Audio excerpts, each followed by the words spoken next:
summer of 1892, two brutal murders turned a quiet Massachusetts town into the center of a nightmare. An axe, a locked house, and a daughter standing at the center of it all. For years, we've investigated every corner of the Lizzie Borden case. The evidence, the testimony, the myths, and the unanswered questions that still haunt the story today. Today, every Lizzie Borden episode we've ever created is gathered here for one complete marathon. Welcome to Fall River, 1892. For 134 years, the name Lizzie Borden has lived between fact and folklore. The stories of poison, missing testimony, and suspicious timelines have all shaped public belief. But what actually happened?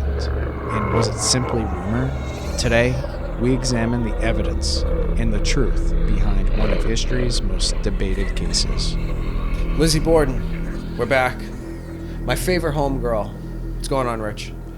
Good morning, Seth. Here we are on another Saturday morning. A little bit of white stuff coming back. I've had enough of winter. So have I. This has been not much fun. It's been cold too. But here we are. We're going to do another episode on Lizzie Borden. We're not going to talk about Lizzie's life before or after the tragedy. We're going to talk about the facts and the rumors. Yeah. And there's a lot of facts out there, and there's a lot of rumors out there, and over the 134 years since, they have sort of been blended into this story of Lizzie Borden, which is not necessarily the truth. So let's get the facts, as Jack Webb would say. I want the facts, nothing but the facts. Probably not many of our watchers remember Jack Webb on Dragnet, but it was big when I was young. So today we're going to break down the evidence around the case. We're going to talk about what was used against her, what might be myths, and everything in between. So when we look at the case, there's really one major point that I usually get hung up on, and it's kind of up for like controversy, and that's the prussic acid. Right. Do you want to start with prussic acid? Sure. All right, let's talk about it. Yeah. Didn't happen. Didn't happen. Did not happen. Well, let's hear about it. Well, I have here an original copy. That's better. Of the Fall River Daily Globe. And this came out on the 5th, the day after the murders. And right here in the right-hand column, it says, "The butchery of yesterday as yet a mystery." That's the first statement. Second statement, what did Lizzie want of poison?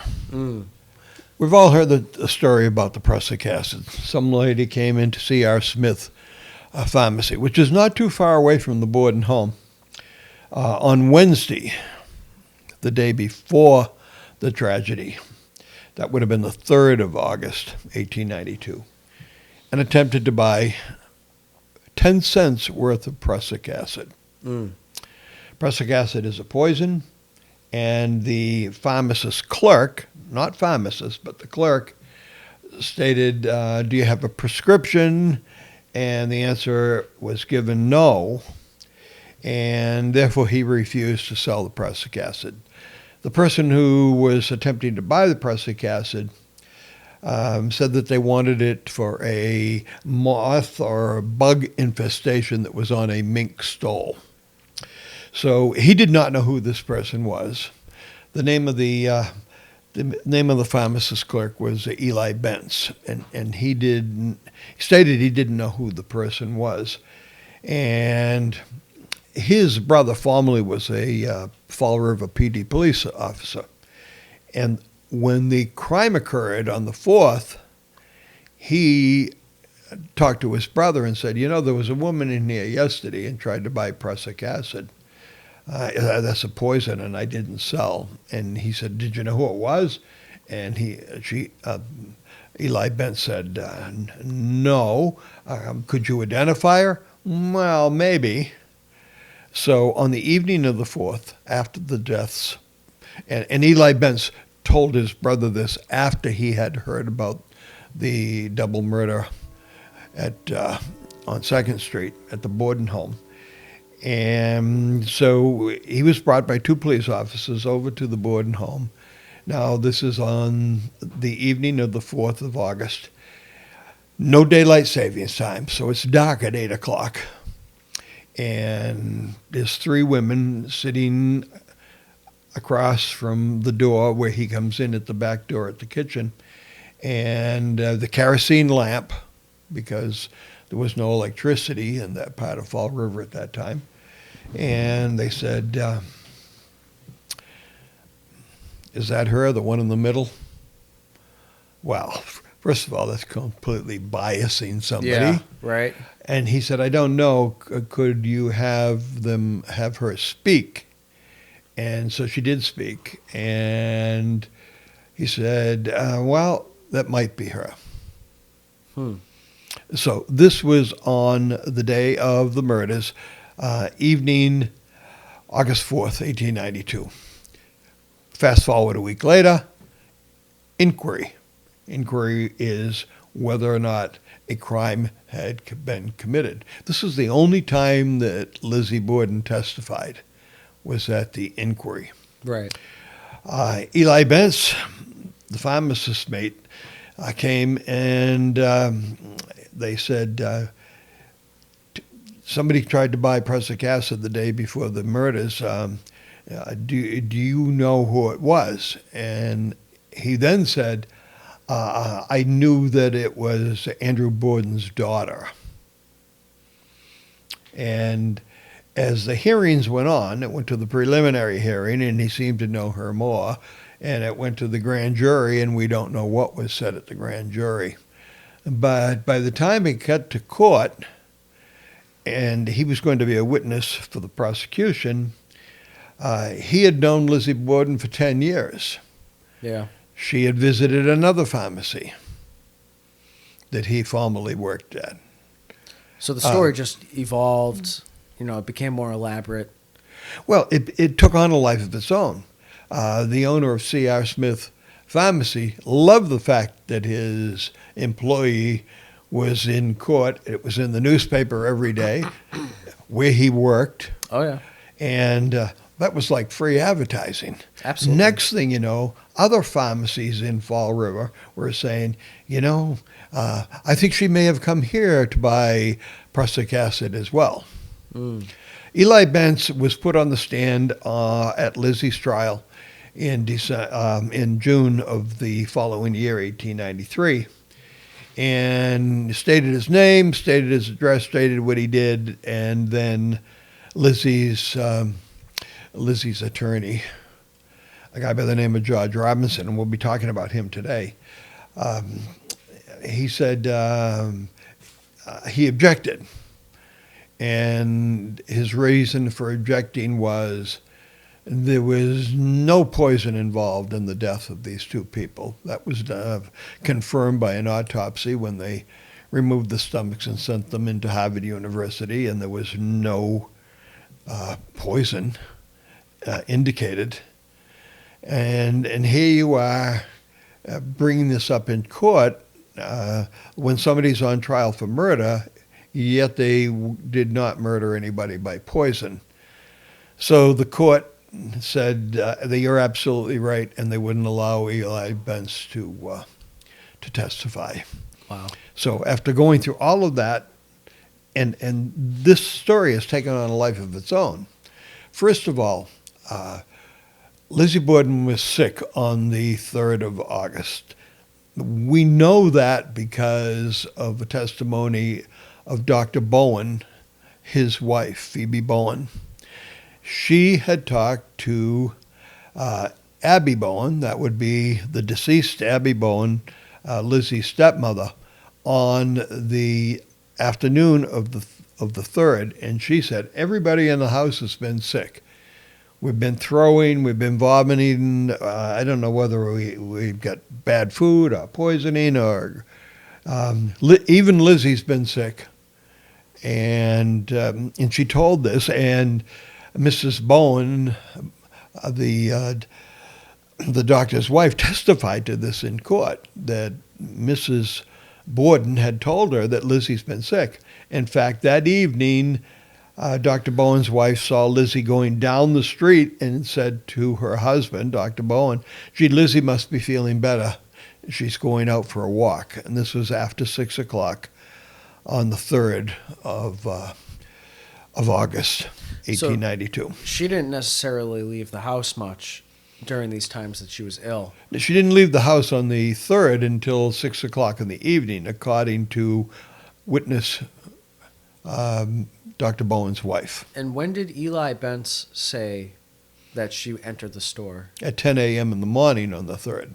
So there's accounts saying that Lizzie hadn't even left the house. Right. Right, okay. So that kind of throws out that whole story, but here we are, Yeah. 2026 is still talking about it. Gotcha. Okay. And Lizzie didn't ever testify, so she never The only brought time forth Lizzie any- testified was in the inquiry, and she was not asked about purchasing poison. Eli Bentz testified at the inquiry and said that Andrew Borden's daughter attempted to buy prussic acid, 10 cents worth, by the way, and told him why she wanted it. And but the day before, he didn't know who the woman was. So how did this become such honestly almost became a fact in the case? It's something that we still talk about. That came early in the case. And we talked about this, that on the afternoon of the 4th, after it was confirmed that both Mr. and Mrs. Borden had been dispatched in a similar manner, they decided to do a preliminary autopsy at the house. So they brought Mrs. Bowen downstairs on a board, on a body board, and they set one up in the parlor, one in the sitting room, each victim. There were 8 doctors there, including the mayor of Fall River, who liked to get involved in things, and he was a doctor. Oh, it was. So he was in on it. So you have four doctors working on Mrs. Bowen, 4 doctors working on Mr. Bowen, and basically it was just an examination. It wasn't a full autopsy. A full autopsy didn't occur for about 10 days later. So this was the day of the murders. One of the doctors said, is there any possibility that these people could have been poisoned and then struck with some type of blunt object to make it look like they had been murdered in that way, that they were actually dead when they were struck? And the consensus was that's a possibility. So what they did was they removed the stomachs of both Mr. and Mrs. Borden, sealed them off top and bottom, put them in a glass jar, sealed the glass jars with wax, and sent them to Harvard by courier. Someone took them by train into Boston, so they were in Boston the next day. And they were able to test the contents of the stomach. We think that forensics didn't really exist back in 1892, but it did. And they examined the contents, found no poisons, but they were able to determine by examining the contents which of the victims died first because of the digestion rate. They knew that both of them had had breakfast at the same time, approximately 7:15 a.m., and that Mr. Bowen's digestion of what they had in the breakfast, which was reported to be Johnny cakes, coffee, and perhaps some fruit, and that his contents were more digested than Mrs. Borden. Conclusion, Mr. Borden died after Mrs. Borden. Estimated time, approximately an hour and a half difference between the deaths. Wow. So when the body was discovered by Lizzie, which was just after 11, and he had come home at 10:30, so we have to make an assumption that he was murdered somewhere between 10:30 and 11, just after 11 o'clock, so that half-hour window. And given that amount of time, then we can go back an hour and a half with Mrs. Borden and determine that she died probably around 9:15, maybe 9:30, somewhere in that window, because of the digestion difference. So that's the story about the prussic acid, and that every time we have a seminar, and this question has come in a lot when we do a Lizzie podcast, somebody asks about the poison. The poison was a fabrication of newspapers, got right onto it. This is the newspaper on the day after, and they're already asking about the poison because they knew that Eli Benz had told his brother, a former policeman in Fall River, that somebody tried to buy prussic acid, and they jumped to the conclusion that it was Lizzie Borden. What are some of the other pieces of evidence that was brought against Lizzie? Well, there's all kinds of things. Number one, about her being in the loft of the garage barn. The Bordens no longer had a horse. At one time, they had a horse and buggy. But as time went on, we're into the late 1800s. There was really no need to own your own horse. It was easy. If you needed a horse and a buggy, you could just walk almost 2 houses down the street, and there was a stable behind some house. You could it was just as easy to rent. Then you didn't have the upkeep of the horse and mucking out the stall and all of that. Plus, you could get around Fall River in 1892 by horse-drawn trolley, which was really convenient and ran on a schedule, and many people used that. It later became electrified, as it did in many cities and towns, and there was no need for having a personal horse for the Bordens, and they had not had a horse of their own for at least 3 or 4 years. But they still had the barn, and the barn had a loft, and Lizzie stated that she was in the loft looking for lead sinkers because she was supposed to go fishing the following week. And the police thought that was rather an implausible, given the terrific heat of the day, because they said it was one of the hottest days of the summer. In reality, it wasn't. How do you know? How do we know what the temperature was, what the weather was in Fall River on the 4th? Look in the newspapers. It was in every newspaper. What's it say? Well, it said early morning, low 60s, high temperature for the day, mid to upper 70s, 76. It's like perfect weather. And so at 11 o'clock in the morning, where Lizzie said she was in the loft of the barn, it probably wasn't so hot you couldn't be up there. But can we prove she was there? Well, she claims she came downstairs and went and gathered some pears, and then was headed into the house with the pears. So came downstairs from the loft. For the loft. Gathered left pears. the barn, gathered some pears, and went into the house. At approximately 11:05, an ice cream vendor by the name of Lubinsky happened to be going by with his horse-drawn wagon, and he often sold ice cream to the Bordens.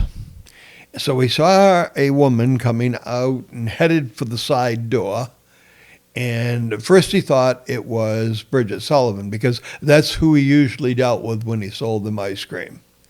But he saw this woman, and he testified to this in court, that he saw a woman. He He did not know who it was, but he did know that it was not Bridget Sullivan. So that leaves one possible person. Yeah. It had to be Lizzie, because the only people who were in the house at that time were two deceased at 11 o'clock, just after 11 o'clock. Two deceased, father and mother, father on the first floor, stepmother on the second floor, Bridget Sullivan, and Lizzie. And so Hyman Lubinsky says that it wasn't Bridget Sullivan, so we have to conclude that it was Lizzie. As she said, she entered the house from the barn right after 11 o'clock. Now, how do you fix 11 o'clock, or how did Lizzie fix 11 o'clock? The whole town fixed their time by the City Hall chimes, similar to your chimes here. They're kind of notorious with the show. I love my grandfather clock. So the chimes went off on the hour, and they were very distinctive. And the ice cream vendor who worked for Wilkinson's Dairy and Ice Cream said he heard the chimes, and then he was going past the Borden house. So it had to be just after 11 o'clock. So that fixed the time that Lizzie said she was coming back in the house, and we have a witness that testified in court that that was the time that she went back in the house. I'm just curious. Did it go off on the quarter or on every hour? On the hour. So it wasn't a quarterly chime. No, okay. It was an hour. Interesting. All right. So so we have two pieces of evidence which are not really sticking. Right. What else is brought against Lizzie? Well, there were many theories that people had on why she acted the way she did. And this was suspicious. Number one, and we talked about this, and we're not going to talk too much about the alibi of Uncle John. We can do that a little bit towards the end. But Lizzie is the one who discovered her father's slain body. Sure. Came into the house, had the pears, dropped them in the sink. Her father had got home from his morning ritual, which was to walk around looking at some of his business interests. He had a building that was being constructed in downtown Fall River. He checked on that. He went to a couple of his banks that he was involved with, and then he came home. He came home at around 10:30. This was witnessed by the next-door neighbor, Dr. Kelly's wife. She was going for a dental appointment and saw Mr. Borden coming home and going to his front door. She estimated the time to be between 10:30 and 10:35, and he entered the front door. So that kind of fixes the time from an independent witness what time he got home. Sure. Lizzie says he brought home the mail because he picked it up at the post office, and then said he was a little bit tired. It had been a rough week for the Bordens. Everybody had that stomach bug that was going around, so much so that Mrs. Borden went over and talked to Dr. Bowen and said, I don't know, maybe somebody's trying to poison us. And he attributed it to poor food, not well refrigerated, because they didn't have refrigerators because there wasn't electricity. So everybody had an ice box, which meant that the Iceman came, and the Iceman had come that morning of the 4th. And so that tells you what the temperature inside the ice box, the cabinet had to be 32 degrees, right? Because they put ice in there. Exactly. And ice melts at 32 degrees. Drops down into a pan below, which you either drop down the sink or... And... Was it one big block of ice or was it cubes? They were blocks of ice. Blocks of ice, okay. Blocks of ice. Yeah. Believe it or not, I'm showing my age. I can remember when there was an Iceman in my town, in Rockland. Wow. And in fact, I have never known that. That's so cool. Like, you see all like the movies and stuff like that. You got like the Milkman, the Iceman. It's like I've never known that because I've always known refrigeration. well, a classmate of mine from Rockland, who I graduated with, his father was the Iceman. Wow. And as he came down the street, he knew where his customers were. And if they put a sign, there was a little sign that he supplied. They put that in the window. It said ice. That meant that they needed ice. And he would take out these ice tongs, carve off a piece with an ice pick, and we would be around and hope that he was going to shave off a little bit and give us a hunk of ice in the summertime. He had this rubber thing on his shoulder, and he would put this over his shoulder so his shoulder would not get wet, his shirt would not get wet because he had this rubber pad on it. Bring it into the house and put it into the ice box. He didn't pick up anything because everything melted. And so this is in the 1950s. Some people still had an Iceman. Wow. And the ice came from local ponds. Oh, really? Yes. Oh, wow. They would harvest the ice. Yeah, that makes sense. Keep it in a ice house. And there's still some remnants of there's a remnants of an ice house over in Abington on Island Grove, because they harvested ice at Island Grove, and it's still out in the back of somebody's yard. It was often made of very, very thick cork material as an insulator, and they would cover it up with sawdust to keep it Seal it, insulated, yeah. and it would stay all summer inside there. Wow. And that way they could keep delivering ice to those who needed it throughout the summer. So what are some of the other pieces of evidence that are, that are I guess are pointing towards Lizzie, or maybe just in theory are pointing towards Lizzie? Well, people talk about the 10 pages of testimony of Bridget Sullivan that were missing from the inquiry. Now, the inquiry was held several days after the murder, and in Massachusetts, an inquiry is held to find out, did a crime occur? You just can't assume that a crime occurred, even though you know the crime occurred. An inquiry tells you whether the proceedings should go further. And here we have two deceased members of the family, a husband and wife, and they obviously didn't die of natural causes. And we can show that with the skull pictures that we have today. Do you want to talk a little bit about these pictures? Yeah, you can. We can take those and Here, I'll hold them up if you want to tell the story. Sure. And this is an actual picture of one of the two victims, and it'll tell you the name on the back of that. That looks like Mr. Borden. So this was Father Borden. That one's Father Borden, and this one is Mrs. Borden. Yep, mother. And they are very, very similar, except that they're on opposite sides of the skull. And you may say, well, why do you have pictures of the skulls? Well, at the burial, the bodies were actually not buried. The bodies were transferred to what was called like a holding grave for an autopsy, and for the official state autopsy, which was done 10 days later. At that time, the heads were removed, and both of them were boiled to boil off the flesh and remaining remnants of the brain and things like that. Then the two bodies, headless, were interned and buried at Oak Grove Cemetery. The official autopsy was done in what they call the ladies' comfort station, which would have been the woman's toilet at the Oak Grove Cemetery.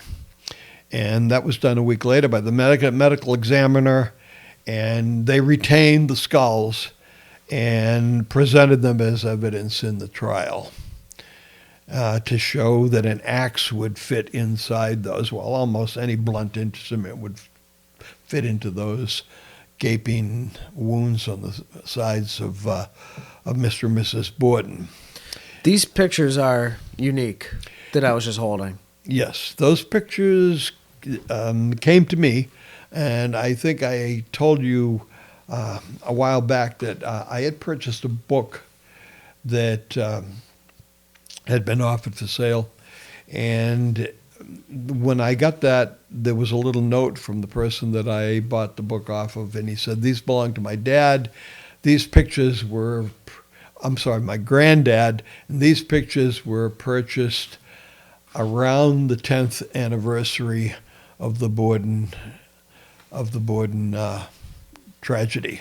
There's also a picture of the Borden, Lizzie and Emma's house that they bought up on French Street. That one? Yes. And that's not where the crime occurred. That's where they moved. It's Maplecroft? That's Maplecroft. And that was probably... it's a big property. It is, and it's still there. Wow. It's in the fancy section of Fall River. And so getting back to those two skulls were presented as evidence at the trial. At the inquiry, there were 10 pages missing of Bridget's testimony. And people have made a lot about that. What could have happened to that? And basically what happened was either the court stenographer was either late or on a break, and it was not taken down. It was taken down by the newspaper people who were there. Now remember, there was newspaper people there, but Lizzie was not allowed to have an attorney there. Wow. Because the judge at that time said that I don't want lawyers here. I don't want you to have your lawyer here, and I'm the judge, and only the district attorney is going to be here, and he'll ask the questions. And for some reason or another, the transcript shows 10 missing pages of Bridget Sullivan's testimony. A lot of people read into that. That's really important information, that somebody must have absconded with that. The explanation is they don't think they were taken, and the newspaper reporters there kind of pieced it together and printed it in the paper. And that's why it's not official. That's why it's not in the official record. Now, an inquiry, as I said, was to determine that a crime has been committed, and they did prove that a crime had been committed, and Lizzie was arrested soon after. Initially held at the Fall River Jail. Remember, the Fall River Police Department had 125 members. 123 of them were male officers, and 2 of them were female matrons. They did not have female police officers. They had female matrons, and the matrons were hired for any female crimes, and they didn't have any accommodations for her there, so she was put in a room under a house arrest type situation until she could be transferred to the county facility in Taunton, Massachusetts, which at that time was called the Hodges Street Jail, also known as the Bristol County House of Correction and Jail, and that was in the same building. Remember, House of Correction is where people who are sentenced are serving their sentence, and a jail might be in the same building, but the accommodations are that people are held in jail are not held in the same part of the facility as those who are held in the House of Correction, because people in jail are people who are waiting trial, determined to be a flight risk. And Lizzie was determined to be a flight risk because of her wealth, because of her money, And so she was incarcerated there in Taunton at the Hodges Street Jail until the trial. She appeared at the preliminary hearing but did not testify. She appeared at the arraignment but did not testify. And then at the court proceedings in June of 1893, of course, she appeared, but she did not testify. The only time she testified was at the inquiry. She wanted to have her attorney, and as I said, that was not allowed. They changed that law in Massachusetts, and we've talked about this before. That never changed until 1969. And there was another infamous case, which we covered on a podcast, about Chattapaqua Island. Yeah. And Senator Ted Kennedy had the misfortune of driving off the Dyke Bridge. Car went into the water. There was a dead body in the water. Somebody had drowned. Did a crime occur? Went to an inquiry. Did a crime occur?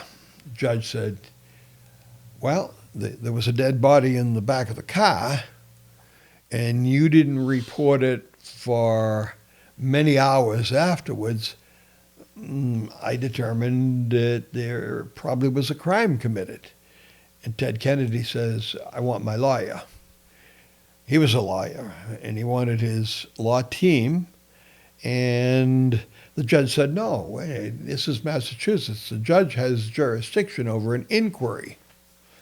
So the Kennedy team appealed it to the Massachusetts Supreme Court. And the Massachusetts Supreme Court said, yes, indeed, you can have an attorney. Lizzie was not offered that particular option. So in 1969, the law changed. So if you are asked to come to an inquiry and asked to testify, you can have an attorney with you. Of course you can. How would the case have changed if she was allowed to have an attorney present? Well, in this case, a lot, because they said that in her testimony that she gave inconsistent answers. She seemed to be confused. She seemed to be mixed up. She didn't get her facts straight. Nobody took into consideration that Dr. Bowen, the family physician for the Borden family, who lived right across the street from them, had prescribed first a mild sedative, then a little bit of a stronger sedative to Lizzie because of what she had gone through with the death of her stepmother and her father. So the medicine of choice at that time was morphine.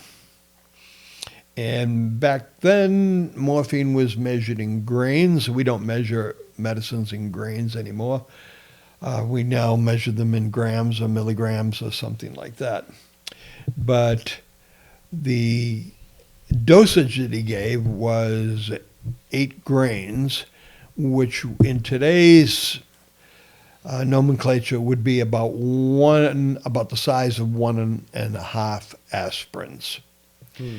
He upped that dosage on Friday, the day before the funeral, the day after the murders, the day before the funeral, to 16 grains, which would have been about the size of 3 regular size aspirins, not the small child 81 milligram, the regular size aspirin. So she was taking 3 of those at a time, and the instructions said use as needed.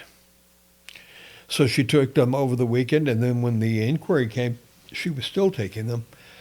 It's a wonder she was able to testify at all. And I think if there was an attorney present, he probably wouldn't have allowed her to testify under those circumstances, where she was under a doctor's care and was being prescribed morphine in high dosage and was taking it. What are some of the side effects of high-dose morphine? Confusion. Confusion. Tiredness, fatigue, got to remember, they were trying to calm her nerves.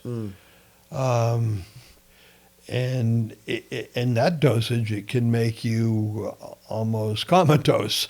Oh, really? Yes. Wow. Like you're falling asleep. Okay. So I think when she got her attorney, was able to talk to her attorney, he said, "That's it. You're not going to testify any longer." So the preliminary hearing, which was held at the end of August, she did not testify. And in the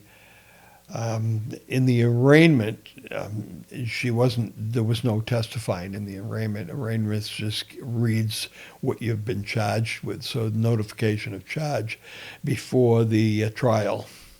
And during the trial, she did not testify. She was not asked to testify by her team. Now, speaking about a team, and when we often do this, we kind of compare things to other cases. Sure. And we could compare it a little bit to the Karen Reed case, where Karen Reed early on suspected that she was going to be charged. It just looked like the way things were going. They required her to get a blood test. And to her, that meant that they were going to try to possibly indict her under an alcohol, operating under the influence, or vehicular homicide when under the influence of alcohol. And so she went and got an attorney right off the bat. Here in Massachusetts, attorney by the name of Yannetti. And very, very good attorney and specialized in those crimes.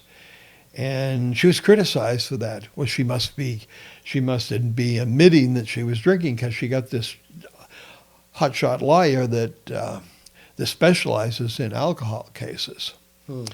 So Lizzie, on the other hand, got her father's attorney, a guy by the name of Jenkins. And in today's day, he would have probably recused himself and not been her attorney because he knew too much about the father's business, because he was the legal attorney for Andrew Borden and knew all of Andrew Borden's finances and things like that. That's kind of conflict of interest to represent a daughter. Sure. And who formerly represented the deceased. And you wouldn't do that, necessarily see that today. But back then, that was acceptable to do. And he knew right off the bat that he needed help. That he didn't like the way things were going. Didn't like the way things were shaping up. Jumping to conclusions. There's at least 3 possible suspects in this crime. The 3 people who possibly could have been at the house. We know, first of all, there were 5 people there the night before and in the morning. Now 2 of them are deceased. We can safely conclude, by examination of the body, that it wasn't murder-suicide. So now we're down to 3 people. And the 3 people who were in and out of that house on that day were whom? Lizzie Borden, Bridget Sullivan, and John Moss. John Moss, uncle of Lizzie Borden, uncle of Emma Borden, brother of the first Mrs. Borden, Sarah Borden.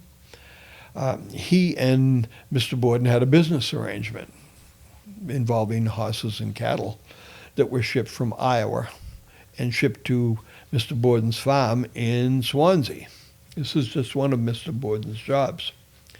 And Mr. Morse was there and stayed overnight, had breakfast in the morning with the Bordens, and he should have been a suspect because he was in the house, had access to the house, knew the house, and he said he was away from the house when the murders occurred, and got back and wandered onto the property at about 20 minutes of noon. Didn't notice that there were police there. Didn't know what was going on in the house. He wound up in the backyard, had a pear, and finally went to the back door and said, "Hey, what's happening? What's going on?" It seems just kind of weird to me. It seems It is weird. invasive. It's just mind blowing that. And they said, "Where were you? Where were you?" And he said, "Oh, I was visiting a relative up in Wybosset Street." And we can check that out. And in every copy of my book, I put this insert in. And on one side of the page is the story of the tragedy written on the 5th of August. It's Fall River Herald, and it's an article written about John Moss's alibi. On the flip side of that piece of paper is a testimony by police officer William Medley about John Moss's alibi. You have some questions there. I do. What do you, those are just common questions that are... Well, these are some common questions, and I'm going to show this. That's so cool. This is a large book, and it is... it was printed in 1992, the 100th anniversary of the Borden, and it is the New Bedford Evening Standard, and this is just full of print copy of the daily events surrounding the Borden case. And at the very beginning, the Times, Standard Times writer, a guy by the name of John Ackerman, came up with these questions. And these are the same questions that we get on comments. What happened to the 10 pages of missing transcript? Well, basically, there's nothing suspicious there. They just didn't get taken. Yeah. Stenographer didn't take them. Newspapers filled in the gaps. But now it looks like people removed them. They were never removed because they were never there. It seems to be tampered with. Right. The poison. Well, the question was, what was Lizzie's real reason for buying poison? Well, we know that Lizzie didn't buy poison. That's a fabrication of the press and a story by Eli Bentz, who was not allowed to testify. People believe that, well, he testified in court that he did not. It was not allowed. He was not allowed to testify in her trial. That didn't even come up. Another question people ask, if Lizzie was innocent, how could she continue to live in the house after the killings? Wasn't she afraid that the unknown killer might come back and strike again? Well, after she was released from jail, after she was released from court, she was brought from jail, from the Hodges Street Jail in Taunton, to the courthouse, and the trial was in New Bedford. Bigger courthouse, and that's where she was found not guilty. From there, she traveled back to Fall River, back to 92 2nd Street with her sister Emma, and Emma had been staying in the house for the past year, and they decided soon after that they were going to move, and they did. They moved to Maplecroft, and there's a picture in that set of pictures that I gave you. There's also on the back page of this particular publication down the bottom is a picture of Maplecroft, a substantial house, beautiful home. And Lizzie had it lettered on the front steps, Maplecroft. It's still there today. Where does the term Maplecroft come from? That was a name that she just picked for that particular property. Really? She liked the name Maplecroft. So, getting to where we were just a moment ago, they only were back at 92 2nd Street for a few months before they moved up to Maplecroft. And Lizzie and Emma lived in Maplecroft from roughly 1893 until Emma moved out in 1905.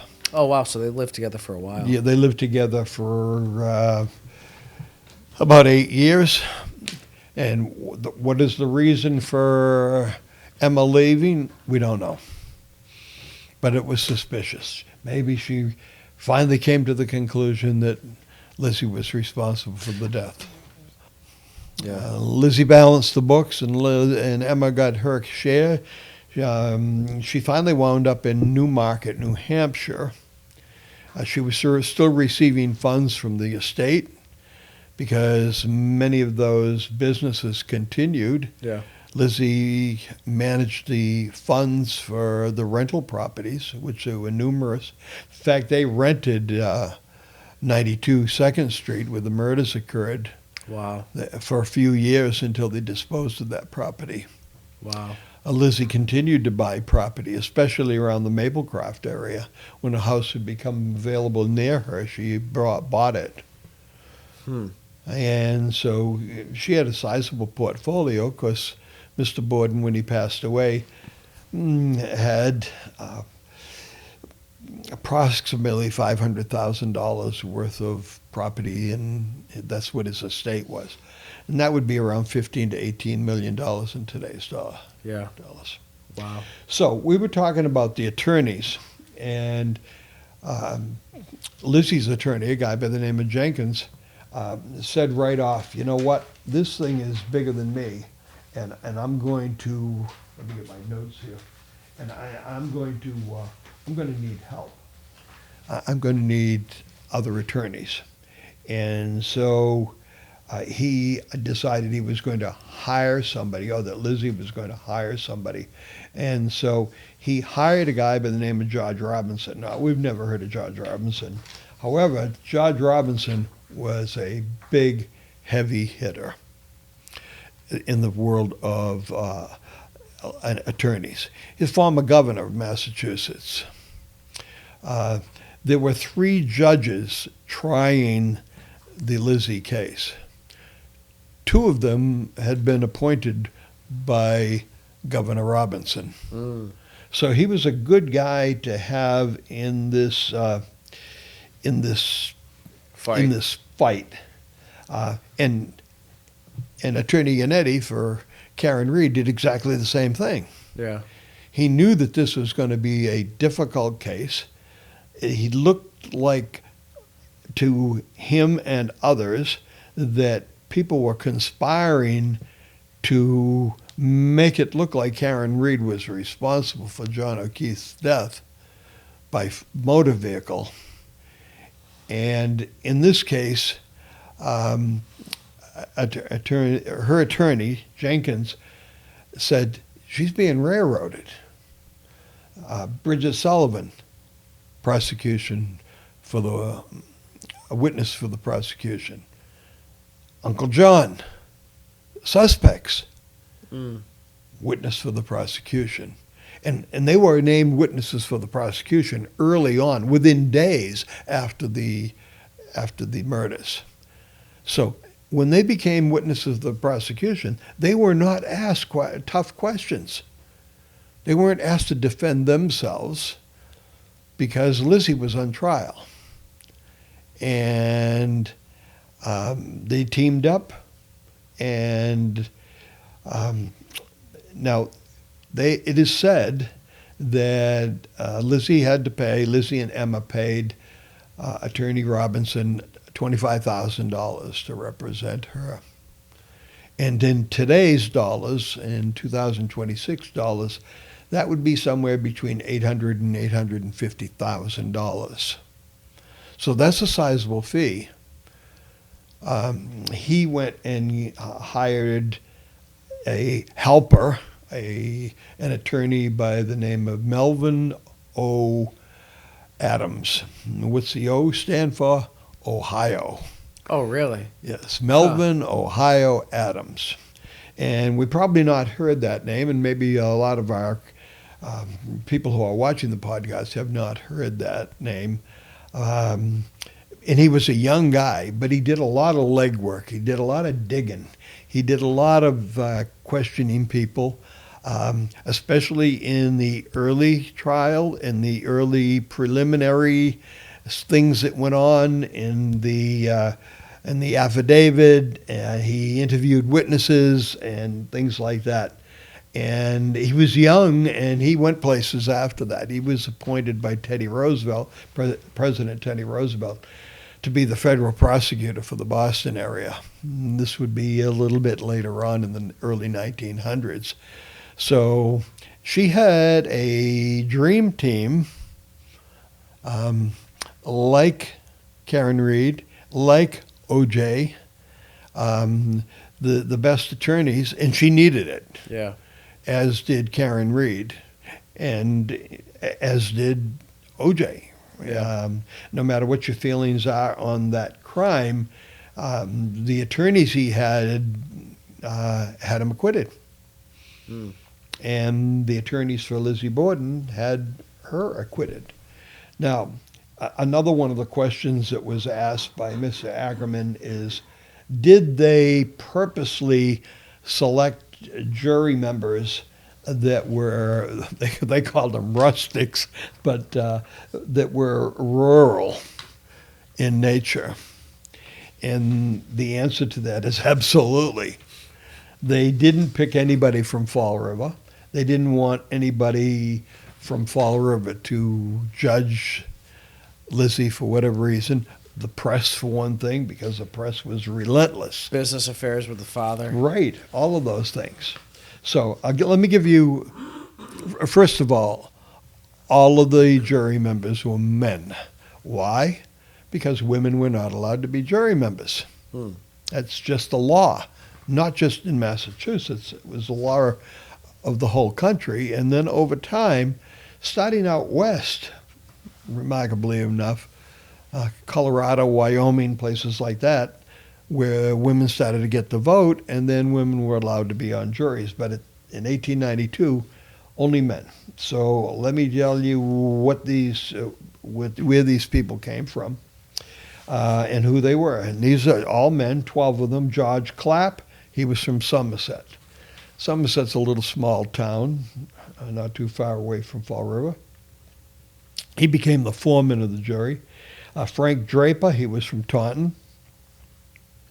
William Churchill from Rehoboth. Charles Hicks from Swansea. Albert Peck from Dartmouth. Edward Hathaway from Westport. James McLaughlin from Taunton. Henry Tripp from Fairhaven. Notice how I said that, Fairhaven, not Fairhaven. Charles Vinell from Norton. George Brown from Mansfield.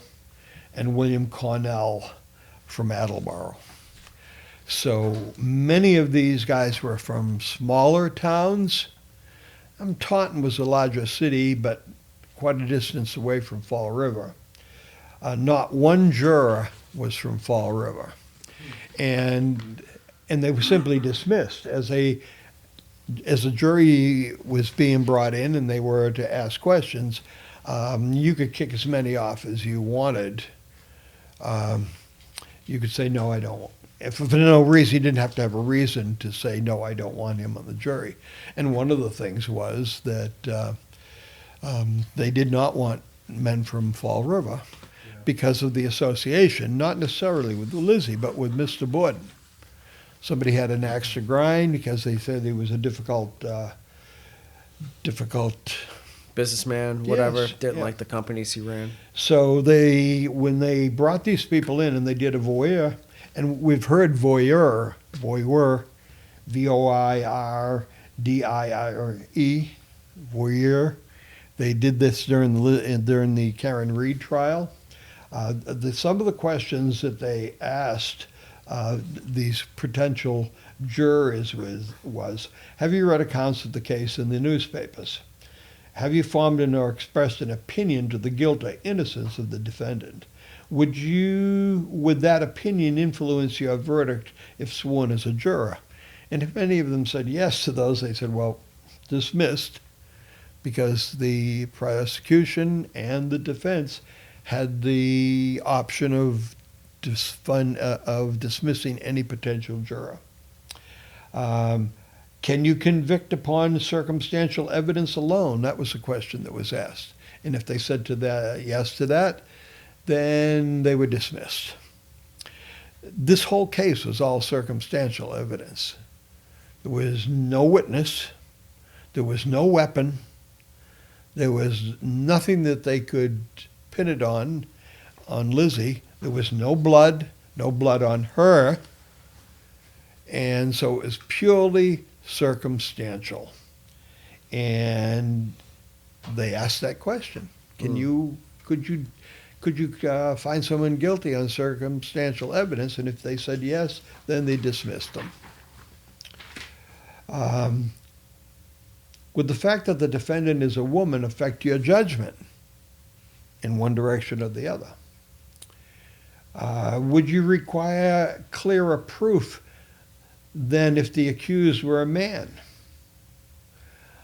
And the defense preferred men that were uneasy about judging a woman, and they expressed moral reluctance to convict without direct proof. And that's why they picked the jurors that they did. Question: are you a resident of Fall River? Well, they didn't want people from Fall River. Have you talked with anybody from Fall River about this case? Can you give the defendant the full benefit of the presumption of innocence? This is the questions that were asked of the potential jurors. And it mattered. It really mattered. And so this is one of the first cases that had been noted that the selection of the jury was engineered. Engineered by both Attorney George Robinson, former governor, and by Attorney Adams, who became an expert on jury selection.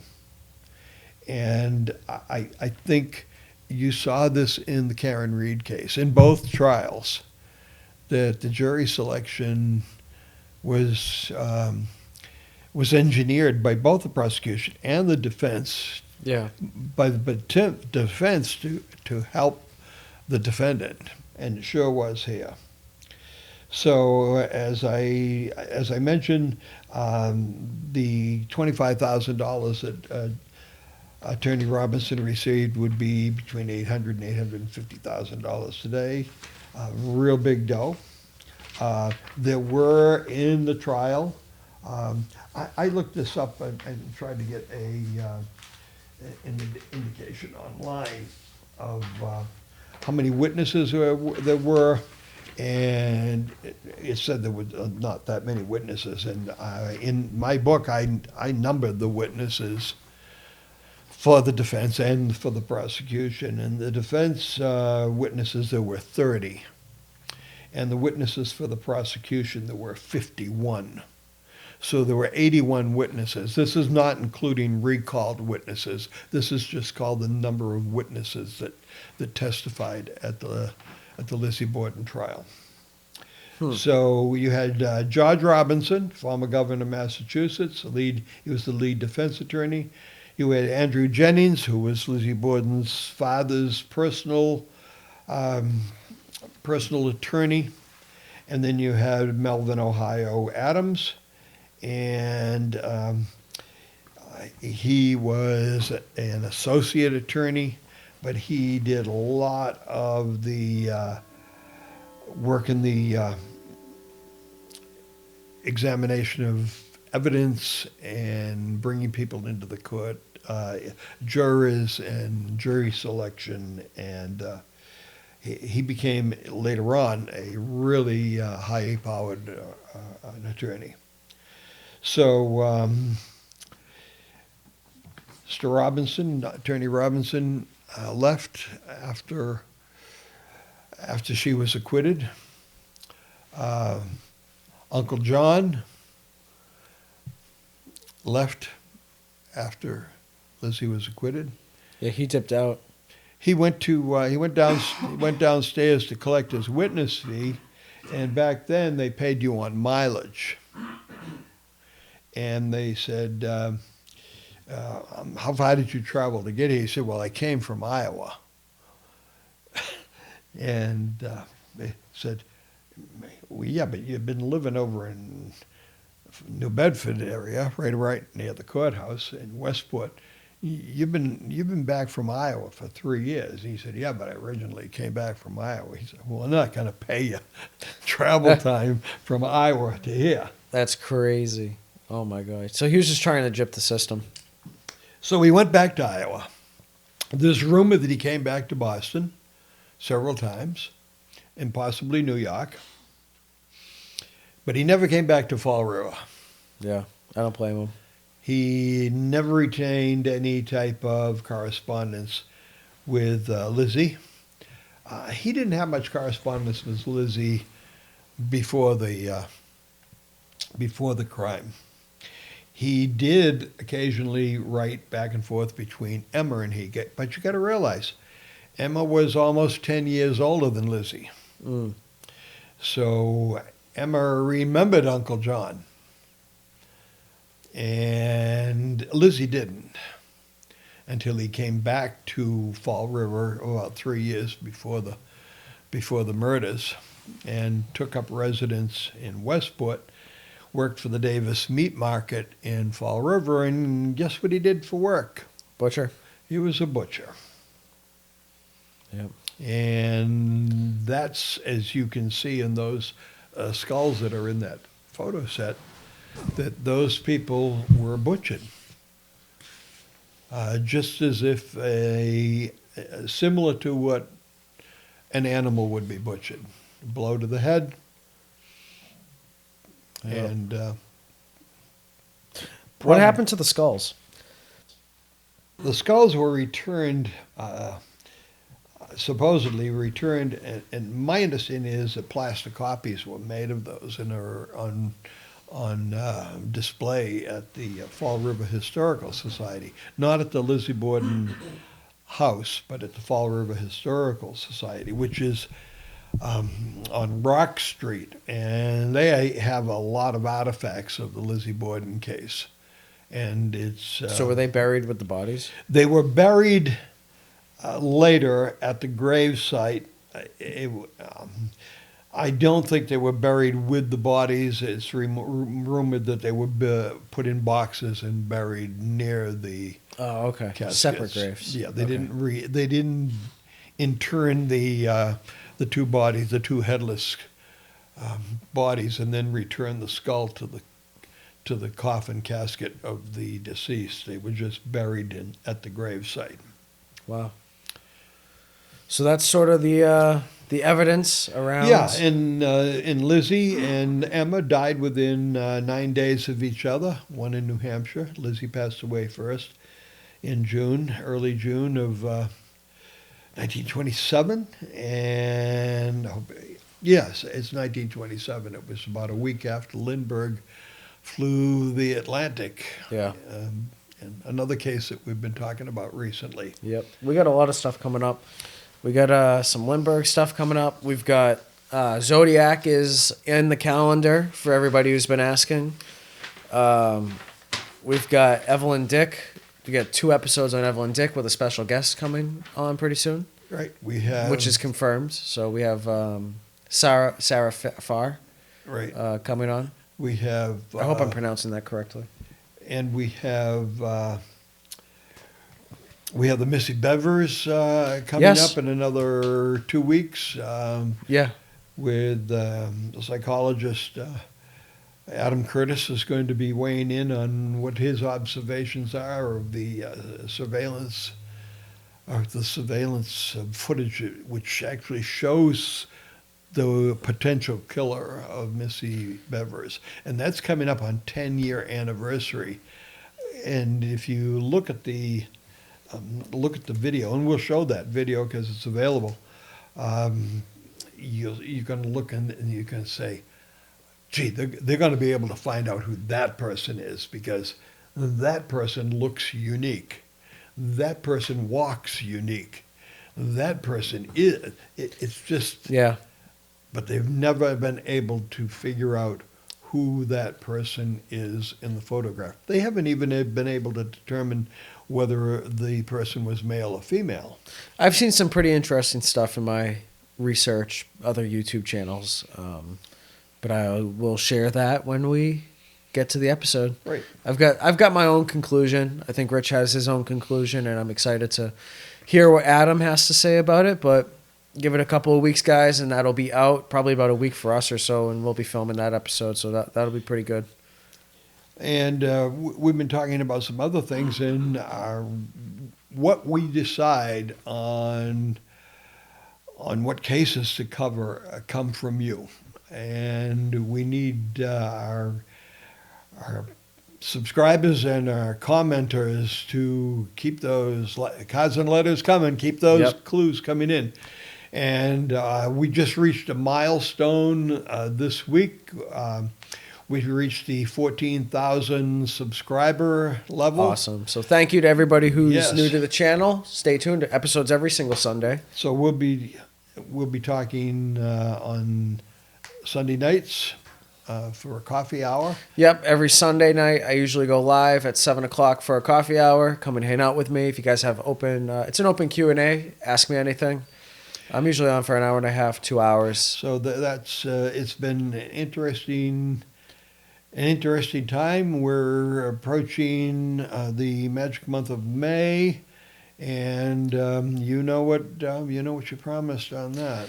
May 1st, guys, if the channel hits 20,000 subscribers, I will go get a special Lizzie Borden tattoo on my arm.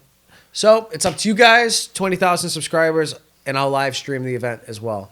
So you guys can tune in, watch the live stream of me getting inked up for 4 hours or however long it'll take. It feels like forever in those chairs, I swear to God. But, yeah. Well, thank you very much, everybody. This has been an interesting. Hope we've filled in a lot of those gaps and a lot of those questions that you've been asking about Lizzie Borden, and hope to make that whole picture clear.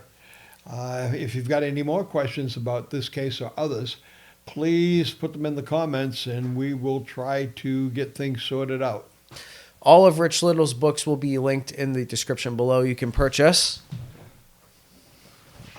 Cold Case to Case Closed if you haven't already. If you're new to the channel, this is a book by Rich Little on the perspective of Lizzie with two different authors, one in the perspective of Lizzie and one as a case evaluation, right? Yeah. Yeah, we've gone through every witness in the trial and what their testimony was and what their testimony meant to the trial. Tried to weave a story about how the prosecution and the defense tried to either exonerate Lizzie Borden or to condemn Lizzie Borden. And at the front of the book, and this continues today, there is a statement at the front of the book that said, not guilty in court, but still guilty in the court of public opinion. Exactly. And that's what I wrote the book to try to dissuade that public opinion that Lizzie was just a normal person with a normal life up until August 4th of 1892. And after that, her life changed forever. And if you guys have read the book, be sure to drop a comment down below and let us know what you guys thought about it. Pretty much everybody that's commented on the book through like the YouTube comment section or even reached out to us via email or social media has loved it. So it's been very popular. It has great reviews. You can purchase it on Amazon. And if you'd like a inscribed copy to yourself or to a loved one, friend or family who's interested in the case or who just happens to be named Elizabeth or Elizabeth Borden, you can purchase an inscribed copy on eBay, and there's a little personalized tab down the bottom, and Rich will make that out to you. I sure will. For free of charge. And I want to say hello, a big hello out there to Barnabas. Yes. And hope that everything is well in Rhode Island. And I also want to say a special hello to my new great-grandson, Jack. There you go. Jack, if you're watching, have a good day, Jack. Alrighty, guys. I think that's going to wrap up this episode. Yeah? Yes, I think so. Alrighty, guys. This has been the podcast. Like, share, and subscribe. New episodes every single Sunday evening. Live coffee hours at 7 o'clock every single Sunday night. And with that, we'll see you guys later. Thanks a lot. Bye.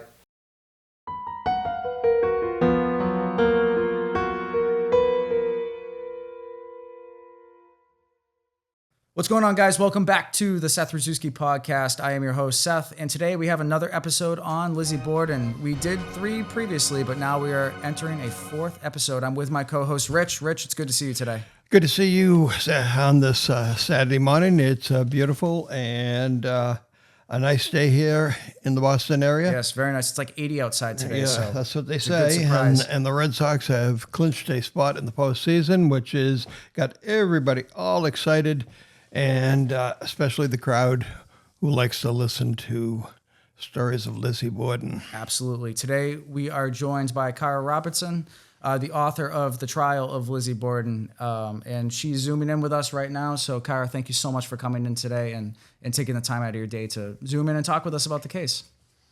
It's my pleasure, and the Dodgers are in too. I'm from Los Angeles, so I hope we meet in the World Series. That'd be awesome. We might have to do a special Lizzie World Series Zoom. Yes. We'd have to figure something out. Yes, We can now- make it work. Now, Cara's out in California, She is. and we're here in just south of Boston. Yep, 3-hour time difference. So thank you for taking the time out of your morning to speak with us. We really appreciate it. Oh, my pleasure. This is a treat for me. Lizzie has been really good to both of us, getting the podcast to really outstanding numbers and views. And Rich wrote a book on it, and I'm assuming the same has been for you. Yeah, it's such a fascinating American story. You know, I call it. It's almost like Sophocles wrote a locked room mystery. You know, because it has this mythic quality. You know, if you strip out all the specifics of time and place, it's about this this particular extremely unhappy family in a house together, and then but it's also it's a detective story that has fascinated people for the over 100 years that since it appeared, and that's something that obviously Rich is an expert in. Sure. So you're out in California, and Lizzie is famous in the Boston and south of Boston area. How did you get into the case? What was your introduction to the case, and what inspired you to write The Trial of Lizzie Borden? Yeah, many years ago, I was an undergraduate at Harvard, and I was casting about for a topic for my senior thesis, and I'd always been interested in trials. And I thought, well, Lizzie Borden, it's within driving distance of Boston. And I was fascinated by the history of Fall River as well. And it seemed to me, because it was one of those great public trials, sort of like O.J. Simpson, where it attracts the interest of people around the country. It transcends its time and place. That it would be an interesting way to look at the period. It sort of gives you a lens onto that specific moment as well. And then, it's hard to resist an unsolved mystery. So that's how I started, and I thought I would be finished with it. And then after becoming a lawyer, I came back to it and wanted to talk, more specifically about the trial. Sure. Rich, you're up. Yeah, we know about Lizzie, and we almost feel like you and I believe we both feel like we know Lizzie. She feels like, at this point with me, she feels like she's like in my life, like I know her as a person. I've done so much research on her. So Lizzie has a persona that transcends time. Everybody has feelings, sometimes intense feelings, about her either guilt or innocence, and the circumstances which surrounded her when this event occurred. And you said you were here as an undergraduate, and that's how you started. When did you pick it up and then finish your Lizzie book? So I picked it up again in the teens. after doing different work, but as a lawyer, and working in both the federal judicial system and the international judicial system. So, to a certain extent, my perspective is that of a lawyer, although I did study history as well, American history as well. I think that what I tried to do, which is maybe a little different than what you're talking about, is I tried to treat her as the enigmatic character that I thought she was. What struck me reading the transcript, as well as the newspaper accounts, was the way in which people projected their own version of her personality onto actions or behavior that could be read one way or the other. And because she was someone who wasn't famous before the murders, that she was sort of thrust into celebrity, it's hard to find things that are really reliable about her beforehand. So you're left with interpreting her behavior at the time of the murders, how she reacts to the public scrutiny at the trial, and then the bit that we know about her life after the fact. So although it is tough to do, as you say, when you're immersed in the story, you begin to feel like you do know the people. This is sort of a non-spoiler alert. I don't solve the case in my book. Unlike Rich, like I keep a sort of open mind, and allow the readers basically to decide, what they think happened. Sure. Lizzie is often referred to by her counsel as someone that we can view her as our daughter, or we could view her as a sister or a family member. They're trying to really push that the younger version of Lizzie, even though she's 32 at the time of the trial. Why do you think they did that, even if she was 32 years old? Yeah, I think that's a clever lawyer strategy. That if she's a helpless girl, then that makes her an even more unlikely murderer. So, what you're talking about, Seth, is essentially one of the key things in the battle over the representation of Lizzie Borden at the trial. Like, is she really this just innocent who's just caught up in this terrible story, just by virtue of the fact that she's related to the victims and she happened to be home at the time? Or is she some sort of calculating murderess with, Amazonian strength, or perhaps some sort of insanity that caused her to flip and do this terrible thing? And you see that those are the sort of dual poles that that's the ground on which the trial really takes place. It's as much about the battle over her character as it is about the evidence. Sure. Rich, what do you got? There's a whole cast of interesting characters in the Lizzie Borden case, in the Lizzie Borden trial. And when the investigation started, and of course, it had to start on the worst day that it possibly could as far as the Fall River Police Department. That was the day that half the department was in Rhode Island for a annual cookout at Rocky Point. And so they were shorthanded when they started. The chief of police, Hilliard, tried to do the best he could. Marshal Hilliard tried to do the best he could and get things going. Did you find it interesting that Lizzie was the one who discovered her father's remains, and she immediately sent for help?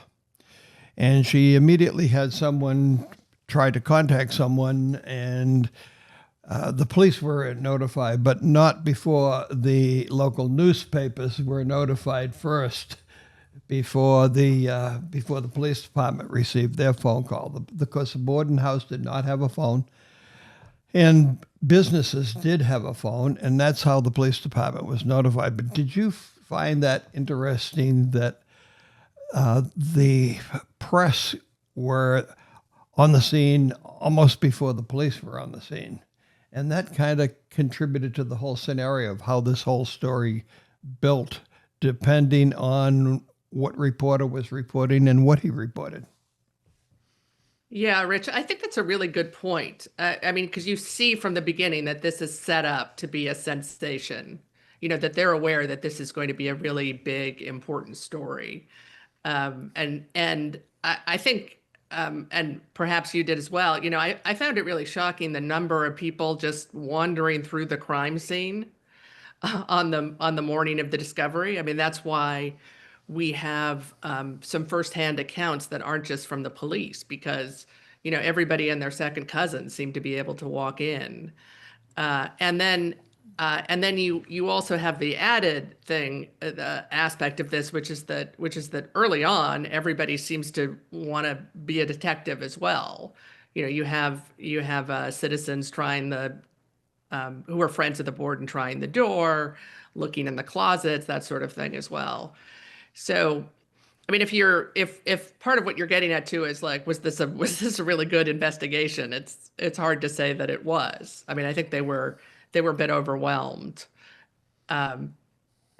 and she came under suspicion pretty early. I mean, given that it appeared that the outdoor access to the house was limited, that there were a number of people on the street. It just seemed like it had to be somebody inside, not necessarily. I mean, the defense attacks this line at the trial, but you can see from the police perspective how they turn their attention pretty quickly to the people who are actually in the house. Something that I seem to bring up on every single show that we do, whether it's the Black Dahlia, whether it's the Chappaquiddick incident, whether it's the Kennedy assassination, and so on, and D.B. Cooper, so on and so forth. One constant theme is preservation of evidence. And granted, this happened in 1892.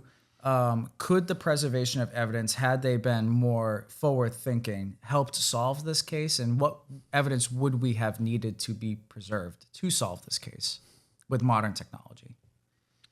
Well, I think if we had it now, you could do things like test for DNA, and it might offer a solution. I mean, we can talk about the technical aspect of that if you're interested, but they did their sort of CSI Fall River best. They counted all the blood spatter. They picked up bits of carpeting and fabric for testing. I know you two have talked about the autopsy and also sending the stomachs off to rule out poison, things like that. And then obviously the main thing was trying to figure out, did they actually have the murder weapon or not? So it's hard to judge. I mean, I guess the question is, are you judging it against the standards of the time versus are you judging based on what they would have done now? And it's hard to look back on it and not think this could have been handled better. But at the time, and particularly as Rich points out, when this was a particularly awkward day for the sort of murder that was not typical in Fall River, when the police were on their annual picnic. I think they sort of did the best they could within their limitations.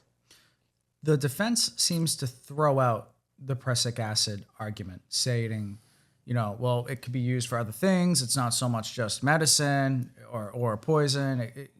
And we don't even know if it was her. That's kind of the approach they took from what I gathered from reading your book. How do you feel about the whole prussic acid ordeal? Well, again, I'm a lawyer, so it goes to intent if it's true, right? So the point is not so much that the point is that if Lizzie Borden had in fact tried to buy prussic acid on the day before the murders, and you believe that was intended to kill somebody, as opposed to the explanation given by the woman, whether she was Lizzie Borden or not, asking for the prussic acid on that day, namely that it was to kill moths and a sealskin cape, or clean a sealskin cape, then it offers a way to puncture the biggest problem for the prosecution, which is like, why would Lizzie Borden, someone who ticks all the boxes of feminine respectability in this era, her charitable interests were something that I know you and Rich have talked about before, but she's sort of a model. She's a model character in many respects, a Sunday school teacher. And so how do you link her to something so brutal, not just the murder of her stepmother and her father, which are just intrinsically horrible, but a murder in that way, which is something that is much more male coded. I'd say that, a hatchet or an axe murder is something that is much more associated with men, whereas poison is a quote unquote women's weapon. And so if you could show that she was intending to poison them and then couldn't get the poison, then that is a way to suggest that, well, in desperation, she might well have picked up a readily available household weapon, because, every house had hatchets and axes in that era. So, Rich, you kind of outline a theory with the battle between masculinity and femininity when discussing this type of crime. Like, the axe murder be a male kind of crime and the poison be a female crime. And you have a theory which outlines John Morse as your primary suspect.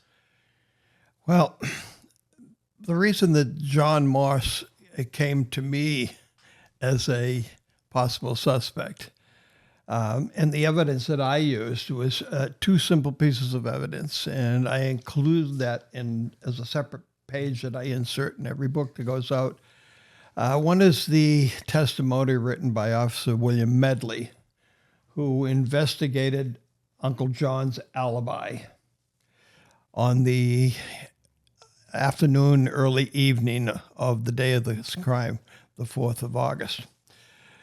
And the newspaper report by the Fall River Herald, which came out the following day on the 5th, Friday the 5th, where a reporter went to the same house that Officer Medley went to check out Uncle John's alibi, and the story that the lady of the house, Mrs. Emery, who was a relative of John Moss, indicated that John Moss and Dr. Bowen happened to be at that location. Dr. Bowen was there visiting an ill relative of Mrs. Emery and also John Moss, and that she was asked by the reporter, did they see each other? And she said, I don't think so.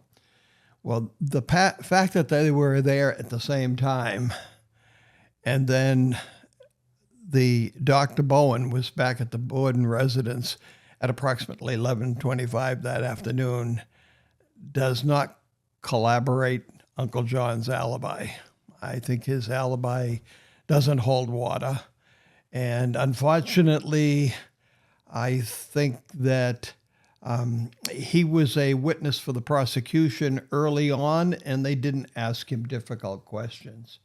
I don't know how Cara views that, but that often happens in a case where somebody becomes a witness for the prosecution and they are not asked questions about the case.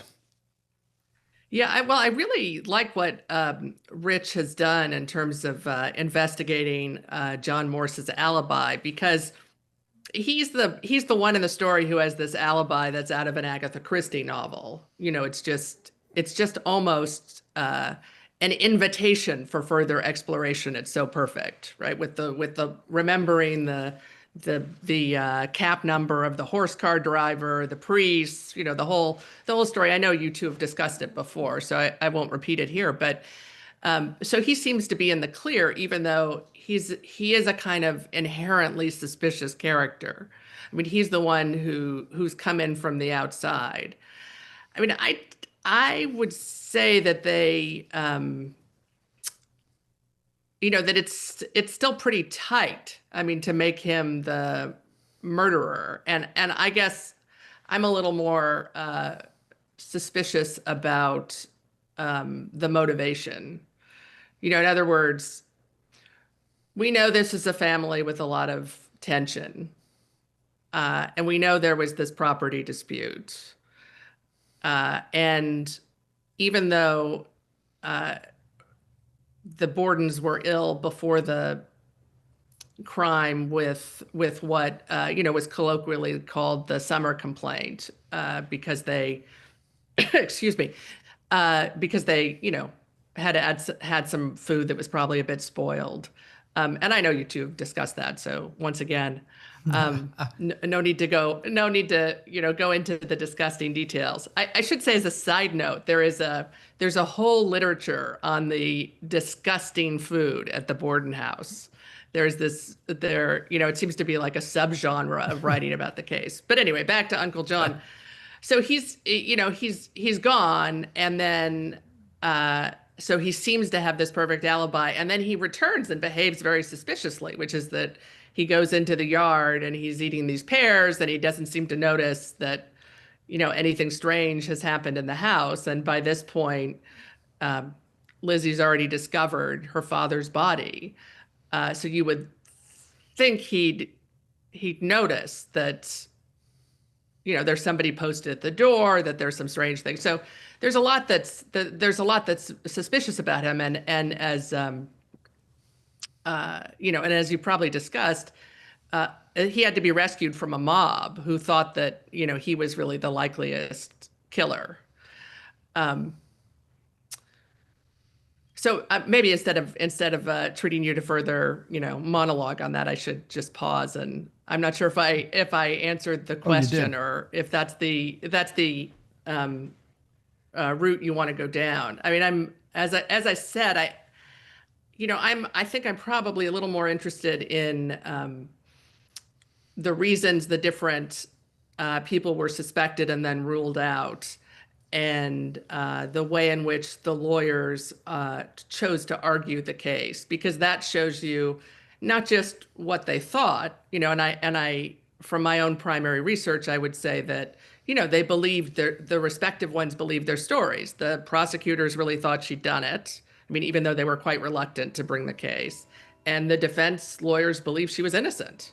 I don't think it was just for the money, right? So, but they have to frame their arguments in a way that makes sense to them, but also are going to convince a representative jury, or at least a jury, as I know you've discussed, of men of that era. That's something that is going to make sense. This seems to me it's. I guess what I'm trying to ask is, what does Lizzie's demeanor during the trial say about her? She kept very straight face, cold, little emotion. I know when she was found not guilty, she put her head down and sobbed. And there were other points throughout the trial where she started to break down, like seeing the skull, she fainted, and there's various other little ones. What does her demeanor say? Or is that just typical for the time? Well, Seth, I think you've hit on exactly the central question, right? That's what everybody was looking at. What does this mean? Is this evidence of guilt, or is this evidence of just fortitude? And you see the most prominent newspaper columnists of their day who were dispatched to cover the trial. You see them grappling with exactly this question, and the lawyers have to make it explicit as well, because they want to explain it to the jury. And so you have a split. You have a split where the people who are hostile to Lizzie Borden, or maybe more precisely, are the people who think she did it for whatever reason, are much more inclined to see that as evidence of this sort of odd coolness. One of the local papers that was really more for Irish Catholics than the Protestant community that she came from, called her the Sphinx of coolness. This idea that there's something, this kind of blankness, this is highly suspicious, and maybe even in the words of one writer, maybe this sort of masculine nerve, right? But the people who are sympathetic to her and her own defense lawyers paint her in much more maudlin terms and talk about how much she's grieving the loss of her father, and tries to make her seem as young as possible, and talks about the baby fingers holding her father's hand, and emphasize this, to modern ears, slightly creepy detail of the father wearing Lizzie's ring as a token of affection and connection. So, in other words, what do I think is real? I can't. That's not a question that I think you can resolve after the fact. But I do think that it is sort of the central question, because it's almost as if people decide what that means, and then they decide if she did it or not. Let's talk about your book and my book. And what are your thoughts about the negative comments that you get about your book and I get about my book? Well, they're wrong, of course, Rich. And it seems like the reader who reads your book and reads my book, when they disagree with our position, they trash our book rather than examine what we're trying to do, is just report what we believe. And I find, because I'm in the local area of Lizzie Borden, I get a lot of speaking engagements, especially towards down around Rhode Island, Tiverton and Portsmouth, and which are relatively close to Fall River.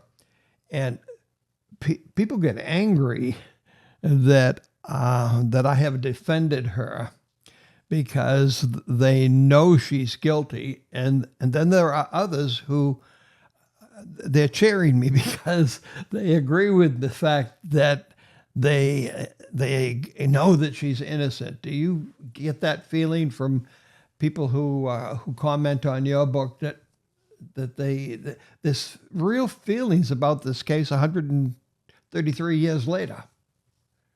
Yeah, it is fascinating, right? That this is a case that really inspires strong passions even now. And I do find that. I mean, the number one question I get is, did she do it or not? And also, the people who ask that almost always have a very strong opinion about what they think, which is, I think, what you're getting at. And, they want you to agree with them. Exactly. And as you've, and as having gone so deeply into the source material, it's tricky. I mean, you make an argument in your case, but part of the way that you do that is that you take the reader into Lizzie Borden's perspective, right? Yes. And I didn't think, as a nonfiction writer, I could do that, right? So so in my case, I mean, you could say that I'm at a little more of a remove, where I'm writing about people who have interpretations instead of drawing the interpretation myself, which I can tell you some people found super frustrating and weren't happy about. But that's what makes it a good story. And I mean, I just add from my own perspective, and I think that, well, I should phrase it as a question as opposed to just making a comment. But, I'm assuming that what motivated you to write the book was that, you found the conventional explanation sort of unsatisfactory. And so you did this deep research into the material and had your own interpretation. So I think that people find that to be true, and maybe they read all the books about it, but they probably don't do the kind of research that you or I did. Well, my research started by accident. My daughter has an interest in this case, and probably 30 years ago, on my birthday, we went down to the Lizzie Borden bed and breakfast / museum, and it was recently opened. For years, it had been a print shop. There was a print shop that was attached, and I remember when the print shop was attached to that building at 92, now 238 2nd Street. And so we went down and we toured the house, and at that time, my opinion went along with the little jump rope rhyme about the 40 wax, and that she indeed was probably guilty. And then in about 2010, a fellow author up in Canada and I got together, and we started putting together crimes that we thought that there was injustice in the crime. And Lizzie Borden happened to be one of the cases. And so we got deeply into it. And her name is Bev Folstadt, and she is the person who wrote Lizzie's perspective throughout the book, because I thought a woman's perspective of how it would feel to be accused, how it would feel to be incarcerated, and how it would feel to be tried for a crime of committing your stepmother and father, a woman's view would add to the book, and that's why Bev and I wrote that, and I hope she's watching today. And hi, Bev. Yes, thank you. And that's how I got started, and then I expanded that to that topic in the study that we were doing into an entire book. And that's how I got interested. And the deeper I got, the more interested I got in the particular characters that were in the book, especially Uncle John, Bridget Sullivan. There's another interesting, and people have written about the scenario that they construed that there was a connection, a love connection between her and Lizzie. And I found nothing of that in my research. But there's all sorts of connections, and a lot of people have played off of those. And there's been so many different slants on the Lizzie Borden case about the evil stepbrother Willie, and you probably heard that one, which probably has no ounce of truth to it at all, but somebody wrote a book about it. And so it all depends on how you view things. Yeah, I think that what's so interesting about the case is that people have found, the raw material for lots of fictionalizations in it.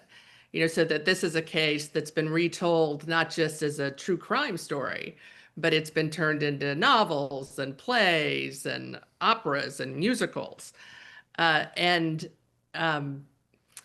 what strikes me really are two things. One is that, those interpretations tend to tell you more about the moment in which they're written than they do about the actual murders, right? For the reasons that we've talked about, is that it's about the sort of the story of it, not the actual context of the case and the provable parts from the original documents. And then the second thing is that there's something missing in the story for many of the people who want to retell it. That they want to make it a romance in some way. So I think that's the impulse behind this sort of new interest in Bridget Sullivan as a possible love interest, because she has the advantage of being right in the house. She's sort of hiding in plain sight. But before that, as you know, there are many fictionalizations of the story in which Lizzie is assigned a kind of, some kind of either inaccessible or inappropriate love interest, and that's given as a reason for the murders, that her father stood in the way in some way, and as you know, the hoax story that the Boston Globe ran after the murders, that the unscrupulous detective McHenry told the unfortunately named reporter Henry Tricky, thus creating the Tricky Henry affair, featured John Morse as the illicit lover of his niece, and then alleged that this argument had taken place between the elder Bordens and Lizzie and John, and that was the reason for the murders. And, we know that that was just a complete phony story that ended Tricky's career and then ultimately his life. Exactly. But, I do think it gets at something that there's something that, it almost seems like the story needs a little bit more, for people to fully make sense of it or for it to be satisfying. I take the opposite view, which is that it's so compelling because you can't really solve it totally. Because even if you come up with a who, as you do, whether or not I pick the same person, you can't really get at the why. I mean, because of the brutality of the crimes. They're so horrible that it's hard to think of just an ordinary motive that would result in something like that. On the topic of the brutality, do you think that the prosecution had the proper murder weapon? Do you think that they actually had the physical weapon, or do you think that it was just thrown on a roof and it was found however many months or years later? I forget. Right. How long was it? I forget. It was found. They found it right at the end of the trial, or rather, they found a hatchet. I shouldn't say that it was the hatchet, but they did find one at the end of the trial, and then it just sort of disappears from the story. It's crazy. And then I believe subsequent to that, there have been various weapons of different kinds that have been found. I mean, all I can say is what the medical experts testified to, which is that this, what was called the handleless hatchet, could have made all the wounds. On the other hand, we do know that there's some.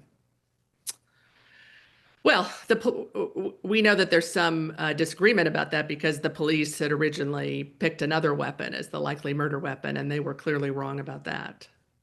And there is also a dispute about the finding of this weapon among the police officers. That's a particularly good day for the defense because it looks like to an observer who's looking for evidence against Lizzie Borden. As you know, the handleless hatchet is handleless because the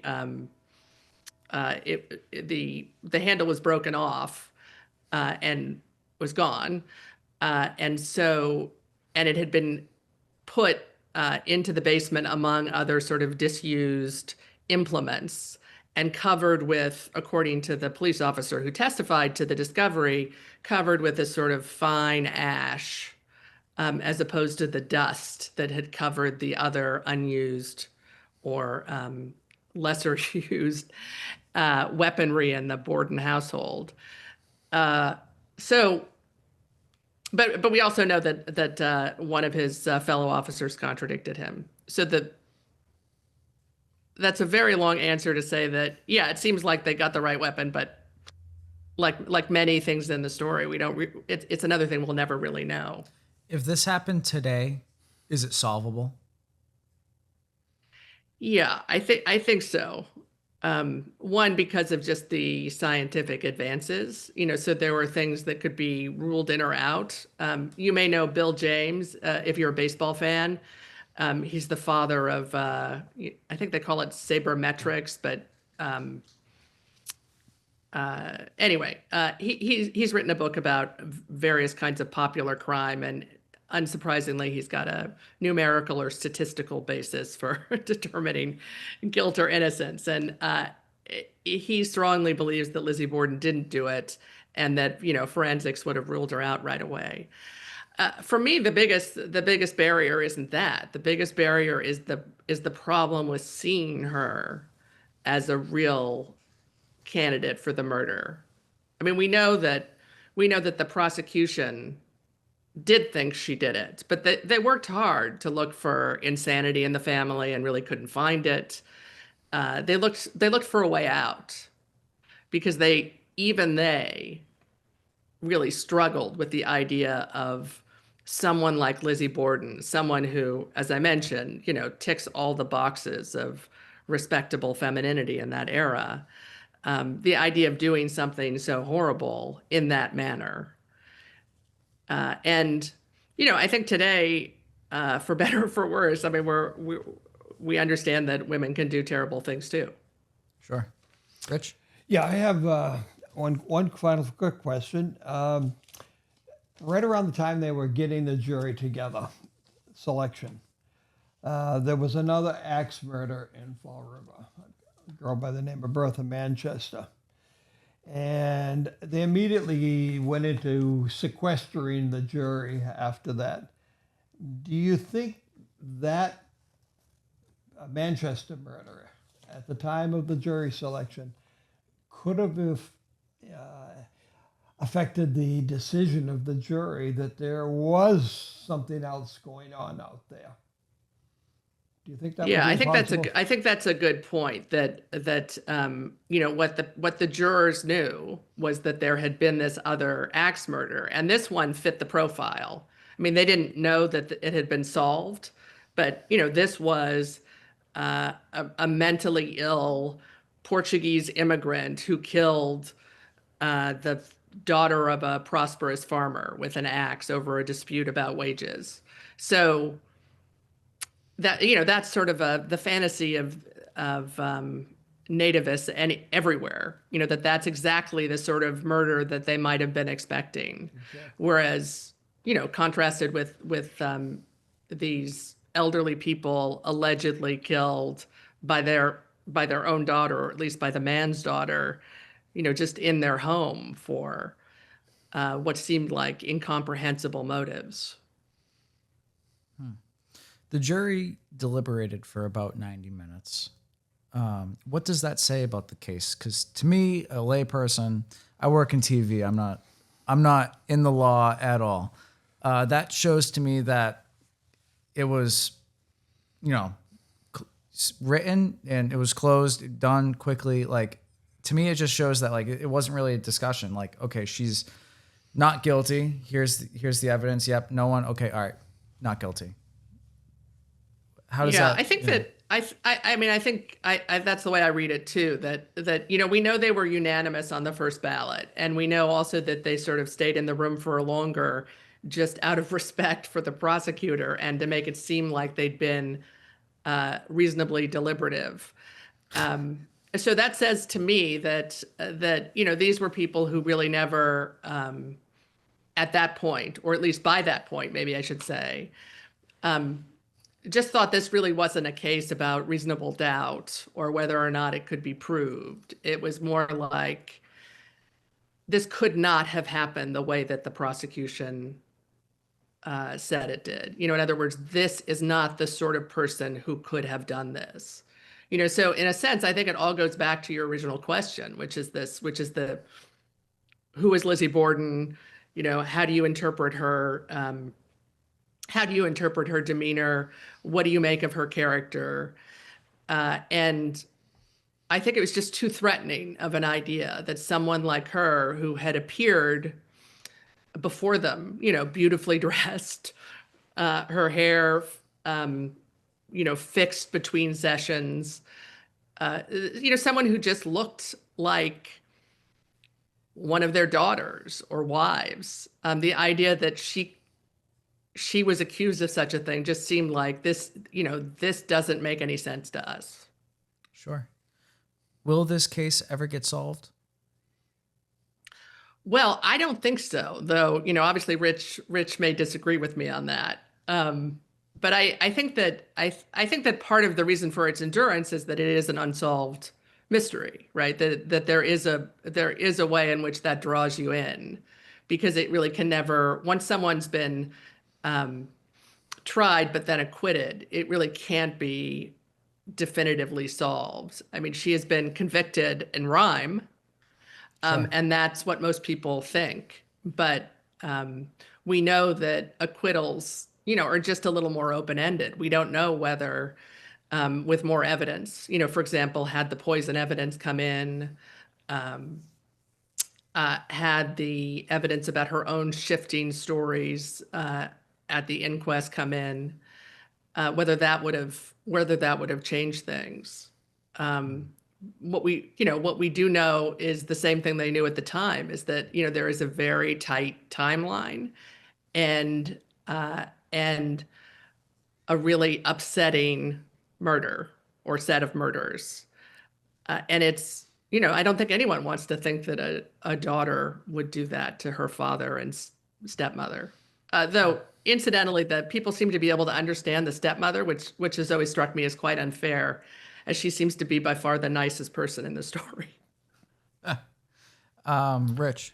Well, and she does, and she was, by all accounts, Lizzie Borden's mother for a good portion of Lizzie's life, because she brought Lizzie up. Lizzie was a child when Andrew married Abby, and I've always said if there was an oddball in this whole story, it was the older sister Emma, who, because of the age difference, she was much older, and there could possibly be animosity between her and the stepmother. And as far as Seth, you asked if I thought, or if Cara thought that this would ever be solved. I think in 133 more years we won't, but others will be still talking about this case, and probably still writing books about this case, because it's one of those interesting stories that builds upon itself. I'm sorry to say that down in Fall River, the story of Lizzie Borden has gone paranormal. That seems to be the buzzword in the area now. You and I, Cara, did not get into that at all, thank goodness. But that's opens a whole other line of stories to continue the saga of Lizzie Borden. Right. I mean, the paranormal researchers, I think, probably think they have some direct access to the main characters, something that we can only get through the records. Right. Where can people find your book, and do you have any future projects coming up? Yes, thanks for asking. You can get my book either at Simon & Schuster or at Amazon or any fine local independent bookstore. And a fine local independent bookstore is what I recommend, or failing that, the library. And I have a website, which is just my name, carawrobertson.com. And if you have any follow-up questions, I'm always happy to chat about Lizzie Borden. And I'm often in the area because my next project involves a Providence murder. The murder actually took place in Denver, but the murder victim was originally from Providence, as was the alleged murderer. It was America's first murder by mail, where a poisoned bottle that was supposed to be whiskey was sent via the U.S. mail to the murder victim. So I'm enjoying that, and I'm enjoying having time back in my old haunts after some absence. So, Rich, if you're around, maybe we can get together in person and hash over the weeds of the case. That would be great. That would be a lot of fun. But Cara, thank you so much for coming on to the show. I really appreciate it. And I know the audience loves Lizzie. Definitely by far our most popular subject to talk about as far as the audience views and stuff. Well, thanks. I really appreciate the opportunity. It was fun to talk with both of you. And also, I look forward to your other shows. Absolutely. Thank you so much. If you guys want to support the show, you guys can subscribe, like, comment. You guys can also find all of Cara's links in the description below. And Rich Little wrote his book. Rich, you got it right there. You can probably show the camera.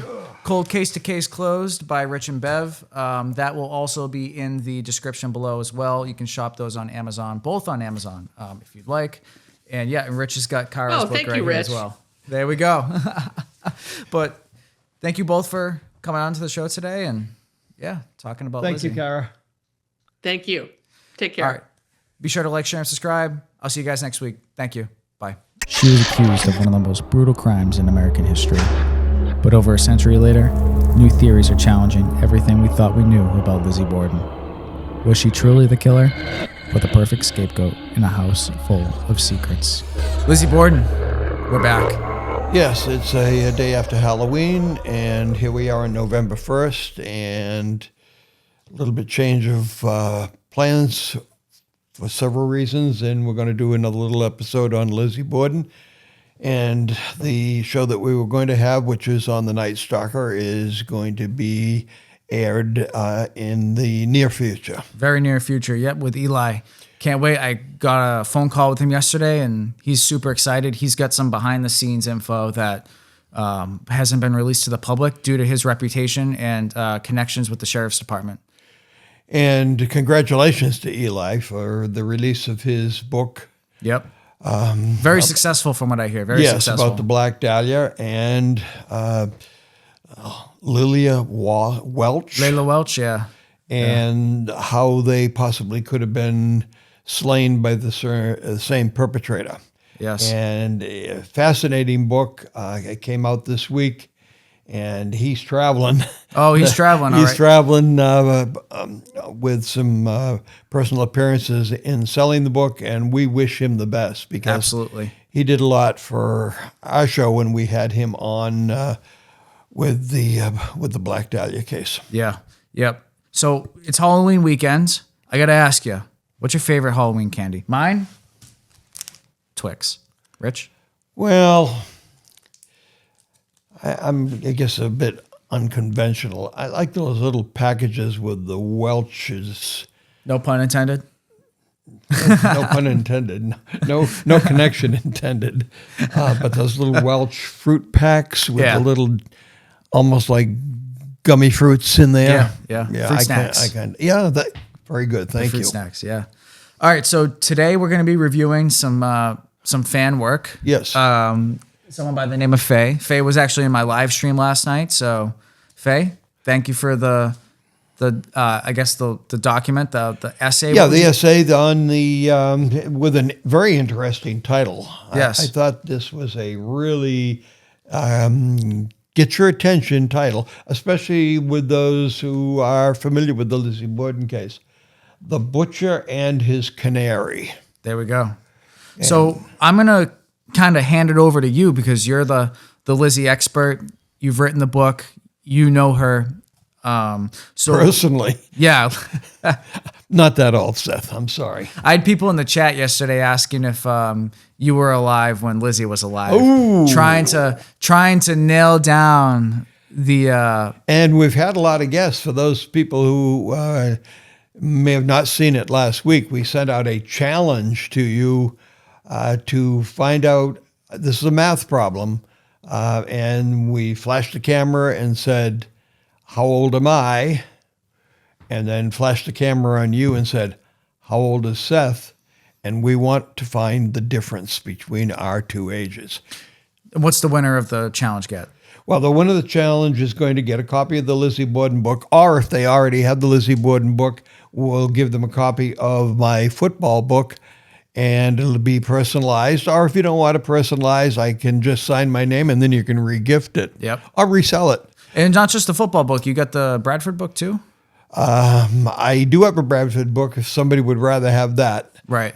So it would be one of those three books, and you decided to... I was going to throw in a show challenge coin. I don't have one on me.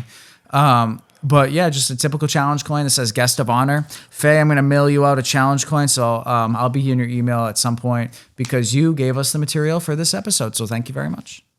So The Butcher and His Canary by Faye. The interesting question in that is, who is the canary? Who is the canary? And there are several possible canaries. I'm assuming that Faye, when she referred to the butcher, we know who the butcher was in the Lizzie Borden case. And as my book explained, and as her essay explained, we picked the same person. And I'm sure she doesn't mind if we divulge who her choice was. And that choice was, of course, Uncle John Moss, who was Lizzie and Emmer's uncle. Their deceased mother, that would have been her brother. And he and Mr. Borden were in business for many years, both locally in the Fall River, Swansea area, and by long distance, because when John Moss was in Iowa, he was in the cattle and horse business, and he would ship by train with 2 cowboys to take care of the animals, and he would ship them back to Massachusetts, and they would arrive in the Fall River area and be taken out to Mr. Borden's farm in Swansea, which is not too far away from Fall River. And they had this side business. This was a side gig going that both John Moss and Andrew Borden had. Sure. Who actually owns the business?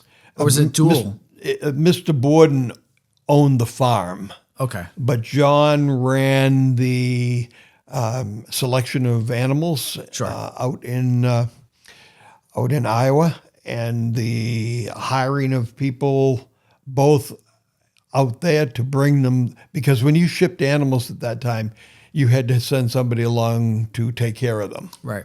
To feed them, to water them, and it was a process, and it took a little bit, close to 2 weeks to get an animal, a group of animals by a cattle car from Iowa, had to go up to Chicago and then across the country to finally to come into the Providence area and then to Fall River, because that would have probably been the easiest way rather than coming to Boston and then coming down from Boston. It was easy to go through Providence. Sure. So what does Faye outline in this essay?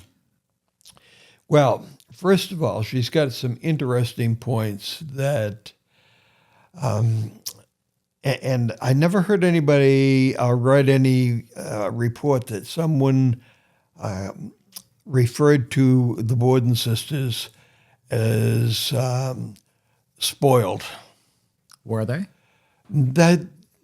I think that has to be the determination of the reader, and she offers information why she considered them to be not spoiled brats, but entitled in their own world because of their father's station in life, which, let's face it, he started off the son of a fishmonger and wound up owning multiple businesses, being on the board of directors of multiple corporations, banks. He owned a lot of rental properties.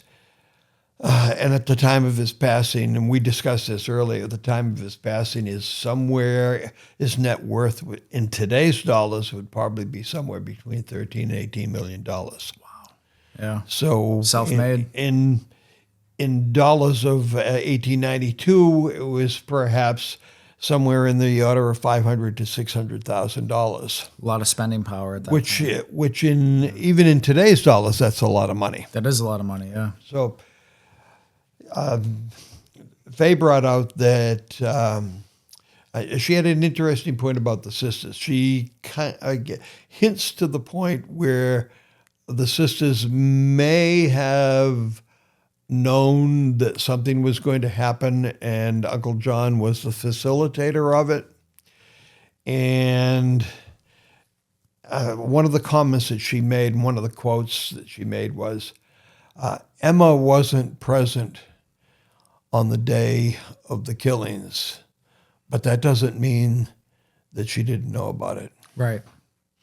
And kind of an interesting point, meaning that Emma was personally away from the scene because she didn't want to be there on the day that the murders happened.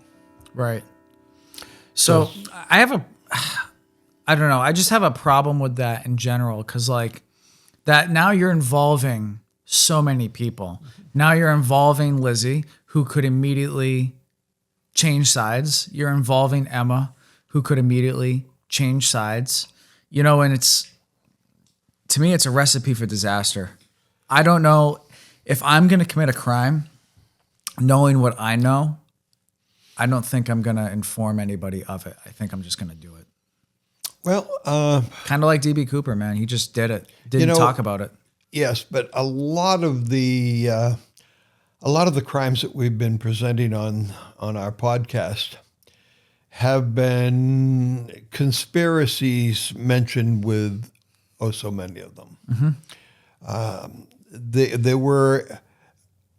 were some solos like H.H. Holmes and others, but there were many that were conspiratorial, Right. like the Kennedy assassination.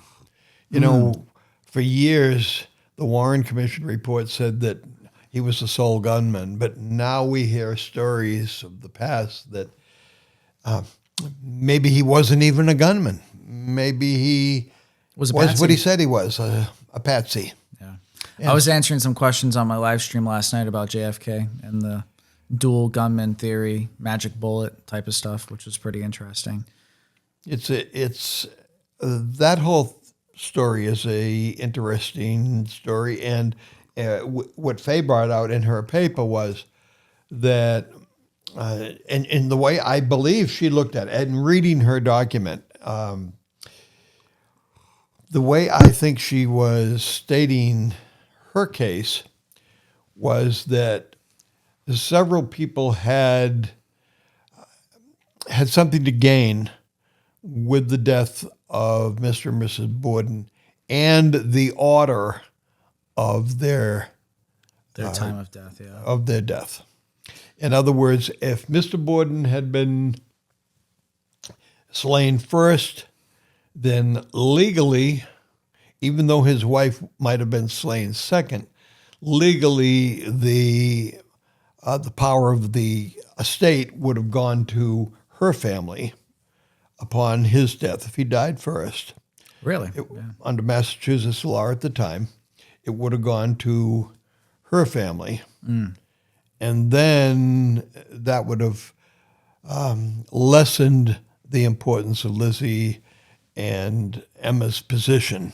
Not eliminated it, but lessened it. Because initially it would have gone to Abby, and Abby was slain, and it would have gone to Abby's family and Emma and Lizzie. Sure. Where the Abby was slain first, and now the estate, if it's in joint names, goes to Andrew Borden. Now he passes away, and it goes to his heirs. Sure. Rather than to any relatives of Abby Borden. Yeah, that's interesting. And earlier in the week, like it's Halloween week, and we had on the podcast, I had a whole like live stream watch party Halloween special for Histories and Hauntings. And we talked a lot on one of the first nights that we did it on the Lizzie subject. And we were actually talking about that, about the estate going to who, like in the time of death and all that, and how it was, put together. And a lot of the people in the comments, and there were 15, 20 people in there, and they were kind of like, no, I don't think that's the case. They were like, I don't, committing a crime, how can you think about that and plan that out? So that was kind of like a quick response. But yeah, to me, it's just like, I don't know if, yeah. But it makes sense. It makes sense. But if it was planned, yeah, if it was pre-planned, let's say between the sisters and Uncle John Moss, and he being the facilitator, the butcher, if they were to plan it out, that would have been the order. Sure. The order of death. Right. Would have been Mrs. Borden first and then Mr. Borden. And as we know, by scientific evidence that was done back in 1892, that Mrs. Borden was slain approximately an hour to an hour and a half before her husband. And they did that scientifically with examining the contents of the stomachs, which were sent into Harvard University and were analyzed for the rate of digestion, because they both ate at the same time in the morning, about 7:15. They both had the same material for breakfast. So it was pretty easy for those who were looking at the stomach contents to say, this person died much earlier than this one. In this case, an hour to an hour and a half. Sure. Because the digestion of the food in Mr. Borden's stomach was much more advanced than Mrs. Borden. Right. So where does this document leave us? What other ideas does it include? We didn't critique it. I did not critique it. I didn't critique it either. I read it. I just took the theory. And I looked at Faye's, the way she was interpreting the information, and I found a lot of points that were plausible. There's some stories out there about the Borden tragedy that are just bizarre. That there was this weird this weird half-brother, Willie, who was the illegitimate child of Andrew Borden and a distant relative who was the pastor of a church, and which someone wrote years after the event. And it's just pure fiction. But her document, her essay, had some real interesting things. And of course, if she wanted to develop that into a novel, she surely has some solid ground, because there's some solid ideas in there. And a lot of those ideas have not been presented in other books. Those aren't the ideas in my book, although we both think that the same person was the perpetrator. Yeah, just different concept. Right. She thinks there was more involved. There was a conspiracy that, and I'm not giving it away, but the person who was perhaps in charge of the conspiracy was Emma. Yeah. And there have been people who accused Emma of being involved. And of course, her alibi was that she wasn't there. Yeah. It's a pretty solid alibi. Well, as far as not committing the crime, but planning the crime, well, possibly. But the authorities at that time never looked into anything that she had any involvement in the actual crime itself. And the fact that she was away is what they based their opinion on. Does this document change, alter, or add new information to your theory? Other than we both agree that the killer was John Moss. I never, ever even thought of this other conspiracy. And I'm not saying that I agree with it, but I'm saying that it's plausible. Right. She has a possible story here. Yeah. That Emma, and to a lesser degree, Lizzie, knew that something was going to happen, and probably, at least on Emma's behalf, Emma knew that she wanted to be away. Yeah. She did not want to be in charge when the crime came down. To me, it just seems, if it was a planned deal, I feel like there would have been more preparation taken. I feel like the bodies were found so soon that why leave evidence like bloody rags in a bin? You know? Like, I just feel like, and why would Lizzie be on the property? Wouldn't Lizzie want to go get her hair styled that day? I feel like if I was in conspiracy to murder my parents, well, yeah, she wore flowers in her hair when she was in court, so she definitely did enjoy styling her hair. Yep.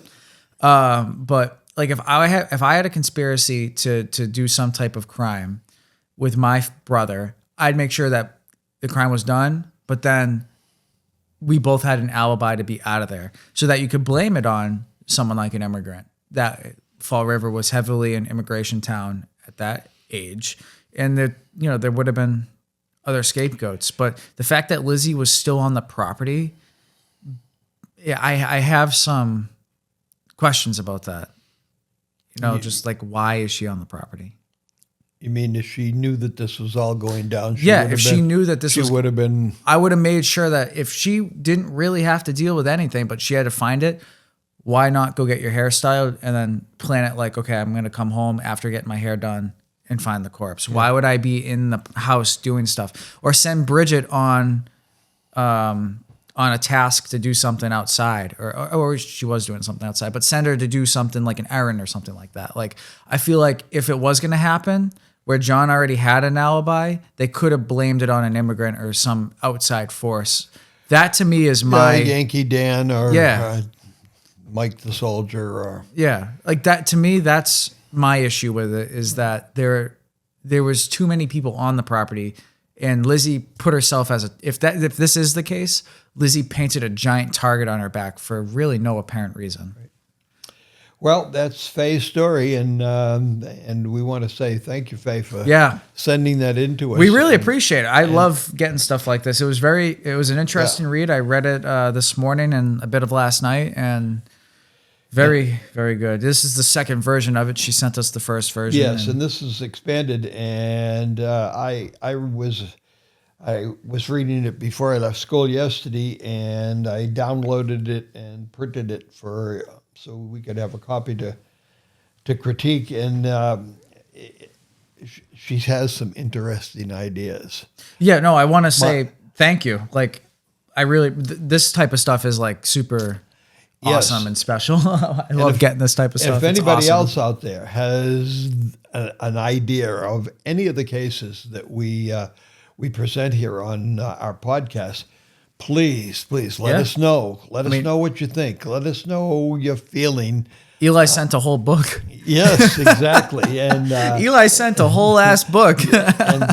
and it was an excellent book. It was an excellent book. Let us know what you guys thought of Sisters in Death. I thought it was one of my favorite reads that I've read this year. I've read a couple of books. I wish him the best. I hope that really goes places. I know he's out in Kansas City this weekend, and we say hi to you out there. And he said, I know the excitement that he's going through right now because I've felt that. And in my case, I felt it twice. Once when the book originally came out, and that was a while ago. And then when we started doing our podcasts, and you remember this well, back in May, I was scurrying to get the books to get the next set of books from the publisher, from the printer, and I thought I had all the time in the world, and next thing you know, I was inundated and had to go over. Rather than having them shipped, I literally went over to the printer in Randolph. You're like, I need these now. And I need these yesterday. And they were so good to me. And I did want to give a shout out to Fowler Printing in Randolph. And when the book first came out, that back 10 years ago, I had Braintree Printing do it, which was in Braintree, and Fowler Printing has acquired Braintree Printing and moved the entire operation over to Randolph. So good people to do business with. They got them done super quick, and they came out super nice.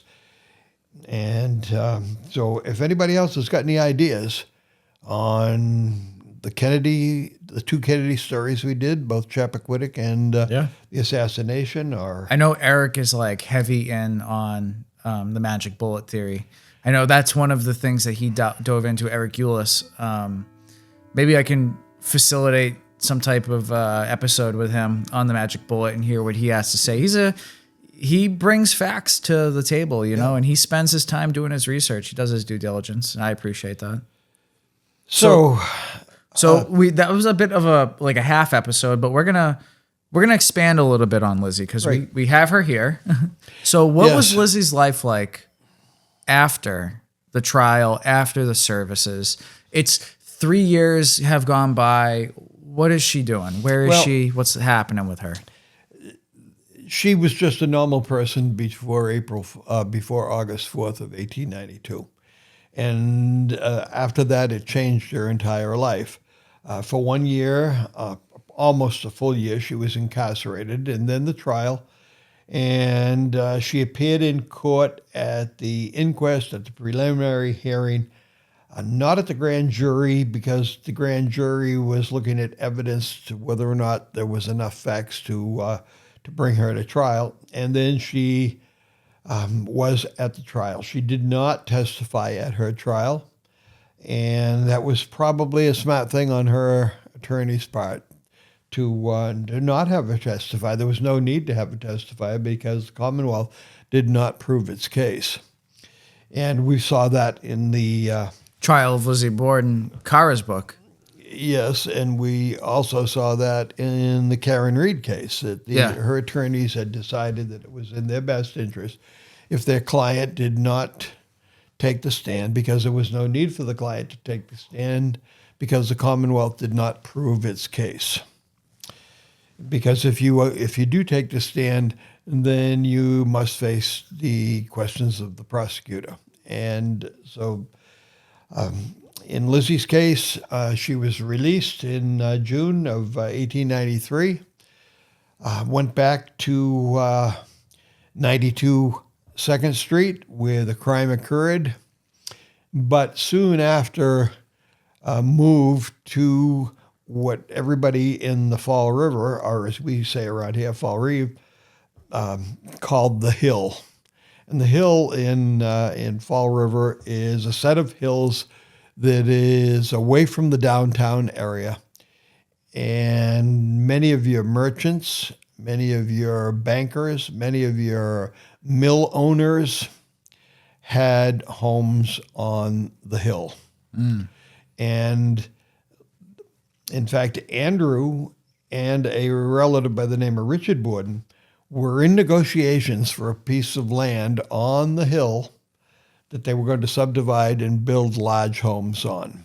And that came out in the initial inquiry that happened a week after the murders, that Andrew indeed was in the process of getting ready to move from 2nd Street up to the fancier end of town.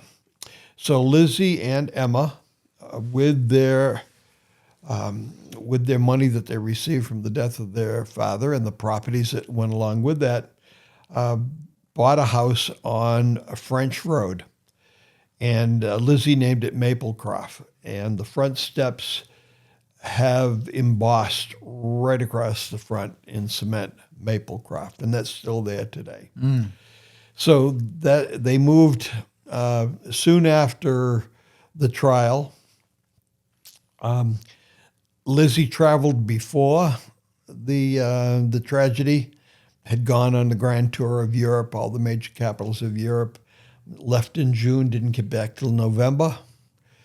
She went over there with a group of other women from Fall River, and so she was well-traveled. After the trial, she went out to the Columbian exhibition, which was known as the Chicago World Fair, and we had one of our stories was about H.H. Holmes, who built this hotel of horrors at the time of the Chicago World's Fair. So Lizzie and a friend traveled out there by train and saw the sights. It was the first time where electric lights were used extensively all over the fairgrounds. The first Ferris wheel was at that fair. Wow. And then she came back to Fall River and found around town, nailed on telephone poles, a little poem about her and some other flyers about her that were not necessarily complimentary. And she found that people in her church shunned her, where the church was an important part of her life. She taught Sunday school. She taught immigrant children in the church. She taught them English. This is before the murders. And she found that her position in Fall River had changed. And over time, she became more of a recluse, became rather distant. She did enjoy the theater.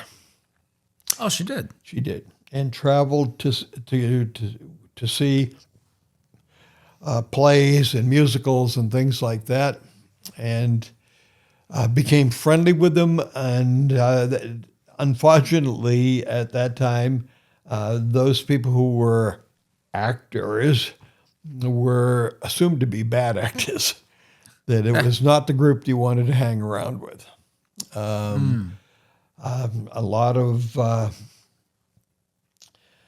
drinking, a lot of parties and things like that. And whether or not Lizzie was involved with the temperance movement when before the tragedy.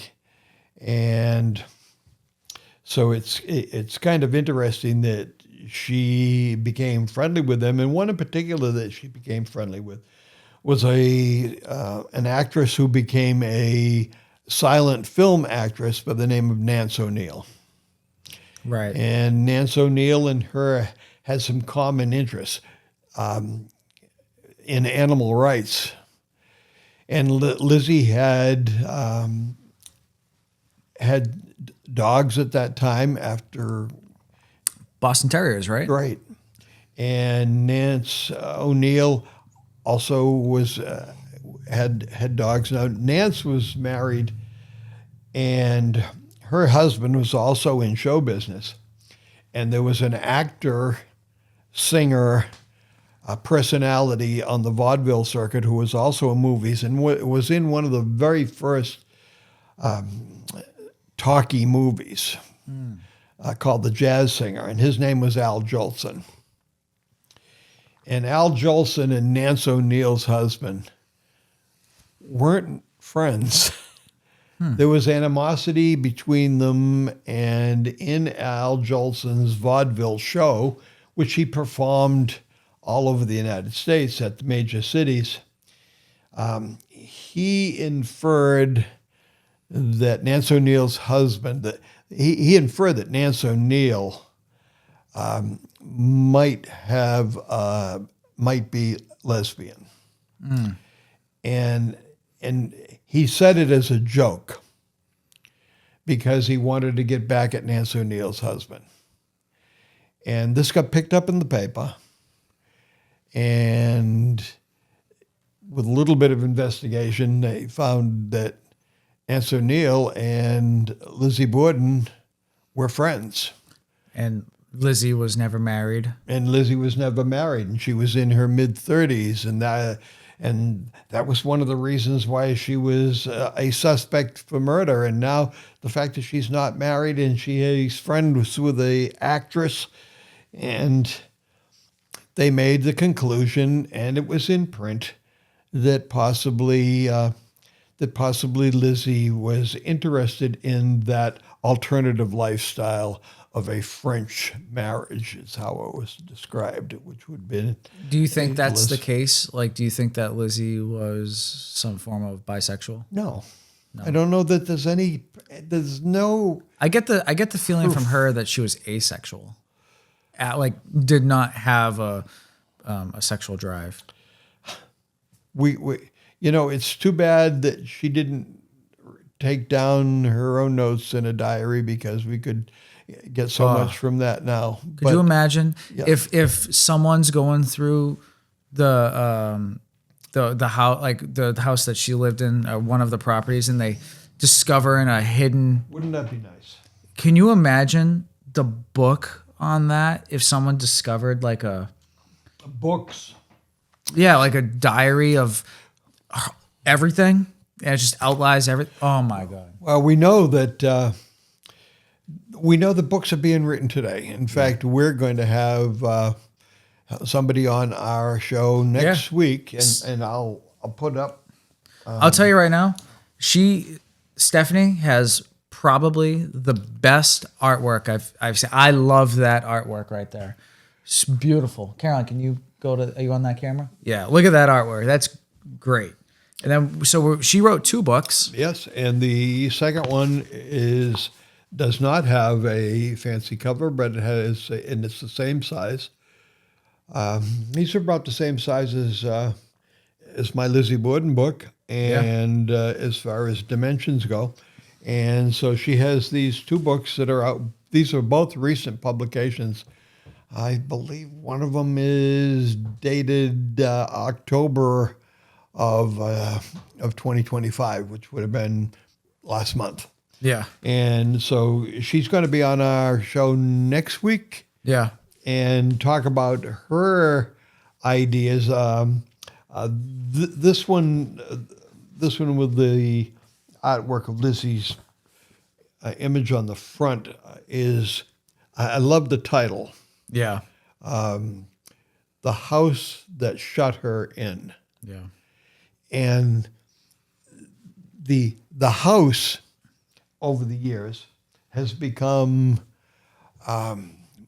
as interesting as the case and as interesting as Lizzie and Emma. Yeah. Especially from his paranormal standpoints, that it's probably it's been classified as one of the top 10 haunted places in America, and certainly one of the top haunted places in Massachusetts, and not too far away from the Bridgewater Triangle. Nope. Right on the edges of the Bridgewater Triangle as we are here today. So the house itself has developed an image of its own. The first time I saw the house was with my daughter. We went to the Fall River Historical Society because at that time they had a Lizzie Borden display there. And all we could do was drive by the house. You couldn't go in the house. The house was a business. There was an attached printing business. And I have seen a card, a Fall River card from the 1950s, that shows the Borden home, and attached to it is a printing company on the side. Well, that changed about 20 years ago, and the printing establishment that was built onto the Borden home, was torn down, and the house was restored to look like it did back in 1892. And that's how it is today. I've never been. I want to go. We should do like a traveling video. You and I take a tour and stuff like that. Just like with a phone. It is an interesting place. I told you I've been there a couple of times, and I've been on the tour a couple of times. I've been there numerous times, but the tour is interesting. It shows you all the different rooms, takes you through the house. House was an interesting house. Originally, it was 2 family, upstairs and a downstairs, which at that time meant that it had to have 2 means of egress. So there's a front stairway that goes up to the bedrooms in the front.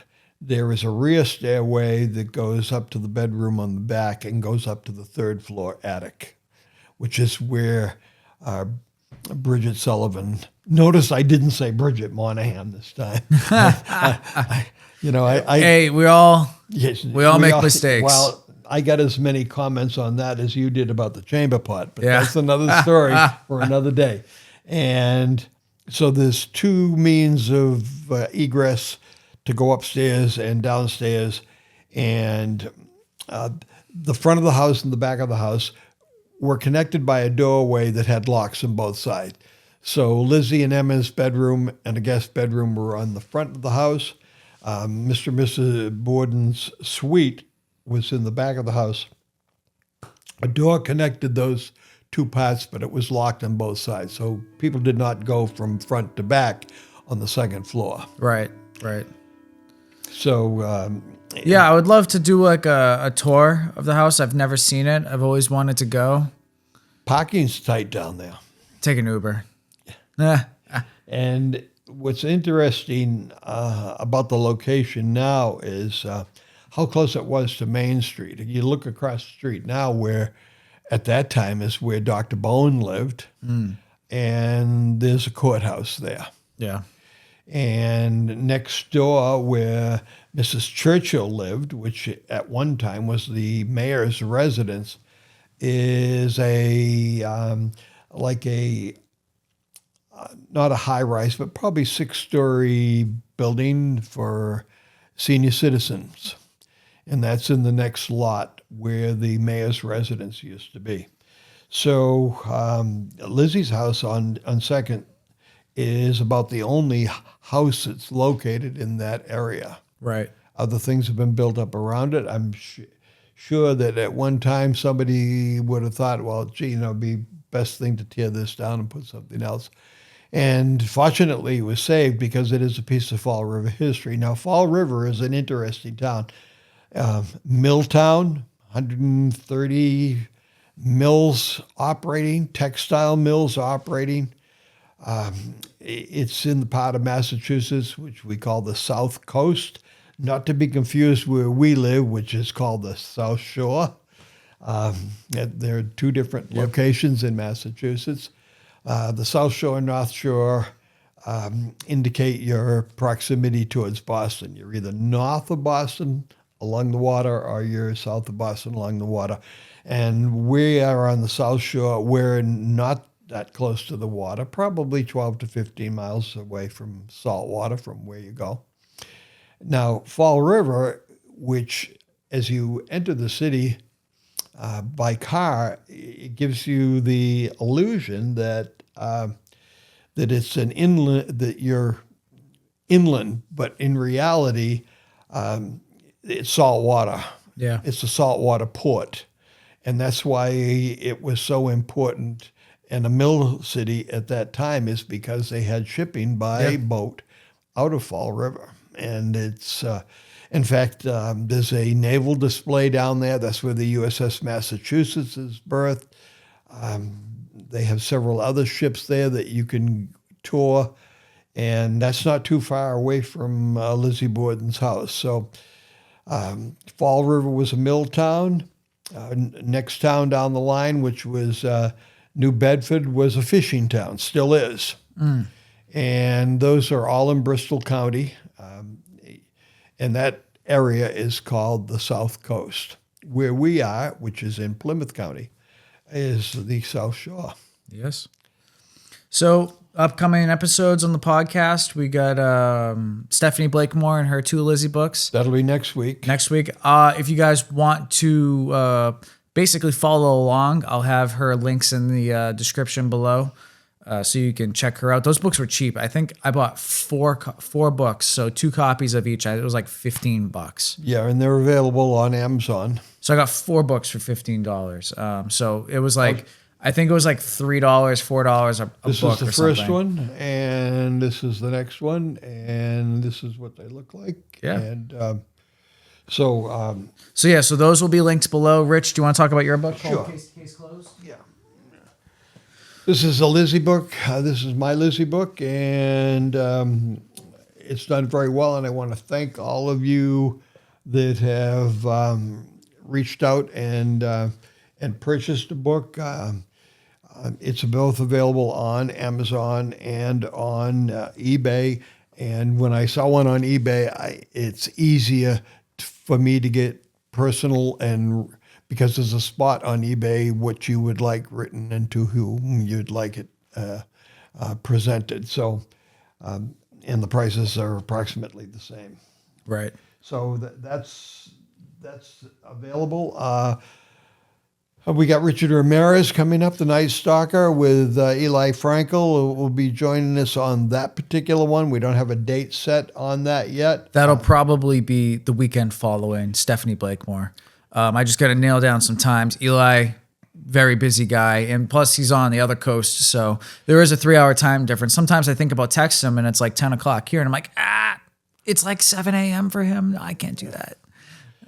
And what else we got? We got Joe Aridi case coming up. That's a real interesting case, and that'll be up later on in November. Some hot takes that we've been asked to do is, well, we got Jack the Ripper at some point. Do Jack the Ripper, Zodiac. Couple episodes on Zodiac. That's real interesting. Now, Jack the Ripper, you mentioned today that the person who does your artwork. Yes, that David. You've been shown. David is currently painting. He's redoing a Jack the Ripper painting, and there's a chance I might buy it. But if I don't, he's going to send me 2 prints. He has 2 current Jack the Ripper prints, so he's redoing one of them. So he'll have 3 total prints. He's going to send me 2 so that I can display 2 prints in the back over here. And yeah, it'll just kind of be a nice aesthetic, for the show. He typically does that like moody, dark mood type painting. You can check him out. Lizzie, if you'll excuse me for one moment, I swear I'll put you back. We got a couple of David's paintings back here. This is my favorite painting that I own. If we go to the wide camera, it's called The Witch's Companion. You got a nice hint of a castle in the background, and then you got a girl holding flowers with a dog. On your right, we have the Vanishing Manor. Beautiful landscape portrait. I love the sunsets. His ability to paint the sunsets is just amazing. But yeah, I am a big art guy. That's why I like Gardner very, very much. And the Gardner story. The Gardner story is crazy, but it's like I really hope that they can recover the Gardner paintings that were stolen. It's the biggest theft for personal theft, privately owned property, which is upwards of almost $1 billion at this point. And speaking of theft, we've been all following the Louvre. Heist. We got to do an episode on that. Oh, and Ed Gein. I've had a lot on Ed Gein. Ed Gein's very popular nowadays. It's another type of murder situation. I don't know much about the case, but that's something that is very popular right now. And if anybody has any cases that they would like us to review while we're working on our research for these podcasts, please let us know. And remember, we have that contest going up. Did anyone win the contest? No. We had some. All right, so we're going to continue. We're going to continue. Okay. You had some guesses that were really close. Really close. Who was the person that Barnabas was very, very close. And a former colleague of mine and still a friend of mine, a guy by the name of Cedar, and he listens to all of our podcasts, watches a little bit, but he mostly listens. And so Cedar, this is a shout out to you. I want you to know you were real close, but no cigar. No cigar. When you guessed the age difference between Seth and I. Remember, as I mentioned last week, I know this might be hard to believe, but I am the older, and Seth is the younger of the two of us, so it's going to be a positive number. And in fact, better get those in because tomorrow the number will change. Absolutely. Because why? Well, it's your birthday. That's right. It's your birthday tomorrow. Right. We did have a question on the live stream that someone wanted me to ask you. In what bourbon or alcohol do you enjoy? Like if you were going to sit down and pour a drink, and obviously the atmosphere of the establishment matters. If I'm going out to a pub, I'm going to drink a beer. But if I'm going out to a casino, I'm drinking bourbon and Sprite, bourbon and 7-Up. Oh, that is a good one because... Or even wine. Do you enjoy wine? I used to. Yeah? What kind of wine? I prefer red. Yeah? However, those days seem to be behind me because of blood sugar issue. Sure. So I have to be kind of... selective. Yes. And I used to like Malbecs, and my daughter had a wine get-together one night, so everybody bought a wine, and I had a colleague that said to me to bring this thing called a Riesling. Have you ever had a Riesling? I had a Riesling on stream on Tuesday. I drank the entire bottle. Very tasty. Well, that's the thing. It's like when I start drinking a bottle of wine, It's the whole bottle. Well, in my case, if I open a bottle of wine, it's several months. Is it still good? Yeah, exactly. So this person said to me, I bring this Riesling, and she gave me the name, and I brought this to this wine tasting episode that my daughter had. And what you're supposed to do is tell about the wine and tell about the price and tell when it's best served. And I neglected to follow the rules, and I did not tell when it was best served. And some lady said to me, "Oh, could you tell us when this is best served?" And the person who told me this, we were teaching at Dorchester High School at the time, which is a inner city high school in Boston, affectionately known as Dot High. And this lady that gave me the information about the Riesling said that it was best served at 7 a.m. before we went into the building. But and I told this at this little get-together, and the person I told didn't appreciate the humor. But best served at 7 a.m. before you go in the building. We did get a topic request, Yes. something. Missy Bevers. Yeah, I saw that. You sent me that. Yeah, I didn't get a chance to look it up. I don't know anything Is that about a case? I don't know. I don't know anything about it. It was something that was in my chat on Thursday, and then something that was in my chat last night as well. So that's something that we'll have to look into. Well, I got to get my shovel and start digging. Yeah. But yeah, so upcoming, Stephanie, the Tina Bar stuff will be coming very, very soon. The sand is the jar, the portrait of Cooper. Yeah, you showed me that. That was excellent.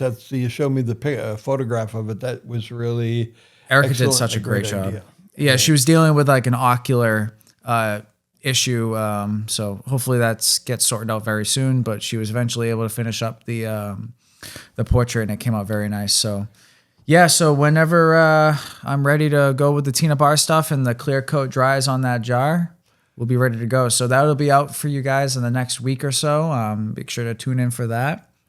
And then I might go live on Sunday for a live stream if you guys just want to come and hang out. I like going live. It's kind of fun. We got like a core audience of like 10 to 15 people, sometimes 20 that join in. So if you guys want to tune in on Sunday evening, I might go live. Unfortunately, I won't be able to join you. I've been invited to watch the football game tomorrow on my birthday. Very nice. Very nice. Pizza, by the way.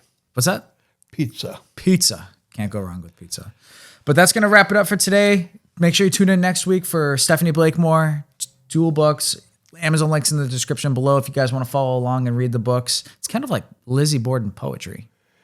It is. That's what my feeling about it is. It was had a poetic nature to it. This is Stephanie's books. And I've completed one of them, and I wanted to wait to do the second one until the week before. I'll be reading that this week, so I'll be ready for next Saturday.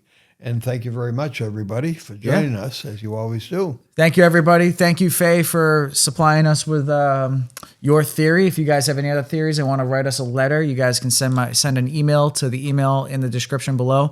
Also, follow me on Instagram, Seth_Rosczewski, and you can also follow me on X. All the links are in the description below, as well as Rich's book links will be down there as well. So I'll see you guys soon. See you guys next week. Thank you very much. Be sure to tune into the lives. I'll talk to you guys. This evening, we explore a different side of the Lizzie Borden story. The kitchens, the recipes, and the food that shaped her world. Today, we sit down with author Willard Ford, whose new cookbook blends Victorian New England cuisine with one of America's most enduring mysteries. This is history, storytelling, and true crime, served with a side of Thanksgiving. So, Rich, it's been a great Thanksgiving, but we have a interesting episode, a Thanksgiving special, if you will. Yes. Here, About our two favorite topics, what's that? Lizzie Borden Yep. and food. Food. Yeah, that's kind of like the theme of the day today, Yes, isn't it is. Thanksgiving brings out that in all of us. Yep. So, Rich, do you want to introduce our guest Sure. today? I would like to introduce our guest, and he is out in Ohio. Yep. and his name is Will Ford. And here's his book. And the title of the book is Someone's in the Kitchen with Lizzie. Are they? Welcome, Will. How we doing? Thank you so much for having me. It's a pleasure. I guess we should probably just start with what inspired you to write the book, and being out in Ohio, how did you hear about the case? You know, what was your introduction to Lizzie? And because you took a unique approach to this. Most Lizzie books that we read are, you know, historical novels and whatnot. So it's a bit different. So I'm curious to hear like the motivation that drove the creation of this book. Yeah, this is Zach, before your time. I'm sure Richard would remember back in 1975, the Legend of Lizzie Borden came out with the beautiful Elizabeth Montgomery. I watched it with my grandpa. I was just a little kid, and it fascinated me that this case unsolved for so many years. And then in 7th grade, I read a report about it, and I've always kept that in the back of my mind. Who did it? And what was going on in her mind? What was going on in everybody else's mind, and what was happening? And I enjoy cold cases. So, 130 years, give or take, that nobody's been able to solve this. And I had in the back of my mind that I would like to write something about her, but I didn't want to write any of my opinions or this is how I think she did it or she didn't do it. I wanted to put a different twist on it.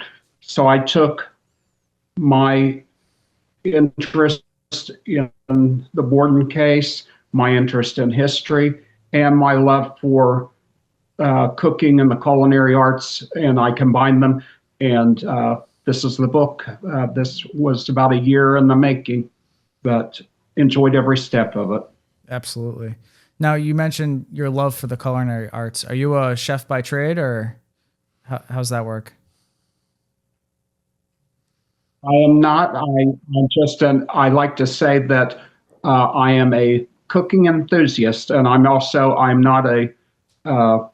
a professional historian. I am not a criminologist, or I'm not a Borden expert. I am an enthusiast. So anything that you read is merely Will's take on it. There you go. It's kind of how I am. I do not know enough to classify myself as a historian. I'm just a guy that sets up microphones and talks into them. You have a strong curiosity fueled by coffee. Exactly. Yep. Exactly. So, Will, I'm curious. Have you, in your research, have you created a theory on what you think happened? We've talked to Stephanie Blakemore, who is on team John and Bridget. We've talked to Faye, who's on team Lizzie and John. We've talked to Cara Robertson, who thinks it's just Lizzie and possibly Abby. No, what was the sister's name? Emma. There we go. See, not an expert. But I'm curious, and Rich is on team John. So I'm curious, like, what corner do you reside in with the theory? Although I don't mention it in the book, I just say this isn't about theories. This is about New England cuisine, the turn of the century. My theory goes along with Richard's. I believe that John the butcher did it, but I believe, even though Lizzie didn't do it, I believe that she was a co-conspirator. I really do. Very interesting. Rich, I'm going to toss you the question ball here. I got it. And we've talked about several authors' books, including mine. And in my book, interestingly enough, there are a couple of recipes. Yep. Believe it or not. And when Bridgewater State was involved with a project with my book about a decade ago, they actually served one of these recipes at a reception that they did. And supposedly this is supposed to be one of Lizzie's favorite recipes. which was New England gingered pear crisp. And they actually prepared this at the Bridgewater Public Library, and it was excellent. And of course, as we all know, Lizzie had a few pear trees out in her backyard, and they're instrumental in the case because both her and Uncle John refer to being out and gathering pears. Right. She before the murder of her father, and he after the murders were over. He suddenly found himself in the pear trees, knowing nothing about what was going on inside the house, which was a gruesome scene of two brutally murdered people. So food and the history of what goes on in the Borden household is paramount in a lot of different stories. You hear the story about the mutton stew and how it spoiled, and that's why people were sick. The people of the household, Mr. and Mrs. Borden and Lizzie and Bridget Sullivan, were all ill on the days before the tragedy on the 4th of August. So food was an important part of the whole story. And I'm glad that Will has brought it out. And I looked through some of the recipes, and some of them are, I could go for some. Yeah? Do you have a favorite? Well, I liked his take on clam chowder. My wife has a recipe on clam chowder, which is a bit different than that. And I would like to compare the two, and maybe I'll do that. That would be great. So, Will, now I'm going to ask you, do you have a personal favorite recipe within the book? I do, and it was actually written by one of Lizzie's friends because she got it off from Lizzie, but it was written in her handwriting and she passed it down through her family. It is Lizzie's meatloaf. Really? Is there anything special about it for the people at home? It's made like we normally make our meatloaf. She used crackers. Some people use oats. Some people use bread, but nothing really special. But it was interesting to me that how the meatloaf hasn't really evolved much since the turn of the century. So there was something that got brought up in Cara's book, and that was that she was eating sugar cookies the day of the crime. Have you heard that rumor? Do you know anything about it? She was, Lizzie was, according to her testimony that morning, she was in the parlor ironing handkerchiefs, and she had gotten up at 9 a.m. She didn't really want breakfast, so she had sugar cookies and coffee. And I did a recipe. Of course, it wasn't tied specifically to the Bordens, but I called it Emma's Sugar Cookies because of Lizzie and the cookies. There we go. We'll have to try those too. I know. We'll have to make that because we cover Lizzie so much. I feel like I know her. Yeah, we've done almost 8 episodes on her. It's been 8 at this point? I think so. We did 3. You and I did 3, and then we had Karen, and we had Stephanie.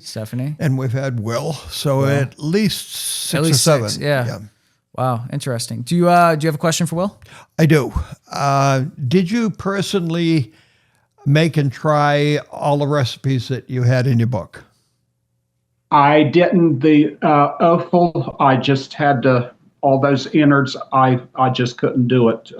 So I just trusted my research. But one of Lizzie's favorite meals that she often had at fine restaurants and hotels was calf's brain with eggs. That doesn't sound remotely delicious to me, but it was one of Lizzie's favorite.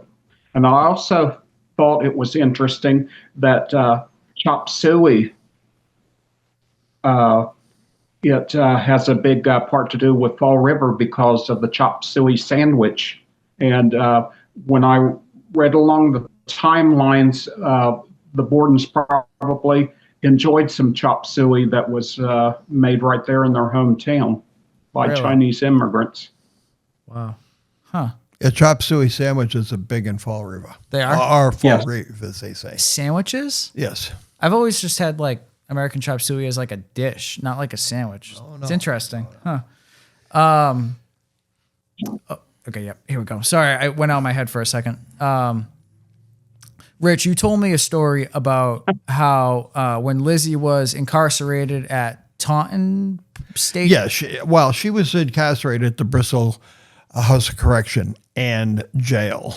Right. And she was not in the House of Correction. She was in the jail. And in Massachusetts, there's a difference between those. They can be in the same physical building, but those inmates, those people serving time, are in the House of Correction.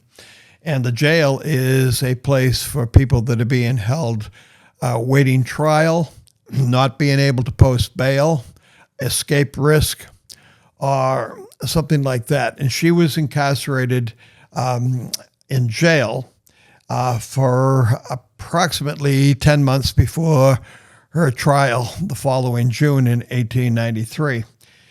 And while she was there, because she had food there, and while she was there, she, being a woman of means, because her family had money, she was able to sort of order off menu. So she wasn't given prison food or food that was prepared by the institution.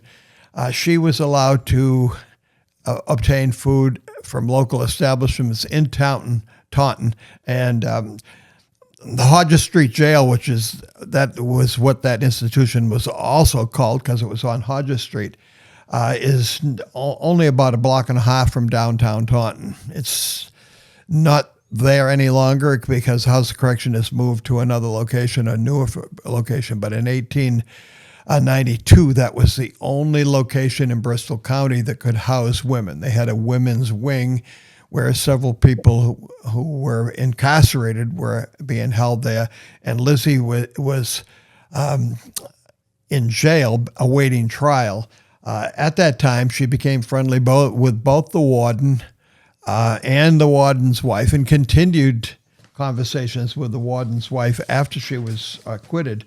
And her name was Abby Wright, and the warden's name was John Wright. And Lizzie visited them after her acquittal. Wow. And one of the favorites that her favorite menu item was from a local establishment in Taunton. It was called Henson's Luncheonette.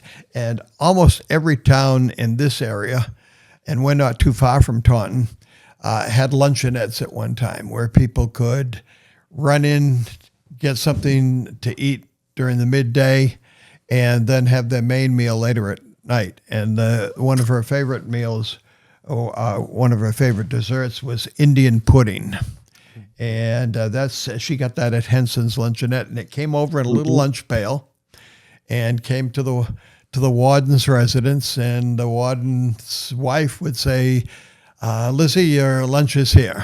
And she would sometimes share lunch with the warden's wife, who was sort of the matron of the establishment. And they only had a few female people who were either incarcerated or awaiting trial. Lizzie was the only one that was awaiting trial.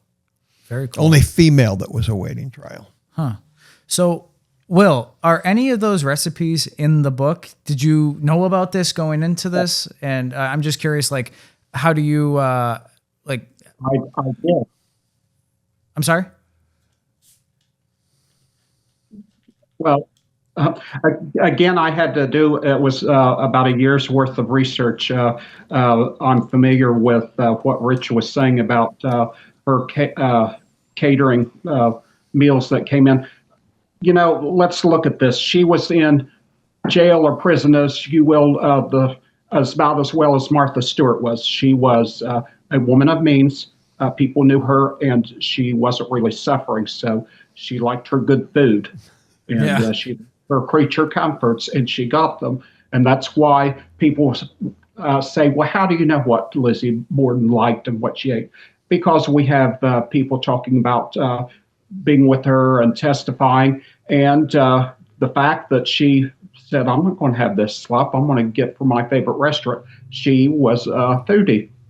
Yeah. I definitely believe she was. So, Rich? In addition to liking fine food, she also liked the theater and traveled for both food and for the theater. That's a great point. Did you include any like abroad meals that she would have had in her travels around Europe? And she went to Rome. Am I right? Yeah, she went all over, made the grand tour of Europe 2 years before the event. Was it 9 months that she was with her escort? Yeah, there were 6 women from 5 women from Fall River, and they met an ex-teacher, and they went from June until November. The grand tour of Europe, all the major capitals and places to see.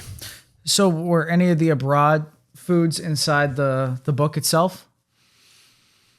I think there is a French one, if my memory serves me correct, but I tried my very best to stay within the New England area. So because she could have got that abroad, of course, but I wanted to concentrate on what were people eating in Massachusetts and in the Boston and in the Fall River and the greater New England place. What were they eating? What was the style? How did they run their kitchens?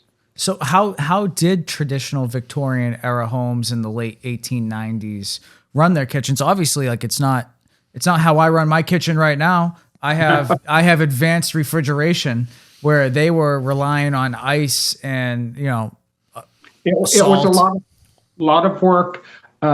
Imagine in the heat of the summer, and of course that iconic conversation that people have, how hot it was that August morning when the Bordens were so tragically murdered. But imagine having to build a big fire in your oven, a wood burner, or if you used coal. Imagine having to do that to cook. And it's hard to bake bread or anything with a modern oven because it takes a lot of practice. Just imagine not having a thermometer and just going by feel. Well, that feels like a fast oven, so it's hot enough. Or no, we need a medium oven, so this is how I'm going to bake that. Or baking biscuits. Or it was a lot of work, a lot of backbreaking work, hauling water. Of course, people talk about Andrew Borden being a skinflint, which I've got a whole gripe about that. But the Bordens did have running water. I'm sorry, you said a what? A skinflint. Skinflint. Oh, here we go with like the chamber pot stuff. Oh my God. I don't know what a skinflint is. Oh my God. Comments, you guys can light me up. Seth, Go ahead. Seth, come on. You don't know what you never I don't heard? know what it is. I'm sorry. Well, We're showing our age. So educate me a little bit. What is a skinflint? someone who's a miser. A miser. Oh, okay. Okay, there we go. Now gentlemen, you tell me, would a miser send his daughter out to a European vacation? They had to do nothing. They were ladies of leisure. They were just expected to do social things, work in the Sunday school, which Lizzie did. She was a Sunday school teacher. She taught Chinese immigrant students. She was a member of the Flower Committee, the Women's Temperance Movement. And I also have a part of the book talking, did they believe no alcohol for drink? Did they use it for cooking? We don't know. But and also two or three seal skin coats or capes. Those were very expensive. A skinflint or a cheapskate wouldn't have done that. So I really think that Andrew and Abby were grossly misaligned. Rich? I agree. It's always been said that the crux of this whole tragedy, the double murder of Andrew and Abby Borden, was partially caused by greed of either Emma or Lizzie or both, and I don't think that was the case at all as far as a motive. Andrew was in the process, and this is in the part of the court record, that he had planned to move away from 2nd Street and go up to what we call in Fall River the Hills area, which is uptown and upscale. And he had made inquiries about buying the land and was in the process of, with a fellow relative, of purchasing a piece of vacant property up in the hills section of Fall River. So, and I think that both Emma and Lizzie knew that. How does Uncle John come involved with this? Well, Uncle John was away for many, many years and suddenly comes back to Fall River. And there's an absence of Uncle John in the story of about 20 years. When he was there during the Civil War, and that's when his sister passed away. That would be Lizzie's mother. And then he was out west, winded up in Iowa, and him and Andrew Borden got into business of shipping cattle and shipping horses back to Massachusetts, and they were business associates. And that might be part of the reason why this whole thing happened. Not being a miser or a skinflint, or and it's really rotten, I think. Now, even though Elizabeth Montgomery is my favorite Lizzie portrayal, she really is. That movie took so many liberties, and it was just gross to the victim blaming. Well, since Andrew was murdered, and his daughter could have done it, then he must have been abusing her. Well, since Abby was murdered, she must have been this horrible witch to these girls. That's not fair. There's nothing, any of the evidence that I've read that would even tie Andrew to such debauchery. Abby, even though there's some cases of people saying that Lizzie said, oh, she was a monster, or she told her schoolmaster that she didn't like her, that's stepmother stuff. Abby had friends, she had relatives that she visited. There's nothing to prove that these people were wicked people and deserved to be murdered. And that just kills me how, no pun intended, how they're portrayed in so many books and so many movies. Now, Rich, I didn't prepare this question. It just kind of came to me while you were telling me about Uncle John and his childhood, Civil War, kind of going further back. Were there any, so like when we go out to eat, if we go out to Mia Ragazza down the street, they have a kids menu. Were there any popular children dishes, or was it kind of just like you eat what the family eats and that's it? Like there was no catering to kids? Like how did the children's diet alter to the parents' diet? Like how was it changed? How was it different? Are you talking to me? Yes. Children in Victorian times, just like over in England, the same over in New England, they were to be seen and not heard. They were treated like little adults. There wasn't any favor per se to show to them. They ate what they were given, and they were to be grateful for it. So maybe they got some smaller portions, but no, there weren't any children's menus. Sometimes they just, the parents would take a little from their plates and feed the younger children, but no, there wasn't any, that I've read, any kind of special treatment. That's kind of what I was assuming. Rich, do you have a question for Will? I do. Are you planning on any other project after this book? I am working with my wife right now. She's also an author. We are working on another cookbook. It's going to be historically related to. We are working on that. And there is also, in my county, there is a movie production company that has started, and they have approached me about possibly doing a Borden-themed movie.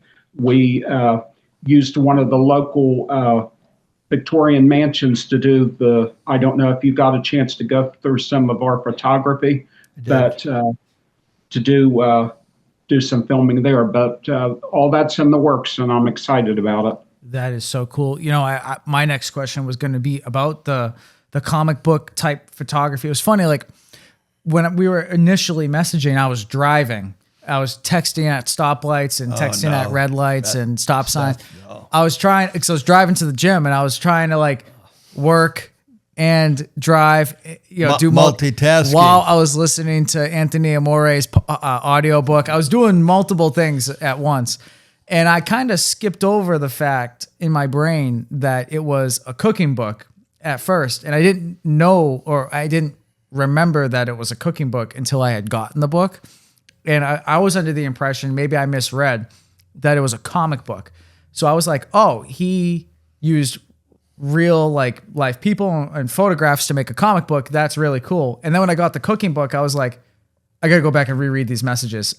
So I went back and I reread the messages. I'm like, this is really unique. This is even more cool. Yeah, I'm like, this is totally unique. I did not expect it. It was like because I was kind of expecting like a children's book, but where like, a children's book might not be useful to me. This can be useful to me, and I can try to recreate some of this. And like, it was totally unique, and I appreciated it even more when I had realized that I misread the initial messages between us. So I was going to ask. Sorry, I didn't mean to interrupt. I was going to ask about the mansion, the photography. Where did you get the idea to use that avenue in that aspect?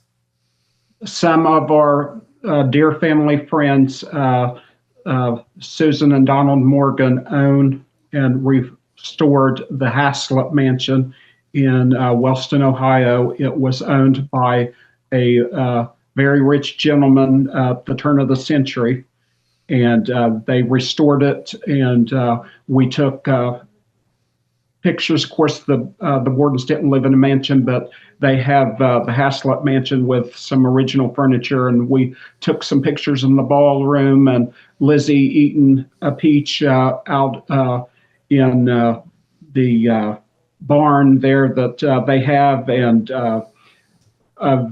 some other good friends of mine. Everett Reeves is a professional photographer. He did the photography, and his wife Christy is an art therapist. She did the kind of tongue-in-cheek artwork for us, and the Morgan Boggs family came in and portrayed the Borden family, and 90-year-old Mel Christian played Andrew for us, and he was just so glad to do it, and I think he was spot on in those pictures. Yeah, it was definitely interesting, and I enjoyed looking at it. I have a couple of friends that own different Victorian mansions, and it's like they're just absolutely gorgeous. There's one down the street. There's a few in the hometown. That main street, Union Street, has all different. I call them the Union Street mansions. There's like 7 or 8 of them. They're absolutely gorgeous, and they're all neighbors. And Rich and I drive by it to go to work every day, so it's really unique. We don't live there. No. We don't live there. I also would like to tell you, Zach, that for this month and into the holidays, I'm going to be putting the cookbook on sale. So instead of its regular price, it's going to be $10. I'm going to reduce the price there on Amazon. So it makes a perfect gift for the historian in your family, the foodie in your family, or the morbidly curious. It will just make a great gift for any of them. Absolutely. Now, will we be posting that on our website? Thank you. So all the latest episodes, like the interviews and stuff like that, always go on the website, and that leads directly to YouTube, and people can navigate the description and the pinned comment. All the links are always there for people to check out. And if I'm not mistaken, it's through Amazon, right? That's correct. And Amazon, I use Amazon daily at this point. I use it as my primary shopping tool, so it's always a secure link. Well, I'm going to put the book up. I Hope you can see it, Will. If you can, then everybody else can. There we go. So yeah, Will, if you ever have any further projects, I know you're a writer. I'm just curious. What else have you written? Do you have any other books that are out that might be of interest? That was my first book, actually. I have some in the works, and it just seems like when you get a book in your mind, it writes itself. I know Rich could probably testify to that. It just comes to you like, I'm going to be written, and this is what you're going to write. Now, what to someone that might be a listener of the show who either has some experience cooking, nothing like semi-professional or professional, what mindset should they have going into some of these recipes? These aren't five-star Michelin recipes. They're easy. They're home cooking that anybody could do, from beginner to a professional chef. They're easy. They're some of the beloved foods in the New England area, like the brown bread and the Boston baked beans and Lizzie's favorite orange sherbet. Just a lot of easy recipes that you can make, and you're tasting history, taking a bite of history. So cool. Well, I really appreciate you mailing us a copy of the book.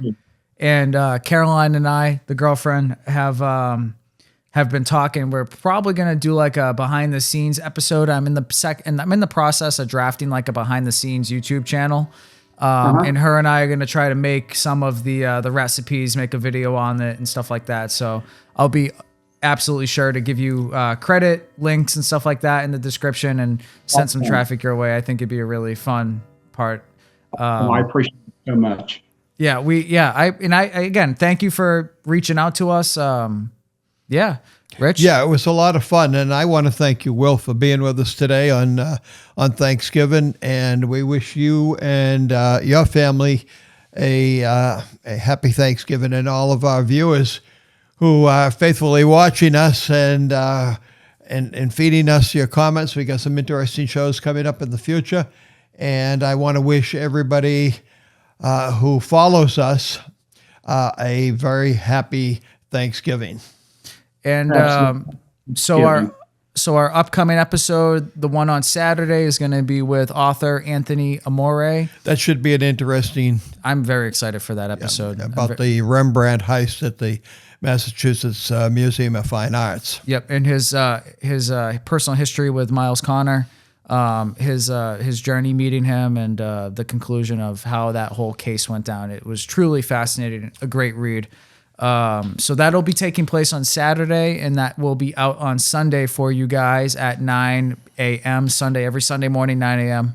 But yeah, thanks for coming by, Rich, Will, for this special Thanksgiving episode. I figured that this would all the stars sort of lined up correctly for this one, where it was like food related and it was the Thanksgiving episode. I'm like, perfect. And we have a week after that, we have Eli Frankel scheduled, and we'll get an update on how well his new book is doing. And I can't wait to see that. And he's going to be joining us when we do our episode on the Night Stalker. Yep. And he's from out in the California, Los Angeles area, and he has some insights into the case, which will be very, very interesting to hear from him, and looking forward to hearing from him again to see how his new book is doing. So make sure you guys like, share, subscribe to the channel. I know 86% of you, I checked the stat the other day, 86% of our viewers are not subscribed. This channel could go crazy if we had all the rest of you guys here. So if you guys are interested in seeing more interviews with different authors and different historical cases, be sure to stay tuned and check out the website, the SethRosczewskiPodcast.com. All of the links are there. And if you have something you want to talk about with us, there's an email link right there so you guys can send us all emails and whatnot. Oh, and if M. Menino is watching this. Yes, if Menino, you got to contact us. We have your book scribed out and ready for you. We're going to mail it out for winning the contest. The contest, the age difference contest. Yes. But thanks, guys, for joining us on this Thanksgiving special. Thank you, Will. Thank you, Will. My pleasure. We'll see you guys Sunday at 9 a.m. with Anthony Amor. 2 murders, 1 house, and a third name history won't let you say. Bridget Sullivan. Bridget became a witness for the prosecution. Tonight, author Stephanie Blakemore lays out why the maid's access, timing, and vantage point could flip this case on its head. I think it's a crime in itself, to be honest. While the poison rumor and that jump rope rhyme keep us looking the wrong way. Why would someone turn that into a nursery rhyme? John had the experience. If Lizzie couldn't even get out of the corset alone, who actually had the freedom to move? Committed 2 murders. Let's talk Bridget. Rich, 2 weeks in a row. Lizzie, your subject. We're here? Well, here we are, and it is a rainy Saturday. Yeah, it's gross outside. And with us today, all the way over the pond, Yep. is author Stephanie Blakemore. And welcome, Stephanie. Welcome. Thanks for Hello. joining us. Thank you for having me. So, Stephanie wrote 2 books on Lizzie. Yes. We have her books here. Yes. This is the second one. By far, like the best artwork I've ever Yes, seen. we love that. And I love both books, and I'll tell you why as we have this interview. And here's the first one. Both really intriguing books. Yeah. So, what do you think about the way that they're written? Because they're kind of written like a bit of poetry. Well, We've that's talked about this, yeah. exactly what when I saw you the other night. We were at school on was it Thursday? Yes, Thursday. Parent teachers. Wow. And we were talking about how I felt that Stephanie's books were poetic in nature, and this is the first time that I've got that feeling from a book. And Lord knows there's a lot of books out there about Lizzie, but this is the first one that I felt like she was telling Lizzie's story, and it was like Lizzie was telling the story to me. Right. Right. So, Stephanie, how did you discover the Lizzie Borden case, Lizzie as a person? How did you even get introduced into the case being so far away? It was, funny enough, it was through my great-grandma. Really? Yeah. How did she? Well, she was born in 1915, and when she was a little girl, she actually heard the nursery rhyme in the school playground, as you know, they're always there.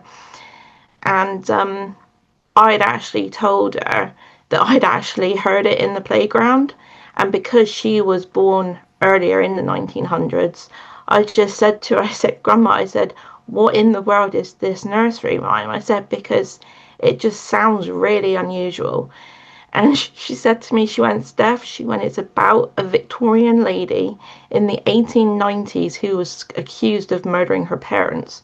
And I just looked at her and I was like, why would someone turn that into a nursery rhyme? I mean, you know, kids are going to be saying this in a playground. And I remember asking her, you know, I said to her, well, you know, who was it made by? And she said it was never found out, but it was after the trials. And I just find it so disturbing that someone can actually turn a real life event like that into something so grim. Rich, being like the historian that you are, do you have any intro or information on who actually came up with this rhyme, where it originated from? Well, that's something we've never talked about. We've done so many episodes. It was a jump rope rhyme. Right.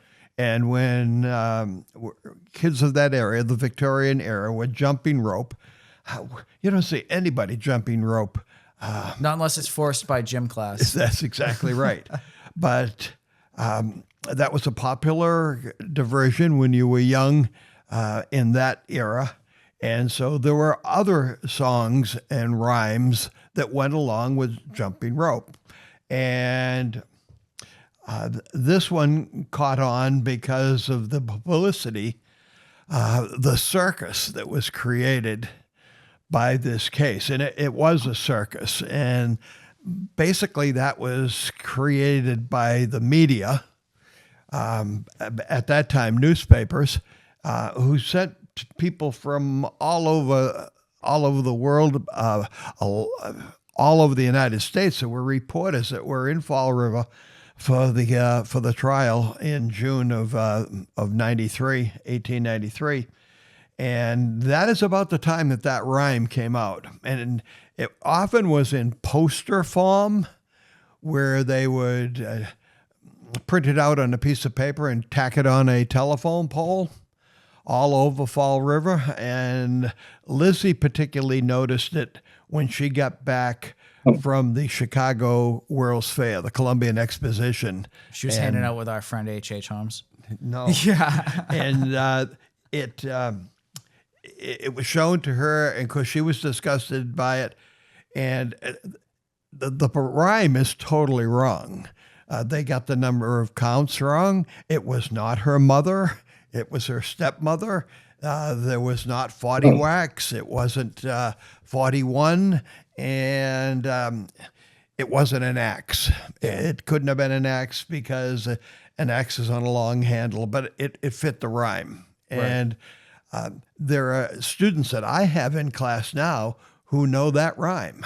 I'm sure. They don't know what the rationale and reasoning behind it, but they know the rhyme. So, like, when we're talking about Lizzie, there's always like two different teams in this boxing match. In like one corner, you have Team John, and then the other corner, you have Team Lizzie. So, Rich, I know where you stand. You're Team John. Stephanie, where do you stand? What corner are you in? Oh, totally Team John. Why is that?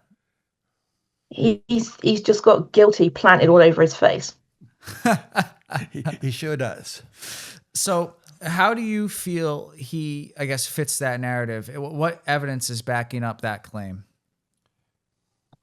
Well, for a start, he was a butcher by trade, so he understood how to use that hatchet, and so he would, because of his work, he'd know the actual anatomy that obviously he'd actually have to hit. And he would have known the amount of blows it actually takes to kill someone. And then he basically just went overkill to make it look like vengeance or some anger that, that he thought that, people would actually have. But the one thing that actually strikes me in it is the way some people have said that if Lizzie hadn't actually done it, then it may have been Lizzie and John. But then if that actually happened, then that would be Lizzie actually giving her actual consent that she would actually get blamed for it, which makes no sense. How do you feel about that, Rich? Well, I agree with Stephanie that John had the experience. Probably at least 30 years of experience of being a butcher. Right. He was out in Iowa. He and Andrew were in business, shipping cattle and horses from Iowa back to the Fall River area. They had this arrangement that was a kind of a side gig that Andrew Borden had. Andrew Borden had his fingers in a lot of different pies. And that was one of them. And the fact that he did have the experience, and the fact that while he was back here in Massachusetts for 2 years, he was working in a butcher shop. Right. And at that time, a butcher was not the type that you would see when you went into a market today. A butcher at that time rendered the entire animal. So if you needed a butcher to whatever the animal was, whether it be fowl or cow or something like that, he would render the whole animal. So he knew what he was doing. He knew the anatomy of an animal. He knew how to dispatch an animal. And I think that's just what he did on the morning of August 4th.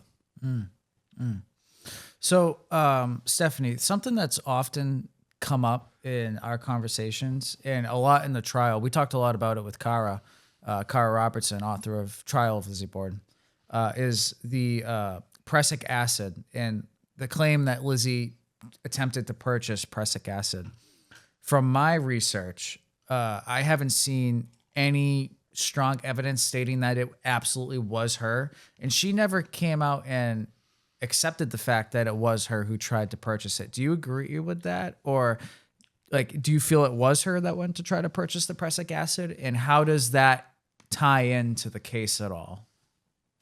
Oh no, it's Lizzie she never purchased that actual puric acid, because when they say that she went in, she did go in, but the thing is she wasn't allowed to get it, because back in that day you actually had to have a prescription. So there was no way that she could have purchased it anyway. It was basically just another excuse to make her the villain. So you think it was actually her that went into the store to try to purchase I think, it? well, I mean, she did go in, she did ask about it, but it wasn't given to her. I mean, she actually asked for it to clean her cape. But that doesn't automatically point to her being a murderer. Right. Okay. Rich, what do you think? Well, my take on Eli Bentz, that was the guy who worked in the pharmacy. When initially asked, he didn't know who the person was that came in and asked to purchase prussic acid. However, as the inquiry and then the preliminary hearing and then the grand jury and then the trial progressed, he became more and more familiar with Lizzie. Right. To the point where he claimed that he had known her for 10 years, that she had come into his shop where he previously worked and she knew him from there. However, to prove that Eli Bentz's testimony was flawed, he wasn't even allowed to testify that she came in the store at the trial. He said this during the initial inquiry and during the preliminary hearing. However, by the time it got to trial, he was brought to the stand. He gave his name, he gave his occupation, and the defense objected, and he was not allowed to go any further. They were not allowed. Prosecution was not allowed to ask him questions, and his testimony about her coming into the pharmacy was not allowed in the trial. The jury never heard that. Right. And Lizzie didn't testify on her behalf at the trial either. Not at the trial. Not at the trial. How do you feel like that? Does that make her look guilty, or was it just a smart move on the lawyer's case? Yeah, she had the best attorneys that money could buy at the time. A dream team of excellent attorneys. One being the former governor of Massachusetts by the name of Robinson, and he knew his way around a courtroom, and he appointed 2 of the 3 judges that were on the panel that were overseeing her trial. So he was smart. It was said that he was paid $25,000 to handle the case. That was a lot of money. That's a lot of money back then. Yes.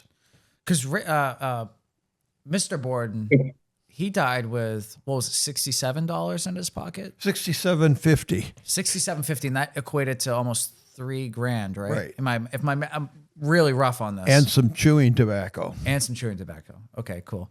So Stephanie, you in your books and in the conversation that we had a few days ago, which got totally Lizzie I only expected that conversation in the last 10 minutes, but we sat and we talked about Lizzie for an hour and 15 minutes, hour and a half, which was pretty fun. Which is pretty fun. I always love talking about the case. But we talked a lot about your theory, and your theory is that Bridget may have had something to do with this. What's your actual theory on the case? Like, what do you think happened? Well, my actual theory has changed loads.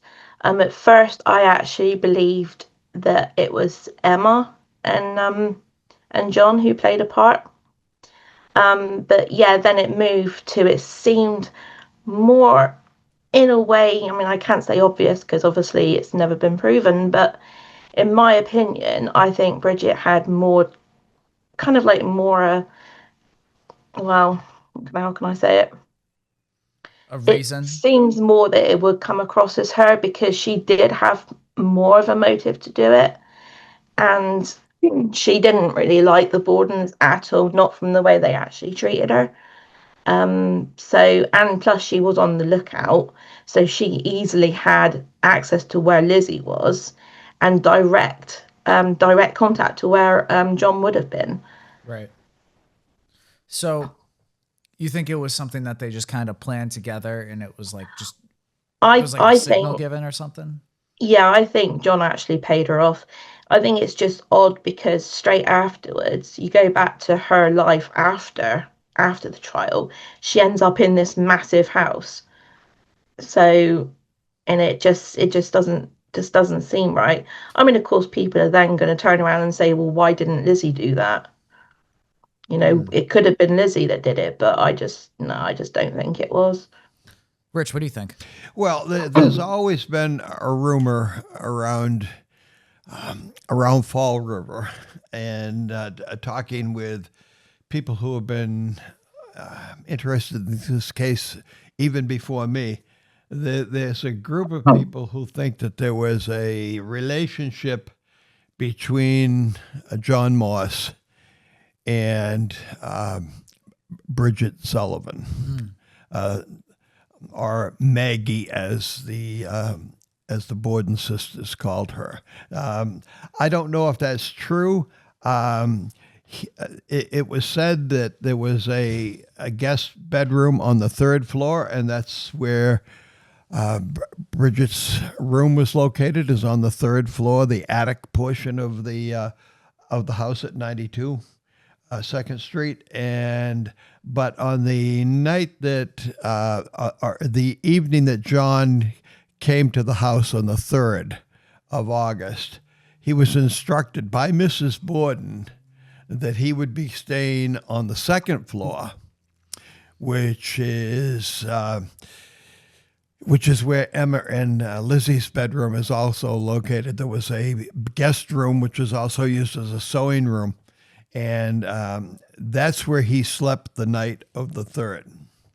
And I don't know if that was by design, if Mrs. Borden thought that there was something going on between he and Bridget, and she directed him to use that bedroom rather than the one on the 3rd floor, which he had used previously.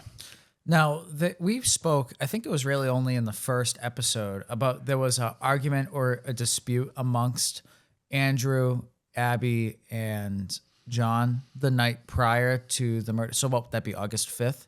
Right, because they... Third. August 4th. Third, right, because the murders happened on the 4th. Do you think that the dispute was over the sleeping arrangements? No, I think the dispute was over business arrangements. Really? I think Andrew Borden was getting sick of the hassle of having these horses and cattle shipped by rail. There was an incident where there was a foal that was born and somebody bought it, and when the guy came to pick it up, the foal either had got stepped on and was lame, and the guy demanded his money back, and there had been deaths of animals coming because they come by train. And it was a long process for over 2 weeks to bring an animal from Iowa to Fall River, and they had lost some animals due to heat and things like that. And I think that Andrew Borden was getting sick of that, and he wanted to end it, and John didn't. And they had a discussion about it, which was described by Lizzie as a disagreement. Sure. So that you think is the cause for the actual deaths? Basically. No, I think that's the cause for the tension that was going on between Mr. Moss and Mr. Borden and Mrs. Borden. So last week we kind of talked a little bit about the Borden sisters being spoiled, right? Stephanie, what do you think about, do you think the sisters were like spoiled, or do you feel that they were entitled? How do you think that they were, their demeanor was like what was Lizzie's like day-to-day demeanor? I, to be honest, I don't think they were spoiled at all. Not at all. People automatically assume that that Lizzie had all of the resentment towards Abby, which is actually not true at all.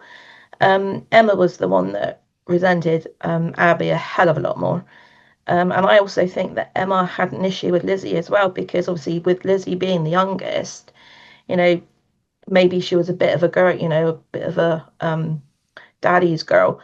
But, no one will be able to know, we don't know what Lizzie's life was like outside of the trial. We just can't know.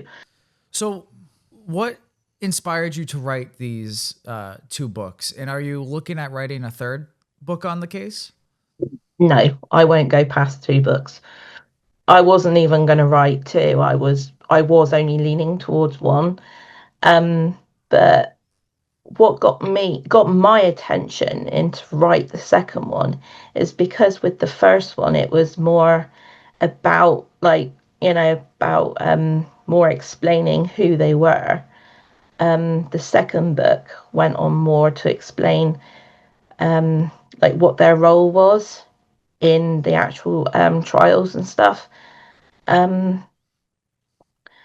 But no, I actually wanted to write it more like I was Lizzie, kind of like explaining her story.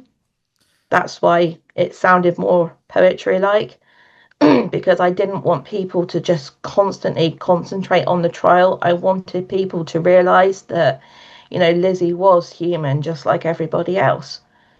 She had a hard time. I mean, it can't have been easy for her growing up like that. I mean, she lost her mum at 2 years old. Abby was pretty much the only mum she'd ever known. So, and apparently she did actually call Abby mother for most of her life.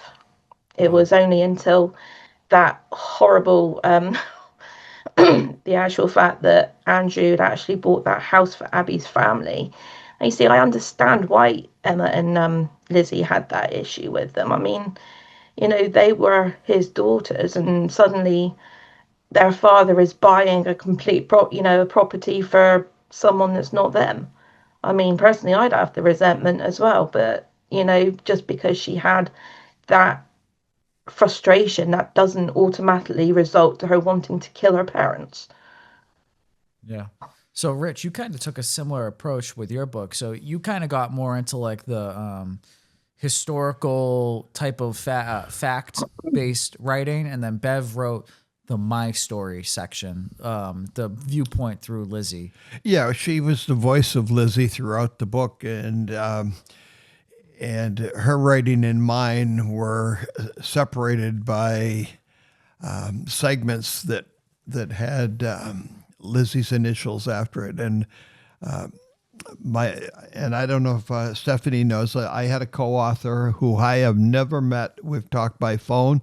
She lives in Canada, and we found each other on a writer's workshop blog, and we started writing a book about injustice, and there was several, probably 15 or 16 crimes that we investigated, a few of them in Canada, which Beverly was working on, and then cases in the U.S. that I was working on, starting with the first one, which was in Plymouth Colony, which is not too far from here, and that was in 1630, and we went all the way up to almost to present. And the Lizzie Borden case was just one of the ones that we selected. And basically the reason I selected that was that the case is still a cold case. Yeah. It has never been solved. And as Stephanie said in her book, the trial ended, but the story did not end for Lizzie.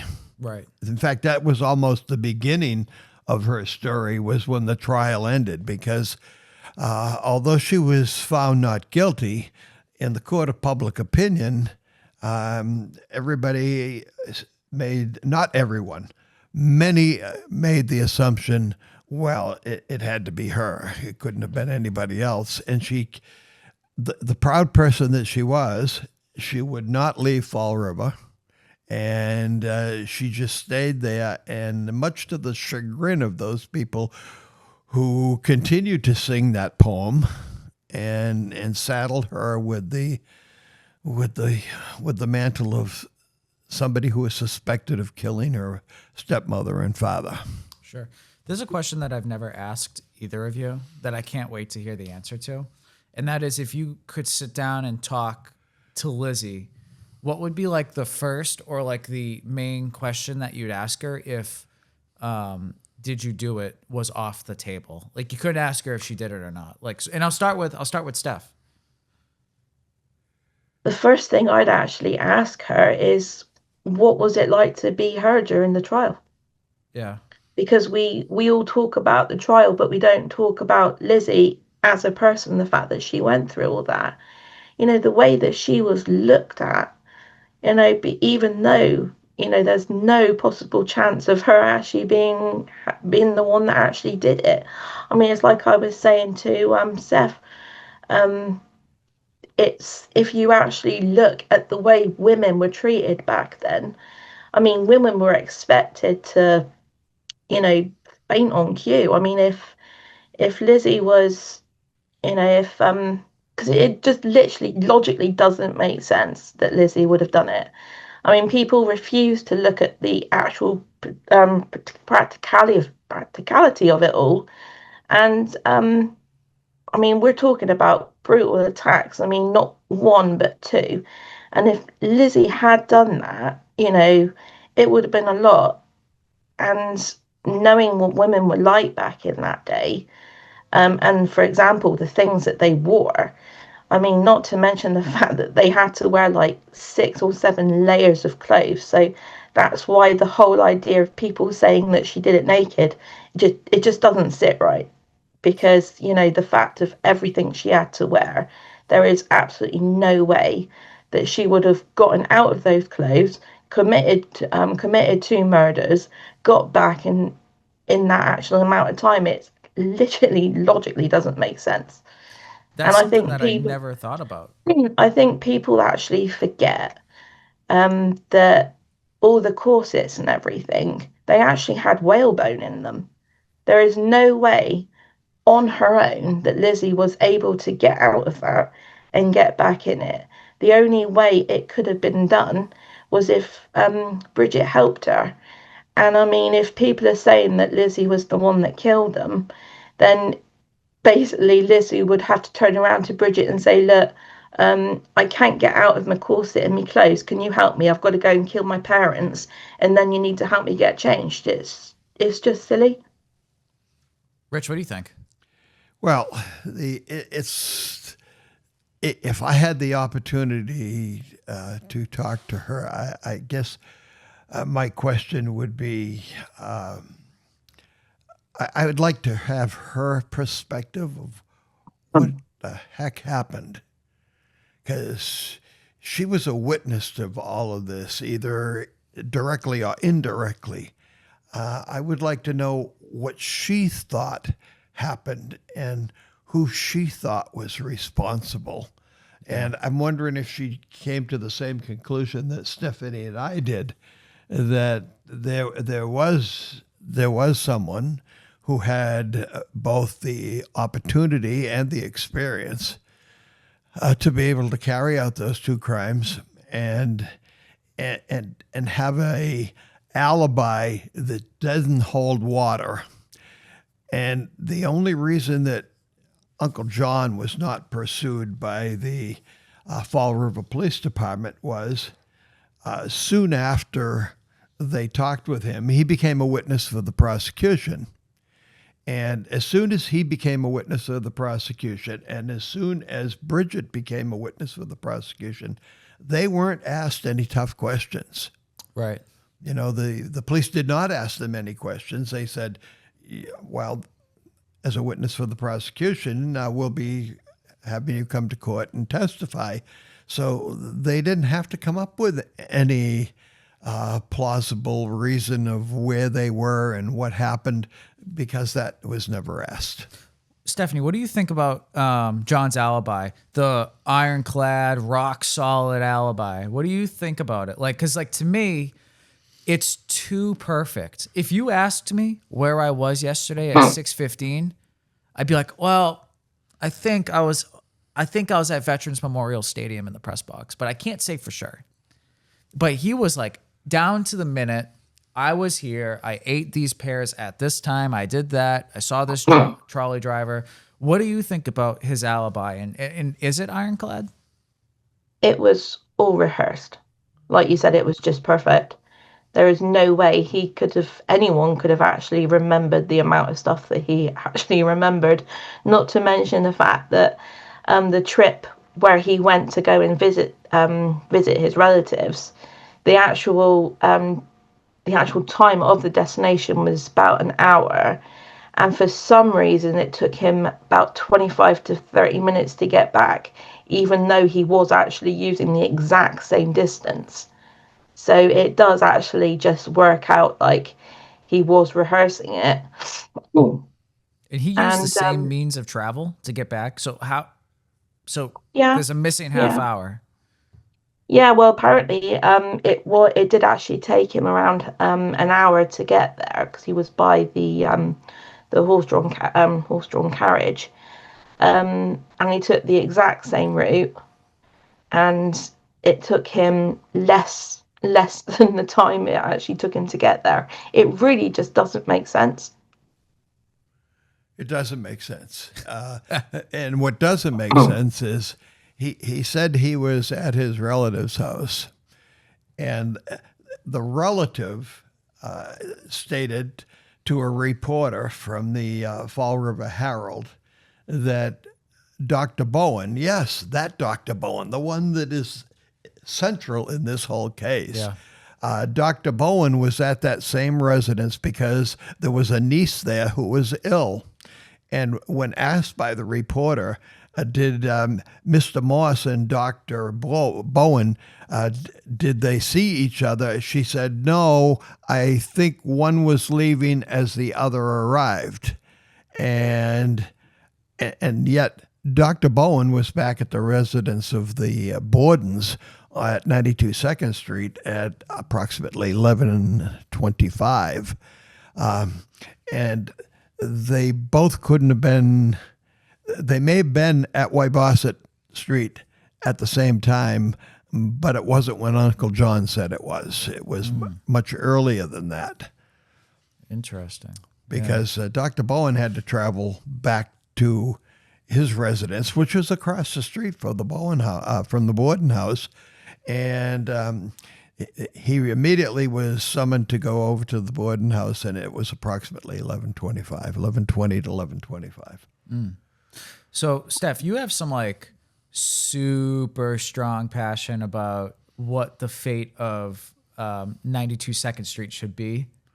How do you feel about the building actually being open as a business at this point? I think it's a crime in itself, to be honest. I mean, having the actual house still open to the public is, in a way, an insult to Lizzie and her family. I mean, basically, people are going in there and profiting off her trauma, and in my opinion, it's absolutely sick. And I mean, there's even a gift shop, and they're selling little cups with axes on them. I mean, it's really disrespectful. I mean, I know that she's been dead for over 130 years, but that's still a person's life. Right. And I think it's so disrespectful. And to be honest, it should have been burnt down. And I mean, the whole idea of the fact that they they keep it open for paranormal nights is just absolutely ridiculous. Are you a believer in the paranormal? No, not at all. What about you, Rich? I've never asked you do you believe in ghosts? Well, I told you the ghost story Yes. that I had concerning the house at 92 2nd Street. Right.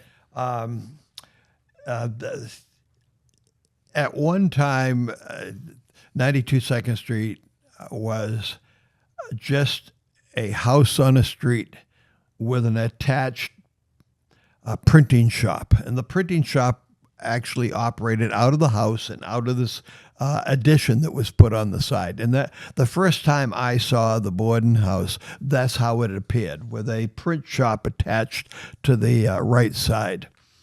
But somewhere back around 1990, somebody got the bright idea that we could turn this into a tourist attraction.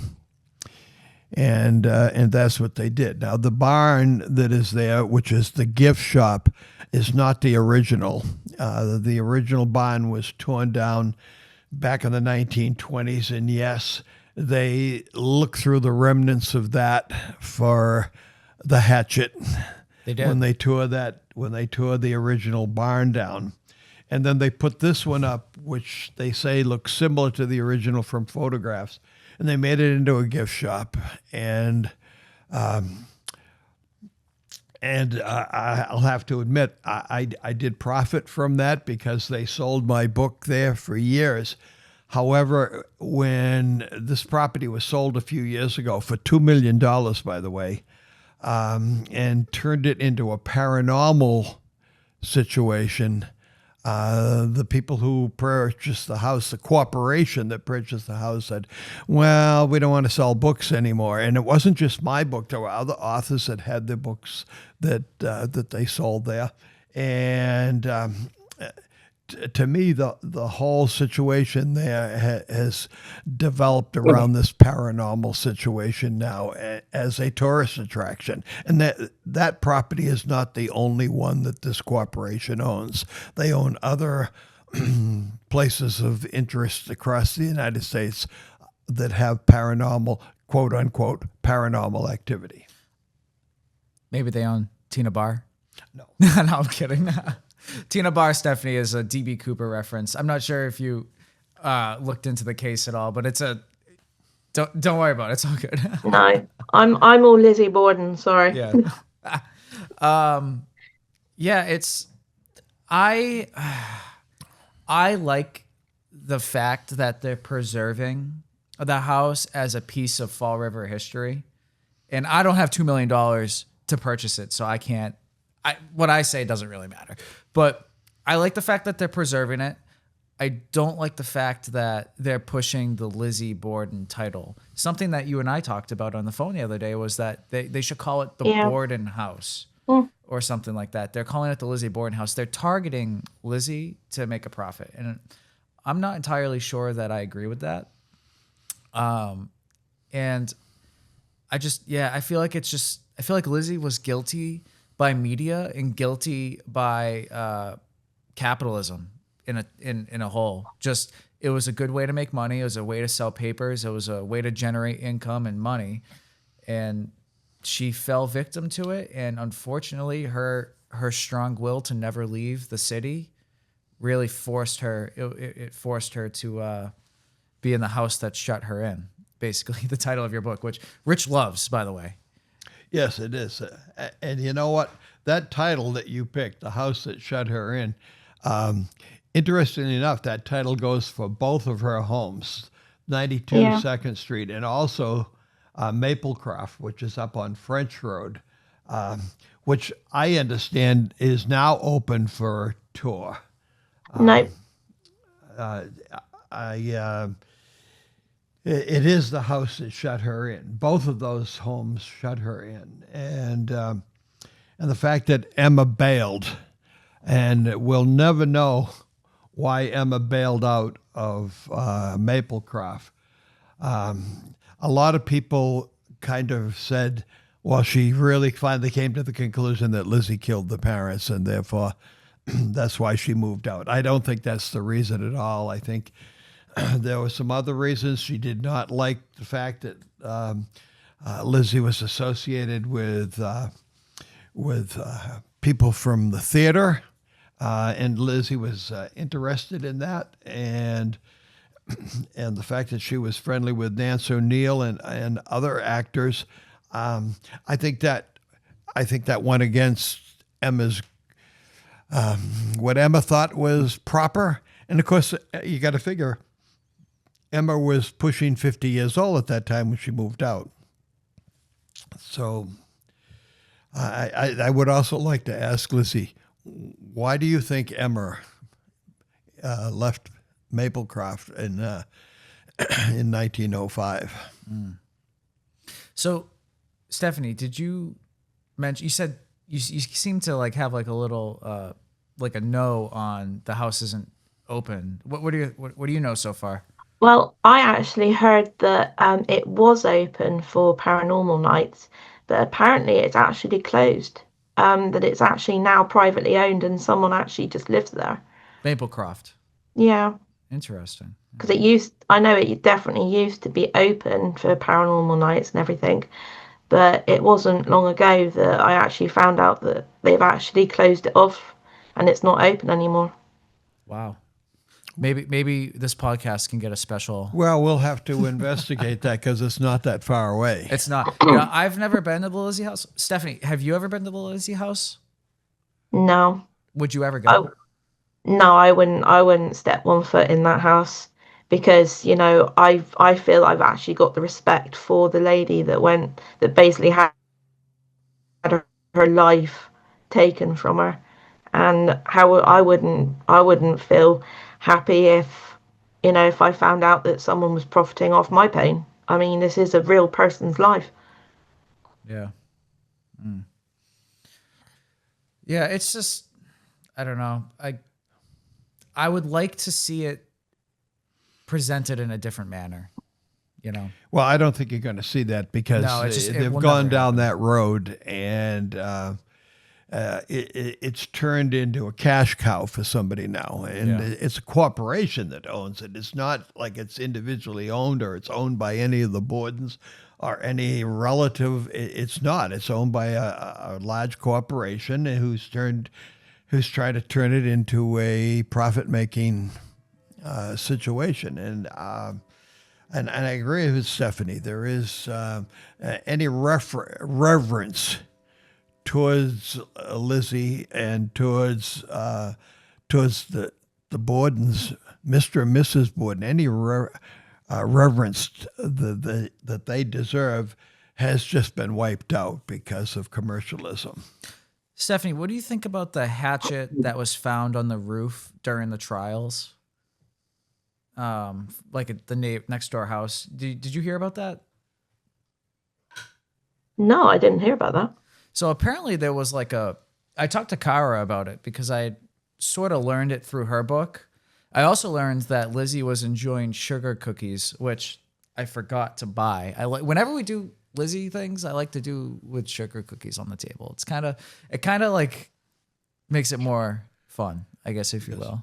But so apparently, according to Cara, she had, or someone had discovered mid-trial or like towards the end of the trial that there was a hatchet of some sort that was found on a roof in a neighbor's house, or maybe it was the house. Rich, do you remember? Yeah, it was several houses down the street. There's some construction going on, and it was a flat roof. And sometime a little bit after the trial, someone found what you call a shingle hatchet, which has a hammerhead on one end and a bladed end on the other, with a little notch for pulling nails. And they found this. Now, it could have been anything. Hatchets were being found all over Fall River, and of course, every single one of them was the weapon that was used in the crime. I think it was somebody's tool that they just happened to leave behind. Let's suppose it was the murder weapon. How the heck did it get up onto the top of a 2-story flat roof? Yeah, we've never actually asked that question. I didn't know that it was a 2. I just learned that now. I didn't know that it was a 2-story flat roof, and it just sort of didn't make sense. The interesting thing that came up is on the 31st of May of 1893. This is as they're getting ready to select a jury. There's another hatchet murder in Fall River. young 22-year-old girl by the name of Bertha Manchester was brutally executed with the use of a hatchet type. And this is before jury selection, and this is why they sequestered the jury, because here you got another hatchet murder, and you haven't even solved the first one, and it couldn't have been Lizzie because Lizzie was being held at the Hodges Avenue jail in Taunton, so it wasn't her, and the jury, as they were being selected, must have heard about this because it was in all the papers. Another hatchet murder, and that's why the jury was sequestered. So you wonder what that put into the mind of the jury that was selected. All men, no women. And it goes to show, as Stephanie demonstrated in her book, that women were, at that time, second-class citizens. They weren't allowed to be on a jury. Remember, they weren't allowed to vote. And that's just the way it was in the States in that era during the Victorian time. Now, Stephanie, you're sort of fascinated by the Victorian era. How did you realize that was like the best era? How did you come to that conclusion?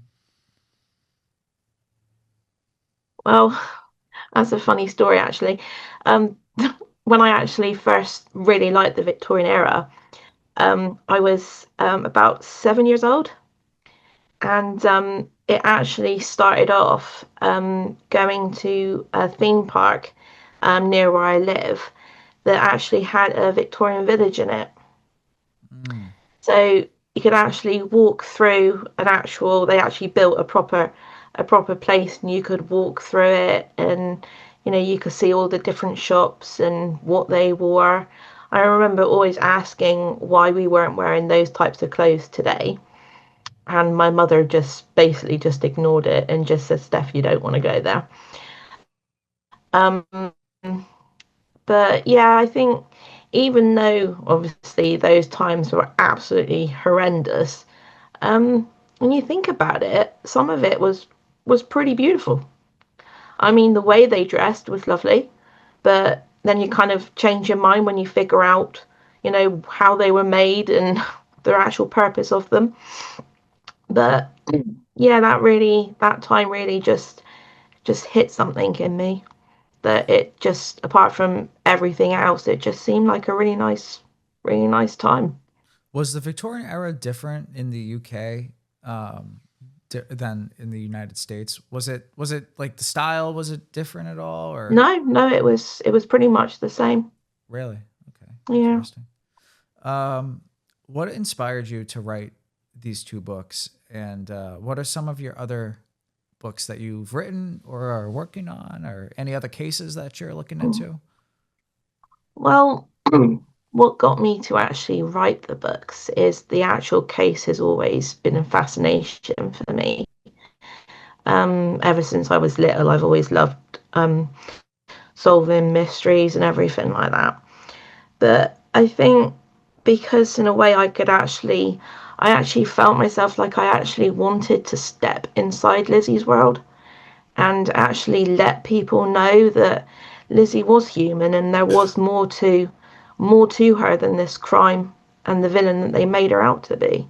And I wanted to have people so they could actually see past the actual thing that occurred and just look at her like we look at everybody else, just a normal, like they're a normal, just like a normal happy family.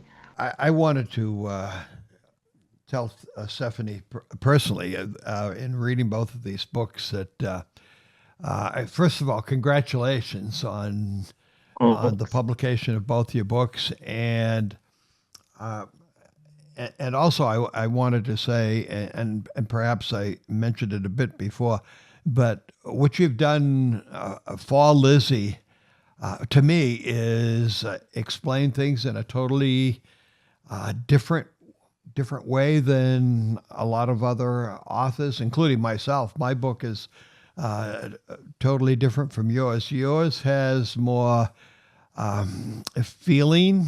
I felt that in a lot of what you were writing, it was actually you were speaking for Lizzie rather than speaking for yourself. It was what Lizzie would have felt and what Lizzie would have said. And it's both of the books are really, they're really different. This is a different take. And I recommend all of our people who watch our podcast that this is really something different. And both of these books are really something special. And that we're gonna put on our podcast link where these are available. Yep, they'll be all down in the description and in the pinned comment. There are two different links. There's the UK Amazon link, but then there's also the United States link. For this video, we'll put it in the United States link. So go ahead, purchase them on Amazon, and they were pretty cheap too. They weren't priced high. No, they're attractively priced, and they're great size. As I get older, the font size means a lot to me, and both of these are in great readable font, and they're a good size book, and in fact. People know what my book looks like, and they're comparable in size. So they're a great book to have on the coffee table, and Stephanie's to be congratulated because I love both of them. Yeah, they were very good. I finished Lizzie Borden, The House That Shut Her In. I finished that this month. I told you I wasn't going to read that until this week because I wanted to be fresh. And I just finished it this morning, and it was I was totally enthralled with the whole way it was written and what was said. Yeah. What mindset should someone have when they're reading these two books? And which one should they read first, and which one should they read second? Well, personally, I think they should start with the first one because that one introduces Lizzie a bit more. The second one is more, that one is more deeper into the actual trial. But the whole idea, I didn't want people just to focus on the trial, which a lot of books actually do. They just say, "Oh, Lizzie was she was a murderer. This is such and such," and everything else. They don't look beyond that. They don't actually look at the people themselves. Yeah. What do you think the biggest misconception? I wanted people to. Sorry. I'm sorry. What do you think the biggest misconception in this case is? Ooh. Do you think it's just kind of like lack of education and people just jump around with the nursery rhyme and just popular opinion or something? I think it's lack of concentration as well. People just don't want to. They're better off. What they think is they're better off wanting to hear the myth. They don't look at the fact that there are other people involved, and because Lizzie has been, known as the villain for over 130 years. Her name is the one that sells. Yeah. What about you, Rich? What's the biggest misconception? I think the biggest misconception about this whole thing, that this whole story started on August 4th, 1892. And nobody ever takes a look, I'll rephrase that, not nobody, but many people do not examine the fact that Lizzie had a normal life, for 32 years before August 4th, 1892. She was well-traveled. She was heavily involved in the community. She was involved with her church. She taught Sunday school. She taught immigrants. She was involved with women's societies that were involved with Fall River Hospital. This was just a normal person who had a normal life up until that day. And after that day, that's what everybody looks at.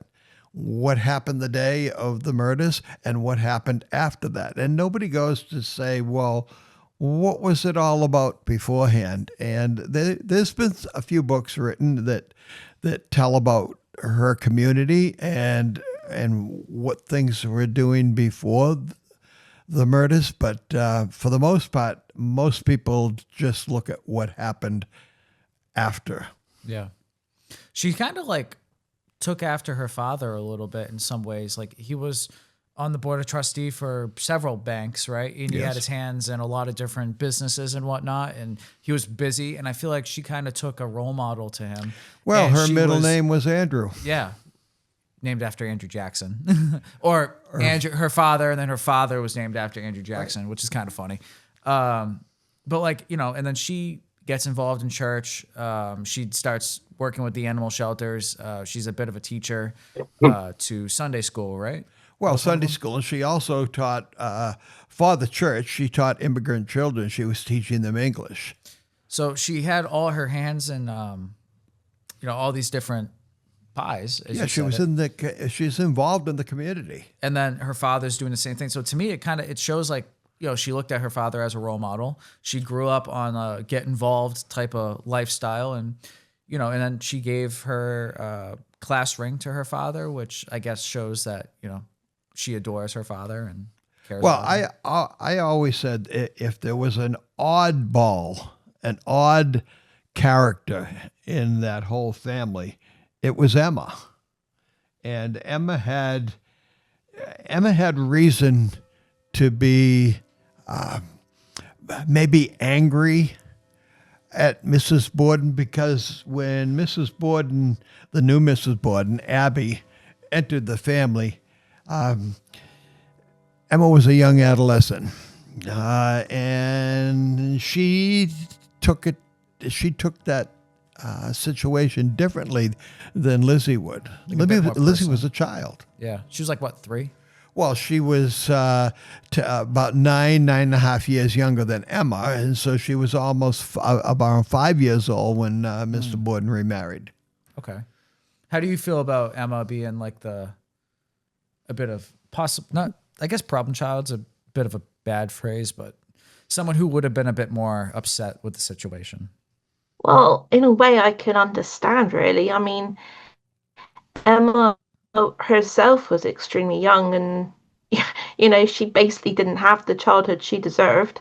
She was pretty much stuck in the role of looking after Lizzie because her dad was so busy.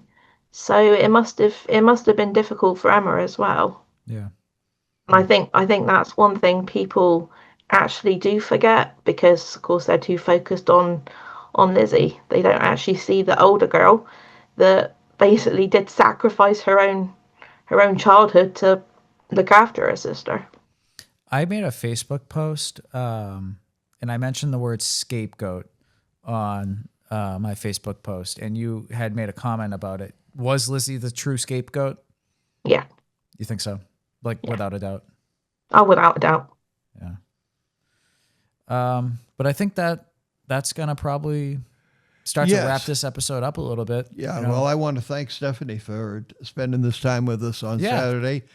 And this has been fun. And again, I want to recommend Stephanie's book, both of them. And I think you'll enjoy them because it's a different take. Yeah. So what do we got next? Next coming up is going to be next week. We're still working on Night Stalker. We're still working on Night Stalker. We have approximately 15 cases that people have sent us information on. We're doing one on Joe Aridi soon, which is kind of a tragic case, and we're going to be probably doing that before Thanksgiving, which is the last Thursday of the month this year. And there's some other things that are going on. We've got some interesting things from those people out there, and we do have a winner on the contest that we had of guess the age difference between Seth and Rich. It is a positive number. It is a positive number because makeup's good, but not that good. I am the older. I'll admit it. And somebody got it right on the nose, and several people got it right on the nose. And we picked out of a hat the one who is the winner. And if you want me to give that name, yeah, go for it. Yeah, I'll throw it down right here. It's and we'll have to contact that person to see it is the name was like Menino, Mminno. Okay. Yeah, that was the So, tag. Menino, you have won, and what you have won is one of Rich's books. If you don't have Cold Case to Case Closed already, Rich will scribe it out to you. Right. And if you'd rather have the football book that I wrote beyond that, will give you that copy. Yeah. And then I'll also include one of the show challenge coins. If we can go to my camera, you might be able to see it. Not entirely sure with the light glare. Can't tell. But yeah, so it's a double-sided challenge coin. Challenge coins are really fun. I like to collect them. Yeah. They're a cool little token to have. And Stephanie, I will be mailing you out a challenge coin. Oh, thank you. The guest of honor for today's show. Yes, and we want to thank you, Stephanie, for taking time out of your busy day. Thank you so much. One last question I had for her. Do you have anything else planned in the future, in the near future? Well, at the moment, Rich, to be honest, no. At the moment, I'm focusing on my music as well. So what's you were telling me a bit about your music. Tell me a little bit about it on camera. Oh, okay. Well, it's actually a virtual band that I created myself that has now actually got three songs so far on Spotify. Yes, I do the actual entire lyrics myself, which takes absolutely ages. I have to choose the actual singing voice I want as well, tune all the instruments, and make it sound like something that's decent. And it's taking a while. It really is taking a while. And it's a kind of like a gothic rock band, right? Mm-hmm. Yeah. Pretty cool. I am a metalhead, I will say. But though when I'm in my house, Caroline can attest to, I do play jazz pretty much all day. I have jazz going in the dining room speaker, and it's kind of nice. I like walking. She's laughing right now because she knows it's true. I listen. Sometimes I fall asleep on the couch and jazz music will be playing, and Caroline's like, goes and pauses it. Like, I'm not leaving this on all night. That and the grandfather clock keep waking me up. But and I got some pretty interesting news too. So my friend Erica gave me this a couple of days ago over dinner. It is the D.B. Cooper sand jar. Where did that sand come from? Tina Bar. So if you can't see it, I'll upload a picture. But it has a portrait of D.B. Cooper with his name or his nickname, I guess at this point. And it has the coordinates of Tina Bar on the jar. And if you are not familiar with the D.B. Cooper case, I highly suggest that you check it out. It's my favorite case. I love it. I actually flew all the way to Washington across the United States, literally the furthest point I could go besides Hawaii or Alaska.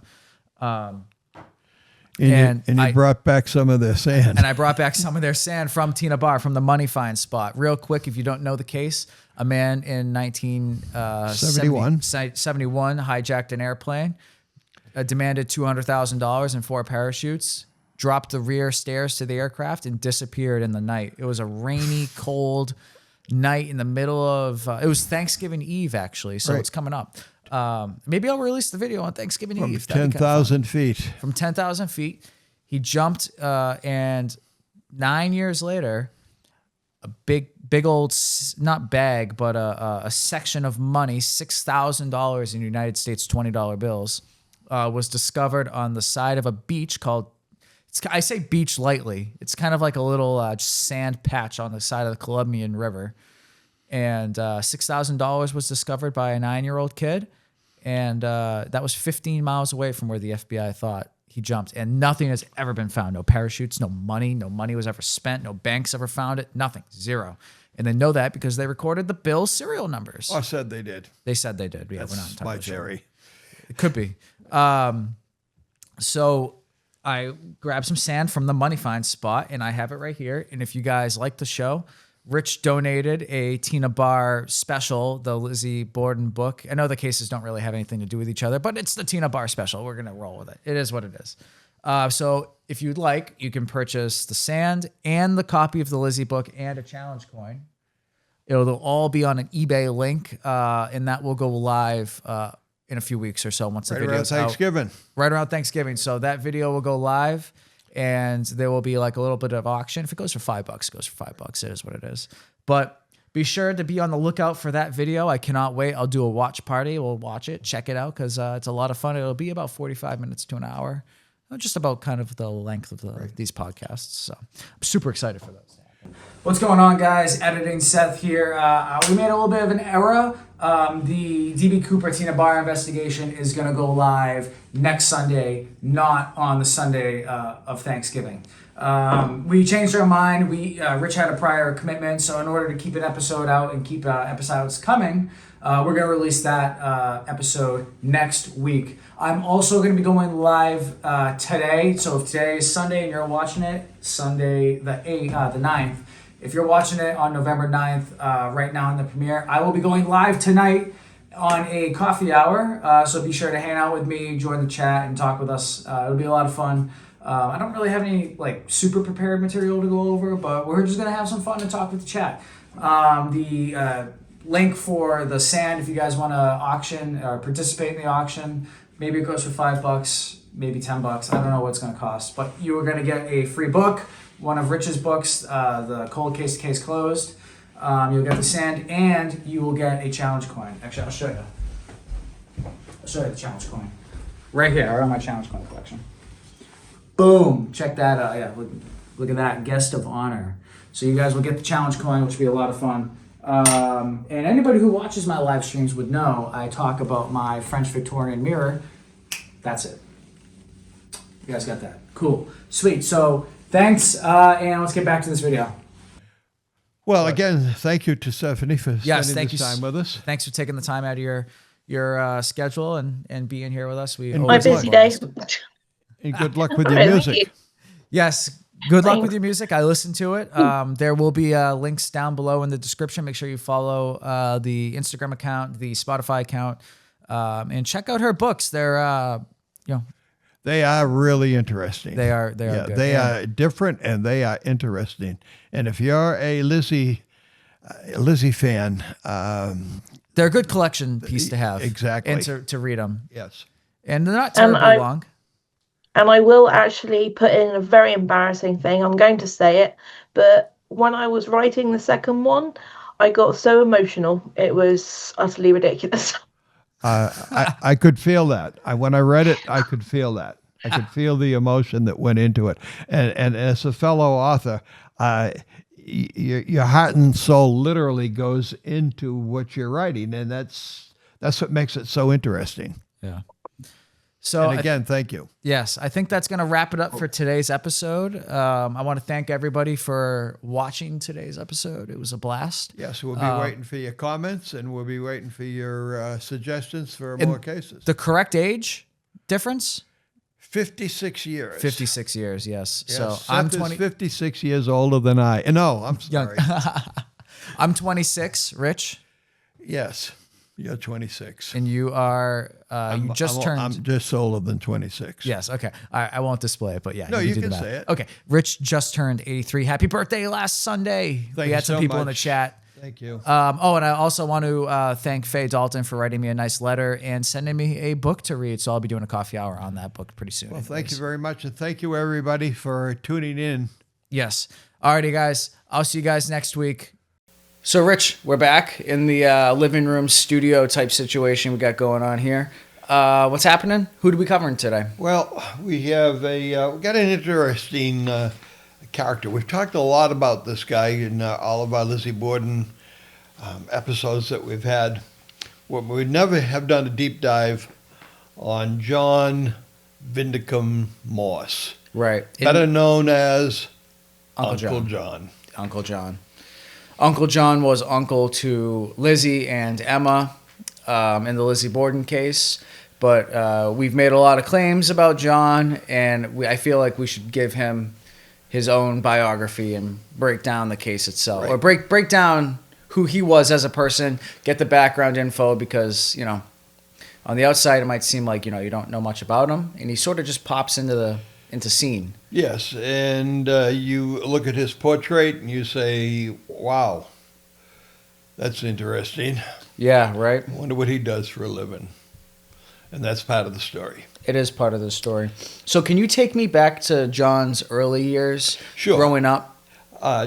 John Moss was the younger brother of Lizzie and Emma Borden's mother, Okay. Sarah.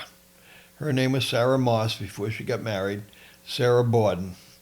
And we've gone through the story that she had 3 daughters, Emma and Alice, and then Lizzie.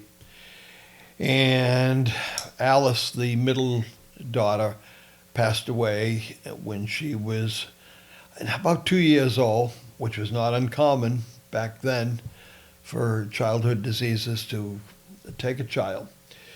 And her younger brother was John Moss. He was approximately 10 years younger. I get conflicting reports when I ask this IE AI and that AI, and one said he was a year almost to the day, but it's actually, there's a bigger difference than that. It's about 10 years difference. And he was born in Fall River, raised in South Dartmouth, which is a nearby community between Fall River and New Bedford.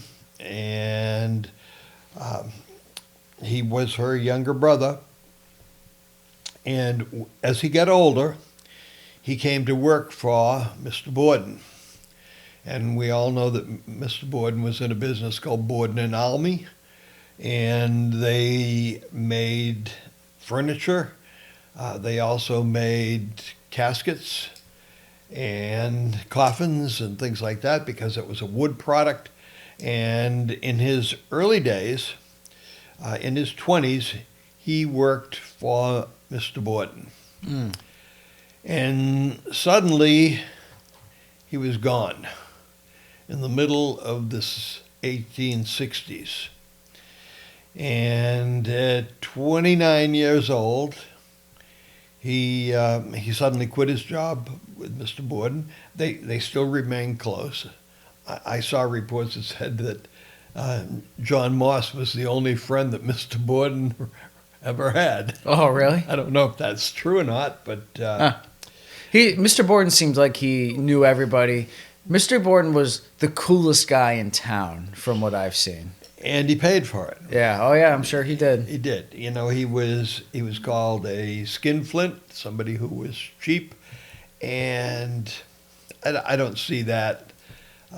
He didn't demonstrate that to me. We hear all kinds of things. Well, they didn't have electricity. Well, no one had electricity. Hadn't got to that end of town yet. Right. It's a later development.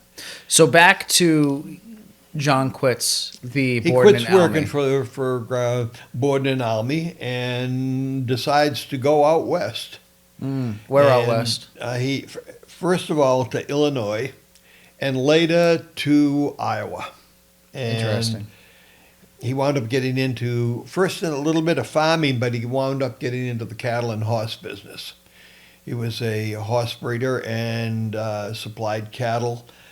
Him and Mr. Borden, Andrew Borden, had an arrangement where Mr. Morse would send cattle by train with a couple of cowboys, because if you were going to send livestock over a long distance, you had to send a crew to take care of them, to water them, to feed them, to muck out the cars and things like that.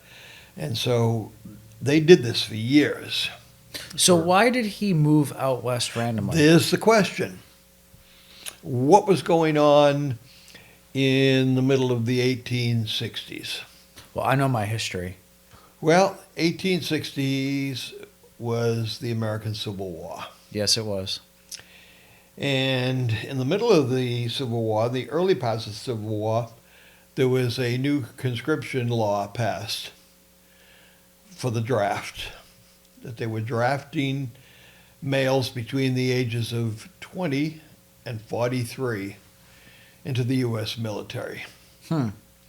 And you had several choices when you got your draft paper.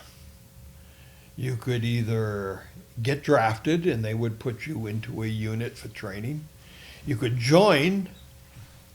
Maybe you wanted to join a specific outfit or the Navy, because there was a U.S. Navy during the Civil War. You could decide you didn't want to serve, but you were willing to pay a fee to the federal government. And that fee was around $300.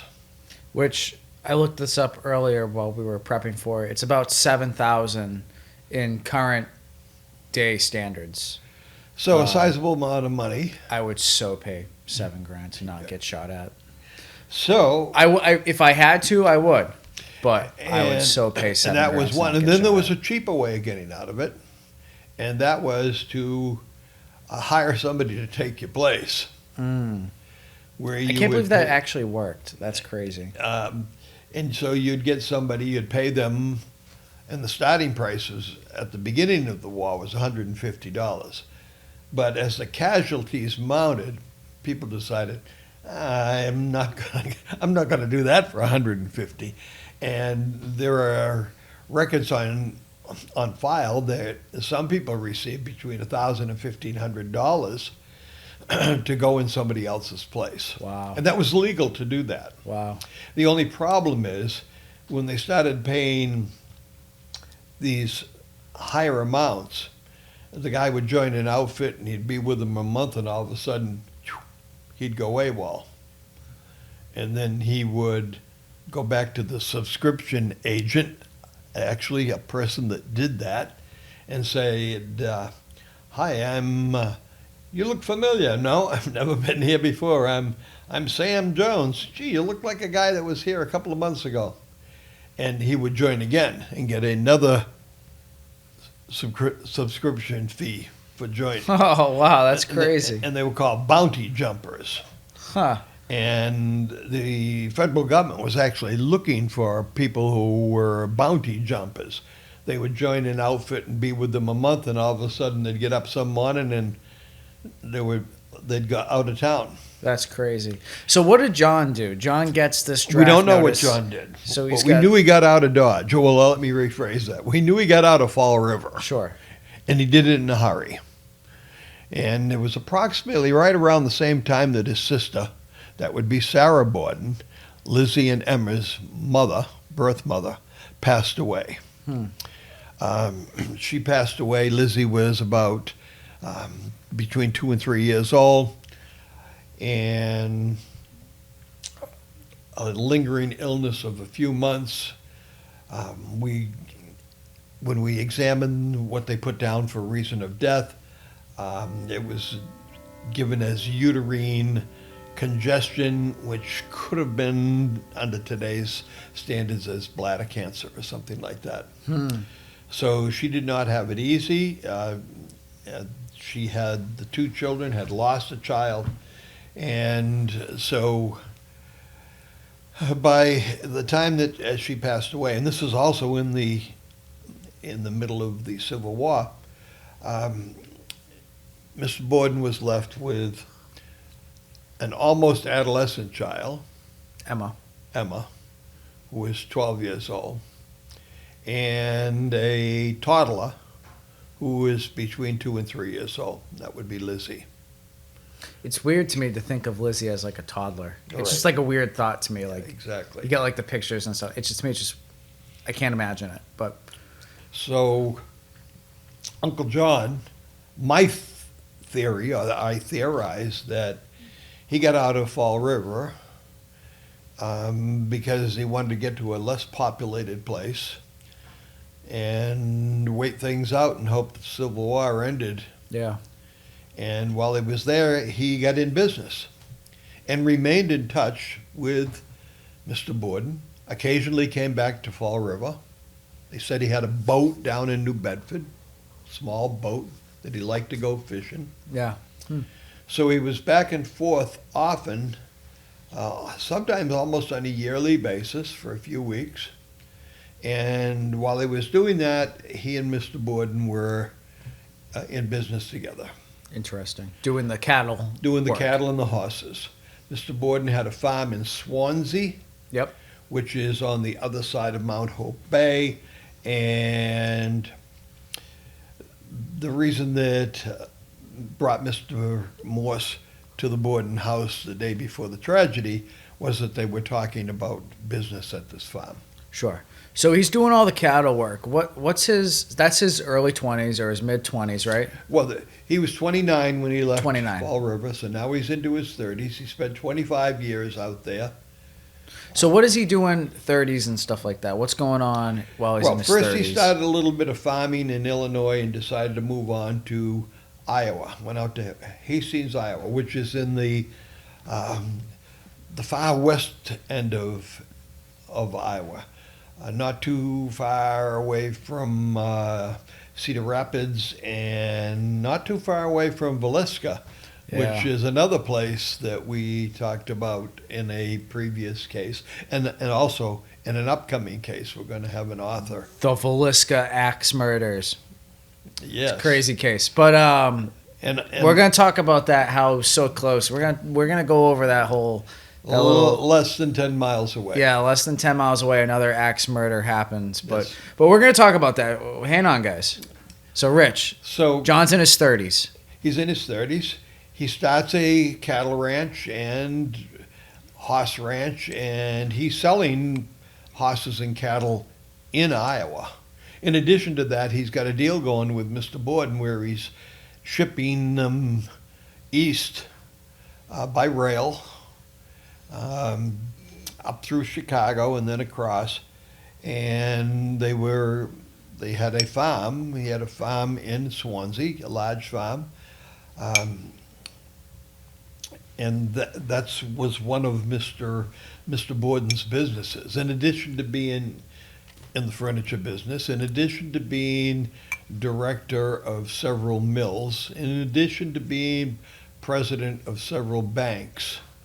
And this was acquired wealth. This was not wealth that Mr. Borden received from family. He was not wealthy. He's new money. He is new money. His dad was, I told you in a previous podcast that his dad was a seller of fish, a fishmonger. Yep. They lived down on Ferry Street, which was down towards, as the name sort of inscribes it, down towards the water, down towards the, we got to remember Fall River is a saltwater port. Ferry Street would have been down towards the water where the ferry came in. Sure. And he moved to 92 2nd Street in 1872. And that house was already there. It was a two-family house, and he converted it into a one-family house. Just the opposite of what is often done. So John's sort of doing this transporting cattle job routinely, maybe on a semi-yearly basis, visiting Massachusetts and, Right. and spending time with his former boss and family, Right, and current family, the Bordens. right. So he's doing that whole thing, and that sort of carries into the night that this whole thing went down, the morning that this whole case goes down. So what does he do? We've gone over the Lizzie case and we've analyzed it in such great detail. What does he do the day after the case? Where does John go, and what's his life look like? Let's back up just a little bit. Sure. About 3 years, about 1889, Uncle John decides he's going to come back to the Fall River area permanently. So he's about 55 or so years old. In his mid to late 50s. Okay. Because he was 59 when the tragedy occurred. Sure. So he came back, still kept the farm, subleased the farm to other people, so he had that as a income still coming in. He did not sell the farm. He kept the farm, but rented it out to people, and came back to the New Bedford area, South Dartmouth, and went to work for somebody that he had worked back when he was a teenager.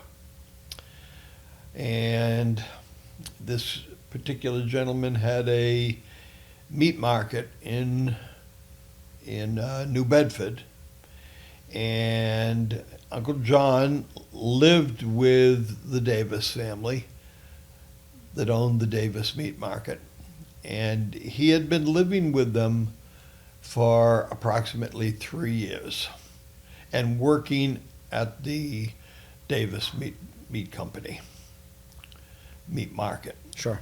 Which is in New Bedford. I erroneously said in one of my earlier podcasts this month that meat market was in Fall River. It was not. The Davis meat market was in New Bedford. Yeah, it happens. You know, hey, we do this show, and sometimes things, you just misspeak. It happens all the time. I've done it. So occasionally, maybe once, maybe twice a month, he would come to visit Mr. Borden to talk business, because they were still having horses shipped, still having cattle shipped to the farm in Swansea. Andrew let John Moss be kind of the guy who ran things at the farm over on Swansea. Mm-hmm. And he had a manager hired by Mr. Moss, paid by Mr. Borden to be the manager of that farm. And it was mostly cattle and horses. It was not a crop farm. It was cattle and horses. And so that's the relationship that Mr. Borden and Mr. Moss had. And as I said, he would occasionally come over, maybe once a month, maybe twice a month. Sometimes he stayed over, sometimes he did not. And on the night of the tragedy, or the day of the tragedy, the previous day, Mr. Morse arrived early afternoon. Had something to eat because the Bordens had already had lunch. This is on the 3rd. And then proceeded to rent a buggy and drive to the farm in Swansea, which was approximately 6 or 7 miles away. Wanted to see what was going on, check the books, and all of that. Came back to the Borden home, and him and Andrew and Abby sat in the living room, and they were discussing business. Yes, and then that's when the argument... The so-called argument took place, our discussion. And the discussion was about, I think Mr. Borden was getting sick of the hassle of having these animals shipped, and in the hot weather you'd lose animals because of the extreme heat.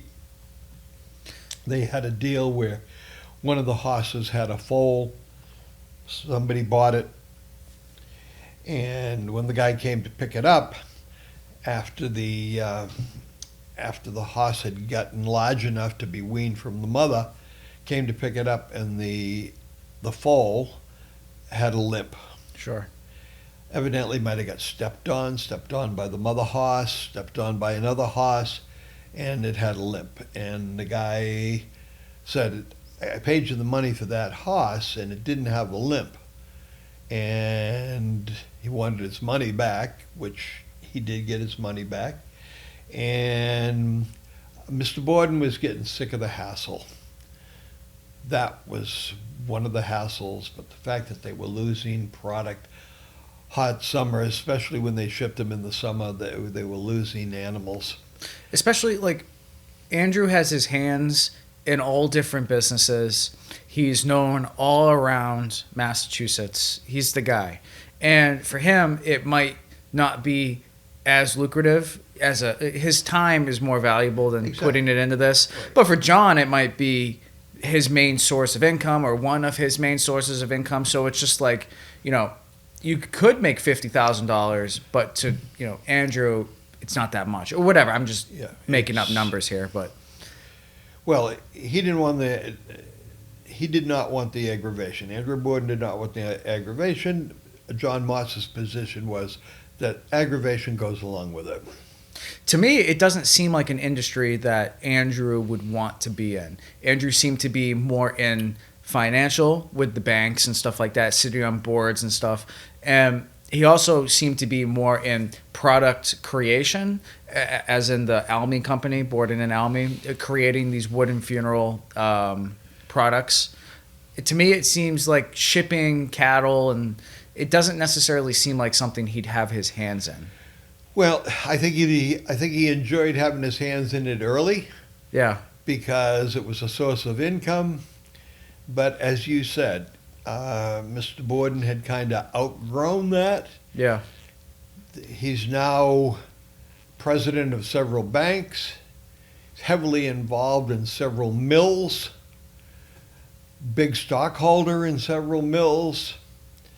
And he had reached a point on the financial ladder that I don't think he thought that his time was worth it for that's right. lower profit margins or whatever it be. It Right. could be.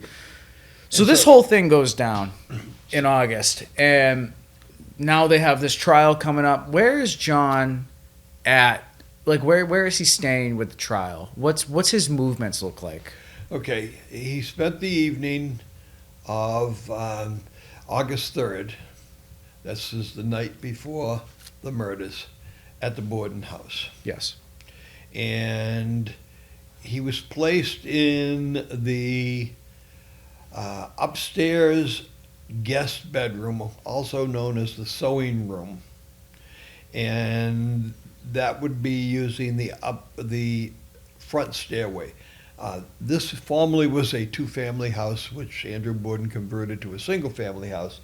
Therefore, it had two stairways, two enclosed stairways. Sure. When I say a back stairway, I don't mean at the back of the house. I mean in the back of the house. Yeah. So you went to the kitchen. There was a stairway that went up to the second floor. That's where Mr. and Mrs. Borden. That's how my house is. Right. We have a stairway out front. We have a stairway Right. out front and then out back. And then there was a separate stairway that went from the second floor up to the third floor. And that is where Bridget Sullivan, the domestic servant who was employed by the Bordens, that's where her bedroom was. Okay. There was also a guest bedroom on the third floor. Uncle John often used that one, but on this particular visit, Mrs. Borden said, I have the guest bedroom on the second floor ready for you to stay. And that's where he spent the night of August 3rd. And that was, people theorize that was in an attempt to prevent them from having relations on the third floor, John and Bridget. But that isn't, from what I understand, that's not factual. That's not written in stone. That's rumor. It's rumor, yeah. It was rumor back then. It still is rumor today. Sure. And depending on whose book you read, that may or may not be in there. Sure. It's not in mine, because mine was more about the legal case, Sure. the inquiry, the preliminary hearing, the grand jury, and then the indictment and trial. Sure. So that is basically what my book is about, is all of those. I didn't try to avoid rumor and conjecture. and stay away from that side of it. There is a strong rumor that Uncle John came and stayed on the third floor guest bedroom, which was next to Bridget Sullivan's room, which was really a small room. It's a small room. Sure. That if you visit the Lizzie Borden house now and go up to the third floor, and that's part of the tour, that her room is really a small room with one window. It's literally in the attic. Yeah, it's in that summer heat. Well, there's been some recent discoveries on the summer heat. It wasn't necessarily the hottest day, 70 degrees, but No. in that intense summer heat, July and August in Massachusetts, it gets to be almost 100 or can be over 100 depending on the day. Right. I can't imagine what that's like. And it had been hot that summer. Sure. But just not that particular week of August 4th. Right. So tragedy ensues. Now, the whole thing goes down. Where's John staying after this? So Okay, so John's claim is that he was at a relative's house when this whole thing went down. First the murder of Abby and then the murder of Andrew. And he was visiting his relative, a woman by the name of Lydia Emery, a niece of his, that would have been his brother's daughter, was visiting from Indiana, and he went out there to Wybosset Street, which is about 1.25 miles from the Borden house. He took a horse-drawn trolley, and this is all part of his alibi. He remembered who was on the trolley. He remembered the badge number of the driver of the trolley. sure. He remembered a lot of things that most of us would not remember in the daily occurrence of our lives. It is almost like he remembered those to bolster his alibi of where he was. Sure. So he comes back. Now the crime scene is known. The police are there. He sees nothing. A crowd is gathering out front in the street, but he sees nothing. He comes in and he goes to the back of the house and he has an apple. A pear. And from the pear tree. He claims he ate a pear. Witnesses said he had 3. Witnesses who saw him at the back of the house near the barn, he had 3 pear. Sure. And then he went to the door and they had deputized somebody to don't let anybody in, don't let Traffic anybody control, out. that type of stuff. And he said, "What's happening?" Yeah.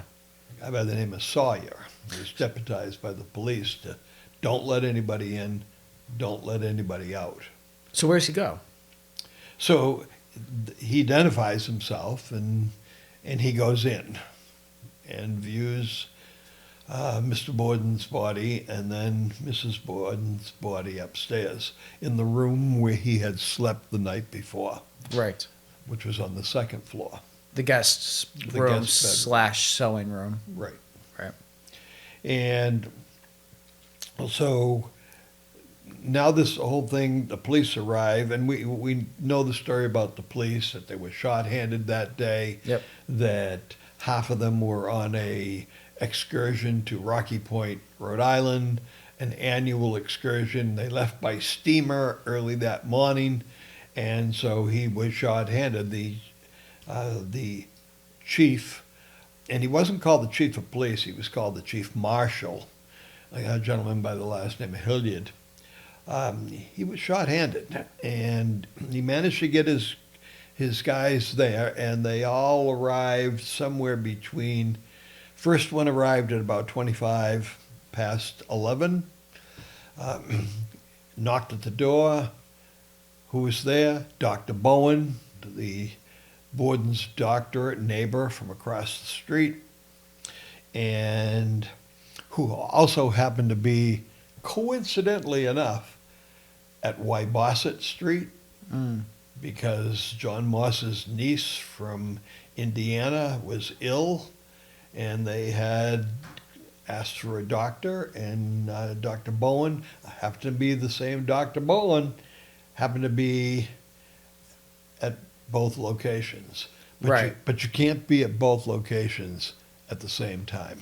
So yeah, so they analyze, and we've done it on shows. We've analyzed the timestamps and what the theories are. It doesn't match up.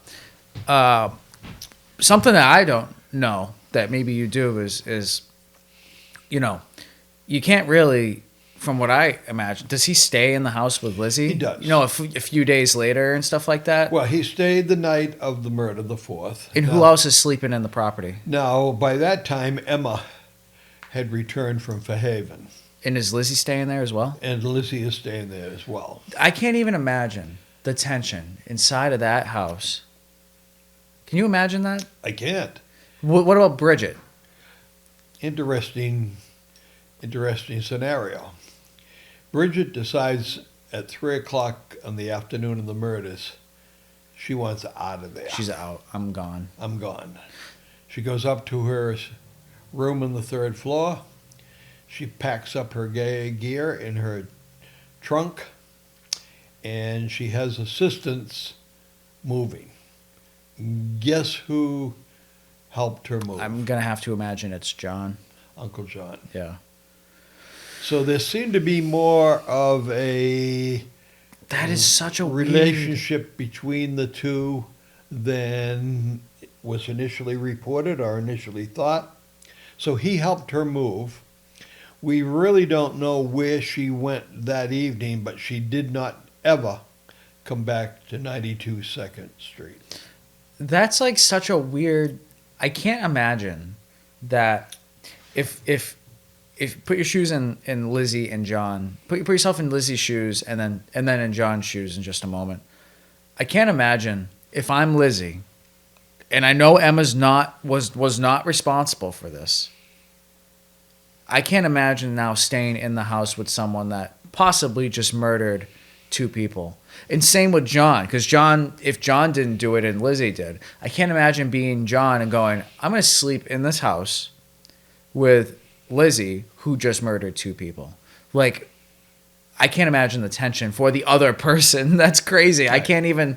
But that really starts to make me think. Did the fact that they all stayed there that night, and it doesn't seem like there were any issues. I can't imagine. I don't know. There were no reports, from what I understand, of arguments ensuing.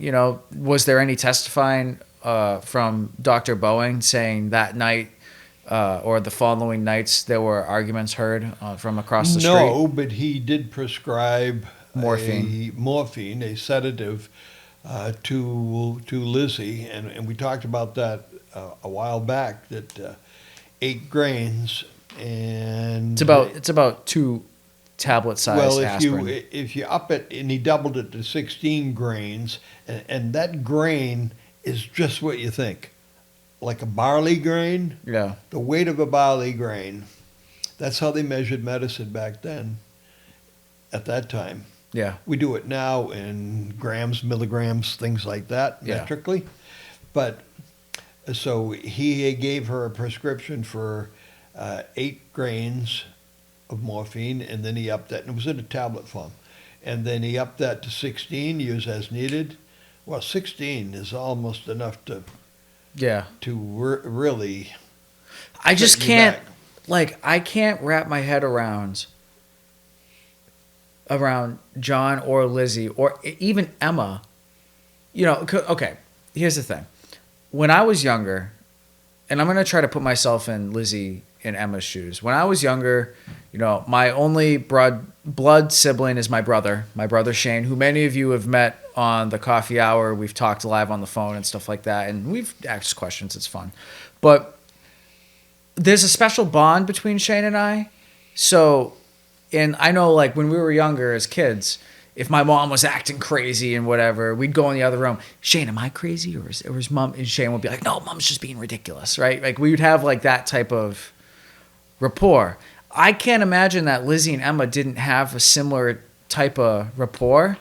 And if Emma went to Lizzie and was like, did you do it? And Lizzie's like, no, I didn't do it. Like, I was outside. I can't imagine both of them going, yeah, let's stay here that night because John's in the house. It must have been John or Bridget. I can't, like, that to me is just, I can't, it's unfathomable. I can't even begin to think about that. You got to realize, first of all, there's a big age gap between Lizzie and Emma. And then even more so with John. John's what, almost 60, and Emma's 40, and then Lizzie's about 30. 42.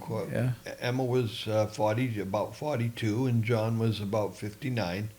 But Oh my God, the tension in that then house. Lizzie was 10 years younger than Emma, approximately 9.5 years younger than Emma at 32.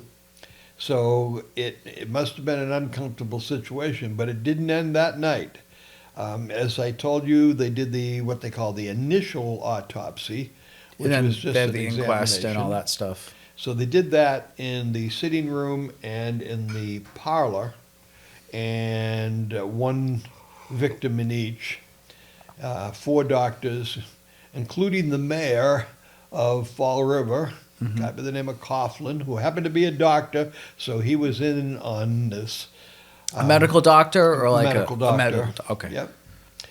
And the idea of poison was mentioned, and that's why they removed the stomachs and sent them into Boston to be tested. They did that whole thing. And this is how they discovered which victim was killed first. Yeah, the whole digestion tract. Right, And, because of the digestion issue, and they both had breakfast at the same time, and they had the same breakfast, so they could examine the contents.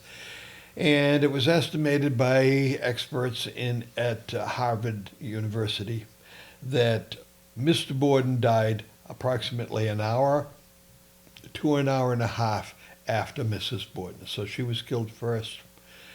Estimated time around 9:15, 9:20. And then Mr. Borden was killed an hour and a half later, getting close to 11 o'clock. So walk me through when John moves out. Well, John doesn't move out. He stays there the night of the murders. He stayed the first night, which was the night before the murders. Then he stayed the night of the murders. Now, the autopsy goes through, and the next is Friday. Meanwhile, the police are coming, the police are searching. They searched on Thursday, they searched on Friday. Now, Saturday is the funeral, and he stayed there that night, or the Friday night going into Saturday. The funeral was by invitation only and was held on Saturday, 2 days after the murder.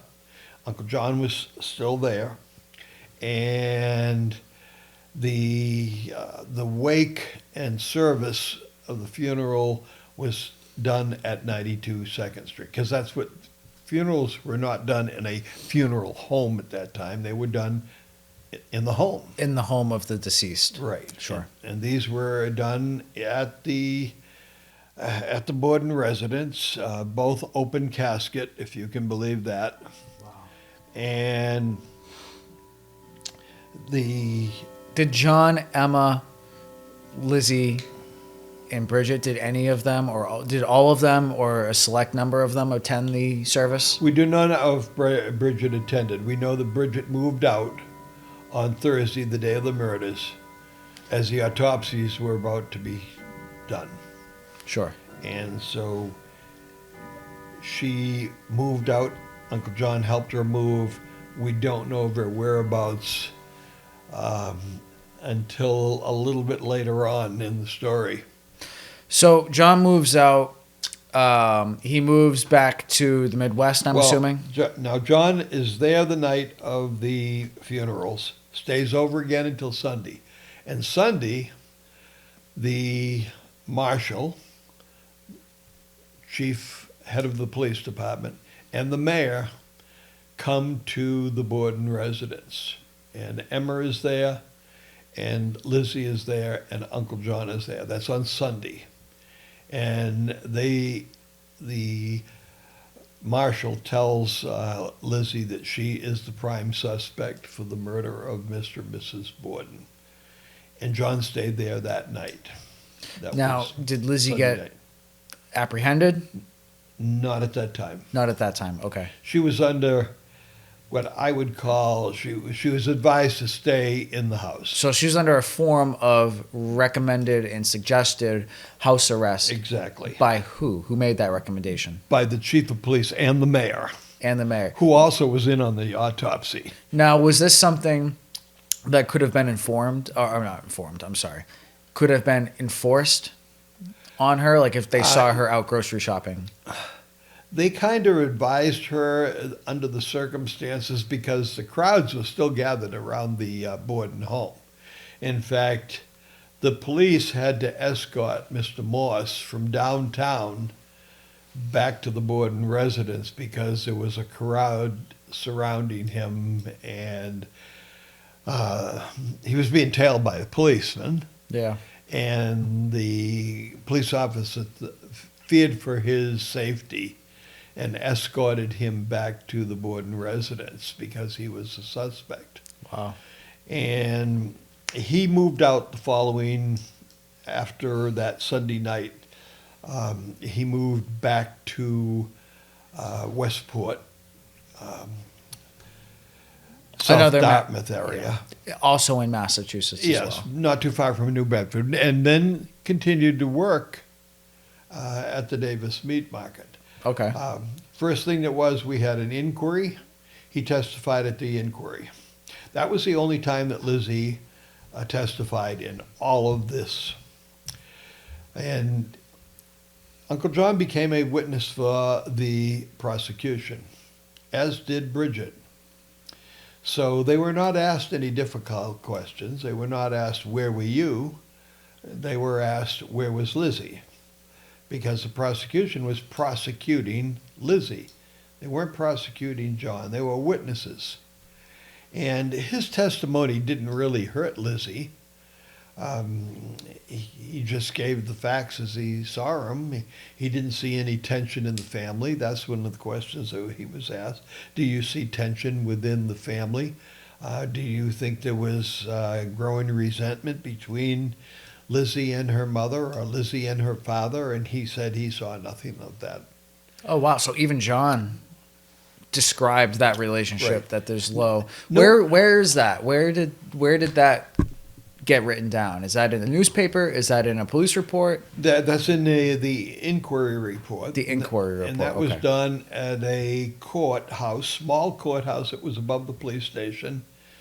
And a judge by the name of Blaisdell was in charge of all of that. Lizzie wanted to have an attorney. He said no, because Massachusetts law at that time was the judge could say whether you could have an attorney at the inquiry. All the inquiry in Massachusetts is, did a crime occur? And I know we look at that and say, of course a crime occurred. You know, 2 people are dead. However, the legal formality in Massachusetts is if there is a suspicious death, an unattended death, like not in a hospital or something like that, then we have an inquiry. You know, if somebody who was younger fell down a set of stairs and was deceased as a result of it, there would be an inquiry. Why did this person pass? What happened? Was it an accident? Well, if it was an accident, then that's not a crime. But if somebody was shoved down the stairs, then that's something totally different. And that's what they were trying to determine. Did a crime occur? Sure. Well, even though it was obvious, they had to go through this inquiry process. Right. And Uncle John testified at the inquiry. Well, that's interesting that he mentions that relationships were fine in the house. That's something that I hadn't heard before, so I find that interesting. So this is all going on, He's back at South Dartmouth, living at the Davises. and he's just kind of going through the motions, reporting to the trial when necessary, Right. and he's working while doing this whole process. Right. Nothing really spectacular sort of goes down. Now this we point. have the preliminary hearing, which was at the end of the month, and he testified again. And Lizzie did not testify. Lizzie was advised by her attorney that she should not testify. So she would not take the stand and could not be forced to take the stand. And the only way she could be forced to take the stand is if her attorney had put her on the stand to ask questions. Then the prosecution could have, in turn, also asked her questions. Sure. But if the defense does not put their defendant on the stand, then the prosecution can't do anything. So they could not ask her any questions. Uncle John was there for the preliminary hearing, and they still had not decided whether or not they had enough evidence to pursue this in trying to prove that Lizzie killed these two people. They tried to bring in the poison, and we talked about that, how... Yeah, we talked about that that last did not week. happen. Right. That was either a fabrication or an exaggeration. She never went into Smith's pharmacy on the 3rd. She was ill on the 3rd, and that comes out in the court by witnesses that had nothing to do with the Bordens, that she indeed was ill that day. So at this time, the only people living in 92 2nd Street is Emma and Lizzie. And they seem to live together for the duration of their life, formally separating their living arrangements as they got into their latter years. Well, for 10 years they lived together at Maplecroft up on French Street. And for some reason or another, they became estranged, and Emma went her way, first to Providence and finally up to Newmarket, New Hampshire. And that's where she spent the rest of her life, was in New. When you say estranged, do you mean that they had some type of issue, or they just both mutually decided, you know what, why don't we live on our own? They had an issue. They had an issue. Is there any type of proposition of what that issue could be? Yeah, the theory is that Lizzie was a patron of the arts. She loved theater. Yeah. She hosted parties at Maplecroft for actors, and Oh yeah, we've gone over this. and the that whole, was in some circles, people who were actors were bad actors. right. They were undesirable. She had a friend named Nance O'Neill, Yep. a famous movie actress, silent film actress, and Emma did not agree with this cohorting and partying and all of that, and she was throwing these lavish parties for actresses and actors, and they say that is the reason. Other people theorize, oh, she found out that Lizzie did the murders, and that's why she moved out. I don't think that was the case. I think she'd had it. Emma was, as I have mentioned before, in this whole sordid situation, Emma was the oddball. Emma was the recluse. Lizzie was the outgoing one. Emma stayed inside. You saw her occasionally going to church and things like that. Lizzie, on the other hand, toured Europe, taught school, taught Sunday school, outgoing, involved in all kinds of projects, was involved with Fall River Hospital, was part of the Ladies' Fruit and Flower Society, which brought fruit and flower to shut-ins, and she was an involved citizen. Yeah, it seems like she sort of took some of the characteristics of her father. So, trial goes on. They rule Lizzie is not guilty, and Sorry to interrupt. no, you're good. The next procedure after the preliminary hearing was the grand jury. Sure. The grand jury took place in November of 1892. Uncle John Vindicum Moss was testified at that, even though we don't know what he said because grand juries are sealed, but we do know that he testified. And they were having trouble finding whether or not they had just cause to indict her. And that's when her friend, Alice Russell, came forward and said she burned a dress. It was never discussed from the time of the crime in August until the grand jury in November. So Uncle John testified after he came out of court. He got on a train and he went to Iowa Sure. and spent the winter back at his ranch in Iowa. He hadn't been out there for almost 4 years. Now, at this point, he's got to be in his early 60s. He's just about 60 years old. Yeah. And so he goes back out to Iowa, and they were able to notify him either by mail or by telegraph, because there was telegraph at that time, that he had to appear in court, and they gave him when, after she was indicted, and that was in May of 1893, he was informed that he had to come. And that might have been the reason why when he was asked, when he tried to collect his witness fee, where did you come from? He said Iowa. Indeed, he did come from Iowa. Yeah. But he formally, when the crime took place, he was living here in Massachusetts. Sure. So they would not pay him mileage to come from Iowa, because he got out of Fall River right after the grand jury, Sure.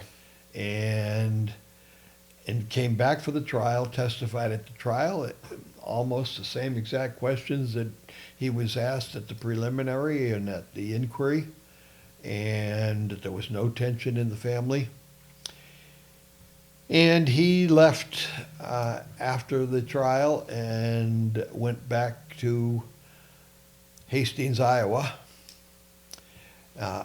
There's reports that he came back. There's some people that say that he never returned to Fall River, that he did come back to New Bedford to visit the Davis family, whom he formerly lived with and worked for. So, what I'm interested in, something that I don't think we've ever gone over, is what happens to John in his later life. What's he do for work? What's going on when he gets into his mid-60s, 70s, and then eventually passes away? Well, he owned the farm out in Hastings, Iowa, still continued with the cattle and horse business that he ran out there. The little deal that he had going with Mr. Borden was just a sidelight to all of that. And then as he got older, he rented the farm to someone else and finally sold the farm to somebody else. And then he lived there. He lived at his former farm, and he paid rent other than someone paying rent to him. Yeah. So he left his estate, much of his estate, to the people who bought his farm. He had some nieces and nephews that he left property to in his will. He did not leave anything to Emma or to Lizzie. As far as we can determine, he did not communicate with Lizzie and Emma after he left after the trial. Interesting. And what ultimately, how did he end up dying? What was his cause of death? Cause of death was just old age. He was 79 years old. That was, at that time, a pretty long life. Sure. He kept active up until his late 70s, and was buried out there in Hastings, Iowa. And we talked a little bit about it before. And he's buried about 10 miles away from Villisca. That is something that I want to go over. Is the whole John Morris Villisca axe murder connection. Do you want to talk a little bit about the dates? How do the dates line up? Yeah. Does it line up? Is it feasible that he did this? It's just a coincidence that You think he so? happened to be 10 miles away from Villisca. Uncle John passed away in March of 1912, at 79 years of age. And the Villisca murders also took place in 1912, but took place in June. So he had passed several months before the Villisca tragedy, in which 2 adults and 6 children were brutally slain by axe. Now, the Moore family, not the Morse, but the Moore family,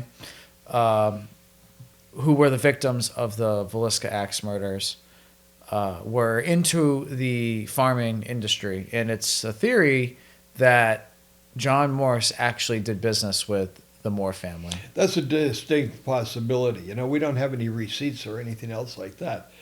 But Mr. Moore was the John Deere representative for that area of Iowa. So farm implements, tractors, things like that. This is what he sold. He was a very successful businessman. And it's probably because both of them were in the farm business that they probably knew each other, being only 10 miles apart. Hastings and Villisca communities that are side by side. Sure. And so it's an interesting turn of events that here's a gentleman who has been suspected of being the axe murderer of Mr. and Mrs. Borden, winds up living 10 miles away from where another axe tragedy occurred in 1912. John's just bad luck. One question.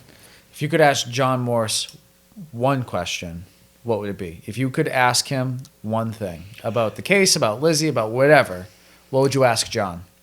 Well, I probably wouldn't ask him if he was the murderer, because I don't know that he would answer correctly or truthfully. I think what I'd like to know is, what was the relationship that he had with Bridget Sullivan, if any? Because that would give me some insight into whether or not either one or two of them might have been responsible for the death of the Bordens. Right. Because on the morning of the 4th of August, there were 5 people in that house. Bridget Sullivan, Lizzie, Mr. and Mrs. Borden, and John Vinegar Moss. And then Emma, who lived there but was visiting friends. She'd been away for 2 weeks. Yeah. In Fairhaven. Now, it was not Emma. I don't think it was Emma. She did not get a cab. No, I'm kidding. She did not take the horses down, and no, there was no Uber. No, there was no Uber. There was no Lyft. And it was not easy. If you look at a map, you say, well, gee, that's... Yeah, no. You can get from Fall River to Fairhaven in 10 minutes. Yes, you can today.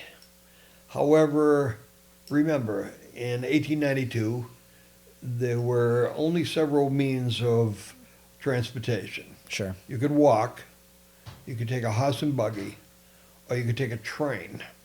And the train did not go from Fairhaven to Fall River directly. It was, you had to go somewhere else and then go to Fall River. So it would have been impossible for her to commit the murders, not have anybody see. She was not seen in the house. And at all times on the morning of the 4th, at all times, there was somebody either in or around the house. Right. If it wasn't Lizzie, then it was Bridget. If it wasn't Bridget, then it was John Moss. And so we had 2 victims, and we know that it wasn't murder-suicide. So we have 2 victims and we have 3 suspects. and it could have been either one of the three. It could be combination of two, or Personally, or it could have been a combination of all three. Personally, I'm not an expert. I'm just someone who documents cases as we view them. From the information that I've gathered, from the books that I've read, from the authors I've talked to, I personally find it the most likely it was John and Bridget. I don't necessarily think Lizzie had the means to do, allow me to rephrase that. I don't think Lizzie would have done it the way she did it or the way it was done. And I don't think Lizzie was that type of girl. I think Lizzie was a bit more privileged. I feel like she, I don't think it was her style, honestly. I feel like if she was going to execute them, it would have been a less gruesome type of execution. But I feel like the theory that Bridget ran out the house vomiting past Lizzie in the hallway or the kitchen or wherever it was in the house, ran outside and vomited, potential relations, she moves out, John stays. I feel like it's a combination of those two. And then we've talked about the awkwardness inside the property the day of and the day after the tragedies, those nights. I feel like if there were any conversations, John then could pass it along. Well, it was probably Bridget. She just ran out. Thank God she's gone, but we should lock the doors because she might come back. I feel like something like that probably is what transpired. I don't want to believe it's Lizzie, but I'm also looking at it as a equation. Like, I just don't think that she's the most likely candidate, and I'm trying to use Occam's razor, which is the simplest form, usually holds the truth because it requires the least amount of assumptions. Well, Lizzie was her dad's girl. Yeah. She was the youngest. What was Lizzie's middle name? Oh, yeah. Andrew Borden was, or Lizzie, Andrew Borden was named after Andrew Borden, who was named after Andrew Jackson. Right. Mr. Borden wore a ring on his pinky finger. Where did he get that ring? Yeah. It's Lizzie's class ring. Lizzie's class ring. Right. Yeah. There was a connection there, and you hear all kinds of stories about improprieties between father and daughter. You hear improprieties about uncle and daughter. You hear improprieties about uncle and domestic servant. I don't know if any of those took place, but I don't think in Victorian times that Lizzie would have, number one, stayed there because she had the means to get out if she wanted to. Everybody said that she was there because of her father's money. That was not necessarily true. Yeah. That was not probably the reason for her to stay at 92 2nd Street. So it's an interesting story, and here we are. We've never done a talk about Uncle John. Yeah, it was good to clear up some Vinicum Moss, to give our viewers a synopsis of what his whole life was about. We've never done that. He's always been either a witness or a suspect, but today we tried to get into a deeper dive on what he did in life, and where he is in death. So I think that this was a great episode. For any more of the Lizzie Borden case info that might interest you guys, we've done extensive work. Rich has done extensive work on this case, one in a written book and two on video content for you guys here free on YouTube. We've done so many episodes on this case, outlining and breaking everything down, every possible aspect. We've talked with professionals in the case, lawyers, and even people who have dived into the food aspect. We had a great conversation with Willard Ford. Yeah. So that was a great conversation. So there's so much Lizzie content available for you guys to check out. Everything will be, in the playlists, and just check it out on the channel. Something that I do want to bring up, though, is Rich's book, Cold Case to Case Closed, right here. Rich, I'm just going to let you talk about it for a moment. You wrote the project.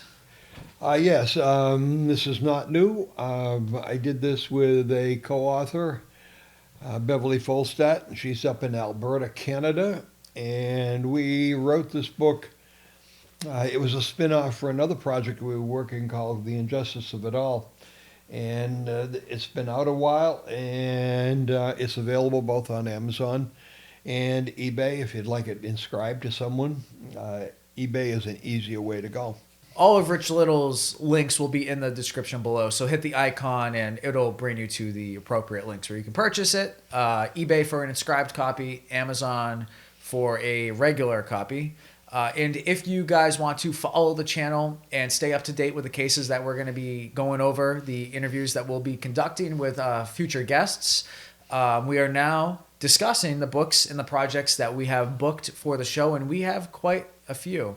Upcoming for no written book, but an upcoming discussion we're going to be having is with Sarah Farr. She's going to be going over the Evelyn Dick case. So definitely be sure to check out last week's episode on Evelyn Dick and the overview of that case. After the Evelyn Dick case, we have a case that we've gone over today in the podcast itself is the Villisca Axe murders. And we're going to be speaking with none other than Ed Eppley of Fiend Incarnate, a book on the Villisca Axe murders. We're going to be sitting down for an hour-long conversation to discuss the case and what he has discovered in 60 years of research. After that, we don't have the physical copy because it is unreleased, but we're going to be sitting down with Jeff Kelly from the FBI to discuss his 30-year research period of the Isabella Stewart Gardner museum heist that stole goods and paintings up to almost $1 billion net worth. We've done extensive research on that project as well. So we'll be sitting down with former FBI agent Jeff Kelly on that case. After Jeff Kelly, we will be sitting down with Harold Schechtler from the Ed Gein book, Deviant. That's going to be a really interesting topic, and I can't wait to read it. Well, I've read that, and it is a strange and unusual case. After a few weeks later, after we read and talk to Harold about Deviant, we're going to be discussing Captain's Dinner by Adam Cohen. This I have not read yet, but it's a crazy case. I can read the title of it. Captain's Dinner, a shipwreck, an act of cannibalism, and a murder trial that changed legal history. I can't wait to talk to Adam about this book. I have read the intro and the synopsis of it, done brief research on the project itself. It came out last year, but it seems to have been a very well-received project. So Adam, if you're watching, can't wait to talk to you guys. I can't wait to talk with all of our guests that are coming up. We have plenty of episodes actually in the works. We're discussing right now with some Zodiac authors. Wink, wink, there's a Zodiac book coming out. So it's not secured yet, but we're trying to get the author of Zodiactually, the book that will be coming out in March, on the show. We're working on that right now, but not secured yet. But we'll let you know when it does happen. I've been working on the Lindbergh case. That's going to be in our future. Lindbergh, we got some Zodiac episodes. And all of these cases are brought to our attention by the subscribers. So if you guys have a case that you want us to look into, a book or an author that you want us to review or talk to, make sure that you put it in the description below. And you can check out our website, the Seth Rosczewski podcast.com, for an email that you guys can send us your case recommendations to. And you can also check out other episodes in there. And all of Rich Little's links will be on the website as well. So you can purchase the books through the website, and that'll bring you to the proper area where it should be. So definitely check out the website and check out any of our past projects. And I want to thank everybody for all of your comments that are coming in. And we appreciate all of them and try to answer as many as we can. And keep those coming. And for those of you who are just watching but not subscribing, we'd like to invite you to subscribe. Plenty of content to keep you guys entertained for the next week while we get ready for our interview with Sarah Farr on Evelyn. But if you guys want more content, you guys can tune in on Sunday nights at 7 p.m. Eastern Time for a live coffee hour with myself. I sit down in the rocking chair, and talk to the audience. It's totally free. Live chat. Just join in and talk to us. It's a good group of people, probably anywhere from 10 to 25 people join in every single Sunday night to watch the show and just talk to me. It can be about true crime cases. It can be about what the show is working on next, what we're coming up with. It can be questions for me. It can be questions about, my past experiences. It can be anything you guys got for me. I spill my heart out on the coffee hour. Sometimes you spill your coffee, Sometimes I do spill my coffee. And you guys have on the coffee hour however long it takes for me to finish my 2 coffees. So if the chat is dry, I drink my coffee quicker. If the chat is exploding with questions and I can't stop talking and answering these questions, then you guys got me for a longer time. So I'm usually there for the first hour. Rich is usually there for the first hour. They typically run about an hour and 45 minutes to 2 hours. So if you guys want something to do on your Sunday nights at 7 p.m. Eastern, feel free to drop by. It's on the show every single Sunday. So with that, guys, I think that's going to wrap it up for today. Yes, that's it for today. Thank you very much, everybody, and we'll see you next time. This has been the podcast. We'll talk to you guys later. Have a good one. Welcome back to the Seth Rosczewski podcast. I am your host, Seth Rosczewski, and today in the house, I have our guest, Rich Little. Thank you for coming, Rich. Thanks a lot, Seth. Rich is a specialist in the Lizzie Borden case, and he has actually written a book called Cold Case to Case Closed. And you can see it here on my coffee table, right here. And Rich is here to give his side of the story and how he perceives things. So, Rich, thanks again for coming. Okay. And this case is really confusing, and it can be misleading. And I know a lot of people, and even myself, and I'm hoping to maybe change my opinion on this. We all have a strange view on this case, and you have a different view of it. So maybe we could just give a little bit of a background to who was Lizzie Borden and how did we find ourselves here? Sure.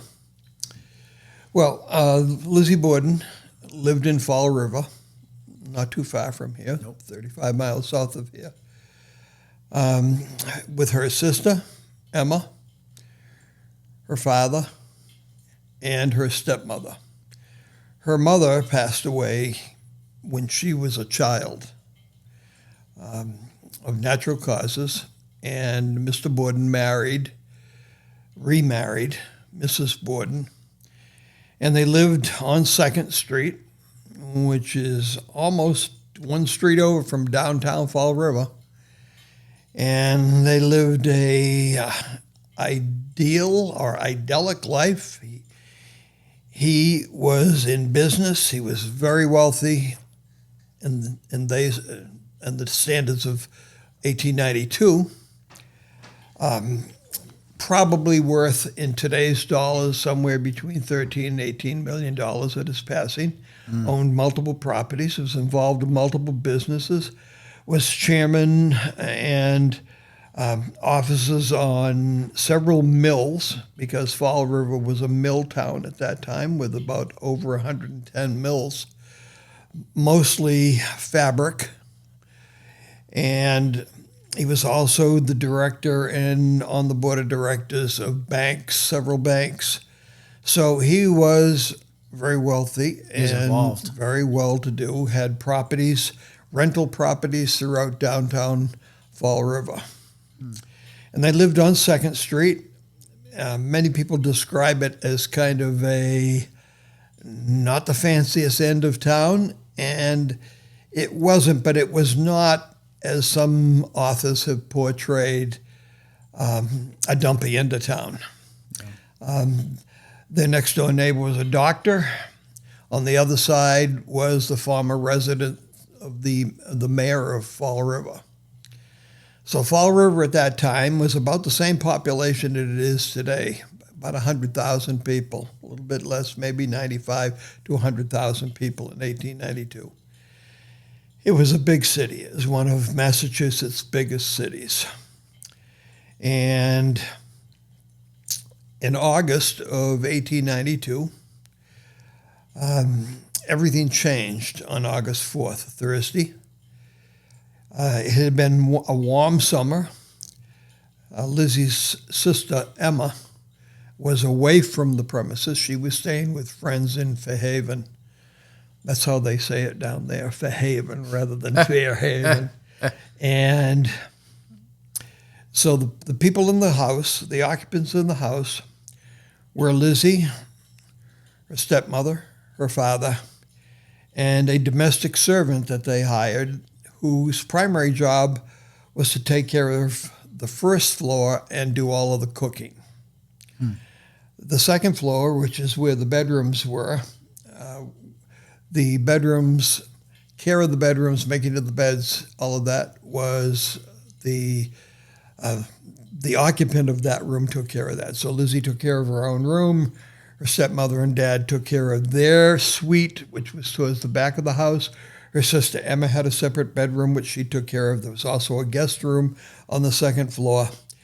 And on the third floor, there was storage, and there was also a room on the third floor, and that's where Bridget Monahan, the domestic servant that worked for the Bordens, that's where her bedroom was. Oh, she stayed at the house. Right, she stayed there permanently. She was an immigrant from Ireland, came over here by herself when she was young, worked at several hotels, and finally got a position at the Borden home as their cook and domestic servant. And she was with them for approximately 2 years before the event happened on August 4th, 1892.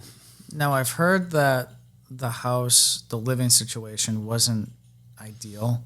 Would you describe it like that? And they said that Lizzie was sort of depressed. She may have made depressing comments to a friend of hers the day before. How do you feel about those claims?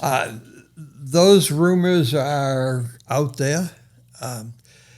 There's no proof of that. What we do know is that Mr. Borden was in the process of acquiring another piece of property, and what the people in Fall River called it uptown on the hill. There are several hills in Fall River, and the higher the hill, the more wealthy the client. And he and a relative by the name of Richard Borden were in the process of securing land up in the hill section of Fall River. And they were going to subdivide that piece of property. It was a larger piece of property, several acres.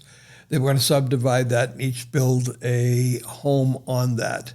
That had already been discussed. They were already talking with people about cost. There had not been a purchase and sales agreement, but what you hear that Lizzie was unhappy with where she was may or may not have been true, but it was scheduled to change, and she knew it was going to change, and so did her sister. Everybody in the family knew that there was something about that they were going to decide to finally move off of 2nd Street and go up to the hills of Fall River.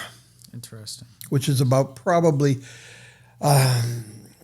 between a half and 3/4 of a mile from where they lived on 2nd Street. Interesting. And so the father was involved with a horse business that may have gone south, right? Wasn't that the case? No, he was never in that business. He was a carpentry business, furniture. Anything that was made of wood, the Bordens did it. It was called Borden and Almy, A-L-M-Y, and that was his business partner. And they were in the furniture business primarily. He also had a sideline of, because he worked with wood, he also made caskets and coffins. Mm-hmm. And as a result of that, he had a little side gig going where he provided the increments for having a funeral, back then, funerals were not conducted in a funeral home. Funerals were conducted in the home of the deceased or a member of the family of the deceased. Okay. So he would provide all of the equipment, the stand to place the casket on, because they didn't put the casket on the floor, all of the things that held flowers, and he used to rent them to people who were having a funeral. He was almost like a funeral director, but he was not an embalmer. He was not an undertaker who physically touched the body of the deceased. He just provided the equipment for a funeral. Interesting. So let's look at the day before the murder happened. Right. What was about in the Borden home? What was the atmosphere? Do we know? Well, the atmosphere was that Emma was away. Lizzie was there, as was her mother, or stepmother, and father, and the domestic servant, Bridget, who they called Maggie. And seemed the day before, most of everybody in the house was under the weather. They had consulted their neighbor, Dr. Bowen, and in fact, Mrs. Borden had said to him, "I wonder if we're being poisoned." It's interesting. They were all sick, including Lizzie. Lizzie did not go out for the day.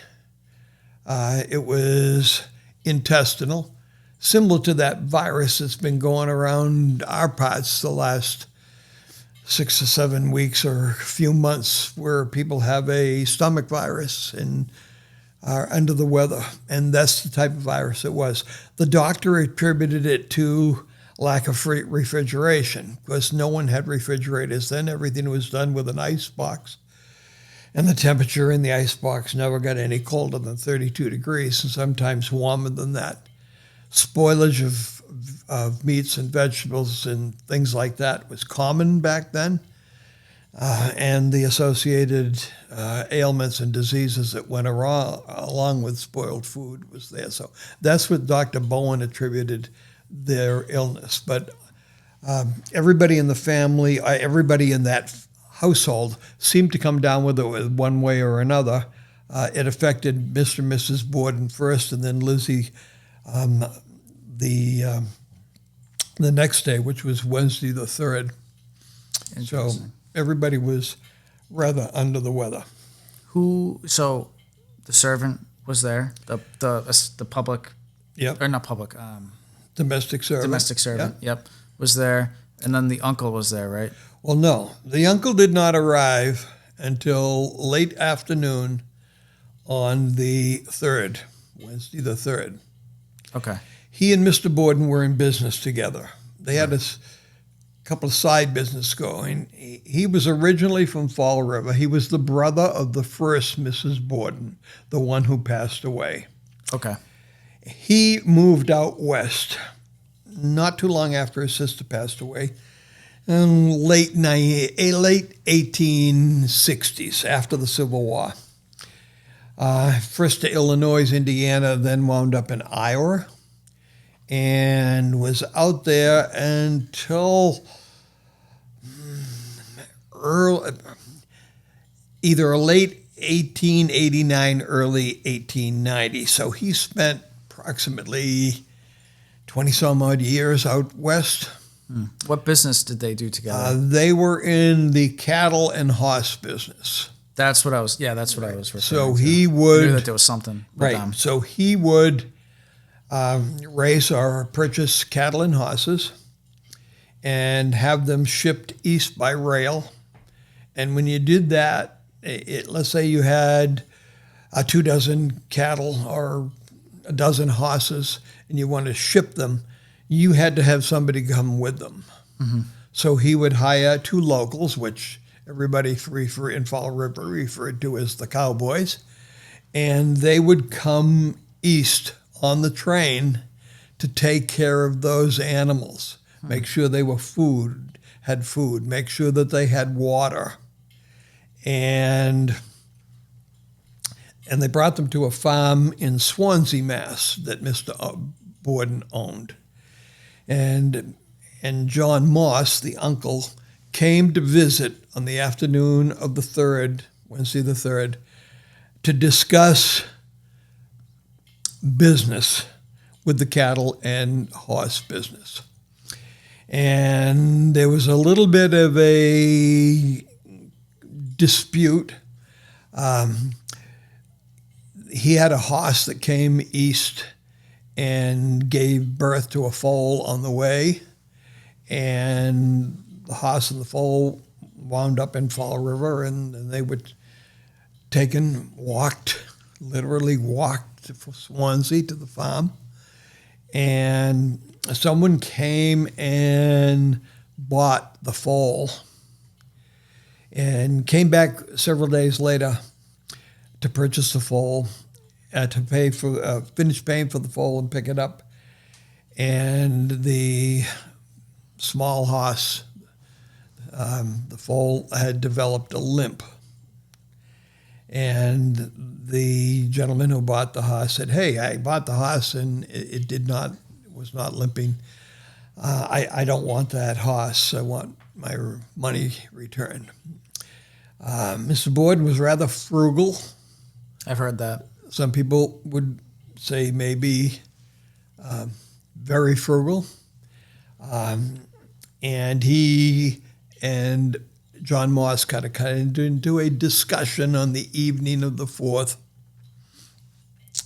about maybe this isn't worth the effort, shipping these horses back here and then selling them, and you never know what's going to happen and all of that. And there was that discussion. That was overheard by Lizzie. Lizzie had been out on the evening of the 3rd, and when she came home, she heard that discussion. And the discussion was between Mr. Borden, Uncle John Moss, and Mrs. Borden was also present during that discussion. Gotcha. Okay. And that was on the first floor living room area. And how long had he been planning to stay in the house? He occasionally came from Westport, which is over towards New Bedford, and he would occasionally make the trip over. Okay. There is some conjecture that there might have been other reasons for him coming over. There's been speculation, but no proof, that possibly he had an interest in Bridget Monahan, the domestic servant. That's been bantered around for 125 years, but and there's some reasons for that we can discuss later why people may have thought that. Is there a particular reason? After the tragedy on the 4th, Bridget wanted out of there. I don't blame her. Yeah, she didn't. Well, I don't blame her. The bodies were there, and the bodies were brought downstairs. They did the initial autopsy right there. You hear reports that they did it on the dining room table. That is not true. They did it on an autopsy board, but the initial autopsies were done right there in the house because somebody had mentioned poison, and they had the ability at that time to test for poison. And it's a little gruesome. They removed the stomachs of both victims, put them in sealed glasses, jars, with a wax seal on them, and shipped them off to Harvard Medical. And they were able to test the contents of the stomachs to see indeed if there was any poison. And they also could tell by looking at the contents who died first, because they knew that they both had breakfast at 7 o'clock in the morning together. And all three of them did, in fact, John Moss and Mr. and Mrs. Borden. And Mrs. Borden was murdered first, and Mr. Borden 2 hours later. He had left the home, and had come back, and he was murdered 2 hours later. And they could tell by the tests that they did that the digestion was more advanced with Mr. Borden than Mrs. Borden, because she had been dead 2 hours before he was murdered. I had heard with the poison that Lizzie attempted to buy, what was it, folic acid? Prussic. Prussic acid. Prussic acid, Yeah. right. She had attempted to buy acid the day prior, and that was to do something with fabric, her dress or something Yeah, like she that. had a mink stole, and she thought it had an infestation in it of insects. And she was going to use prussic acid to take care of that problem. And that particular acid was you can only get it by prescription. Right. And it was not prescribed. Right. And so since she was not given the acid at the counter, Right. how do you feel about that story? Do you think she was first using... of all, where she went to purchase it, supposedly, was not too far away from her house, but it was not the pharmacy that she would normally go to. And remember now, Lizzie was ill on the day before. Mm-hmm. Her stepmother, reported to Dr. Bowen's wife, Lizzie hasn't gone out all day. We've all been sick with this stomach problem, and we haven't been able to go out. And Lizzie finally went out to visit a friend of hers at about 6:30 that night. In fact, Mrs. Bowen saw her going down the street and said to her husband, "Gee, Lizzie must feel better. She's out and about." Interesting. But the purchase of it, that's an interesting side story altogether. A guy from Bridgewater by the name of Bentz worked at this pharmacy, and he was not the pharmacist, but he was there on duty. And this woman came in and asked for prussic acid. He said, "Do you have a prescription?" She said, "No, sorry, can't sell it." There was a witness there, a guy who happened to be in the pharmacy at the time, and the woman left. That was the end of the story. Someone,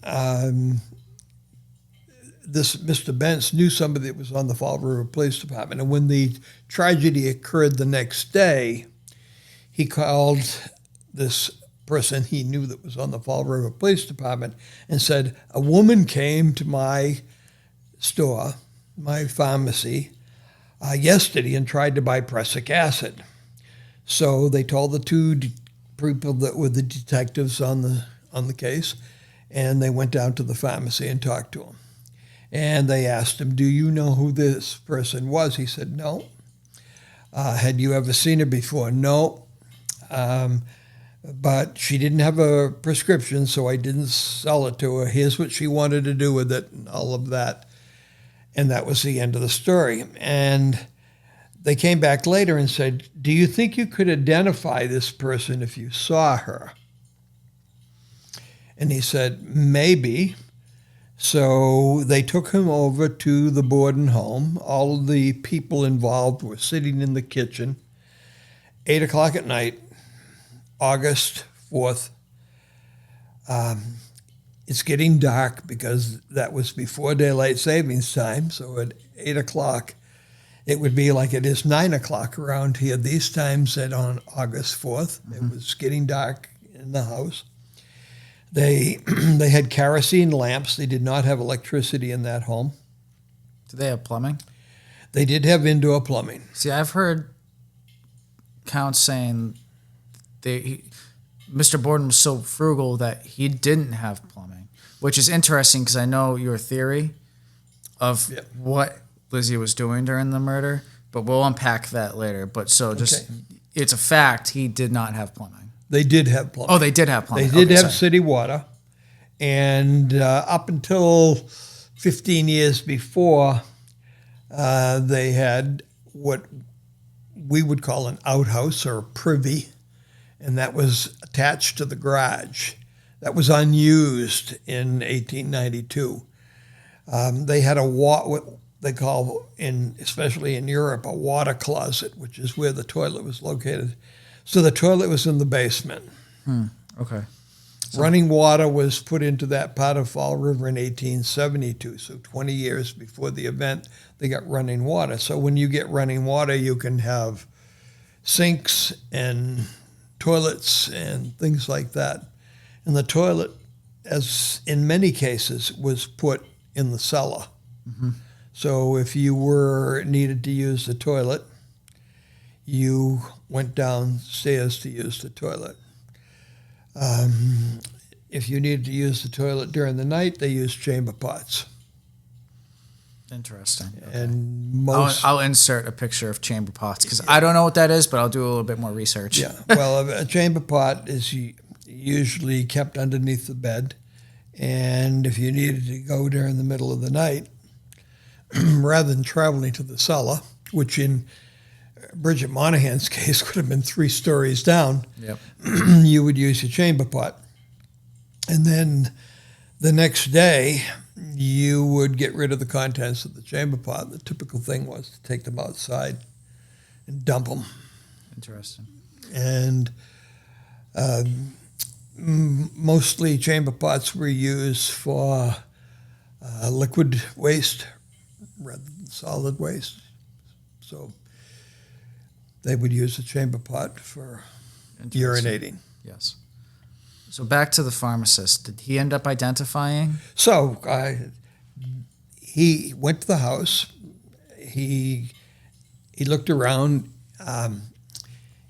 He said, well, maybe if you had them talk, I could identify the voice, which kind of tells me that he couldn't identify the person for whatever reason. Poor lighting, didn't really know who it was. So they had each of these women talk. Lizzie, Emma, Bridget Monahan. There was a Miss Russell that was a friend of Lizzie. She was there comforting her, and she spoke. And when Lizzie spoke, they asked him, "Do you think that could be the person?" He said, "It might be." Fast forward, next week, they had an inquiry. Inquiries are really kind of a unique thing in Massachusetts. An inquiry means that they have a court officer, like a judge, determine whether or not a crime occurred. Lizzie was not allowed to have an attorney present at that hearing. Forced on by the courts, or? Yes. Really? Inquiries are forced on by the court. This is before you have a preliminary hearing. You have to have an inquiry. And you're not allowed, at that time, you were not allowed legal counsel. And just a kind of a sidetrack here. And that's the way it was up until the 1960s. And in the late 1960s, I think it might have been 69, as I remember, it was the year of the first Apollo mission. And right around the same time, there was an accident down in Martha's Vineyard on a small island called Chappaquiddick. I don't know if you've heard of it, but Senator Ted Kennedy, senator from Massachusetts, was driving, and there was a get-together, a party of sorts, and late night party of sorts. He and this younger girl went off in the car, and he drove off the bridge, went into the water. And his claim was that he did not know that she was in the car. He was with somebody else in the car. And they were headed back to the ferry to get back to Martha's Vineyard. And they took a wrong turn, went off the bridge into the drink. They could get the two of them get out of the car. Now there's one person still in the car that they don't know about. And they go back to the party, and everybody says, "Where is Mary Jo?" And she was in your car. And they went down and dove, and she had drowned. So There's so much to unpack there. That could be a whole second episode. Exactly. Do you consider yourself a specialist in that case? I know a lot about that case. But to quickly bring you up, they had an inquiry. And so they brought in Ted Kennedy, and he said, I want my attorney. And it's the determination of the judge whether or not you get an attorney. And the judge said, no, I don't want the press in here. I don't want an attorney in here. And his lawyer appealed it and said, no, that's not fair for him to have to go to court in an inquiry without an attorney. I agree. And it went to the Massachusetts Supreme Court. The Mass Supreme Court said, you're right. And they overturned that rule. Yeah. But in Lizzie's day, in 1892, she said, I want my attorney here. And she had a family attorney. And they said, no, we don't want any press. We don't want any attorney.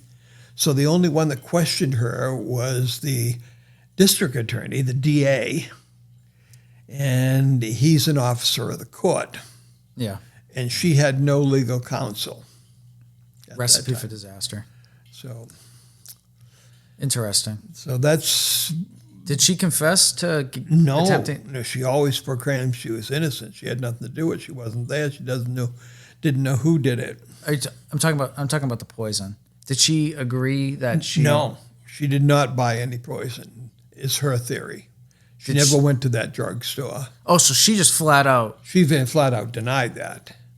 But really? But as the story progressed, after the inquiry, at which he said, I recognize this woman as Mr. Borden's daughter. I had seen her around Fall River, and I recognized her as Mr. Borden's daughter. The night before, he wasn't sure. The day of, he didn't know who it was. But as the case progressed, and you got to realize he's being pressured, and I don't want to say coached, but that's what witnesses for the prosecution. That's what the prosecution does, trying to get them ready for trial. Yeah. They're trying to jog their memory, and maybe they go overboard a little bit.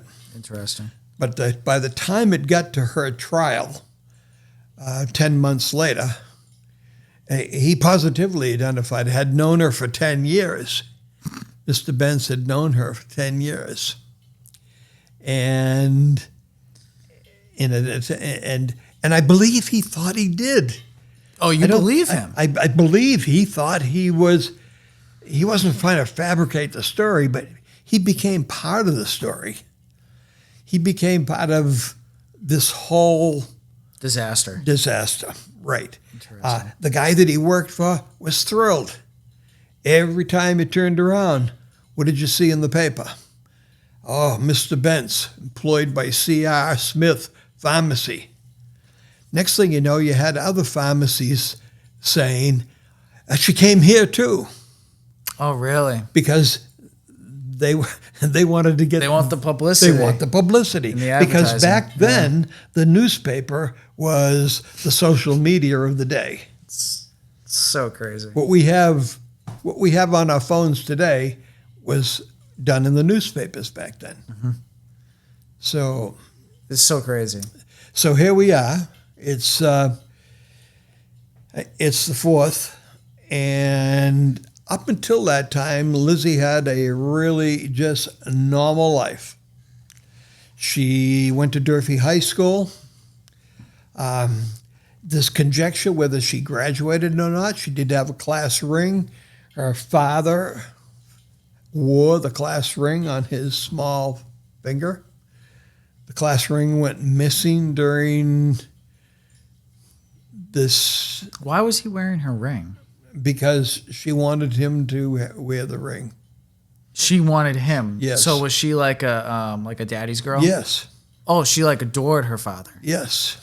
Because I had heard that there was resentment and that she didn't like the father because of like remarrying and. Well, the resentment was with the stepmother. And that seems to be a common theme. Even though Lizzie was brought up with this woman as her stepmother from the time that she was about 5 years old. Mm-hmm. So it wasn't like this woman came into her life when she was an adult. This woman came into her life when she was a child. So this was really the only mother that she knew. However, there was friction because Mrs. Borden, she had a sister that lived on 4th Street. 4th Street wasn't nearly as uptown as 2nd Street was. And she was always helping her sister out. Her sister was on the edge of financial difficulties, and the stepmother was helping her out. And Lizzie and her sister knew about this, and I think they resented it a little bit, but is that a rationale for murder? Interesting. Yeah. Because I'd heard that there was a theory about Lizzie taking over the financial or just all the money. She's getting like she committed these murders to receive the fortune. And that's why she murdered them in the order that she did. She murdered she could have murdered the stepmother first, and then the dad, so that she could take the finances. But from what I've heard, it doesn't sound like she's really okay. Yeah, she does. She commits the murders, but what's she going to do with the money? It doesn't really sound like. Well, what she did with the money after the event was her and her sister moved up to the hills on the French Road. Beautiful house, still there. It's open to the public now. And so if you look at it in retrospect, yeah, they did spend the money. They did. She did go to the Chicago World's Fair the next year, which was as some people thought, well, she's traveling. But she'd traveled before. She'd gone to Europe 5 years before and gone on this grand tour of Europe with several other women from Fall River. And they met a former teacher over there who was living in Europe, and she escorted them all over Paris, Rome, all the things to see in Europe. She went over by steamer, came back by steamer, and so she was an involved individual. She was involved with church affairs. There was a society in Fall River that took care of people getting out of the hospital. When you got out of the hospital, they would bring a basket of fruit to your home or bring a bouquet of flowers, and they were called the Fruit and Flower Society, and these were a group of prominent women in Fall River, and Lizzie was the treasurer of that group. So she had a social life. The fact that she did not have a husband. Well, I heard that the father, Mr. Borden, didn't approve of men to be adequate husbands. Like, so she didn't date. Like, oh, like that guy's not good enough. You can do better. Oh, that guy's no, I don't approve of him. That's what I've heard. I've never heard that. Really? No. Okay. Interesting. That is not something that I have ever discovered. Okay. In all my readings and research, there's rumors after the fact that she had suitors, but nothing serious. The fact that she was not married at age 32 was suspicious Yeah. to the police. That was very suspicious. That was odd. And you had two of them. Her sister, who was She 9 wasn't- years older. She wasn't married? She wasn't married either. And It just seems like a cultural thing within the family, Yes. you know? yes, and in today's day and age, I don't find it that uncommon. no, I have a granddaughter that's in her 30s and it has a career and she's not married and then I have another granddaughter, her younger sister, who is married. So in today's society, that would not even be discussed because there are women who decide for one reason or another that they either do not want to get married or don't have the opportunity or don't meet the person that they think is the one for them. But back then, in the 1800s, that was unusual, really unusual. So the night or the afternoon / morning of the murder, who's in the house and what's the timeline look like? Okay, in my book, in fact, in the slides, on the slide presentation that I sent to you, you'll see that there's a timeline, and that's spelled out in the book starting at 6 a.m. in the morning where everybody was. And the first person up in the morning was Bridget, the domestic servant. First duty of the day, get breakfast going. Mandatory. 6 o'clock. I need my eggs. All right. Now, as I mentioned before, John Moss arrived 4-ish, 5-ish in the afternoon, rented a horse and buggy, and went over to the farm in Swansea to see how things are going. Is this the day before? This is the day before. Day before, okay. Comes back that evening.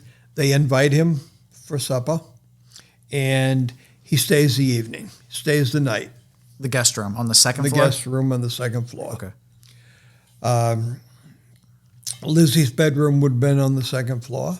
Emma's bedroom was on the second floor. And the Borden's suite, which included a dressing room and a bedroom, was also on the second floor. They were connected by a doorway like that, but the doorway was unused. It had a lock on each side. So that door, there was the front of the house and the back of the house. And the back of the house is where Mr. and Mrs. Borden's bedroom was, and the front of the house is where Emma and Lizzie's bedroom was, and a guest room, which they also called the sewing room. Okay. And the third floor is where Bridget Monahan, Slept. the servant, that's Right. where her quarters were located. So she comes down first at 6, and right after that, Mr. Morse comes down. But she's in the kitchen and he's in the front room. They both say they didn't see each other. And about 6:30, Mrs. Borden comes down. She's the next one to arrive. And a little bit after that, the husband gets up. Mr. Borden comes downstairs, and now it's 7 o'clock. And they all go into the dining room, and here comes Bridget with the breakfast. That's the first time that Bridget says that she saw John Moss that morning. First time that she saw Mr. Borden that morning. She had already made discussions with Mrs. Borden about what are we going to do for lunch or dinner. Okay. So breakfast is served just after 7. Now, you notice whose name I have not yet mentioned. It's Lizzie. Lizzie. And the sister, but the sister was But the on sisters are holiday away or in Fall vacation. River. And, I'm sorry, Fairhaven. Fairhaven. and that's important because the sister was a suspect. People say, well, Fairhaven's is not that far. No. Well, it isn't today. Yeah, by car, but by horse or walk. It was walk or horse back then, or you could take the rail. But if you wanted to take the rail, you couldn't go from Fairhaven to Fall River. It just The train didn't go that way. Right. So she went and she was not there. So the only one who has not been accounted for in the house right now is Lizzie. And Lizzie was a late riser, especially on that morning. And she came down around 9 o'clock. Had some tea or coffee and, as she said, some cookies. And Mrs. Borden said to Bridget, I want you to wash the windows today, inside and out. The windows on the first floor. That Lizzie said that? Mrs. Borden said that to the domestic servant. Gotcha, okay. And that would have been part of what she Daily did. tasks. Right. That was part of her job, to keep the first floor tidy and to cook meals. That was what her job was. So she said about getting ready to do that. Mr. Borden left, Mr. Moss left first. Okay. He left the house first, just before 9 o'clock. He left before Lizzie got up. And he said he was going to the post office and then he was going to visit relatives up about on Wybosset Street. Wybosset Street's about 1.5 miles. And that's what his day was. Mr. Borden left 10 minutes after, right about 9 o'clock. He was going downtown to visit several of his establishments. He was having a new building put together and is being built, and they were putting windows in it that day, and he wanted to go down and inspect that and see how that project was coming. So downtown he went, and there's all kinds of people who saw him downtown at 9:30, at 9:45, at 10 o'clock. He spoke with the workers at his construction site, the Borden building. They were working on that. And he came back to the home at about 10:30. Now, by this time, purportedly, Mrs. Borden has already been murdered in the second floor guest bedroom, the bedroom that Mr. Morse stayed the night before. She was making the bed, and that's where she was attacked and killed. So at this point, Mr. Borden comes home at 10:30. At 10:30. Lizzie is where? Lizzie is Lizzie is on the second floor in her bedroom. Same floor as the corpse. Yes. Okay. And the domestic servant is downstairs cleaning the windows. Cleaning windows, right. Okay. Do we know what the weather was that day? I'm assuming it was sunny. Yes, we do. It was sunny. It was sunny. So there wasn't much, it wasn't like rain or anything. No. Nothing crazy to Nothing crazy. Some and audio coverage. If you hear the police report, if you read the police report, it says one of the hottest days of the year.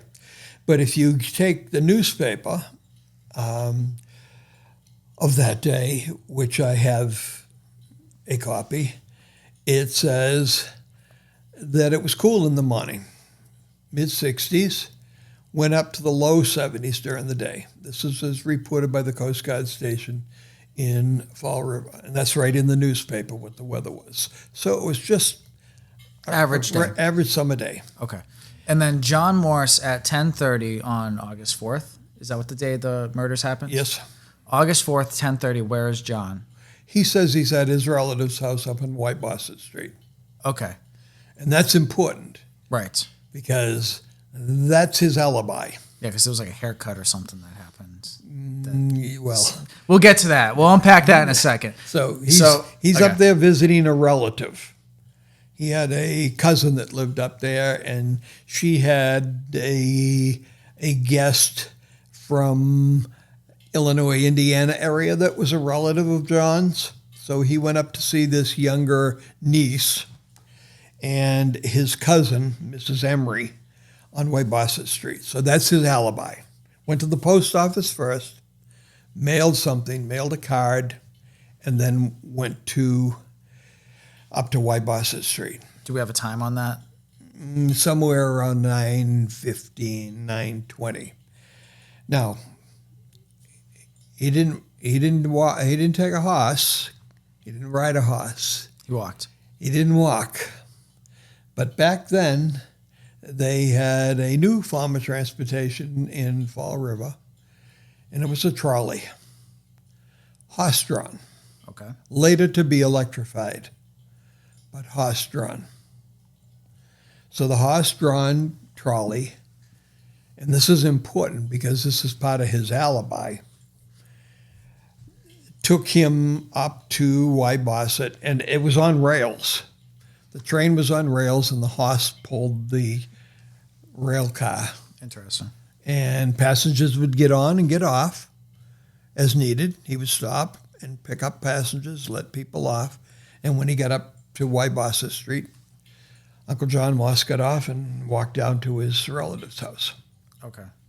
So he gets to the relative's house about 9:15. Gets to the relative's house probably closer to maybe 9:45. Quarter of Took 10. about 15 minutes to get to there. Is that an official time, or is that something that he said? That's estimated by the people who were at Wybosset Street. Okay, cool. By the relatives.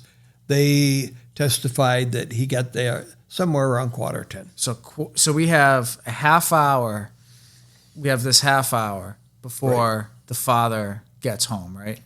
About because the father got home at what, 10:15? 10:30. 10:30. So we have 45 minutes. So John is at the house for 45 minutes. Or how long was he at the house? No, for? he's on Wybosset, and here comes the interesting part. He gets there to see his niece, and she's ill, and his cousin, Mrs. Emery, said, "I've sent for the doctor," who happens to be Dr. Bowen, who lived neighbor. across the street from the Borden house. Okay. Coincidentally, he's out on call that morning, went to Tiverton, Rhode Island. Now, you say, wow, he went all the way to Tiverton. Well, Tiverton from Fall River is like from here to Abington. Yeah. It's not very far. No. 2 or 3 miles. And he comes to the house, and it's approximately 10:30-ish. And So he gets to the relative's house. the doctor. So the doctor gets to the relative, John Morse's relative's house at 10:30-ish. Right. The same time that Mr. Borden is arriving at his home, right? Roughly. Yes, Roughly. yes, So roughly. it's about the same time. Yeah. So we have 2 people that are involved in this. John Moss, the uncle, and Dr. Bowen at the same location on Wybosset Street at approximately 10:30. Okay. The same time that Mr. Borden gets home. Okay.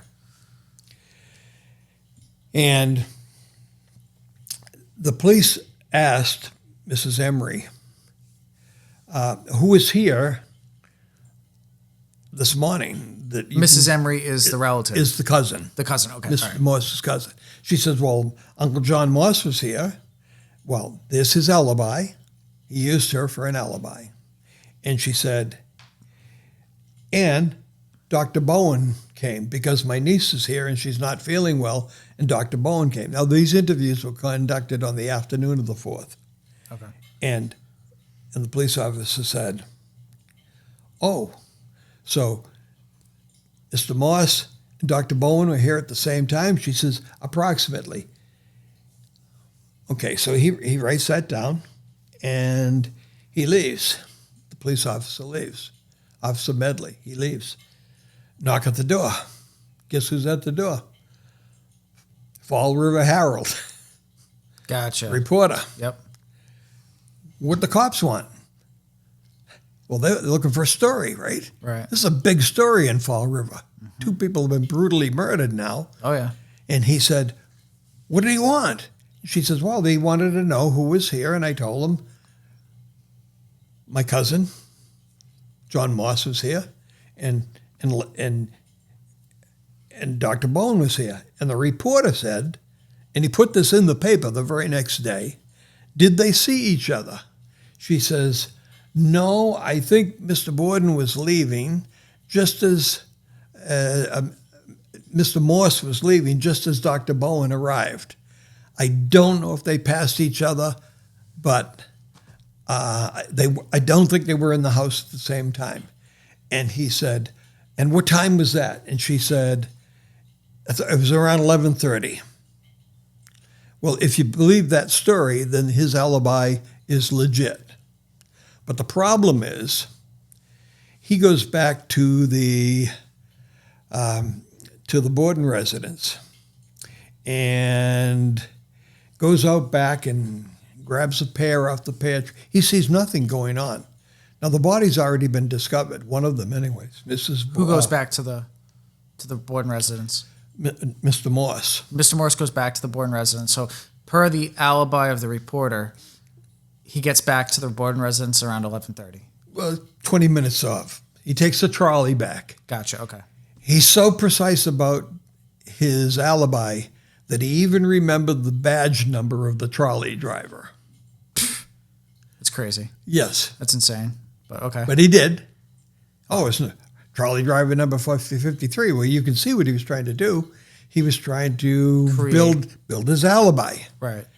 And they asked trolley driver number 53, do you remember this guy getting on the trolley? And the guy said, I don't know, people are getting on, people are getting off. It's trolley. Like dozens of people. Right. Fall River. And Mr. Moore said, I remember there were four priests that got on. Now, that's pretty specific, right? Yeah. 4 priests that got on the trolley. And so they asked the trolley driver, number 53 or whatever his number was, do you remember 4 priests getting on the trolley? Jeepers, seems like I would have remembered that. I don't recall seeing 4 priests, but they could have been there. I don't know. Right. He's driving. So now Mr. Morse walks back. He's back to the Borden residence. Goes out back. He doesn't see anything. Even though the bodies have been discovered, there is somebody at the door not allowing people to go in and go out. The police have already arrived and left, 1 police officer. Now, interestingly enough, Fall River had a police department at that time of 125 members. That's a big police department. That's pretty large. For 1892. Yeah. That shows you how large the population was in Fall River at that time. Yeah. They had a large police force. And just so happens on that day, they had their annual outing to Rocky Point in Rhode Island. Well, Rocky Point was like an amusement park, place that they had clam bakes and things like that. And so all the retired police officers and some of the present police officers would go to Rocky Point on the steamer. They went down by steamship out of Fall River. So they were shorthanded. The police was shorthanded that day. Just happened to be shorthanded that day. The biggest case Fall River's ever seen. Ever had, and they're shorthanded. Unbelievable. Half the police are down at Rocky Point in Rhode Island. So we have Mr. Morse back at the residence, and Lizzie, her alibi was she was out in the barn upstairs looking for lead sinkers because she was planning on going fishing the next week. She was traveling to friends of hers that were on a pond, and they were going to go fishing. What time is she outside? 11 o'clock. 11 o'clock. Yeah. So the bodies have already been discovered? Nobody's have been discovered. They're both but in the house. the mother has already been killed. Right. And Mr. Borden is home, and he goes into the sitting room, and Lizzie says, why don't you lay down? And he says, I think I have a headache. And she said, why don't you lay down? And he lay down, and she took his shoes off. And that's an important thing right there, that she took his shoes off. And then she went out to the barn to look for lead weights. So she's in the barn. Bridget is finishing her cleaning of the windows, putting all that stuff away, and she's going to start to get ready for lunch. Mrs. Borden is supposedly, there was a note which was never found that she went to visit her sister over on 4th Street. Who claims that there was a note? Both Bridget and Lizzie said that a note was sent to Mrs. Borden from her sister, and she went over there to visit. In the meanwhile, she was also going to pick up something for dinner at the local market, which was just around the corner. So she getting ready to go out and complete these they tasks? Lizzie testified and Bridget testified that they thought she was out of the house for the morning. Okay. She had gone to visit her sister, and then she was going to pick up some groceries for lunch. And their understanding was that she was not in the house. Gotcha. Okay. Mr. Borden comes home at 10:30. Shoes off, takes a nap. And, well, he can't get into the house because... Oh, yeah, the two front doors... all the doors are locked. He wants the doors locked all the time. Yep. He's got a lock thing. So Bridget lets him in.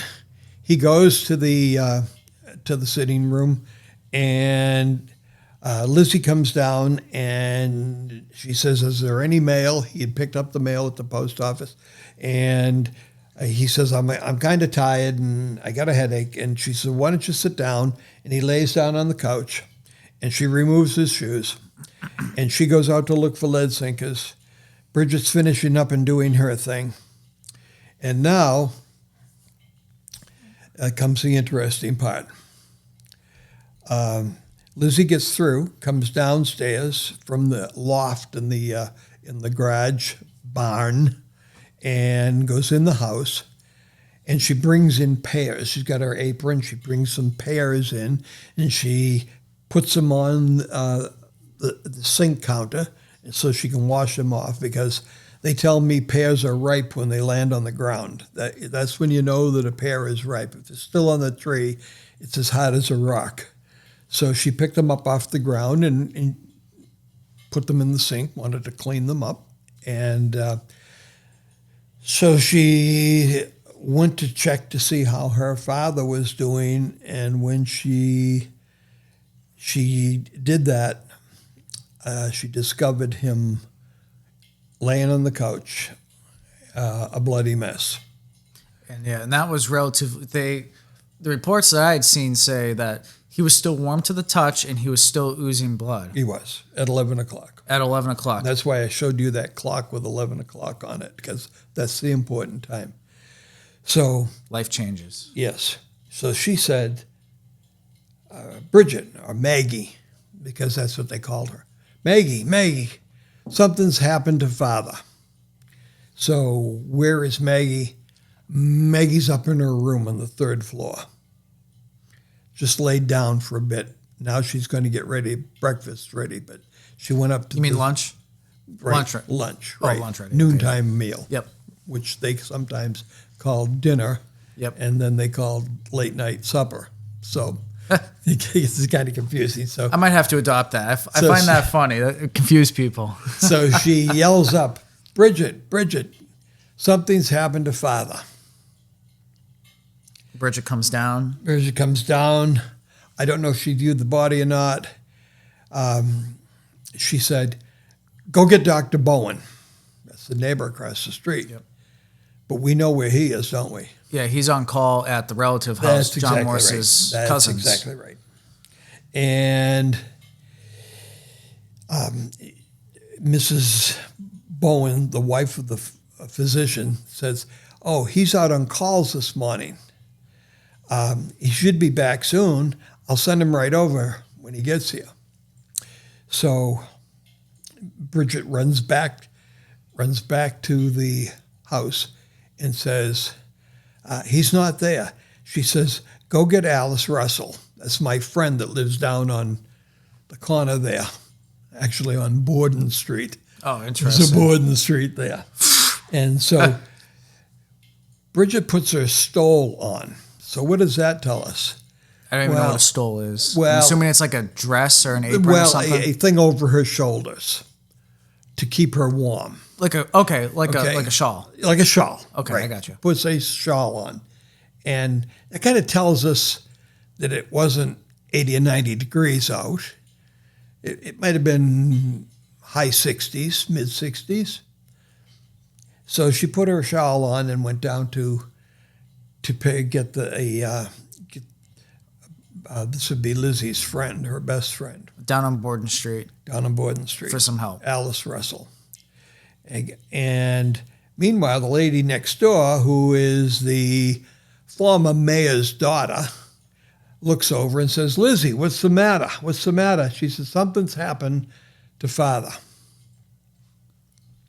So she comes over. And pretty soon, back comes Bridget Monahan, the servant, and Alice Russell, and they arrive. And just about that time, who pulls out front in his buggy? Dr. Bowen. It's now about 11:20, Okay. and his wife comes running out of the house and says, something's happened to Mr. Borden. So he grabs his bag out of the buggy with all his doctor tools in it and runs across the street.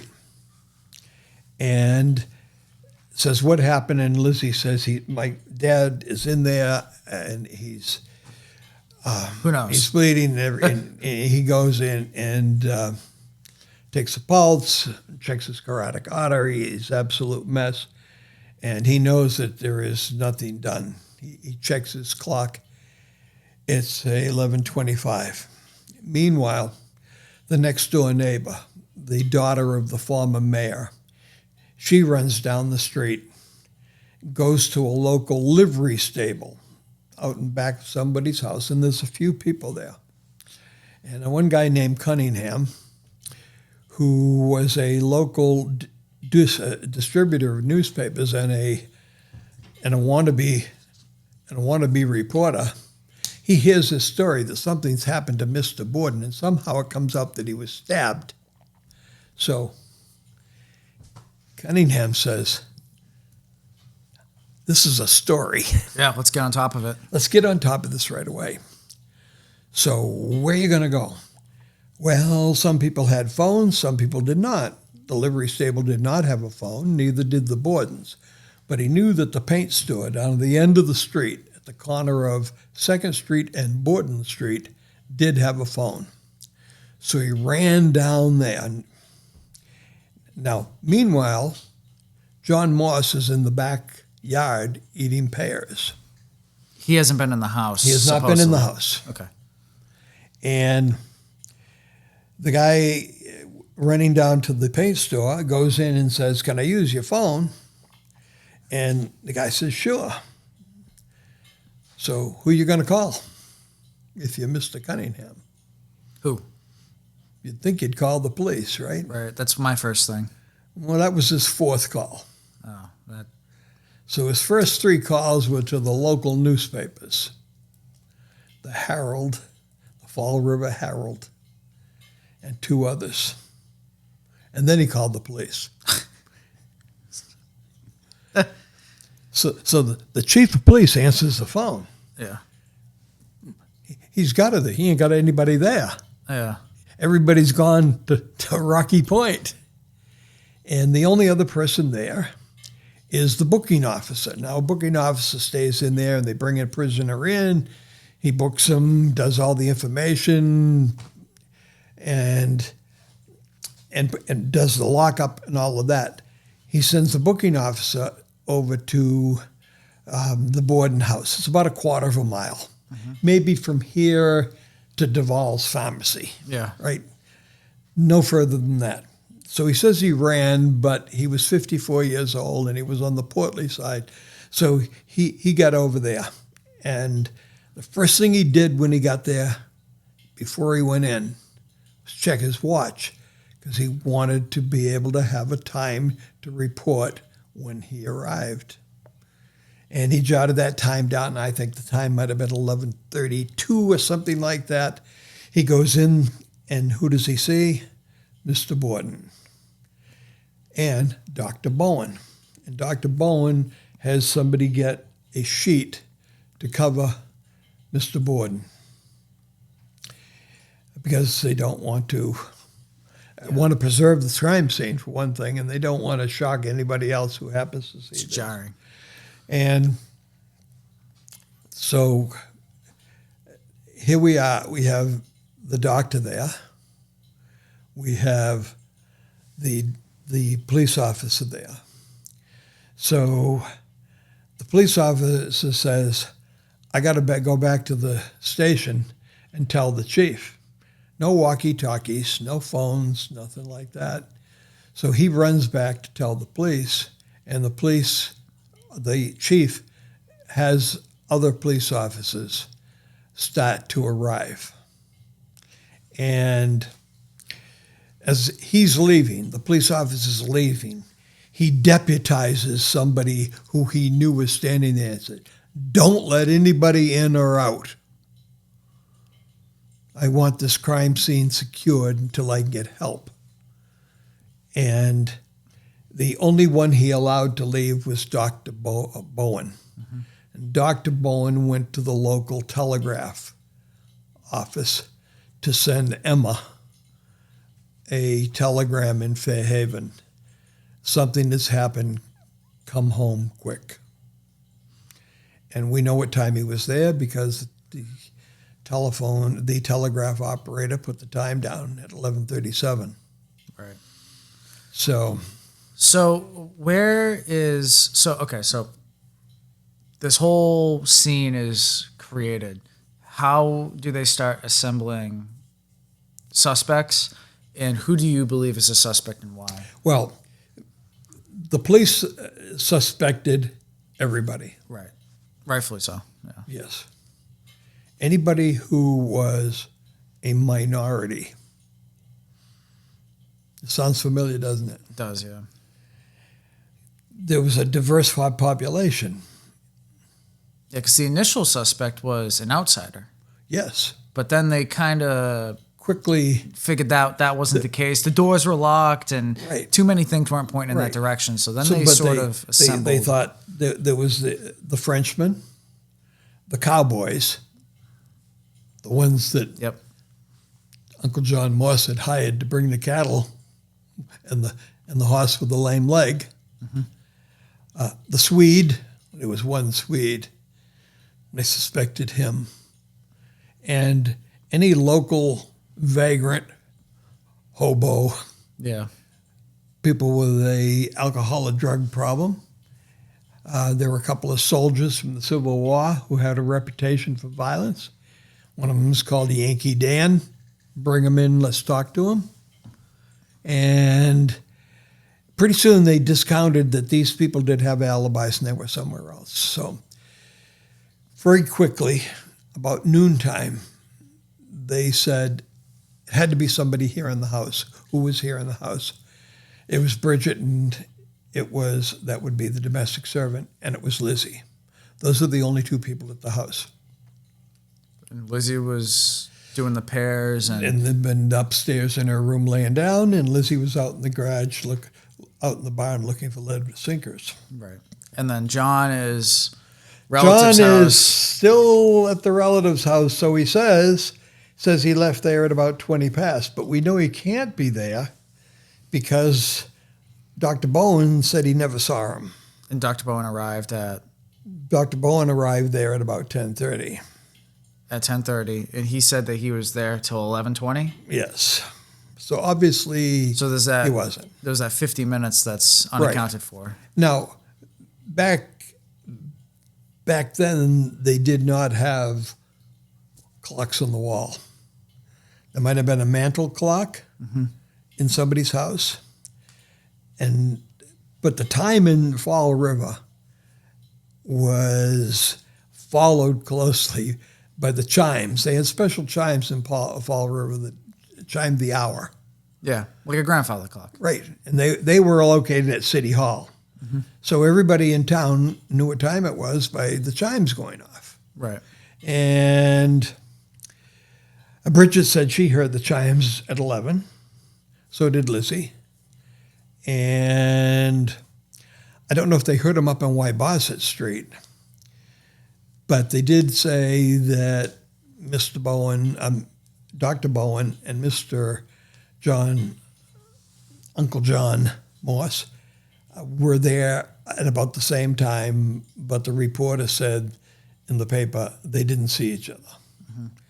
So they must have either passed each other, or John had just left and the doctor arrived, but that was at 10:30. So it took about 20 minutes to get back to the Borden residence. So now we have a half hour that's unaccounted for. And so he's back there somewhere just before 11 o'clock. Lizzie discovers the father's slain body at about 11:02, 11:03. And he was second murdered. So Yes. so you're saying that John went to the house, grabbed something, Didn't grab anything. didn't grab anything. No, he had it with him. Had it with him. Had Because of his hatchet. because of his occupation. What was his occupation? He was a butcher. And back then, a butcher was not what we would think if we went to a local supermarket. The guy who comes out with the white coat on, he's not a butcher. Not as a butcher would be back in 1892. A butcher back in 1892 would render the entire animal, would slaughter or kill the animal, and then cut up the useful pieces. And the butcher would know how to do that. So you're saying that John possibly used his own tools. He always carried one. He was a butcher, and that's what a butcher did. Right. He also carried, butchers at that time had some type of apron that they often carried with them, rolled up and went around their waist, so it wasn't really down to their legs yet. And when they were going to butcher something, they would unfurl this leather apron, smooth on one side, so if there was blood spatter or something like that, it would not get on them. And he had access to the basement where the water closet was, and there's also a sink and spigot and a place to get cleaned if he had to do that. Interesting. And the police arrived, and soon more police arrived. And at 12, just after 12 o'clock, they said, "Who are our suspects, and who do you think it would be?" And based on the fact that Lizzie said she was in the barn and up in the loft, and one of the police officers said, it was hot as hell up there. Nobody could be up there. And the fact that Bridget said she was up laying down, and the fact that Lizzie wasn't married kind of drew them to the conclusion that it was her. So the murders happened 2 hours apart. Right. How do you explain that? John got into, I think John may have come back to the house, going to go to the post office, went back to the room where he stayed that night. Maybe he forgot his implements of whatever he used. And I think he got into a discussion with Mrs. Borden, which accelerated. Remember, she was at the argumentative discussion the evening before. Oh, so you think that this may have been still rendering? I think she might have said something to him. One thing led to another. He had his trusty tool with him, which was not actually a hatchet. Butcher's tool is a little bit different than a hatchet, but it does have a handle on it. And he struck her head. She was facing her killer when she was struck head on here. Really? center of her skull. Oh, I had heard that it was the back of the skull. No, No, but it was the front. it was front. How many swings? Well, if you read the poem or hear the poem, 40 and then 41. 40 and 41, that was not true at all. It was like 20 or something, It right? was 18, 18, yeah. according to the autopsy, and it was hard to tell. I mean, it's a mess. And she got hit here and fell and rolled, and then there was wounds on the back of her head. Okay, all right. Maybe that's what I was thinking of then. So So and then the father was in a reclined position like this, and he was struck from behind. So the object that killed him struck him at the rear and top of the head. how do you explain that if he's laying down? Well, he was lying down, but his head was above the edge of the Like couch. the arm? The arm, right. So the person went to the arm and then hit him on the back? Well, Kind of like scalped him? yes. Okay. And the sofa or the sitting chair, which is not as large as your couch, was at the doorway. So when that person came through the doorway behind him, remember they theorized he was asleep or dozing, and was able to hit him right on top of the head. And how many swings was that? Supposedly 10. So it was quicker. Yes. Okay. And he was killed instantly? Yes. It damaged down here, the eye socket, things like that. Okay. Because he was laying like that. So the timeline is I'm just going to really quickly summarize this. So everyone wakes up. Lizzie wakes up. They have breakfast. Breakfast at 7. Yep. So Lizzie goes upstairs. She goes to sleep. No, Lizzie I'm had sorry. not come down yet.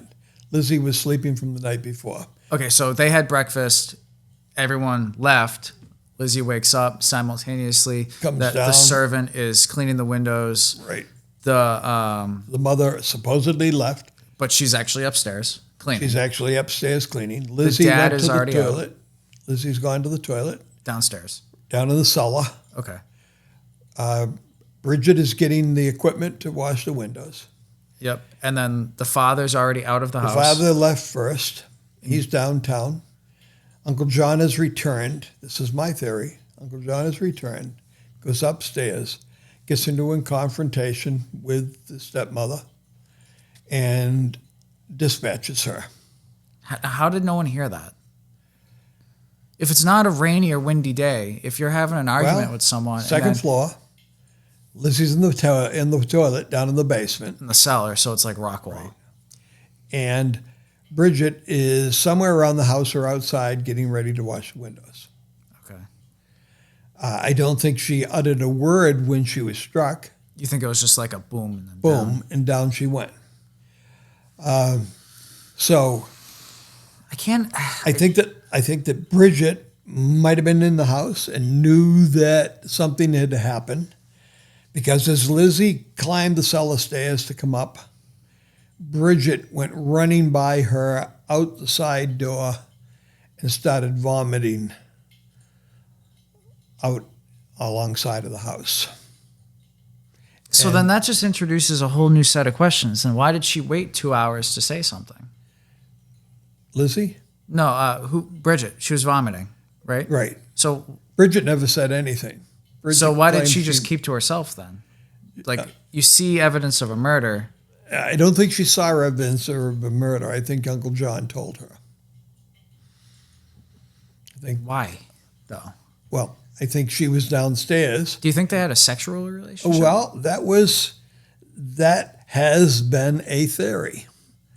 And the reason that theory came forward was that Uncle John often stayed on the third floor when he came. In where? That's not where the guest room is. So is there an extra room? There was or- an extra room on the third So floor. there's There's two guest Bridget's rooms. room is on the third floor, and there's a storage area. And then they just hung out. And there's and when he arrived this time on Wednesday night, Mrs. Borden said, you'll be able to sleep in the guest room tonight on the second floor, which did not allow him to go to the third floor. To hang out with to hang out with Bridget, because if he were to go to the third floor, he would have to pass through the suite of the Bordens, which was on the second floor. Interesting. Okay, so there are two stairways in this house. One that goes from the first to the second floor, where the guest room and Emma and Lizzie's bedroom is. And then there was a second stairway in the back of the house that went up to Mr. and Mrs. Borden's bedroom and suite, dressing room. And then it continued onto the third floor where the domestic servant, Bridget Monahan's room was. What evidence is there in convicting Lizzie? Because we know that she was found innocent or not guilty, was it? She was found not guilty. She was acquitted. Okay. She was acquitted, which means she was found not guilty. So is there any evidence that you believe that points to her actually doing this instead of No. your theory? It's No. impossible? I don't think, first of all, I don't think it's physical. I don't think the physics of the wounds could have been done by someone who's 5'4", 130 pounds. The wounds indicate somebody of taller stature, especially the wounds to the mother, and much stronger. Interesting. Okay. And who is much taller and stronger? John. How tall is John? About 6 foot. Interesting. What did he do for a living? Yeah. He's a butcher. He had that motion down. Yes. So the police make they wait until after the funeral. Remember, the funeral was in the house. So the bodies were in the house for Thursday. That was the day of the killing. Friday. Funeral by guest only, by invitation only. Saturday morning. The police searched the house on Thursday. They came back and searched the house on Friday. When everybody went to the funeral on Saturday, they came back and searched the house. And that's when they discovered the axe handle. They've never found anything. So I heard that they axe found, handle that they found. They found a broken axe handle in the cellar. In the cellar, and I heard that they suspected Lizzie used that, washed it with the running water, and then put it in ash to dispose of any blood. Then she changed her dress, or what was it? She had paint on her dress, and then because of that, she burnt it. Yes. So she burnt the dress. What color was the paint? Don't Green. even tell me. It was what? Green. Green, okay. Mm-hmm. And then the police had found, I'm not sure if this was the same dress or a separate dress, but the police had found a drop of blood about the size of a needle. And that was on like the inside second section. But Lizzie, attributed that to her menstruating. And they know for a fact that she was. She was? Yes. Okay. Because they found remnants of that in a bucket in the basement. Because I know a lot of people say that, well, why did she burn the dress? But I heard that it was the sister who suggested it, and Lizzie went along with it. Burn the dress because this paint's not salvageable. Let's get rid of it. The dress was burned on Sunday. Sunday, okay. Okay, this is after the house had been searched 3 times. Okay. So, and they took all the clothes out of all the closets they're looking for blood spatter is what they were looking for. And there was nothing. There was nothing other than that one drop on one dress that you mentioned. Now, where is John's apron? On him. He has it with him. He has it with him. And it's clean. Did they look at that? No. No, they didn't look at that. He was never a suspect. So he packs up and goes back to Iowa, right? Well, if he's not a suspect, he can leave. He was a witness. Oh, so he can't really. So he leave. Can't really leave, and he's got a job. Right. He's got a job over in New Bedford. Oh, okay, all right. Works for a meat market. Is that temporary or? No, he'd been there for 2 years. Okay. Okay, so that was his primary occupation. He'd come back from Iowa 2 years earlier, moved to Westport, got a job at this meat market in in New Bedford, and that's what he was doing. He was a butcher. So my question then is, Lizzie's in the house for 2 or so hours, maybe a bit more, and doesn't discover the mother dead? No, not on the second floor. Was she on the second floor? She had to be on the second floor. She was on the second floor because that's where the guest bedroom was, and that's where she was found. Was any part of the mother? So from what I remember and what I'm envisioning was the bed is in the center of the room, pressed against the wall, right, and it creates like 2 alleyways, right, and the mother was laying on the alleyway closest to the wall, furthest away from the door. Yes. Mm-hmm. Were the feet exposed? In passing, when I pass through every room in my house, I usually take a look inside that room. Oh, I gotta go put those shoes away, or oh, I gotta go shut that light off. I'm always checking for something. Maybe that's just me, but how does I can't imagine being in the house a couple of times, passing that room, and not seeing feet. I would catch that, I think, immediately. But you got to remember who was in the house. Only Lizzie and... Right, so how did Lizzie not see that? I don't know. Yeah. I've been in the house, and she would have to be looking for something. So it was so the mother was so far in to that small alleyway that the feet weren't really exposed? The feet weren't sticking out. Oh, they weren't at all? They weren't, no. Oh, so it would have had to have been And so, how big was the mother? Mrs. Borden. Not mother, I'm sorry, stepmother. The autopsy described her as fleshy. What the hell does that mean? She was heavy. And about 5'5". Okay, all right. So not like... No, but on the heavier side. That's how the autopsy described her. And so now Dr. Bowen went to the telegraph office to let Emma know, come back. He went back to the house and he said, where is Mrs. Borden? And both Lizzie and Bridget said, well, we thought she went over to her. She got a note, and we thought she went over, and this was common occurrence that occasionally we'd get a note from her sister.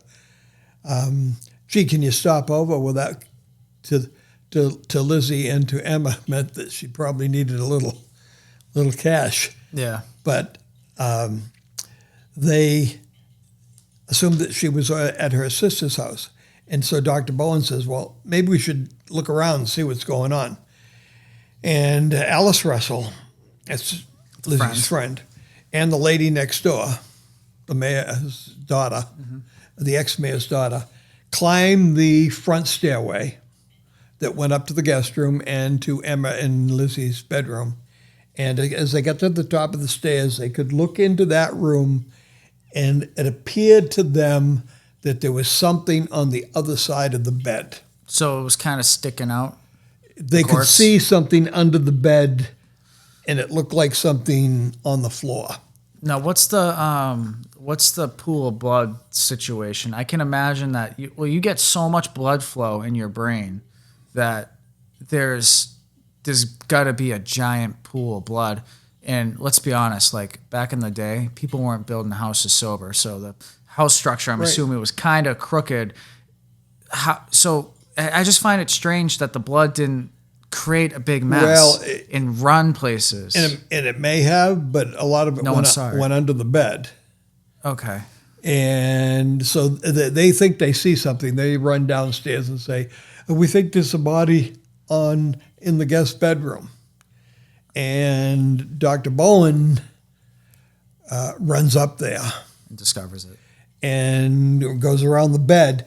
He first thought that she had either collapsed or fainted, from hearing that her husband had been killed, that she might have run upstairs and then fell and fainted. And then upon further examination, and it was hard to examine because she was in between a bed and a dresser that was up against the wall. Oh, so there's only got to be like 2 or so small feet. Space.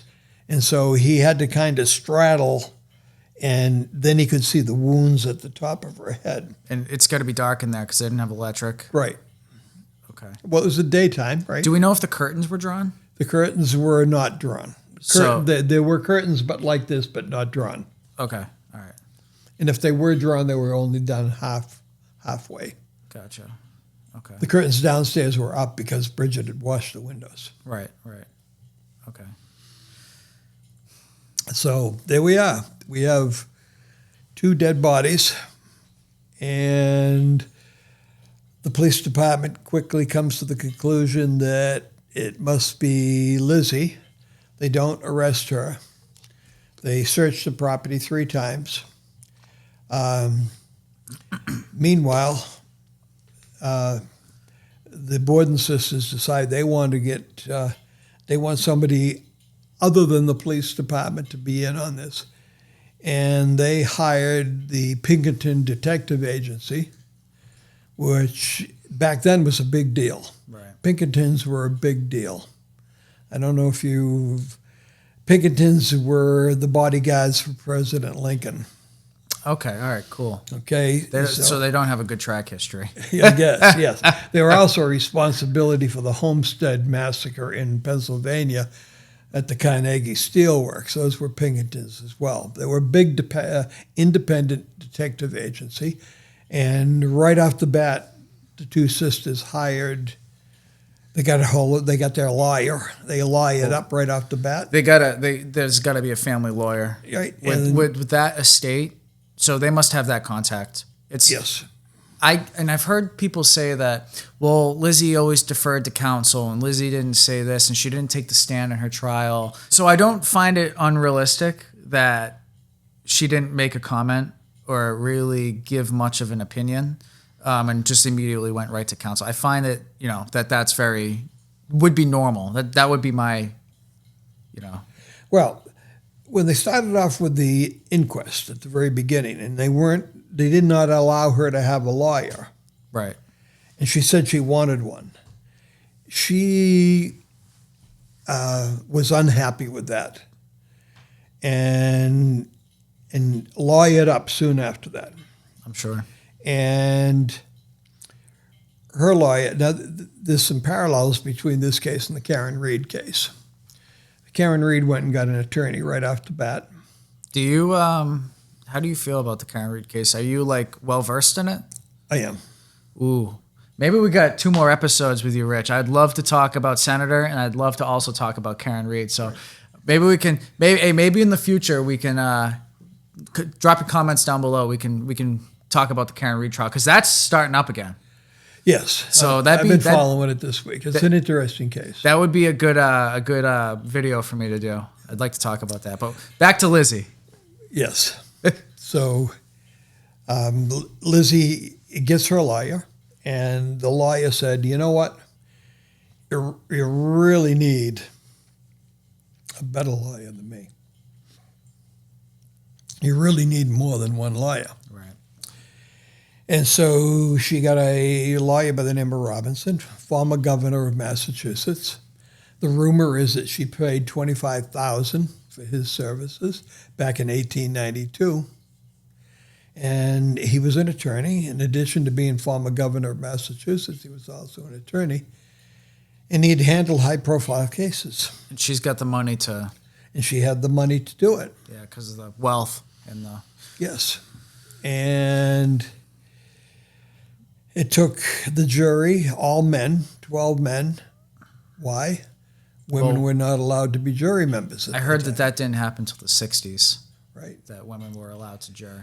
Do you feel that Lizzie was kind of put and really heavily, I feel like the media really picked up on this case at that time because they were trying to advertise women can have the capability to do this. And it was kind of like a movement. I feel like they were trying to make, kind of like how the OJ thing happened.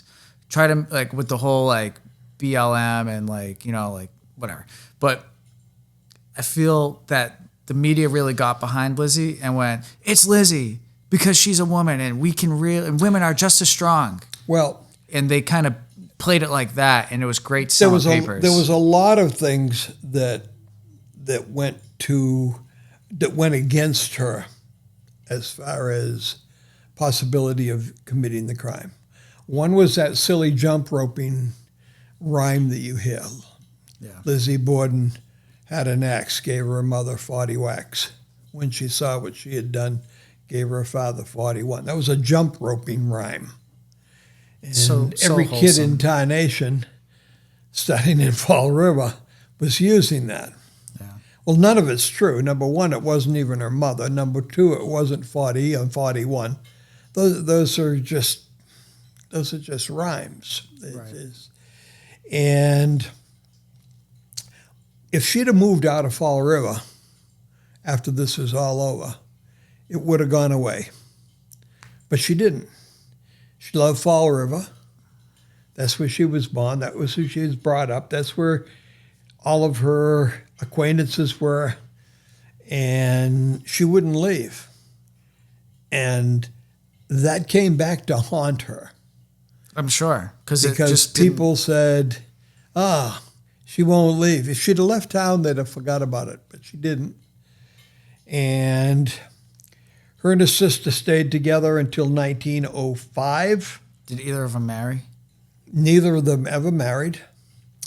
Her sister moved, went out of state, wound up in New Hampshire. You got to figure they're almost 10 years apart. And they died within a week of each other. So they're very close. Yep. So, and one died in New Hampshire. Emma died in New Hampshire. Lizzie died first. Complications of gallbladder surgery. She's 68 years old when she passed away. Oh, that's young. That's real young. Who did Lizzie believe did this? I don't think Lizzie ever said. Oh, she didn't make it public? No, she never. Because she just deferred to counsel. Right. Now, when it was all over, and the dust settled, it only took the jury 3.5 hours to deliberate. I had heard that, yeah. And they came back and said not guilty. So she was allowed to go free. During that 10 months before then, she was incarcerated. Where? In Taunton, called the Hodges Street Jail, but it was the Bristol County House of Correction. And that was the only facility in Bristol County that had any accommodations for women. They had like 6 women's cells or 5 women's cells. How was prison similar to how it is now, or was it just locked down 23 hours a day? She had access of the prison warden's accommodations. She got to be friendly with the prison, the warden's wife. Her and the warden's wife became friends. So it wasn't... And remained friends after this was all over. Really? Yeah. Okay. Did she make any public comments during her stay at prison, or did she describe it? Only... Or it must have been a jail, because prison is after sentencing, but so it must have been a jail. Well, no. In this state, houses of correction and jails are listed just that way. Plymouth County House of Correction, where I used to work, was just that. They're in the same facility. There is 2 sections. One is the House of Correction, where sentenced prisoners are serving their time, and the other is the jail portion. And the jail portion is for people who are being held without trial yet. For trial later. Either they can't make bail or there is no bail. Was there a bail set for Lizzie? No. Oh, because she would have been able to pay it. She would. Most likely. Yes. Most likely. So they incarcerated her after the preliminary hearing. Then it went to grand jury. They had trouble at the grand jury. Grand jury is just what it says. It's grand. It's 22 people, and they bring cases before them, and they decide whether there's enough evidence to bring the case to court. And they had trouble bringing the case to court. Lizzie's case? Lizzie's case, yeah. Because they could not agree that there was enough evidence to bring her to court. So Thanksgiving came and went, and the prosecutor brought in another witness. And who was the witness that he brought in? Alice Russell. And Alice was in Lizzie's favor. friend. And Lizzie's best friend.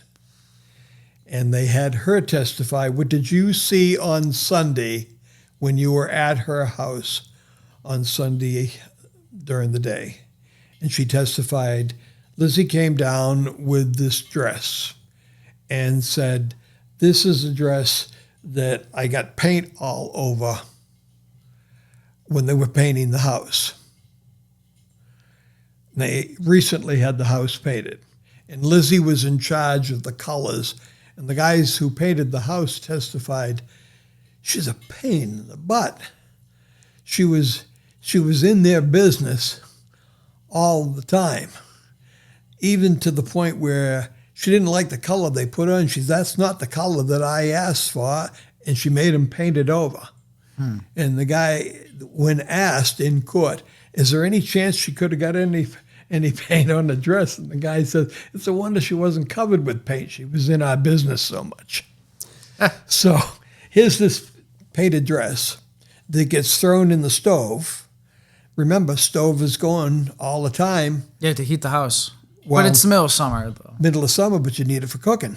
Yeah, that's true. The So- wood stoves, right? Wood stove. Yeah, you got no... Right. Yeah. So the fire's always being stoked because you don't want to have to restart it for the next meal. Right. So she threw the dress in there.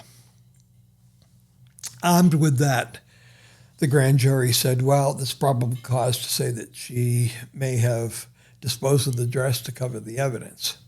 Although they had looked at all dresses You beforehand. just found that pin drop of blood from Right. the menstruation. That was not the dress that they destroyed. They destroyed. Oh, it's a separate dress. It was a separate dress. Okay, all right. But they had looked at all dresses beforehand.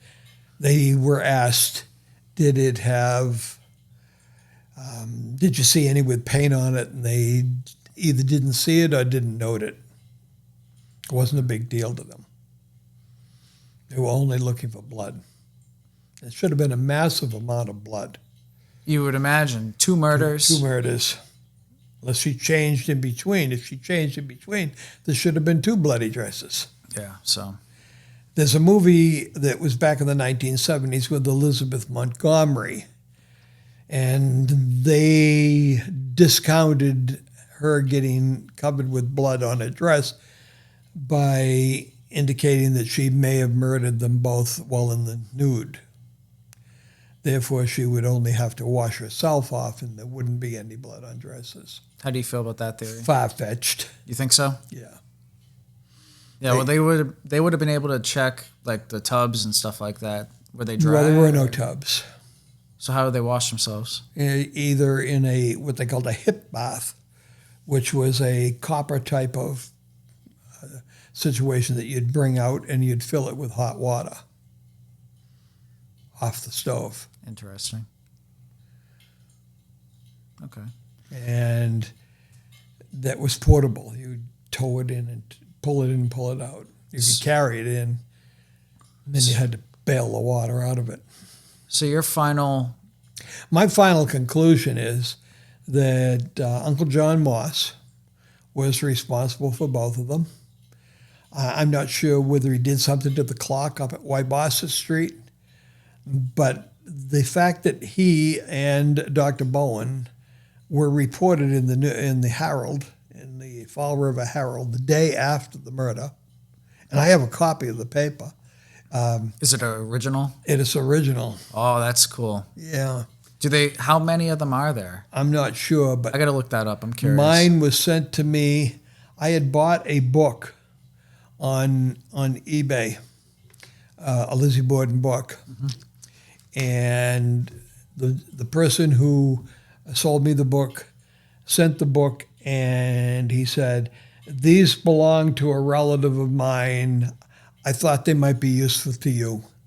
And he included them. And there were some photographs of Lizzie and Emma and Mr. and Mrs. Borden. And there was a copy of the Fall River Herald for Friday the 5th. the day after the murders, and it was all over the paper. And in that is where I found that the police officer and the reporter talked to Mrs. Emery within minutes of each other, and she's the one that said that they were both there around the same time. It's not possible. And it's not possible. He had to, because he said he got back at 20 minutes to 12. Mr. Bowen, Dr. Bowen had already been there. Yeah. So you wrote Cold Case to Case Closed. Right. Do you have any other books? Yeah, I've that was actually the third book. The first one was called Bottom of the Ninth, baseball story about a baseball player. That was fiction. That was a murder mystery. And then my co-author with the Lizzie Borden book, Bev Volstadt, and I think we talked about this the other day. She and I have never met. She lives in Alberta, Canada. And we were working on a different project together. We had met on a author's chat room, and we had an idea for a book, and it was called The Injustice of It All. And we wrote on cases, and I forget how many there were, 15, 17 cases. Started off with the John Billington case, which was the first person tried under British law here in the colonies. He was charged with murder down in Plymouth, and because he was a pain in the neck to the governor, William Bradford, he was executed. That's case number 1 in that book. So I wrote a lot of the cases. She wrote a lot of the cases. She did a lot of Canadian cases, which we're really not familiar with down here. The book has never been published. But out of that book, one of the chapters was on Lizzie Borden. Interesting. And so she and I expanded it. She gave her view of what it would be like to be in jail, to be incarcerated, to be accused. So the book has the perspective of Lizzie? Yes. Throughout the book, you'll see Lizzie's perspective. Where can people find it? It's available on Amazon. It's available on eBay. Anybody wants one? All of them come autographed. If you'd like it personalized, I can do that. And it's reasonably priced. It's a large book, not in thickness, but in size. I made the font comfortable so older people like myself can read it. So there's the good part about it is the pictures I use throughout the book.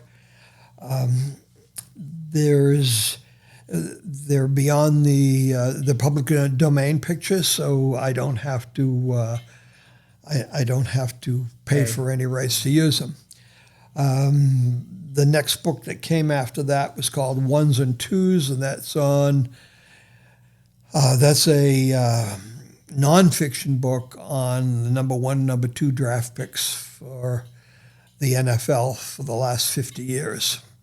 So that started off in 1967 and went all the way up to 2017. And where they are now, what they did in their life, some of them are now deceased, like O.J. and people like that. So there's individual stories about all of those. I authored that by myself, and it was a major undertaking. And that book is also available, as is the one on William Bradford, which discusses at length the Billingham story. That's also available. What's in the future, and are you reading anything right now? I'm working on a project right now, a fiction project.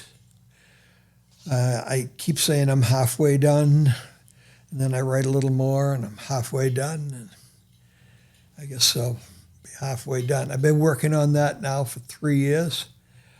It's hard for me to teach school and to write at the same time. I do most of my writing during the summertime. a little bit during vacations. I did get some done on this project, on the latest project that I'm working on. I did get some done this past week that we were on vacation and Easter break, and it's coming. I can see that. It's a story about somebody who is on the Asperger's spectrum and gets this wonderful job with an NFL team as a analyst, and has a pair of twin brothers, and one of them's a little sketchy. And this guy he can pick football games, but he doesn't do gambling because he thinks it's statistically wrong.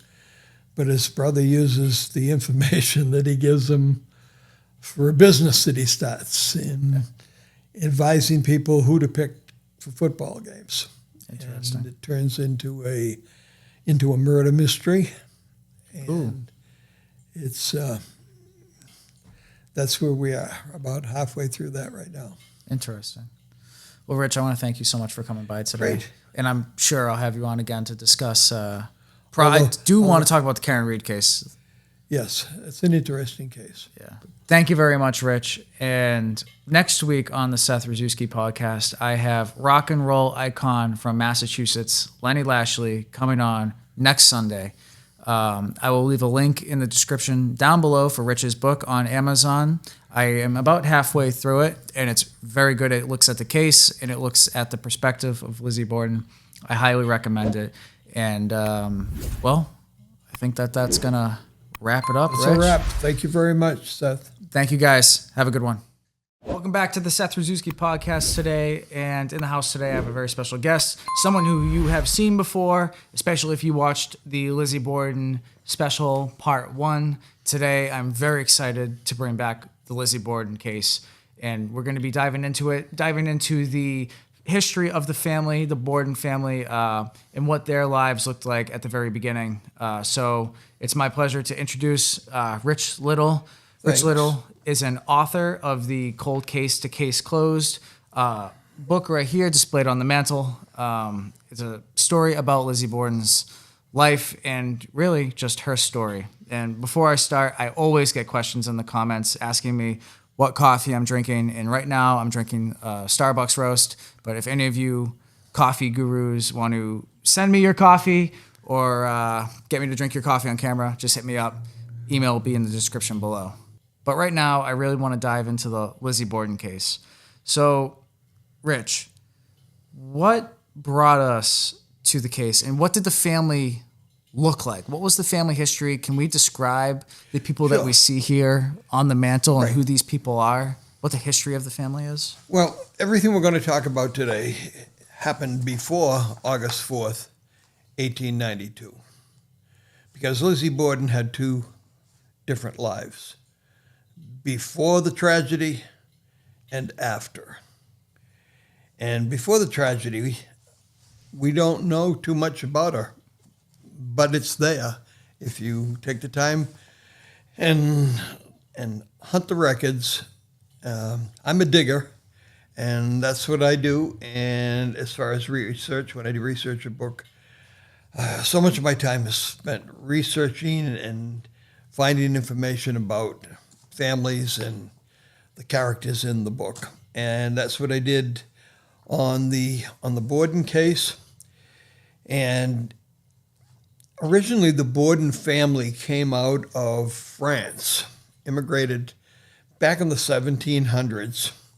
And there's a lot of names down in the Fall River: Bourdain, Bordeaux, Borden. And you can see the similarities of those names. Right. And so a lot of them have a French ancestry to them. And the Bordens were a very successful family, but Mr. Borden did not come from money. He was a self-made man, Lizzie's father, Andrew Jackson Borden. Wonder who he was named after. Yeah. So his dad was a fish peddler with a wagon that went around Fall River and sold fish. So he did not come from money. He did not live in a fancy end of town. He lived down on Ferry Street. And Ferry Street, just the name of the street kind of tells you what was at the end of the street. Yeah, by the water. Right. Great for a fish business. Right. Now, a lot of people think of Fall River by the name of the town or the name of the city. It has something to do with a quaint village next to a babbling river. That's not the case at all. Fall River is on Mount Hope Bay. That's salt water. And the reason that Fall River became an industrial town or an industrial city was the fact that they were close to the water, so shipping could take place.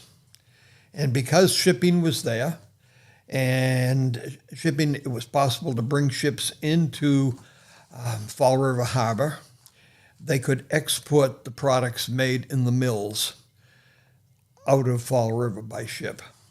And in 1890, by 1890, there were approximately 130 mills in the Fall River area.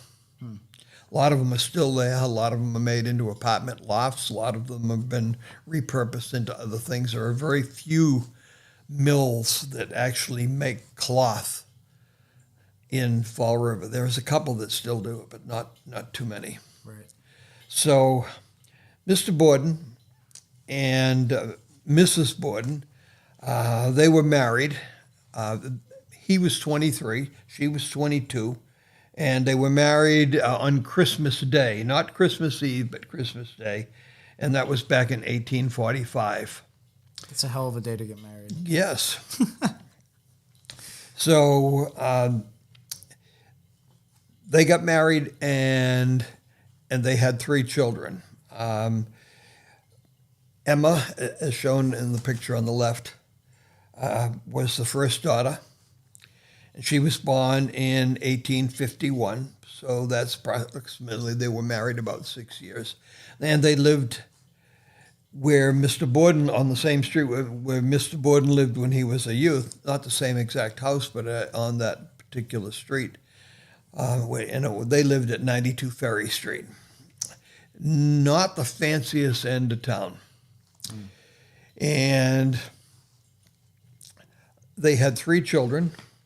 And everybody says, "Oh yeah, but there were just 2." Well, there was another sister in between Emma and Lizzie. How many years apart were they? Emma was born in 1851, and Alice, that was the second, was born in 1856. Yeah, we don't hear much about Alice. No, and she passed away just before her second birthday. Oh, that's why we don't hear much So about Alice. she passed before Lizzie was born. And we can go into the details which caused her death. A brain condition called encephaly, which is a swelling of the brain, and it can be there from birth, or it could be caused from an illness like meningitis. Unfortunately, back then, children were very susceptible to diseases that we don't even hear about anymore because we've found some type of immunity for them or something like that. Right. So she passed away in 1854, and then Lizzie was born 6 years later in 1860, just at the start of the Civil War. So there's a almost 10-year difference between the 2 sisters, and the middle sister would have been about halfway between the 2. Alice would have been halfway between the 2. So that gives you an early background. Now, I've been asked, where are the pictures? Where are the children's pictures of Lizzie when she was a child and Emma when she was young? Well, people kind of think that photography goes way back. Yeah, but it doesn't. The first photography was in the 1840s and daguerreotype, and then they made tintype And when pictures like this of Lizzie and Emma were taken, they were subject to sit in a chair and stay there in that pose as long as possible. Sometimes the photographer had a head brace that came up behind them so they could rest their head against the head brace so the photograph could be taken. Children are difficult to work with as far as taking pictures, so you don't see a lot of children's pictures from that era. Right. You know, we think of instant photography with Polaroid back in the 1950s and 60s, and now when we all have our phones, we see pictures instantly. But back then, it was a process. People did not have pocket cameras. Those did not come out until around the turn of the century. I'll have to bring you over and show you sometime. I have an original Brownie, which was made in 1900, and the very original Brownie. And it's this little box camera, and it would take 10 pictures, 6 pictures, and then you had two choices. You could take the film out and send it to Kodak, or you could send the whole camera to Kodak. They would take the film out, develop it for 50 cents, send it back to you with the camera, loaded with a new roll of film. So the kind of photography that we're familiar with didn't start going into private hands until the turn of the century, right around 1895, 1900. So when Lizzie was 2 years old, her mother took ill and got progressively worse. And she passed just before Lizzie's 3rd birthday. And diagnosia back then, when they filled out a death certificate, they were more or less kind of guessing because they didn't do an autopsy when someone died of natural causes. They didn't do an autopsy back then. And they put down in the death certificate that Cara Borden, that was Lizzie and Emma's mother, died of what they called uterine congestion and spinal disease. Well, we know what the spinal disease probably was. It was probably tuberculosis of the spine, which was really serious. And there's a disease that you don't hear too much about anymore. No. And often fatal. And the uterine, what they call uterine congestion, could have been a number of things,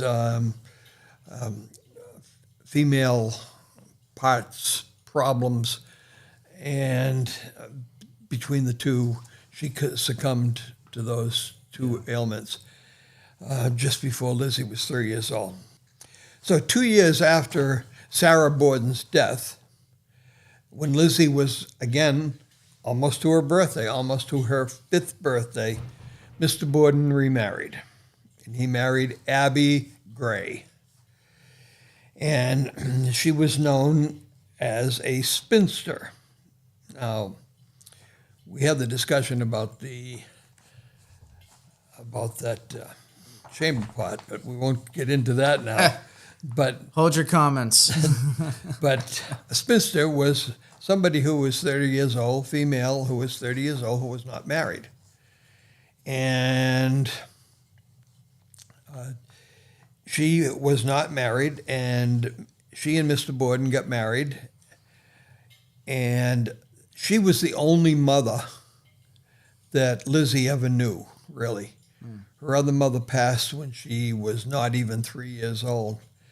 And Abby Borden, who was one of the victims of the tragedy, was the only mother that Lizzie ever had, ever remembered. And they had a good relationship, as I remember. They had a interesting relationship. Many people think that the tension, if there was any, was not caused by Lizzie, but was caused by Emma. Now, Emma was 12 years old when Mr. Borden remarried.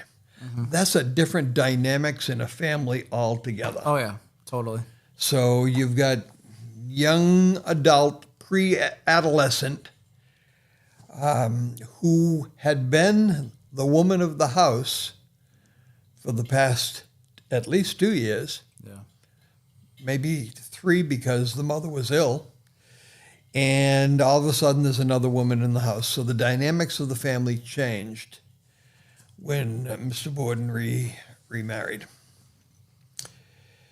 And that brings us to the time where they moved to the location at 92 2nd Street. And we'll talk about the neighborhood in a future podcast, what was around the house. It was not a dumpy neighborhood. No. Everybody that you hear stories was the motive for the crime was the fact that they lived in this terrible neighborhood and the 2 sisters wanted to get out of there. That was not the case. They bought a 2-family house, and Mr. Borden converted it to a single-family house. So it was a large house, 3 stories high, rooms on the 3rd floor, 3 bedrooms on the 2nd floor, a sitting room, a living room, a dining room, and a kitchen on the lower floor. And they moved to that. They moved from 92 Ferry to 92 2nd Street, and that was in 1872. So they were in the 2nd Street residence for 20 years before the tragedy occurred. So let's talk a little bit about the younger Lizzie and the younger Emma. And perhaps I didn't mention that Mr. Borden was 43 and Abby Gray was 37 when they married. Okay. It was her first marriage and his second. And if you talk about the schooling of both of these young women, they both went to public school. A school which is called the Nathaniel School, but they changed the name at the end of the Civil War, about the time that Lizzie was born, to the Borden School. A distant relative of Lizzie and Emma contributed some money, and they named the school after them. Maybe that's what they're going to do with me at Rockland if I stay long enough. They might. Maybe not. So, and the school was called the Morgan Street School because it was on Morgan Street. And then they changed the name to the Borden School after Richard Borden. And Emma went to that school. We don't have any record whether she went to Durfee High School, the same Durfee High School that's in Ball River now. Not the same location, but the same name. But we do know that after doing that, she was sent to what they called a seminary school, which back then was like a finishing school, all-female school. There's conflicting rumors of where she went, either Wheaton College, Wheaton Seminary School for Women, which is now Wheaton College, which is in Norton, or Mount Holyoke Seminary. And we think of seminary as being religious, Sure. and it could have been part of a religious order, but not Catholic. So young women went to these schools to learn how to be young women in society. And they were in society that had a few dollars. Because Andrew was successful. What they? So I know they taught young womanhood, but what kind of curriculum are they writing there? Cooking. Yeah, well, I guess. Serving, entertaining, You may have a cook, but the woman of the house would decide what was going to be served, and you possibly wouldn't even leave that to the cook to go get those items, because you'd want to pick out what you were going to have for dinner or supper, or if you were entertaining, you would want to have some control over that. So that's the kind of things that they learned at a finishing school. Lizzie went to a local school a little bit younger, which would have taught her the same things. And then she did go to Durfee High School. We don't have a record of her graduating from Durfee High School. And that was not uncommon at that time, that women and men got to a certain age and they decided they did not want to go further to school. A lot of it had to do with economics. It wasn't that way in Lizzie's case. But as far as males in school, a lot of people dropped out of school when they were 16 years of age, because the law was passed that you had to go to school until you were 16. And they did pass those laws to keep the children out of the sweatshops of the factories. Right. And made them go to school. And as soon as they could get out, they did get out. But she had that class ring, so that's that point of Well, contention. there's some debate about that class ring. We assume that it was from Durfee High School. And I remember when I got my class ring, I was a junior. And she gave the class ring to her father, which he wore on his pinky finger. Now, do you know what Lizzie's middle name is? I do not. Marie? I feel like that's just a common one. Well, that's French. No, her middle name was Andrew. Huh. She's named after her father. So that's an honor. Yes. Did she take it that way? Yes. So she adored her Yes. father. Yes. Father and her were close, possibly because of the age difference between her and Emma. But Emma was more reserved, and Emma went away to school for over a year and a half, to the finishing school. And Lizzie did not take that route. Lizzie went to Durfee High School. I'm wondering if the attachment she felt to her father was due to the lack of a mother figure, I guess, if you will, unless... Well, could have been. Yeah. Could have been. As I mentioned before, people have written books about the tension in the family, and a lot of people believe that the tension was Emma-induced rather than Lizzie-induced. How did Lizzie feel about the stepmother at that age, turning 5? This new woman's in the house. I don't know that she resented her at all, because that was the time. About that time is when Emma was sent off to finishing school. Women were sent off to finishing school. Men were sometimes either sent off to trade school or to apprentice. You wanted to be a motorcycle mechanic, you went to a motorcycle shop and worked there for either for free or for next to free to learn the business. Right. Women had two choices. They could go to finishing school or they could go to normal school. Now, a normal school back then, and this Massachusetts had quite a few of them. We had Bridgewater Normal School and Framingham Normal and Salem Normal, Worcester, Fitchburg, Westfield, North Adams. Those were all called normal schools. And they taught women to become teachers. 2-year program. And all of those schools that were state normal schools became state colleges. And more recently, state universities, because they offer higher degrees. Yeah. So Bridgewater, a normal school, became Bridgewater State College, and now is Bridgewater State University. Yes. And the same with the other. I will be there very, very soon. So the normal schools were to train women primarily. I never had a male teacher until I was in the 6th grade, and he was also the principal. I don't remember my first male teacher.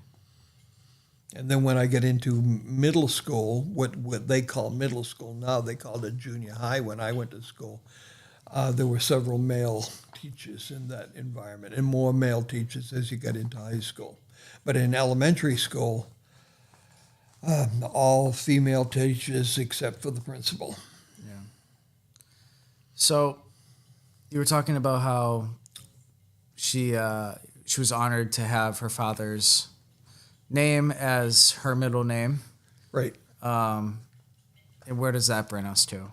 It brings us to the fact that now they're no longer adolescent women; they're young women in their 20s. Not sponsored. And they had normal lives. Everybody has the picture. Not everybody. Some believe that Lizzie was an oddball. Right. Strange, aloof. Maybe we can address those beliefs? Had a lot to do with her upbringing. The fact that her dad was successful. He and a guy by the name of William Almy, A-M-L-Y, started a furniture business. And this was after he got married to the first Mrs. Borden, Sarah Borden. Several years after that, Bill Almy, William Almy, and Mr. Borden formed a company, Borden, Almy and Company. And they made furniture, tables, chairs, rockers, coffins, caskets. You know what the difference is between a coffin and a casket? I'm going to have to say a coffin is for burial and a casket is for display. That's my guess. That's a fine guess. But in that era, in the era of the mid-1800s, a coffin was either 6-sided or could even be 8-sided, wide at the shoulders, thinner at the... So it had that coffin shape to it, where a casket was rectangular. Yep. And they were both made out of wood at the time, and the Borden Almy Company made both. In fact, Mr. Borden had a side gig going where he would, he was not an embalmer, but you could call him a funeral director. So someone passes away, they would call up Borden Almy and say, we have someone who's deceased, and we need somebody to plan all of that. And he would suggest an embalmer who took care of that. He did not do that. They would supply the casket. They would supply the stand. They would rent them the stand and all of the accoutrements to go along with a funeral. Sure. And all funerals were held in homes. Right. There were not funeral homes. They were private homes. Mr. and Mrs. Borden were displayed in the downstairs living room, dining room area of their home. Was that a closed casket funeral? My understanding is it was coffin? not. Was it a casket or a coffin? They were caskets. Casket. So it was not. So it was an open casket. How did that work with the removal of the skull for the court case, or was that after? Well, that was after. That was after. That was after. That was after the funeral. Gotcha. The day of the burial. If you want to learn about that, you got to check out the first episode where we discuss the aftermath. We're going to talk about later on, not today, but in an upcoming episode if we have time. Sure. I have all the time in the world. Well, we're going to have one on the funeral. Sure. Because it was a big deal in Fall River. Oh, I'm sure it was. So we're going to have a separate episode on that, and that'll include the autopsies, the initial autopsy at the time of the deaths, and then the formal autopsy a week later. So we'll get into all of those details. So back to Lizzie and Emma. Lizzie was involved in the community. Yes. Emma was not. Lizzie traveled. Emma did not. Emma stayed at home or she visited friends. She was away on the day of the tragedy, staying with friends in Fairhaven. And Lizzie, on the other hand, was a world traveler. And I sent you a picture of the ship that they went across the Atlantic out of Boston. Her and 5 other friends went for the Grand Tour. And I've included that in the notes pack that I sent you, the 19 weeks in Europe. That's a long time in Europe. That's right. They went in June and came back on November 1st. Yeah. So that was a really a big trip.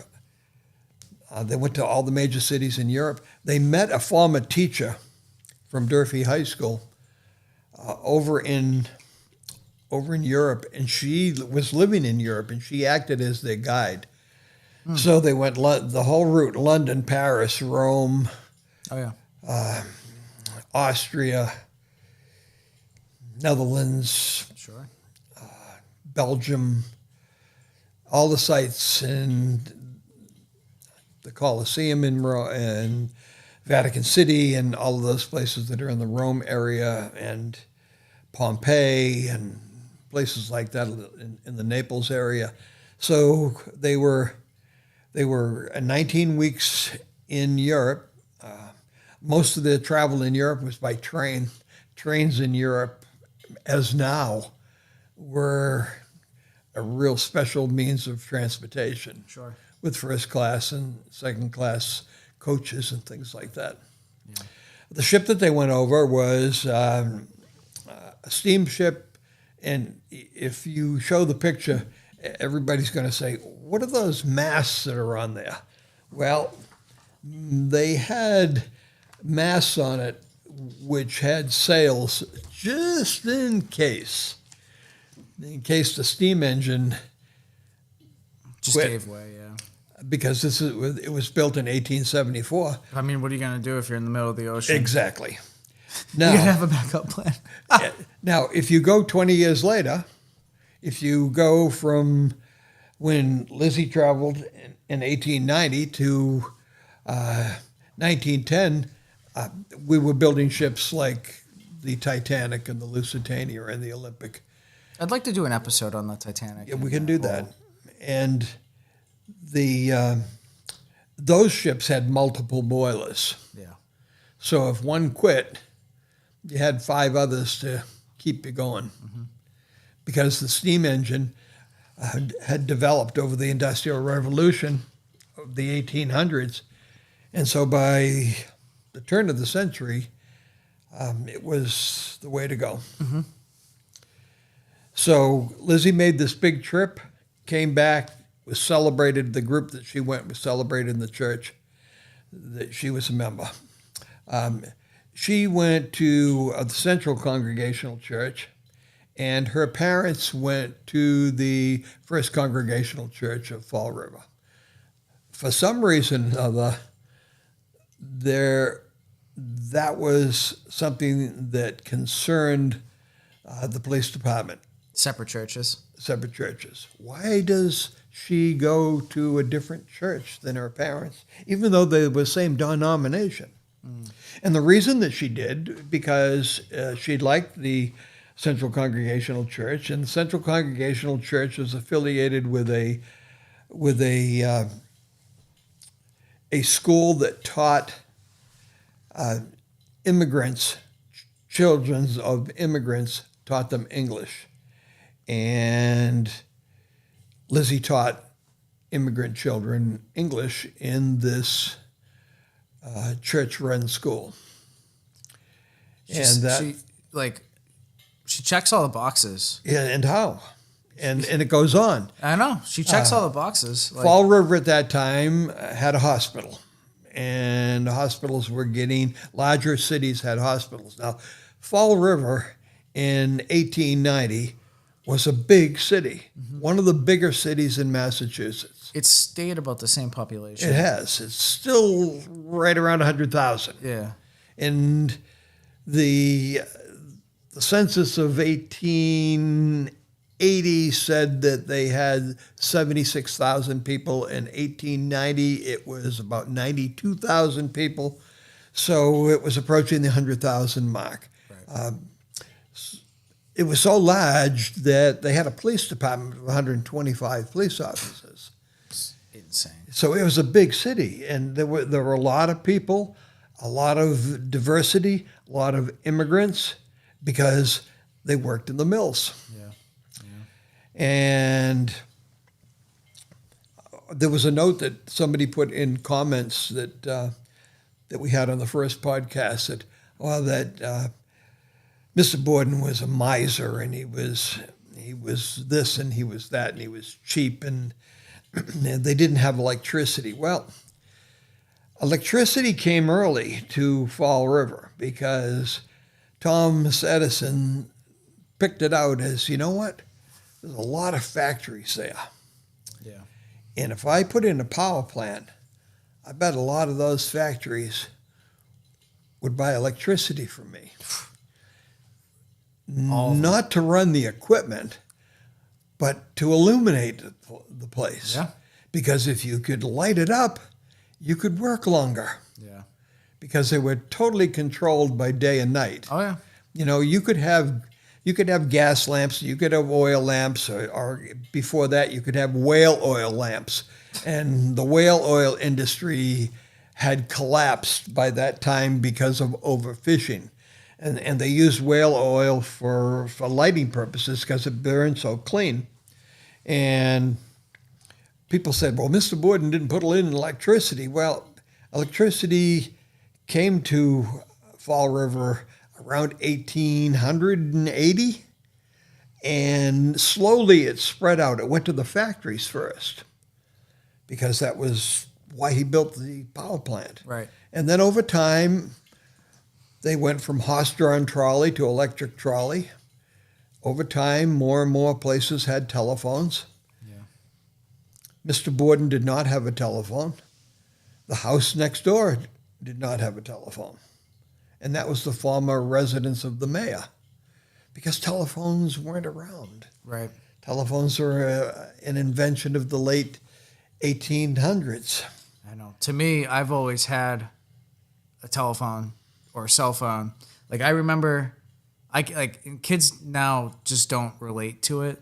But, I remember, getting home from school, and I can still remember the phone numbers, which you ask someone who's 10 years younger than me, they don't know the phone numbers. No. And I would sit there, go to my mother's computer desk, and I'd dial up my friend's phone number and call them 105 times a day, But Mine was 645M.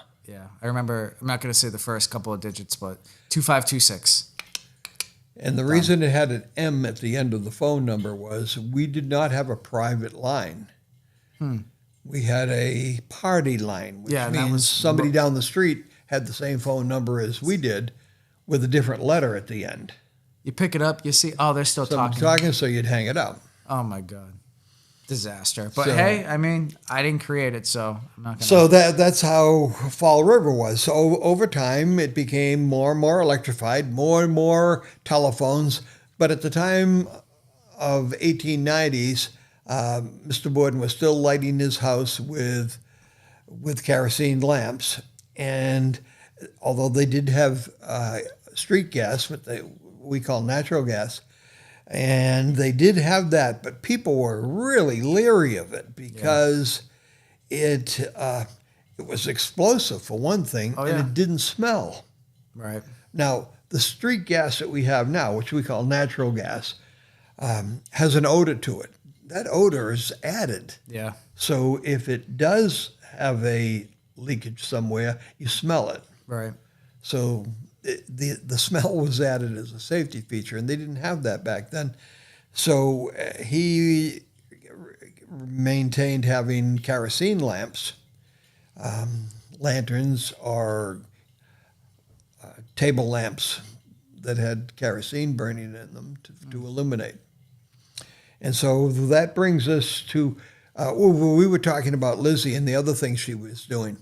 As I said, they had a hospital in Fall River. She was on the Women's Board of Trustees of the hospital, founding member. She was in the Young Women's Temperance League, which meant that was an anti-alcohol group of women. And she was an officer in that group. So she's very proper. Yes, she was a member of the Flower and Fruit Society. And the Flower and the Fruit Society was a group of women from all the churches in Fall River, all denominations, and they got together on a weekly basis.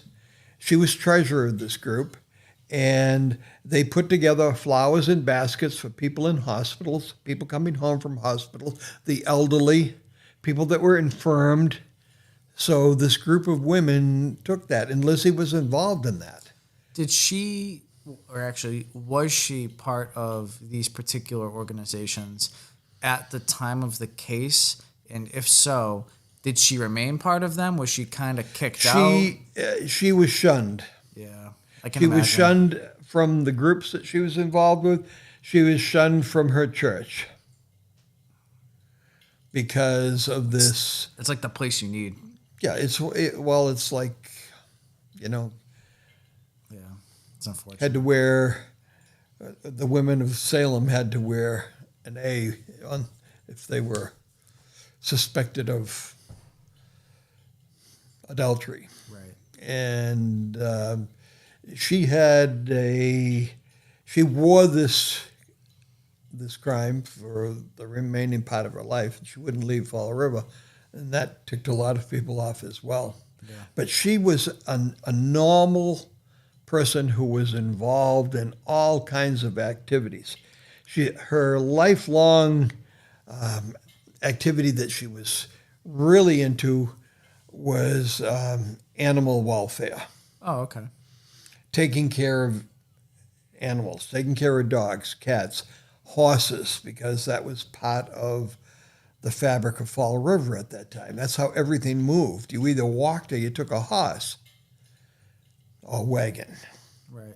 It wasn't until after the turn of century that things started to get electrified for public transportation. And it wasn't until 1910 that people started to get automobiles for personal transportation. Right. So before that, any transportation that was done was usually horse-drawn. Where do you feel, or why do you feel these rumors, like, I don't know if they're rumors, I guess they're just beliefs, but why do you think that she's looked at so strongly as the culprit of the crime, opposed to somebody else in the house, opposed to an outsider? Where did this all stem from? Well, several reasons. Number one, she was 32 years old and she wasn't married. And she never married. She never married. Neither sister married. Yeah. There were some people that thought that Emma was involved, even though she was 15 miles away. Yeah. Well, she could have could have got a ride back to Fall River. Well, yeah, if there was automobiles, that would be an easy thing to do, but it was not easy to go from Fall River from Fall River to Fairhaven. You had to take a buggy, or you could go a roundabout way and doing it by train. But did they offer tickets or receipts upon entry to the trolleys, trains back then? There were tickets that you could buy, and they came in a booklet. And did you receive a receipt or a stamped version upon exiting the No. train? So you wouldn't have any possible way to prove? No, if you bought you could pay cash like we used to do when we rode the MPTA or the MTA, as it was called when I was your age, and it used to cost a nickel. Get on the MTA and ride the trolley or ride the subway for a nickel. Because I've heard people in the comments, read people's mentioning of how John would have had ticket stubs, stating he was not, a suspect in the crime because he had the trolley stubs. So I was just curious, I never heard that he had any type of a ticket Receipt. stub. If he was going to pay to get on, he probably dropped a coin into the coin box, because all of those trolleys back then had coin boxes. Yeah. And if you dropped the coin dropped in, made a noise, the driver could look down and see that you dropped a nickel instead of something else. Yeah. And the fact that he did take a trolley up to Wybosset Street and he remembered so many things was very, very curious. He remembered too much. Right. His alibi was too strong. He remembered too many facts that a normal, you wouldn't remember them. Like the badge number of the trolley driver and 4 priests riding on the trolley and things like that. What was the background of the stepmother? Did she have like a crazy extensive background? No. Any no, strange habits No. that could have ticked off anyone in the house? She was a spinster, as I told you. She was 37 years old. She'd never been married. And she came from a not a real wealthy family. She had the name Durfee in her name. That was her middle name. And Durfee's a big name in Fall River, still is. But she was on the fringe of that family. Like Mr. Borden he was on the fringe of the successful family, but he managed to get himself into the middle. Right. And talking about Mr. Borden, on the board of directors of several banks, First National Bank of Fall River, the Durfee Safe Deposit and Trust Company. He was on the board of directors of those 2 banks. The Union Bank, he was on the board of directors of the Union Bank.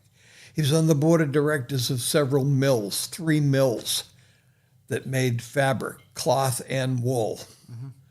So he went from a fish peddler's son to somebody who was in the upper echelon, what we would call the 1% of Fall River society. Yeah. Even though he didn't show it. He didn't dress fancy. It was said that he didn't drink, he didn't smoke, and he didn't swear. And that's interesting because when they checked his pockets upon his death, he had a can of chewing tobacco in it. Well, that's not smoking. and $67 in change. In that time, that's a lot of money. Oh, really? Yeah. Well, I guess so, yeah. It's a lot of money today. It is, yeah. How much you got in yours? I got none. No cash. No. Actually, I think I got $8 in we cash. We have become a cashless society. I guess so. Over the last 20 years. So those are the interesting parts about Lizzie and her sister Emma, and everything changed on August 4th, 1892. Yes. And I want to thank everyone for the comments. My word, I'm overwhelmed with the comments. I've tried to answer as many as possible, and you have as well, because I see your name attached to a lot of the comments. Some people have asked us to do some other shows on other topics. There's been a lot of interest on the Chappaquiddick, the Ted Kennedy Chappaquiddick case incident. And we ought to think about that, because I really think the audience, please let us know. Please let us know what you want to see. I think true crime really is what the audience is looking for. I love conducting interviews and learning about other topics with different people in their specific fields. I love learning. It's the whole reason I'm doing this. But if there's topics that you guys want to talk about or want us to talk about, or even have questions, feel free to just write them down. I'll have an email. If you really have a great idea and you want to really go through it, you can send me an email. But yeah. You got anything else? Well, that about sums up the background of Lizzie. And you can see that Lizzie and Emma are... They're looking right at you. Yes, they are. And they're more than 9 years plus apart. There's more to that than the actual age. Right. There's societal issues. Emma was quiet, reserved, and not outgoing at all, where Lizzie was. Yeah. Lizzie was out there. It just doesn't, given personality traits, if the roles were reversed, I might consider Lizzie as the possible murderer. The perpetrator? The perpetrator, yeah. Mm-hmm. But given the fact that she was so involved in the community, and really for me loved animals, like I know a big sign of any type of act of violence or any type of murder is, how do they treat animals? And well, we discussed, and some people sent comments saying that we did not really come up with who the person is that was who I thought in the book, who my conclusion is, and I thought we had come to the conclusion, and kind of I made that conclusion to the audience that I believe that Uncle John Moss was the perpetrator of this. And I can totally see that, but the only point of contention in that theory for me is the fact that Lizzie was in the house. So was Bridget. So it's like, Bridget Sullivan, by the way. Yeah. I'm not going to make that mistake again. No. Hey, it happens. It was early. We filmed early in the morning. It happens. I only had one cup of coffee. Usually I'm drinking 4 or 5. The interesting part is somebody sent a question and said, what was her maiden name and what was her married name? And yes, it was Sullivan. Yes. She married somebody named Sullivan. Yes. And no relation and not around here. She passed away in Montana. Now, the interesting part about this seems like ancient history as we're looking back 130 years. Very recent. However, Bridget Sullivan passed away while I was alive. Yeah, that's wild. She passed away in 1947, right around my 5th birthday. I was not alive at that point. You weren't there? You weren't at the party? No. 99. So, that's the early years of the Borden sisters. They were brought into society, and they were in the upper 10% of wealth, Lifestyle. as in the Fall River area. Yeah. So they were. Their father was wealthy. And we talked about that the last time, that when he passed away, if you totaled all of his properties and all of his assets, in today's dollars, it would be somewhere between $13 and $18 million. Yeah. And that's, as they say in the business, that's not chump change. That's not. It's more than I got. Right. It's more than I got. I'm hoping for donations, but that's more than I got. He did very well, and worked hard to do it. Yeah. He he was not born with a silver spoon in his mouth, as is often the case where money begets money. He was born and lived in the poor end of town, and over time, he moved up to 2nd Street. And we talked about this last time, that he was in the process of moving to what they call the hills of Fall River, which was uptown, real fancy. And he and a relative have decided to purchase a large piece of property. They were going to subdivide and build bigger houses up there.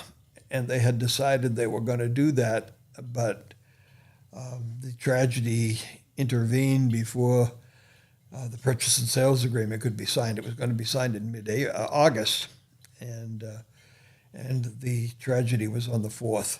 Yeah. Thursday, the 4th. Yeah. So I hope that gives everybody a picture of who the Borden sisters were. The 3 of them. Most people think that there were only 2, but there was a 3rd sister that passed away. And that's part of the family dynamics as well. And It is. I have had people tell me when I'm out talking about the Borden case that the fact that Emma lost her younger sister when she was about 10 years old really could have affected her. It could have made her the reclusive person that she became, that she did not want to get close to people because she was close to her sister. And we're only conjecturing, but that's a possibility. Yes. Do you want to talk about your book? Well, the book's doing real well. We just had another printing. I was over there on Thursday when the rain was coming down. Oh my God! And they're in storage. That would be my car right now, and my SUV. And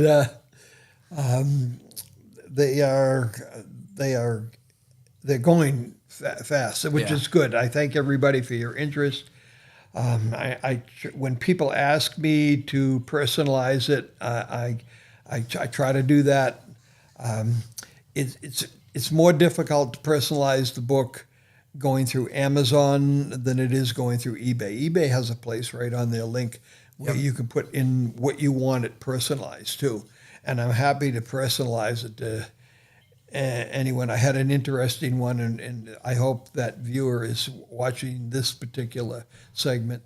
They wanted me to personalize the book to Elizabeth, who always wanted to be called Lizzie.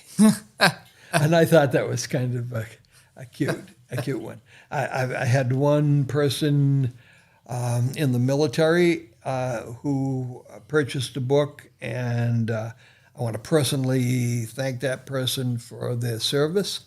Here, we're filming this on Memorial Day. Yes, we are. And somebody wanted it personalized, and it was somebody local in South Boston. And for some reason, it didn't come through on the personalization. eBay said it did not. And so I called the person, and the woman was absolutely thrilled that I would call her to find out how she wanted the book personalized. But I make every attempt in the world to personalize the book. You can put down to a particular person or persons or funny saying. Sure. And so it's much easier to do that on eBay. And the price is the same whether you go eBay or Amazon. Awesome. Well, Rich, I want to thank you so much for coming by. Well, it's good to be back Episode here 2. at the big house. The big house. And hopefully we'll have episodes coming up. Yes. I definitely want to talk about William Bradford. We got to do a 1s and 2s episode. Those are definitely... I want to learn about him, especially William Bradford. I don't know much about that, but I want to take the time to sit down, read the book, sit down, do the research, learn about it, learn about the history. That's an interesting... that was an interesting topic. I didn't know William Bradford from William Penn. Yeah. And as far as his place in history, it always seemed to me when we lived near Plymouth, we're not that far away, Nope. that if you talk down to Plymouth Way about William Bradford, he's revered there. However, when you dig, as I did, you found out that it was a little more, He's got history.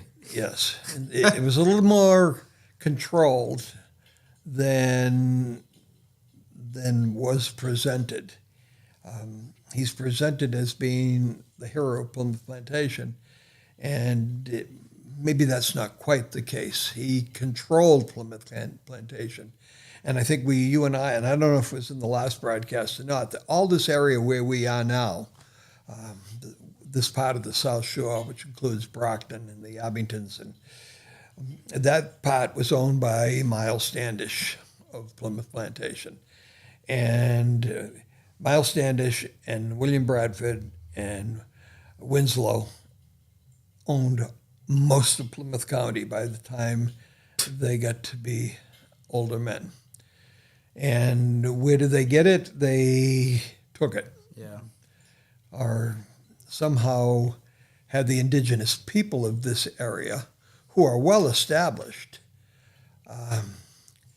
either by hook or by crook, wound up with the property. So almost all of Plymouth County, part of Barnstable County, was owned by William Bradford, and a little bit of Norfolk County down in Cohasset area, which is really uptown, that was owned by that group of three gentlemen. That's wild. But that's going to wrap That's it up. another story Yeah, for definitely. another day. That's going to wrap it up for today's episode of the Seth Rosczewski podcast. I want to thank every single one of you for watching. If you guys have any questions or comments, or you guys want to start a discussion, I encourage you to make those comments down below in the description below. Rich and I are always on the comment sections looking. We text back and forth about viewership milestones, and we're always sending messages back and forth. And we work together.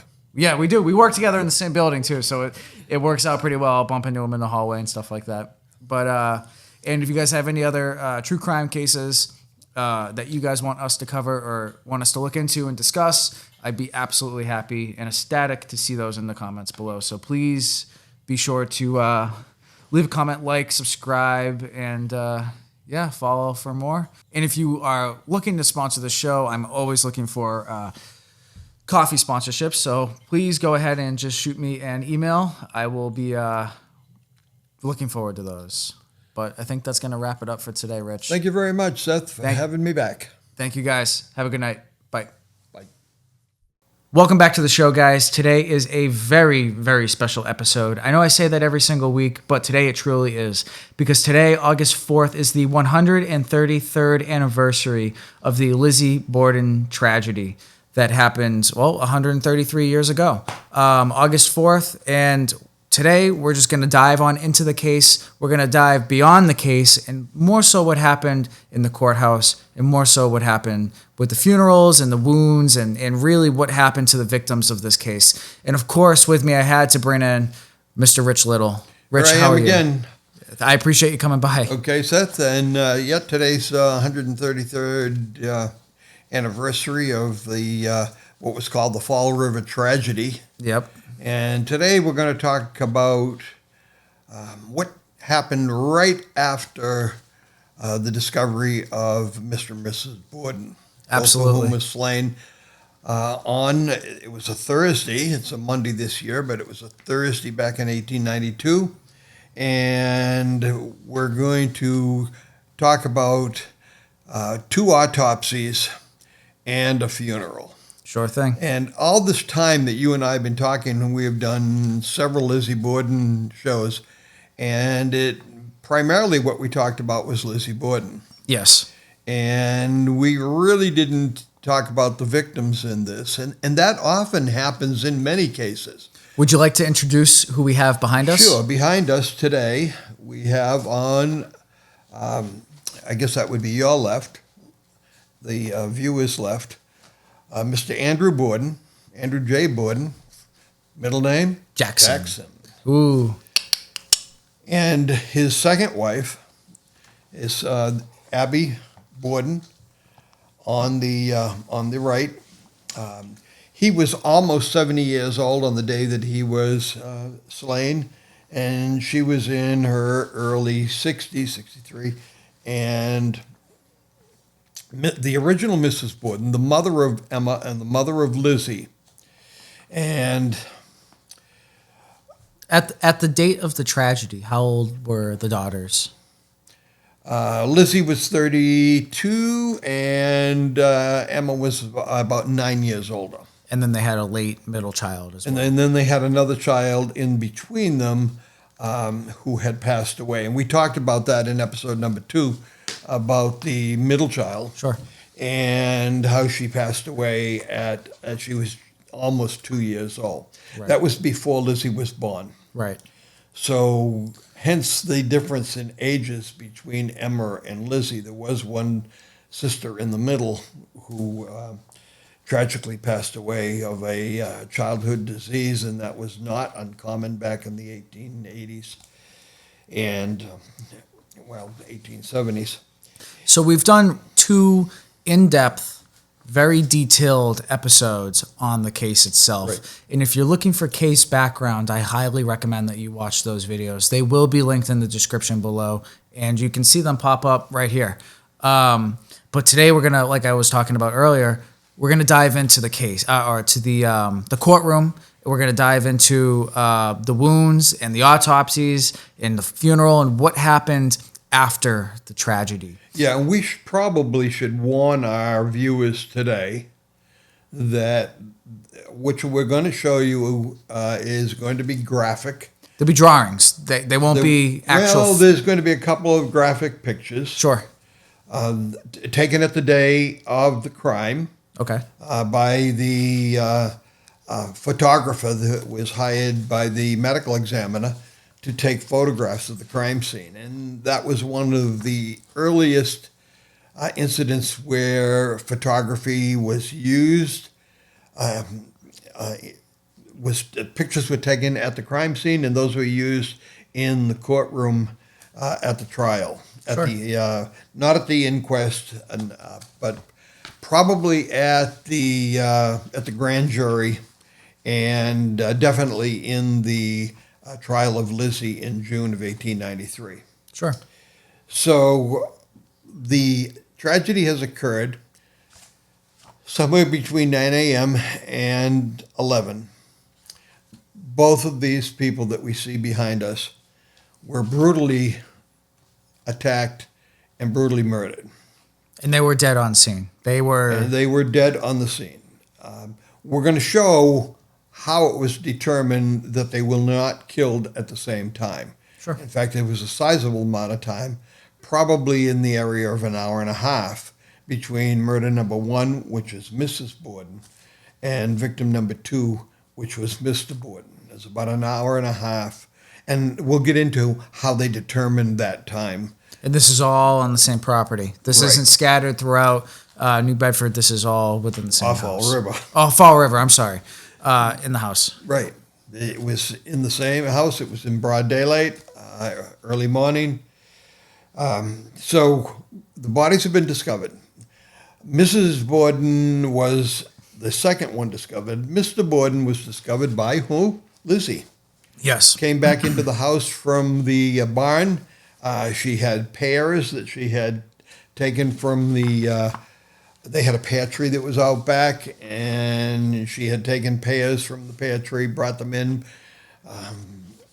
put them in the sink in the pantry area, washed them, and then discovered, as she entered the sitting room from the kitchen, she discovered her father brutally wounded, as she thought, on the couch where he was sitting when she had left approximately 25 minutes earlier. When she left the house to go out back, to go into the barn, she was looking for something in the loft. Now, about that, I'm sorry. I read the comments from from the first two videos, I kind of did a quick just once over of the comments, and there was a lot of confusion about the slippers or the shoes that were on Mr. Borden's feet. It said that he didn't wear the shoes in the house, and Lizzie put them on there. But then I also saw a theory that the photographer put the shoes on Mr. Borden to make it more appealing, I guess, photo-wise. Well, Lizzie claimed in all of her testimony, and when I say testimony, in her testimony before the inquest, in her testimony before the preliminary hearing, that she had asked her father if he wanted to lay down. This is after he had just gone downtown, walked to several of his businesses, visited the bank where he was a director, and had come home at approximately 10:30 in the morning. He had left at about 9 a.m., so he had been gone for an hour and a half, returned home, had gone to the post office, brought the mail home, and then decided he was going to sit or lay down on the sitting room couch and relax a little bit before dinner was served, or lunch as we call it. Sure. But the midday meal. Lizzie said she removed his slippers, asked him if he wanted his slippers removed, and removed his slippers so he would be more comfortable and could put his feet up onto the couch. The photographs that were taken by the photographer that was hired show Mr. Borden with his shoes on. Sure. And there's a controversy there. Is she lying? If she lied about taking his shoes off, was she lying about other things that they were asking her? And the theory is that nobody would want to be taken in a respectable photograph, dead or alive, with their shoes off, right, showing their socks. That would sort of be improper in the Victorian age. Sure. So the theory is, of those people who have studied this case, is that the photographer slipped them back on before he took the picture. Nothing like his head is just caved open and he's just laying there. But so why don't we get into what the crime scene, I guess, looked like, and then we can kind of go into some actual diagrams. Okay, so I sent you the photograph of what Mr. Borden looked like as he was sitting on the sofa, and how Mrs. Borden looked as she was almost looked like she was praying on the upper the guest room on the second floor, on the floor of the guest room. The guest room, by the way, where Uncle John Moss spent the previous night, because he did not live at that address. He came to visit Mr. Borden. They were talking business, and he stayed over. Sure. So the first person to arrive was a police officer, the booking officer that was sent down from the police station. And when he got there, he knocked at the door. He didn't just barge right in. He knocked at the door. And guess who came to the door? Well, you thought it might have been Lizzie, or it might have been Bridget. I would say it's John. Who else left? No, it was actually Dr. Bowen. Oh, okay. Dr. Bowen had come back, and we talked about all that story about Dr. Bowen and John Moss being at the same location at approximately the same time up on Wybosset Street, which is a little bit of a distance from 2nd Street, from the crime scene. And they were both there, John Moss visiting relatives, Dr. Bowen attending to a sick teenager. Sure. And they happened to be there about the same time. There's no indication that they saw each other. Maybe one was leaving as the other one was arriving. However, when the first police officer arrived upon the scene, the first thing he did is check his clock. It was approximately 11:25. Who answered the door? Dr. Bowen. So Dr. Bowen was not at Wybosset at 11:25. he had to leave Wybosset much earlier than that in a buggy, horse-drawn buggy, to come back home. Right. And it was approximately a mile and a quarter between those two places, but it took some time to do that. And here we are. We have two bodies, and Dr. Bowen has looked at Mr. Borden and determined that he is deceased.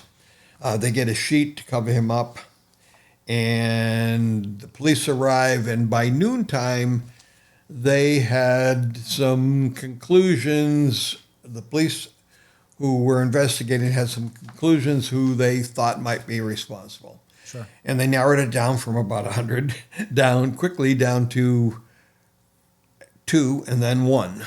Sure. And they suspected everybody. Right. Anybody who was different, anybody who had a problem, anybody who had a drinking issue, anybody who had a violence issue, anybody who was foreign. Now, was Fall River like a hot for immigration, like a hot spot for immigration at that time? And one of the reasons was because they had so many mills there.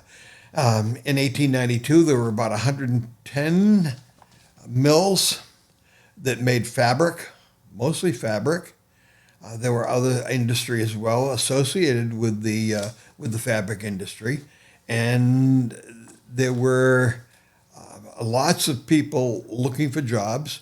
And in fact, the Fall River population back then is similar to what it is today, somewhere between 90 and 100,000 people.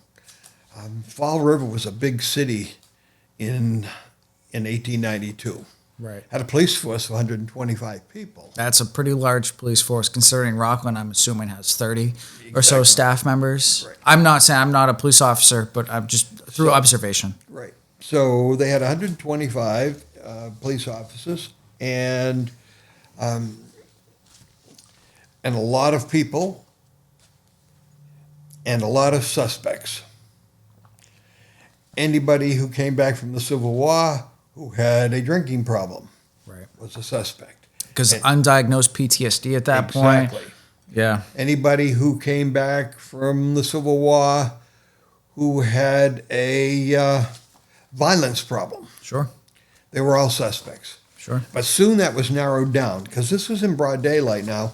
And unfortunately, when they narrowed it down and said that they, amongst themselves, the police officers, that they thought that Lizzie probably was involved because she was there. Right. There were only 2 people. There were 4 people in the house, 2 of them deceased. And those were Bridget Sullivan, the domestic servant, and Lizzie. Right. Lizzie's sister Emma was away in Fairhaven, visiting friends. She'd been there for days, and she quickly was eliminated as a possible suspect. Sure. Any other possible suspects, and of course, Bridget Sullivan would have been a suspect because she was there. But she was washing windows, and she sort of had an alibi. Sort of had an alibi. And so did Lizzie. Right. Sort of had an alibi. And so did Uncle John Moss. Right. Sort of had an alibi. I've had some of our comments coming in and tell me the way they understand it, Uncle John had an ironclad alibi. Right. Not so much. And if you guys have a theory about what happened, please be sure to comment it down below. And if you guys are getting value from this video, make sure to like, share, and subscribe. And yeah, John Morse. Yes. So, and we went all through that in episode number 2, that he and Dr. Bowen couldn't be at the same place at the same time when Dr. Bowen was back at the Borden home at 25 past 12. So the first thing they decide to do is we got to take a preliminary look at what happened. And the person to do that was the medical examiner of Bristol County, a guy by the name of Dolan. And he being the medical examiner, he was also a doctor. And he decided that he needed other doctors. And it was almost like, wow, I want to get in on this. Right. Every doctor who was Well, this was available, a huge case. it was a huge case. Because Mr. Borden was a respected businessman, a respected person in the community, a community member. Did he sit on specific boards? And He was on the board of directors for banks. He was on the board of directors for mills. He had his own properties that he both retail and office rental. Sure. The Borden block. Yeah. The A.J. Borden block is on the historical register. It's still down there in Fall River. So everybody wanted to be a part of this for their own form of publicity. Exactly. So there were 10 doctors involved in the initial examination of Mr. Borden and Mrs. Borden. Sure. Mr. Borden was examined in the sitting room in which he was slain. Mrs. Borden was moved from the second floor guest bedroom downstairs to the dining room. Sure. And that's where this initial, what they call an initial autopsy, actually it was an examination. So let me give you names of the doctors that were there in addition to the medical examiner. There were, interestingly enough, Dr. William Learned, who was president of the Fall River Medical Society. Here's an interesting one. John Coughlin, mayor of Fall River, Now, why was he there? because he was a doctor Okay. In what? in medicine. Okay. He was a medical doctor, got elected to be a mayor. You're going to find Dr. Coughlin, you're going to find his name in a lot of Lizzie stories and books, and his name keeps coming up. Well, he just had the publicity. Yes. In the politics. And publicity is good, especially when you're a politician. Sure. Okay, they had Dr. Albert Diedrich, Dr. John Leary, Dr. Thomas Gunning, Dr. Emmanuel Dutra, and Dr. Anson Peckham. I tried to find out if he was related to a Dr. Peckham from Abington, but I came up empty on that. Alrighty. Dr. C. Barry Bowen. We've talked about Dr. Bowen before. Right. Dr. C. Barry Bowen. And the last doctor was Dr. Turlett, who went by the initials Dr. J.Q.A. Turlett. So we got 10 doctors and 2 bodies. So we divide them up. We put 5 doctors in one room, 5 doctors in the other room. And they're going to examine the body to see what caused the death. Well, it's pretty obvious what caused the death. And somebody mentioned, you know what? These people were brutally massacred. I wonder if they were semi-conscious or drugged before they were murdered with a bladed instrument. Sure. This is the first thing we hear about poison. Everybody talks about Eli Bentz, the guy who worked in the pharmacist, who says he claimed that he sold, or he was asked to sell prussic acid to Lizzie on the day before the murders. And Lizzie denied these accusations. Well, as it turned out, so did the court. And although he was seated at the trial, he was not allowed to testify because she had been charged with the murder of her father and stepmother by use of a sharp instrument. There was no indication that poison was involved. Whether she tried to buy it or didn't try to buy it. And we went through that story about Eli Bentz and how he said he didn't know who it was, but he thinks he could recognize her. And then they took him and he did recognize her. And as it went from inquest to preliminary hearing to grand jury to trial, he became more and more familiar with Lizzie Borden. Oh, I'm sure. And at the end, he had known her from a previous store 10 years ago where he worked. And the next thing you know, you had other pharmacists all over Fall River saying, I think she was in my place trying to buy prussic acid. Again, Everybody publicity. using it for publicity. Right. So all these doctors, one of them who said, gee, I wonder if they were poisoned, the medical examiner said, you know what, that's a plausible idea. We're going to remove the stomachs from both of these individuals. And they did by making an incision from here down past the navel. And they removed the stomachs, tied them off, put them in glass jars, sealed them, and then sent them off to a Dr. Edward Wood, a professor at Harvard University. He was a professor of chemistry. And What a science project. yes, exactly. And why did they send them in? Why? To test for poison. Right. Okay, so here's the poison thought that gets put into all of these doctors' names. And it didn't take very long where people were talking on the outside about, gee, maybe they were poisoned. Right. I mean, it's not a bad train of thought. No, it's a pretty good theory. Knock them out first and Right. then do your assault. Right. It's not a good plan, but it makes sense. But yeah. Well, if you wanted to cover up the people who were poisoned, right. because that would end if these people are brutally murdered, they're probably not going to check them for poison, except somebody said, well, maybe they were unconscious when they were murdered with the whatever the implement was. Right. And we're sure that it wasn't an axe, although the poem mentions 40 whacks with an axe. It certainly wasn't an axe, because an axe is a long-handled, and you got to have room to swing.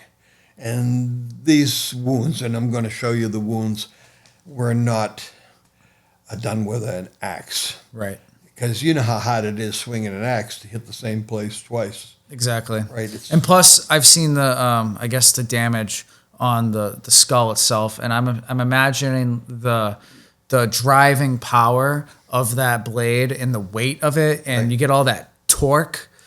I can't imagine that that's all the damage it caused. I would imagine that it would do more through the pictures that I've seen. Right. Like just with all that snap, I guess. So they examined these two bodies, removed the stomachs, sent them to Coria. That means they hired somebody to take them into Harvard University in Cambridge, most probably by train. So they hired somebody to be responsible at Coria.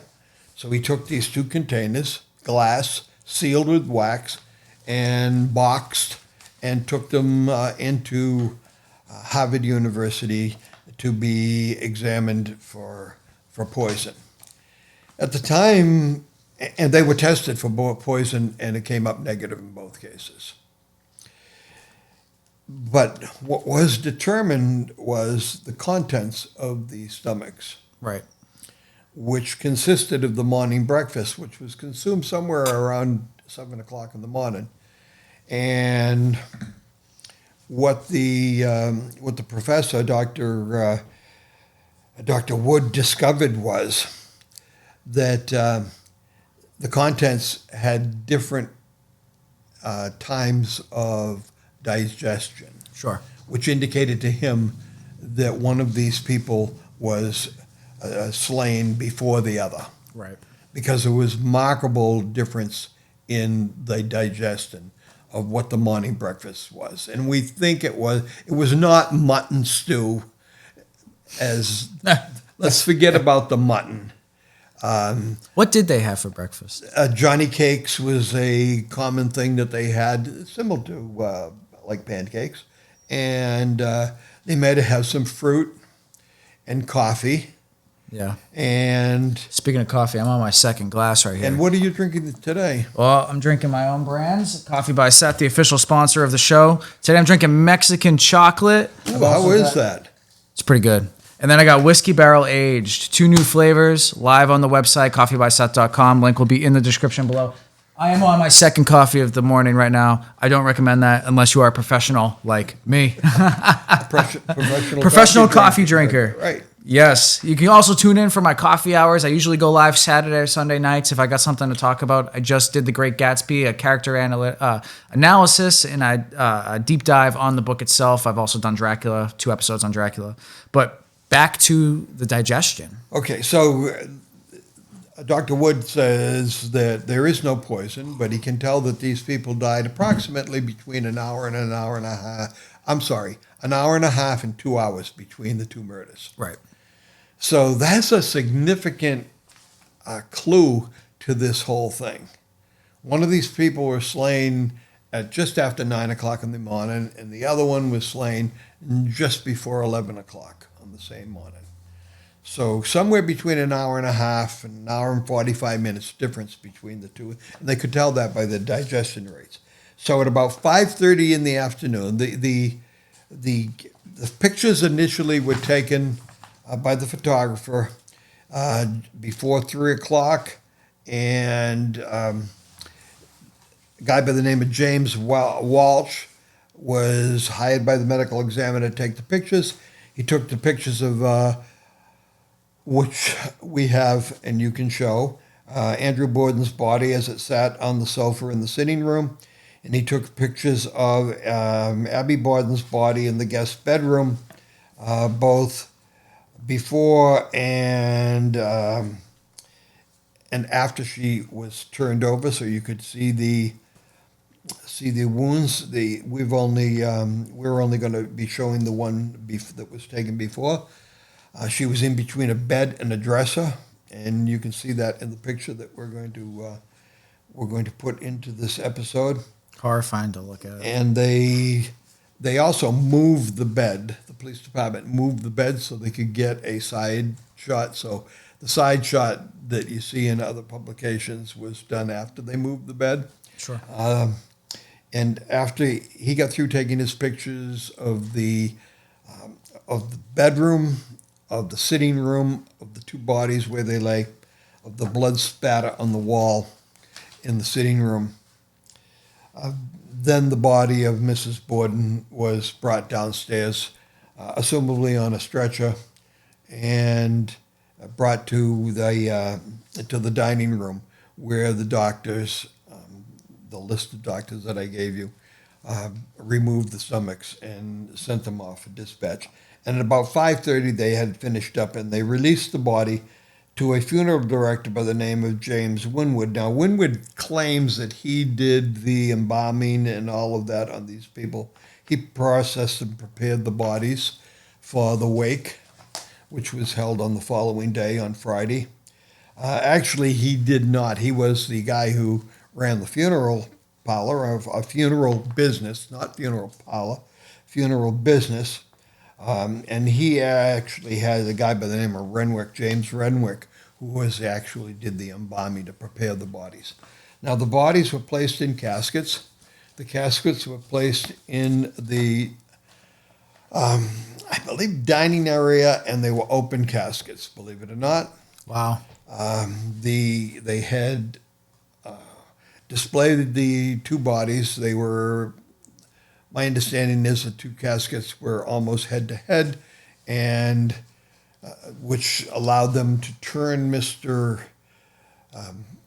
Borden's head slightly to the left, show it so what was visible to the people who are viewing at the wake would be just the side of his face that was not all bashed in. Right. And the same with Abby Borden. Interestingly enough, the wounds are so similar, and one is on the left side of Mr. Borden's as he would look at it. When we say left side, it's as the person's left side. Sure. Not as we look at it. They're right. So Yeah. the left side, the left side of Mr. Borden's would be this area in here. Okay. Okay, and in Abby's, it would be this side over here, the right side. Sure. So those two were corresponding wounds, but on opposite sides. That was pretty smooth with the light. I will say that was pretty slick. So here we are, and now the funeral director gets them into, does what he has to do. They were on body boards. You hear rumors that Mrs. Borden, the autopsy of removing the stomach was done on the dining room table. That's not true. It was done on an undertaker's body board. And now they prepare for the wake, and the wake was on the Friday. It was at home. Have you ever been to an at-home wake? No, and I do work part-time at a funeral home. Yeah, I have been to one in my life. A colleague, his dad passed away, and it was held at a private home. You know, what's funny is I was just talking with a coworker about doing a at-home service, and I told her, I said, if I end up dying anytime soon, she's in charge of the at-home service. I think that would be kind of interesting. You know, this would be nice here. You've got a nice spot for it.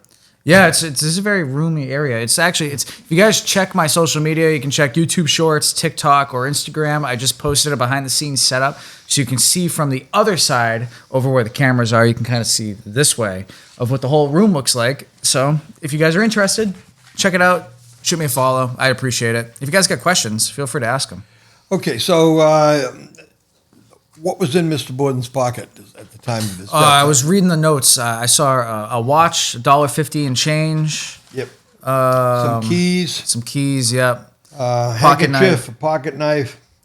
Yep. Small wallet containing $66 in cash.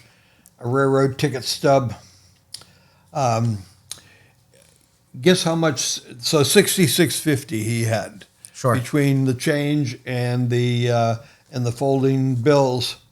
Huh. Guess what that would be worth in today's dollars? Well, I can see the answer right here. So let's give them the answer. Drop them down below. You guys got 5, 4, 3, 2. Put your calculators away. $2,328.75 in 2025 currency. Okay. So he was carrying a lot of money. Yeah, he was. Okay, he was carrying a lot of money. I don't go around with $66 in my pocket now. Nobody does. We don't do money anymore. No, only if I'm going for a specific reason. Right. But yeah.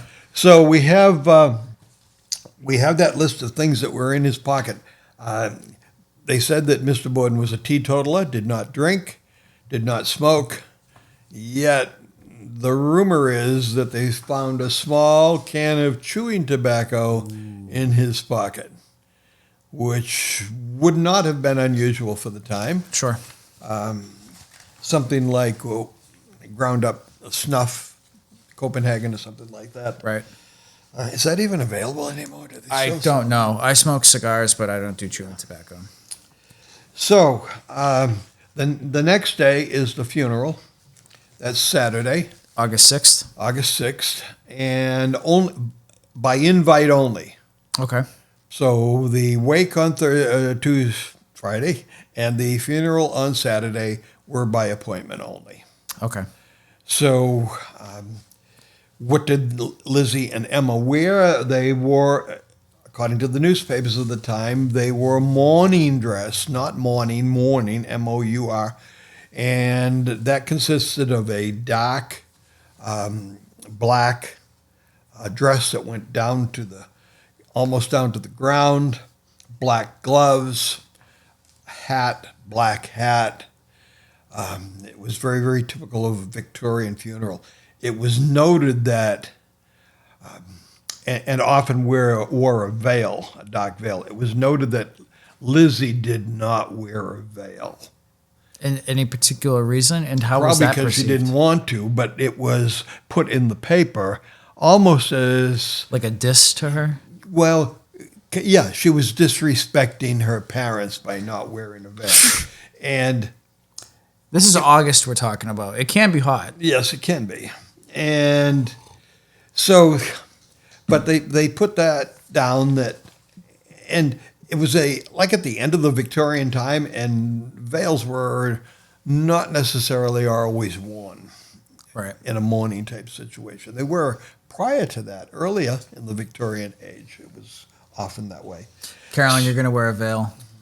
You're going to wear a veil. My girlfriend's my director, for those of you who don't know. She's going to wear a veil when I go.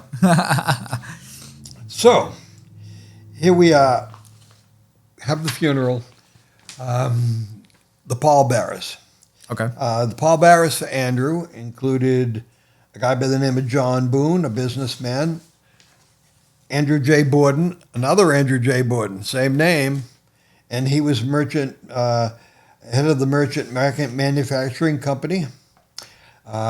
Jerome C. Borden, a cousin. Richard A. Borden, another relative, prominent businessman, owned the Richard Borden block in downtown Fall River. Another businessman by the name of George Dean. Andrew Hart, who was treasurer of the Union Savings Bank. And Mr. James Osborne, who was a member of the Central Congregational Church, which is where Mr. and Mrs. Borden attended services. Sure. Mrs. Borden, the pallbearers of Mrs. Borden included Frank Almy. Now, he was related to the Almy who used to be in business with Mr. Borden when they had the furniture business, Borden and Almy. John Boone, Henry Buffington, who Buffington was a big name in Fall River at the time, former mayor of Fall River. Simeon Chase, who was a court officer, I believe, clerk of court. James Eddy, and a gentleman by the name of J. Henry Wells. So now the funeral starts. Okay. And I have a map, and you're going to have the map to be able to show it. Sure. And they left the Borden residence because that's where the funeral was. So you're going to draw out the... So I'm going to draw out the map. The funeral started at the Borden house and went north on 2nd Street, just a little bit, and turned left on Borden Street, interestingly enough, instead of taking the easy way and connecting onto Rock Street to get to Oak Grove Cemetery. It turned a left onto Borden and then a right on to Main Street. Sure. So now we're downtown Fall River. Okay. Saturday, noontime. You've got probably 8 to 10 horse-drawn wagons. 2 of them are hearses. Then the family. Then the invited guests. And upwards of 200 people walking in the street behind this entourage. And it comes up Main Street, right downtown Fall River, past Mr. Borden's block. Sure. Past the bank, which he was on the board of directors. Past another bank where he was a member of the board of directors. And goes all the way down Main Street until it gets to Cherry Street. So turns right on Cherry, left on Rock. Now Rock Street is a big long street in Fall River that parallels Main Street. And then 1 block, a right on to Prospect Street. And at the end, I'm showing an arrow, and that is where Oak Grove Cemetery is located. Sure. I'm going to mark that with a OG, so you can see that. And if we want, let's see if we can put that up. Yeah. If it's visible, fantastic. If not, then I can, layer something on top. So it was a big deal. Like we talked before, Seth. I mean, 200 people following is a pretty big deal, you know? And I'd be honored. all along the parade route, there was a crowd, Wow. just like a parade, Wow. right down Main Street, 1.5 miles from the Borden house to Oak Grove Cemetery. Sure. So it was a big deal. And as was the custom of the day, Everybody remained in their carriage, except for two ministers, Dr. Adams and Dr. Buck, Reverend Buck, I'm sorry, and Uncle John. And they went to the gravesite and paid their last respects, came back to the carriages, and the carriages departed. Now, why did John Morris go to the grave? I do not know. Do you have a theory? I do not. I know it's kind of hard to speculate. It's hard to speculate why he would be the only one that went to the gravesite. It was customary not to go to the grave to actually watch the descent of the caskets into the ground. It was the Victorian age. You did not witness that. Sure. As we do today, we gather around the perimeter of the gravesite and normally don't watch the casket go into the ground. Normally, what's accepted practice today is everybody disperses, and then the people with the funeral home and the cemetery crew lower the body into the ground. Yeah, I know. I'm not, when I'm working a funeral, I am not, or we're supposed to make sure that the casket enters the grave properly. Right. And we're supposed to oversee it as a witness and assurance that everything is being cared for as it should be. And it's a very it's a protocol. Yeah, it's protocol, and it's I feel like it's kind of noble to make sure everything's there. I don't mind doing it. The parties disperse. The crowd who'd been following dispersed. The carriages dispersed.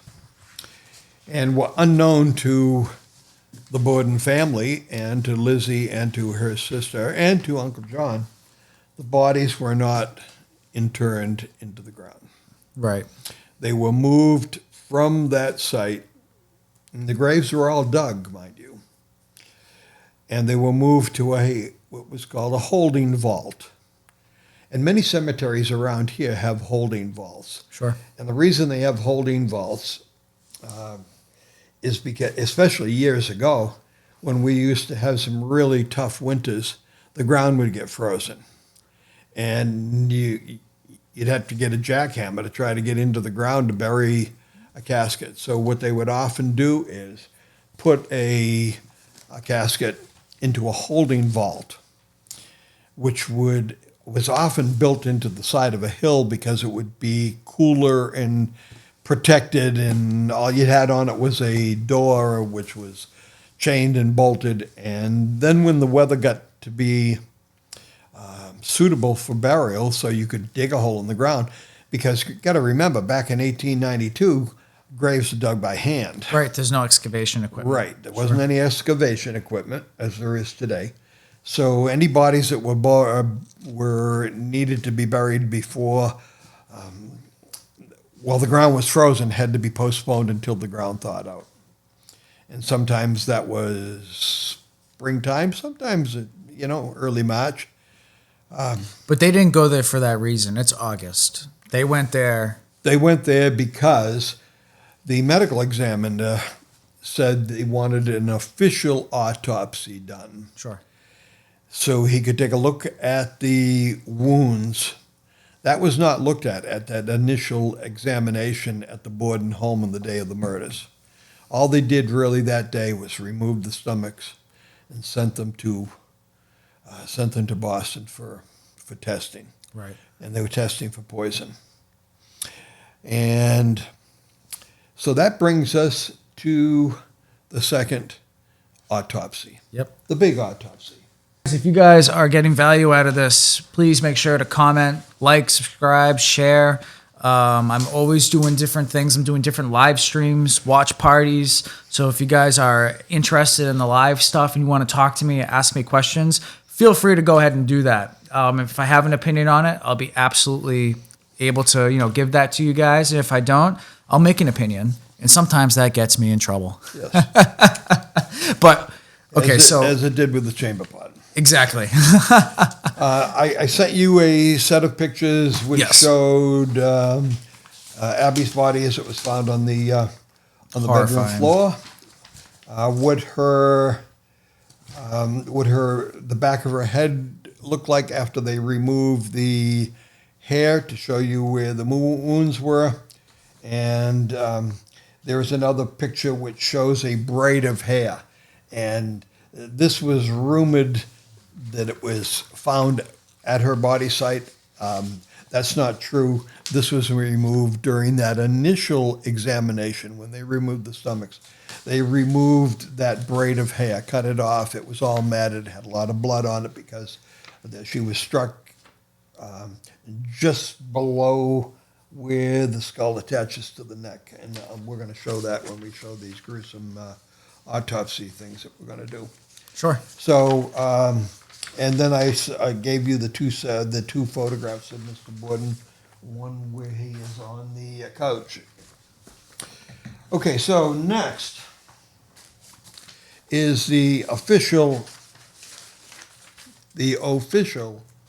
autopsy. Sure. And the official autopsy was done by 3 doctors. Again, the medical examiner and Dr. Dolan, assisted by Dr. F.W. Draper, and the witnesses for all of this, because it was an official autopsy that was going to be entered into court record. Dr. Draper was the official, one of the official witnesses, and a gentleman by the name of John Leary of Fall River was the other witness, and the clerk who wrote all of these things down, as we're going to read them off today, was a guy by the name of D.E. Cohn, and he was from Fall River. Time of autopsy was 11:15 in the morning. The date was August 11th, 1 week after the death. Sure. So we have 2 bodies who have been in a vault in August With no... with no refrigeration. Yep, nothing. And no preservation. And so the first one they did was Mr. Borden. Sure. He was approximately 70 years of age, 5'11", and we can read that. No stiffness of death on account of decomposition, which was far advanced. As you would imagine, he'd been dead for a week, far advanced. They did notice that he had an integral hernia on the right side. That would be a hernia that's in the groin area. This is not caused from the actions of him being killed. So something abdomen had already been opened. Well, we know that they did that to remove the stomachs a week earlier. He had artificial teeth in the upper jaw. It kind of tells you something because people who did not have a lot of money usually had teeth yanked out. If you had a tooth problem, you had it yanked. Right. He had artificial teeth, as did his wife as well. Maybe he's walking around with $3,000 in his pocket. Right. No marks of violence on the body. So that's kind of interesting. All indications, all injuries on both of these victims was in the head. Sure.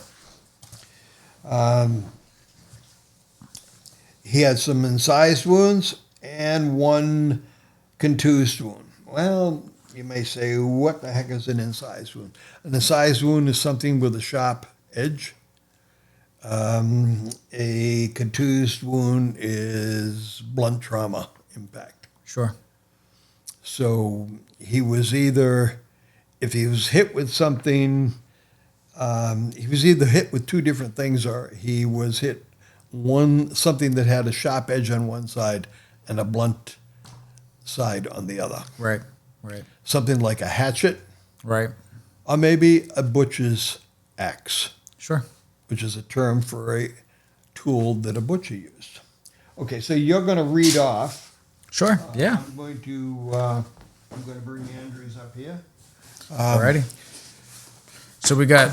We're going to, if Caroline can see that, this is an autopsy diagram that an autopsy physician would use, medical examiner would use during an official autopsy. You can get any part of the body or a whole torso to show wounds on it, but because all of our wounds are going to be in the head, we didn't need to do any more than that. So Sure, I'll read them along. if you would, So we got one incised wound that's 4 inches long, beginning at the lower border of the left nasal bone and reaching to the lower edge of the lower jaw, cutting through the nose, the upper lip, the lower lip, and slightly into bone of the upper and lower jaw. If you want to show your camera over here, that might work a little bit better. let me. Let me know how my reading is, guys. Can I do audiobooks? Something that I've thought about, but I'm not sure if I've got So a voice for can radio. everybody see the? I'll center it a little bit. The first wound that Seth told us about Is the red outline. is a red outline. The second wound was, it began at the internal angle of the eye and extended to 1 3/8 inches of the lower edge of the jaw, beginning 4 1/2 inches in length, cutting through the tissues and into the bone. Okay, number 3. Number 3 began at the lower border of the lower eyelid, cutting through the tissues and into the cheekbone, 2 inches long and 1 3/8 inches deep. So there we go. So that's strike 3. Strike 4 Yes. began 2 inches above the upper Yes. eyelid, 1/2 inch external to wound. Number 3, downward and outward through the middle of the left eyebrow, through Yes. the eyeball, cutting into it completely in halves and excising, whatever. A piece of skull, 1.5 inches in length and 1/2 inch in width, length of 4 1/2 inches. Okay. Notice that those first. Now these are not necessarily in the order that they occurred. They're just how they logged This them. is how they logged them. Sure. Okay. Number 5, began on the level of the same wound, superficial scalp, wound downward and outward 2 inches long. Yep. 6, parallel with this 1/4 inch long, downward and outward. Yep. 7, began 1/2 inch below number 5 and 3 inches in length, downward and outward, penetrating cavity of skull. Yep. On top of skull was transverse fracture 4 1/2 inch long. Okay. Began directly above number 7 and 1 inch in length, downward and outward. Got it. 9, directly next to number 8, beginning at the ear and extending 4 inches long, 2 inches in width, crushing the bone and carrying the bone into the brain and crushing from without it. Now that was the contused. We said there was one contused wound. All the rest were incised. In other words, they were done with a sharp edge up until this last one that we just showed, number 8, which is this long one that goes like that. That was done with the blunt edge of a instrument, probably the same instrument. I'm assuming the guy just spun it around. There was probably something Turned it on in there. his hand. Yeah. Okay. Number 10, directly behind this and above it, and running downwards back 2 inches long superficially. Well, superficial wound is something that just it grazed the skin and did not penetrate the vein. So Sure. this is what Andrew's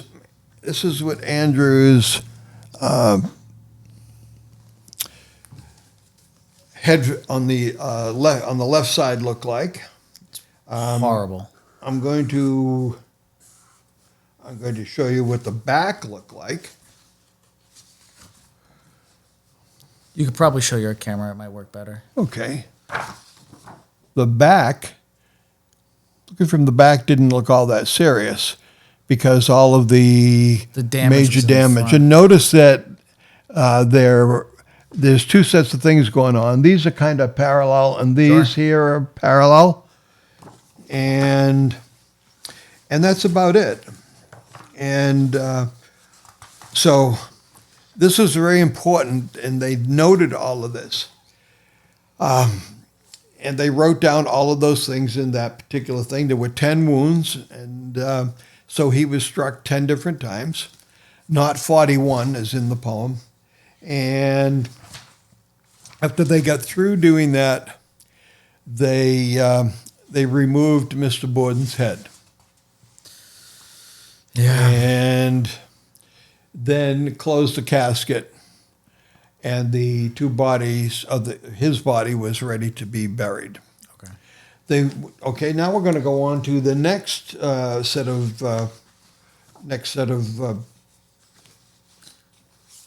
wounds for Abby. Yeah. Let me give you this one, Seth. I'm going to. It didn't do. This is a frontal view. Sure. I'm going to quickly do those. Sure.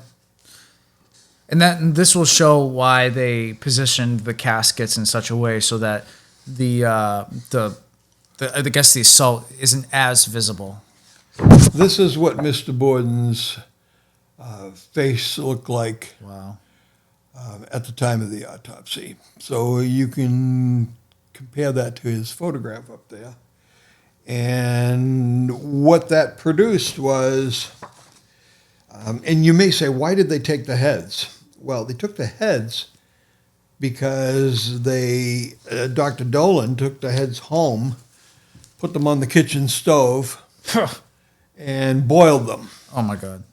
To boil all of the skin, muscle, any tissue, brain tissue, any liquid, blood, coagulated blood, to boil all that away because they use the skulls as evidence when they had the trial.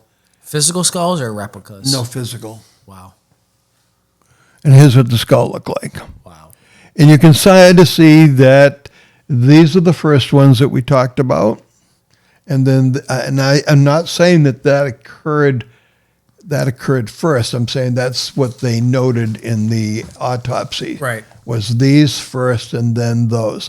This one right here with the blunt side of the instrument might have been the first blow. You think so? Well, that would have incapacitated the individual completely. And in fact, may have killed them instantly. Yeah. Because it penetrated. Whereas these, well, they did penetrate. They didn't necessarily penetrate the brain. Right. Where this one did. Yeah. That's horrible. So that's what these look like. It's kind of gruesome. So we're going to move on to Abby. Yes. Alrighty. Do you want me to reread the... Yeah, let me get her set to you. Sure, yeah, go for it. And all of this info is in the book Cold Case to Case Closed, a book that Rich actually wrote with a co-author. I forget her name, but she's up in Canada. It's right here. Beverly Falstad. Beverly. Yep, Beverly. You can buy the book. All the links will be in the description below. This is a detailed account of the case and even has points of view from, or I guess, written accounts of Lizzie's point of view that Beverly did a fantastic job at narrating. Yes. So if you guys want to check it out, you can check it out in the description below. We're going to do a special. I'm going to be signing a bunch of those today. And I will be dating them today, 133rd anniversary. So if anybody wants to buy a book in this week, they're all going to be signed today with today's date and with my signature. If you'd like them inscribed to somebody, that process is easier through eBay because eBay has a spot right on their autoblank where who you'd like it inscribed to. I can make it out to anybody that you'd like. Amazon is a little bit different.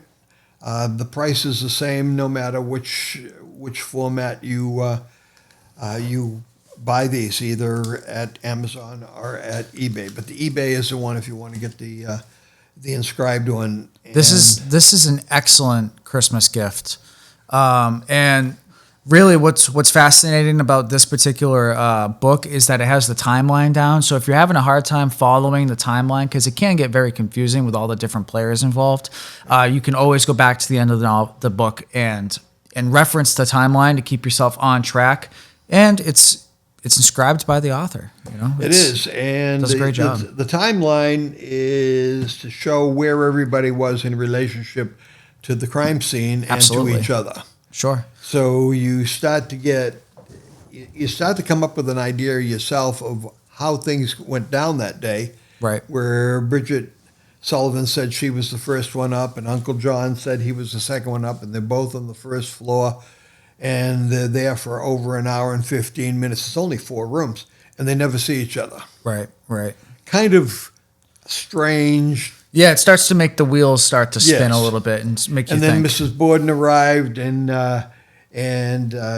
Bridget was preparing breakfast, and then Mr. Borden was so we have those 4 people that are there. Lizzie is nowhere in the picture. Lizzie didn't get up until about 9 o'clock that morning. Sure. Mr. Borden and supposedly John Moss, Uncle John Moss, had both left the premises before Lizzie even got up. Okay, so let's go on to Abby Abby. Borden. Sure. And we're going to have to do this a little bit quicker because there's a lot more. Yes. So Yeah, I'll just dive right on into this. So Yes. the first logged strike was in the scalp. It was 2 inches in length and 1.5 inch in width. Yep. And then the second logged attack was exactly on top of the skull, 1 inch long, penetrating into but not through the skull. 3 was parallel to number 2, 1.5 inches long and penetrating through, I'm assuming the skull. Let me flip the page here. The skull. And now this is what Abby Borden's head looked like from the rear. Sure. That's a rear shot. Alrighty. Number 4 was 2.25 inches long above the occiput. Oh, hold on a second. Sure, go for it. Okay, that was above the eyelid, optical, Yes. Okay. And it was 1.5 inches long. right? 5 was parallel to number 4 Yeah. and 1.5 inch long. I'm sorry. 6 was just above parallel to number 5 and 1.25 inches long on top of the skull and transverse fracture into 2 lengths. 7 was 2 inches long and 2 inches behind the ear hole, crushing and carrying bone into the brain. Yep. Sounds like a killing blow. Yeah. All of the wounds on the head following number 7 through incised, crushed through into the brain. 8 was 2.5 inches long. 9 was 2 3/4 inches long. 10 was 1 3/4. 11 was 1/2. 12 was 2 1/4. 13 was 1 3/4. 14 was 2 1/2. 15 reached from the middle line of the head towards the ear, 5 inches in length. 16 was 1 inch long. 17 was 1/2 inch long. 18 was 3.5 inches long. And it sounds like that's it, I guess. Yes, and this is what the front of Abby's face looked like. Now, many of those wounds were not caused by being struck. Some of those wounds are when she fell forward, Sure. landing on the front of her face on the hard floor. Are those flesh wounds from Yes. scraping along? Not scraping, but impact with the floor. Okay. So this one on the nose, the bridge of the nose, and the 2 above the eyelid were not caused by any kind of an implement. Sure. These 2 over here, these 2 here, are continuation of what you see on this side. Alrighty. So those were caused from the being struck from face on. Sure. I can display those if you'd like. Sure. Yeah. And what might be more impressive is this is what Abby's skull looked like. Horrible. Just tragic. Very, very similar to Andrew. Andrew's wounds, except on the opposite side Sure. of the skull. And this will give you a different perspective of it. But they're brutal wounds. If you put those in the I'll put those in the actual file itself. and they'll look they're much there's not as much graininess as I sent them to you in the file. Sure. So we've gone through the autopsy. They removed the heads. They boiled the heads. They removed all of the tissue, etc., and that's what it looked like. Now, those were introduced in court. The Boston Globe said that when Lizzie saw them introduced, she fainted. That's not true. Lizzie was not in the room when these exhibits were taken out of a bag. Right. It wasn't a Stop and Shop bag, and it didn't have solo cups in it. Oh no, sorry. Oh, no, we're talking about Karen Reed case That's right now. another case. Karen Sorry. Reed case. Every case seems to have their problems. We've done fantastic episodes on the Karen Reed trial. We've done. This is our third episode on the Lizzie Borden case. We had one of my favorite episodes to film, and it was an honor, was the Black Dahlia. Right. My producer, my director, Caroline, her family is related to the Black Dahlia, so I was actually able to get a personal account of it, and I was able to get quotes from family members that actually knew Elizabeth Short. So that's an amazing episode to watch, and it was very. And we talked about Chappaquiddick. And we JFK. talked about Lee Harvey Oswald case. So Yep. those are two different cases we talked about. Every single one of them had evidence problems. Every single one of them had evidence problems. Yep. From the photographer, it seems like it's always the photographers. Photographers getting in on the Black Dahlia and messing up the crime scene, to the photographers getting involved with the Lizzie trial. You know, everything. Yeah. It's always Now, this something. photographer was a commercial photographer. You see reports that he was a police photographer. He was not a police photographer. He was just a regular, everyday photographer who took portraits. And even like the news and stuff like that, like the news companies getting involved with the Lizzie case was a huge issue. Well, interesting enough, have we got just a few more minutes to Go talk for it. about that? Yeah, sure. At the very end of what I gave you on the working notes today, there is an interesting side case. Everybody in this case, and also I sent you a picture of the proposed weapon. That's called a butcher's axe. Now, who owned this weapon? That particular one is just something that I got online. Okay. And I did not. It did not give me a. It did not say it was used by Uncle John. However, Uncle John was a butcher. He did possess a tool similar Right. to this. And- And this item, I'm going to show it on the video itself. I'm going to impose it.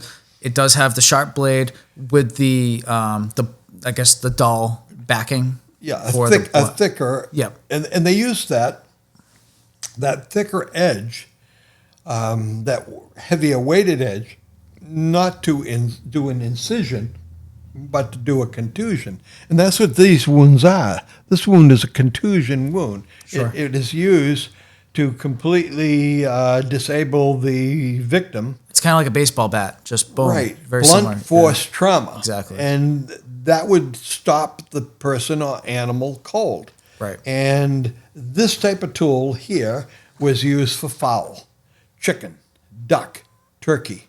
And it was used for smaller animals, pig, sheep, lamb, goat, Right. anything that would be butchered for use for meat would be used with a tool like that. A larger animal, they use something different with a longer pole for safety reasons, Right. because a larger animal could Could fight back.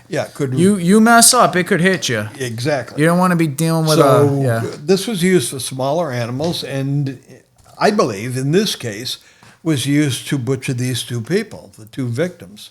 Sure. Andrew Borden and Abby Borden. They weren't necessarily murdered as much as they were butchered. Right. And look at the diagrams that we did for this little segment by drawing in the red lines. There's a pattern to that. Yeah, it's all That's the parallel lines.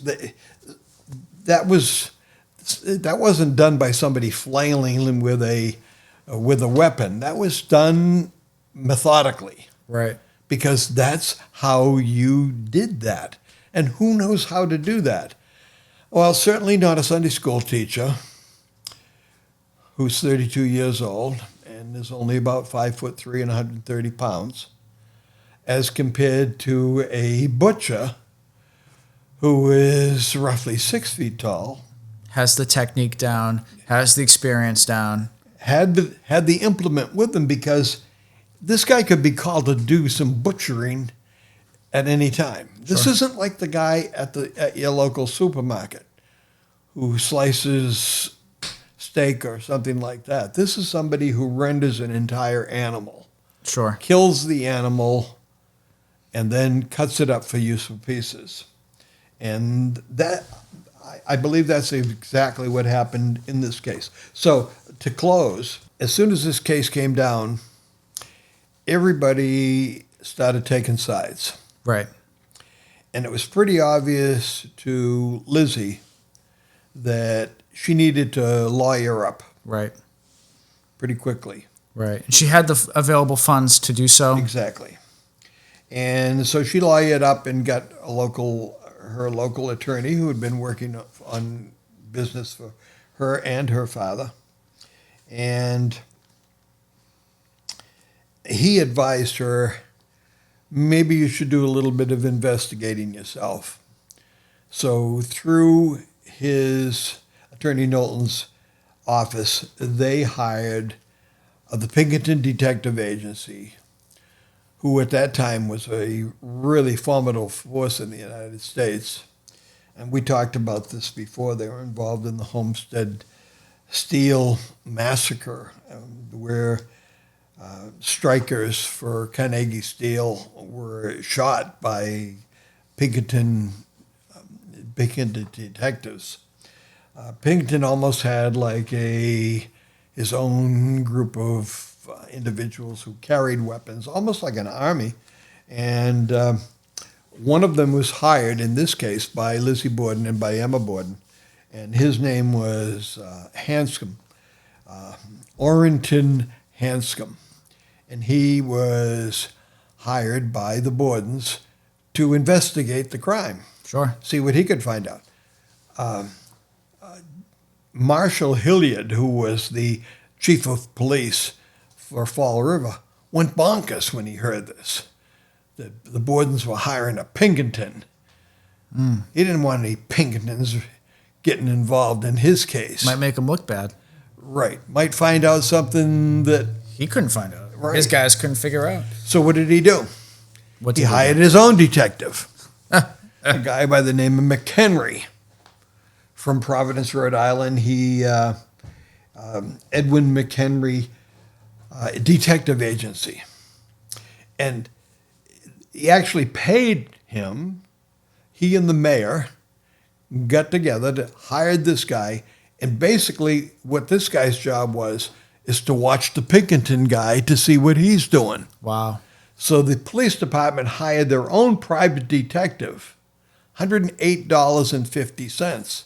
Well, we can figure that out pretty quick. Sure. How much money that is. If Andrew Borden had $66 Yeah. and it's worth over $2,000. I'd say probably pushing $6,000 or so. No, maybe $5,000. Yeah. So Mr. McHenry got $5,000 for doing this. Right. However, Mr. McHenry had a sordid past, and he said he had information about Lizzie Borden that she had privately confessed, and all this was untrue. And the newspaper guys were chasing McHenry around everywhere. They wanted to get his story. Not so much the Pinkerton detective. He kept his mouth shut. Right. And right. reported back to Lizzie's attorney what he had found and if he had found anything. McHenry gets tangled up with a guy for the Boston Globe by the name of Tricky, an interesting name. And it came to the McHenry-Tricky affair. Wow. Where McHenry went and told Tricky that Lizzie was pregnant. And instead of checking sources, the Boston Globe printed it. Not a good thing to do. No. Today, that would get you sued plenty. Oh, yeah. Defamation. Not so much back then, but they had to retract it. They had to apologize. Tricky was fired, Oh, I'm sure. and McHenry went back to Providence with $500 for the story that he gave to the Boston Globe. So he made $106, $108 from the Fall River Police Department, and then he made another $500 from the Boston Globe for this story. He did a pretty good job on this, Lizzie. He made his So, profit, yeah. He went back to Providence in disgrace, but with quite a bit of cash in his Oh, pocket. I'm sure, yeah. So that's sort of an interesting sideline that maybe people haven't heard that story about the McHenry Tricky affair. But so this has been interesting today Absolutely. to go through all of these and to see the damage and to do this on the 133rd anniversary. What time is it right now? It's headed towards 1 o'clock. So at 133 years ago today, at about this time, the police had decided who was a possible suspect. Right, yeah. Even though they had no evidence, and one of the reasons they thought that Lizzie was a possible suspect is that one of the detectives asked her, "Would you rather I come back tomorrow and talk to you?" And she said, "Oh, no, I'll answer any questions that you have." They thought that that was suspicious, Oh, I'm sure. where her two parent and step-parent had been slain, and she was willing to talk to them. They said, "Are there any hatchets in the house?" And she said yes, and she told Bridget Sullivan to go down cellar and show them where the hatchets were. And they found hatchets, one which had a broken handle, had about 2 inches left hanging out of the metal part of the hatchet. And it was like a shingle hatchet. Shingle hatchet has like a hammerhead on one end Right. and a blade on the other end. And they sent that into Boston. It looked to them like it may have had blood on it. Well, yeah, I mean, it probably fit the narrative of the blunt force trauma on one Yeah. side and then the slicing on the other. It depends on how sharp it was. Was it sharp? Did it have any Well, of the evidence had some on it? hair on it. So they sent that into Harvard, same place where they sent the stomachs. Right. And it came back. Professor Wood said those are bovine cow hair, Yeah. Okay. not human hair. And what at first appeared to be blood was actually rust. Huh. And that kind of threw that hatchet theory out the window, Right. even though they used that. Now as I told you, these two pictures, these two skulls were shown in actuality at the trial. Right. Lizzie was in an adjoining room when they were shown. The photographs that we showed, like this one here, were presented just like this to the jury. Yeah. They were circulated amongst the jury members and passed amongst each other so they could see what the damage was. So those particular pictures were used and kept as evidence. After the trial, after she was acquitted, the heads were reportedly buried separately at Oak Grove Cemetery, at or near where the caskets of Mr. and Mrs. Borden were buried. So the skulls were not interred into the actual caskets. They were Wow. just buried separately, probably in boxes. Right. There's been all kinds of theory about where That's crazy. but But I think it's really, this is an interesting point to end the show with, is Lizzie's death and how she was buried. Do you want to talk about that? yes, we talked about that. Beforehand, she was buried. In fact, Emma is buried next to Lizzie, and they died within a week of each other. Right, yeah, it was really one in soon. New Hampshire and one in Fall River. And Lizzie is buried right at the foot of where Mr. Borden is buried. Now, is that Victorian tradition, or was that something that she wanted? Because she had a lot of love for her father. Yeah. She was a daddy's girl. Well, what was her middle name? Right. Yeah. Andrew, right? It's Right. Andrew. Yeah. Lizzie Andrew Borden. Yeah. She legally changed her name after this case was over from Lizzie. That was her given name, Lizzie. And she changed it to Lizbeth. Okay. And her stone at Oak Grove Cemetery is marked Lizbeth, Wow. because that's the name that she took. She wanted to ditch that. Lizzie Borden had an axe 40 wax. Right. I don't blame her. No. And Especially if she's innocent, or especially if she's guilty too. I want to get rid of it completely. And to her credit, she stayed in Fall River. Fall River is her town.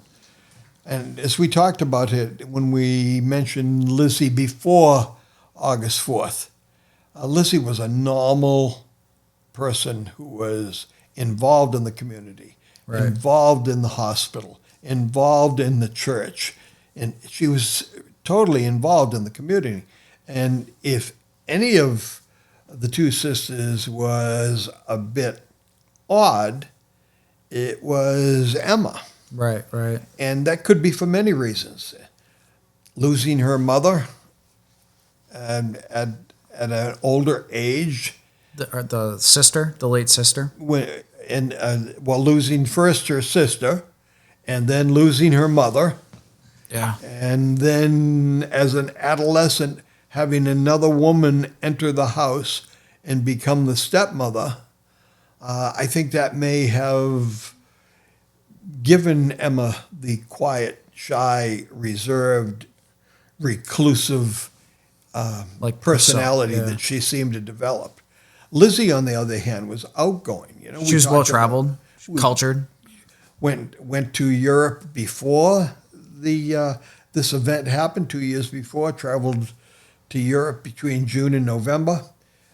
After this was over, she went to the Chicago World's Fair, Right. Columbian Exposition, and we've talked about that because there's a very weird, interesting murder case. H.H. Holmes. Yes. I do want to do an episode. Something I wanted to that's talk. a creepy case. Would you want to do an episode on that? Yeah, we should do that. I I find should start the research. you should. So guys, up next, I think we just figured out what's next. H.H. Holmes. Sure, let's do that. H.H. Holmes is next, guys. So if you guys are really liking this stuff, make sure to subscribe. That's That's a crazy. That's creepier than these pictures that we're going to I know. be introducing into this one. And if you guys don't know what the H.H. Holmes mansion is, you guys got to check that out. It's wild. Yes. Any closing thoughts? No, I just want to thank everybody for tuning in to our podcast. Thank you for your support on the Lizzie Borden book. And remember, if you were interested in getting a copy over this next week, the copies will be signed today to commemorate the 133rd anniversary, and that will be right in the book, 133 years ago today with today's date. And all of them will be signed. If you want one that is personalized to somebody in particular, that is much easier done to do that on eBay, because there's a slot to put in what you want in your personalization. All of the links will be down in the description below, and as a pinned comment, be sure to check out the book. Great Christmas gift, great birthday gift, and it's a fantastic read. You can also buy the official sponsor of the show, Coffee by Seth, coffeebyseth.com. Whole bunch of flavors. I just added tea to the site, so now you can buy tea there. There is a decaf blend as well, so be sure to pick up some brand new coffee. Give it a shot. Thank you very much, Seth. Thank you, everybody. Thank you, guys. Have a good one. Awesome. Great.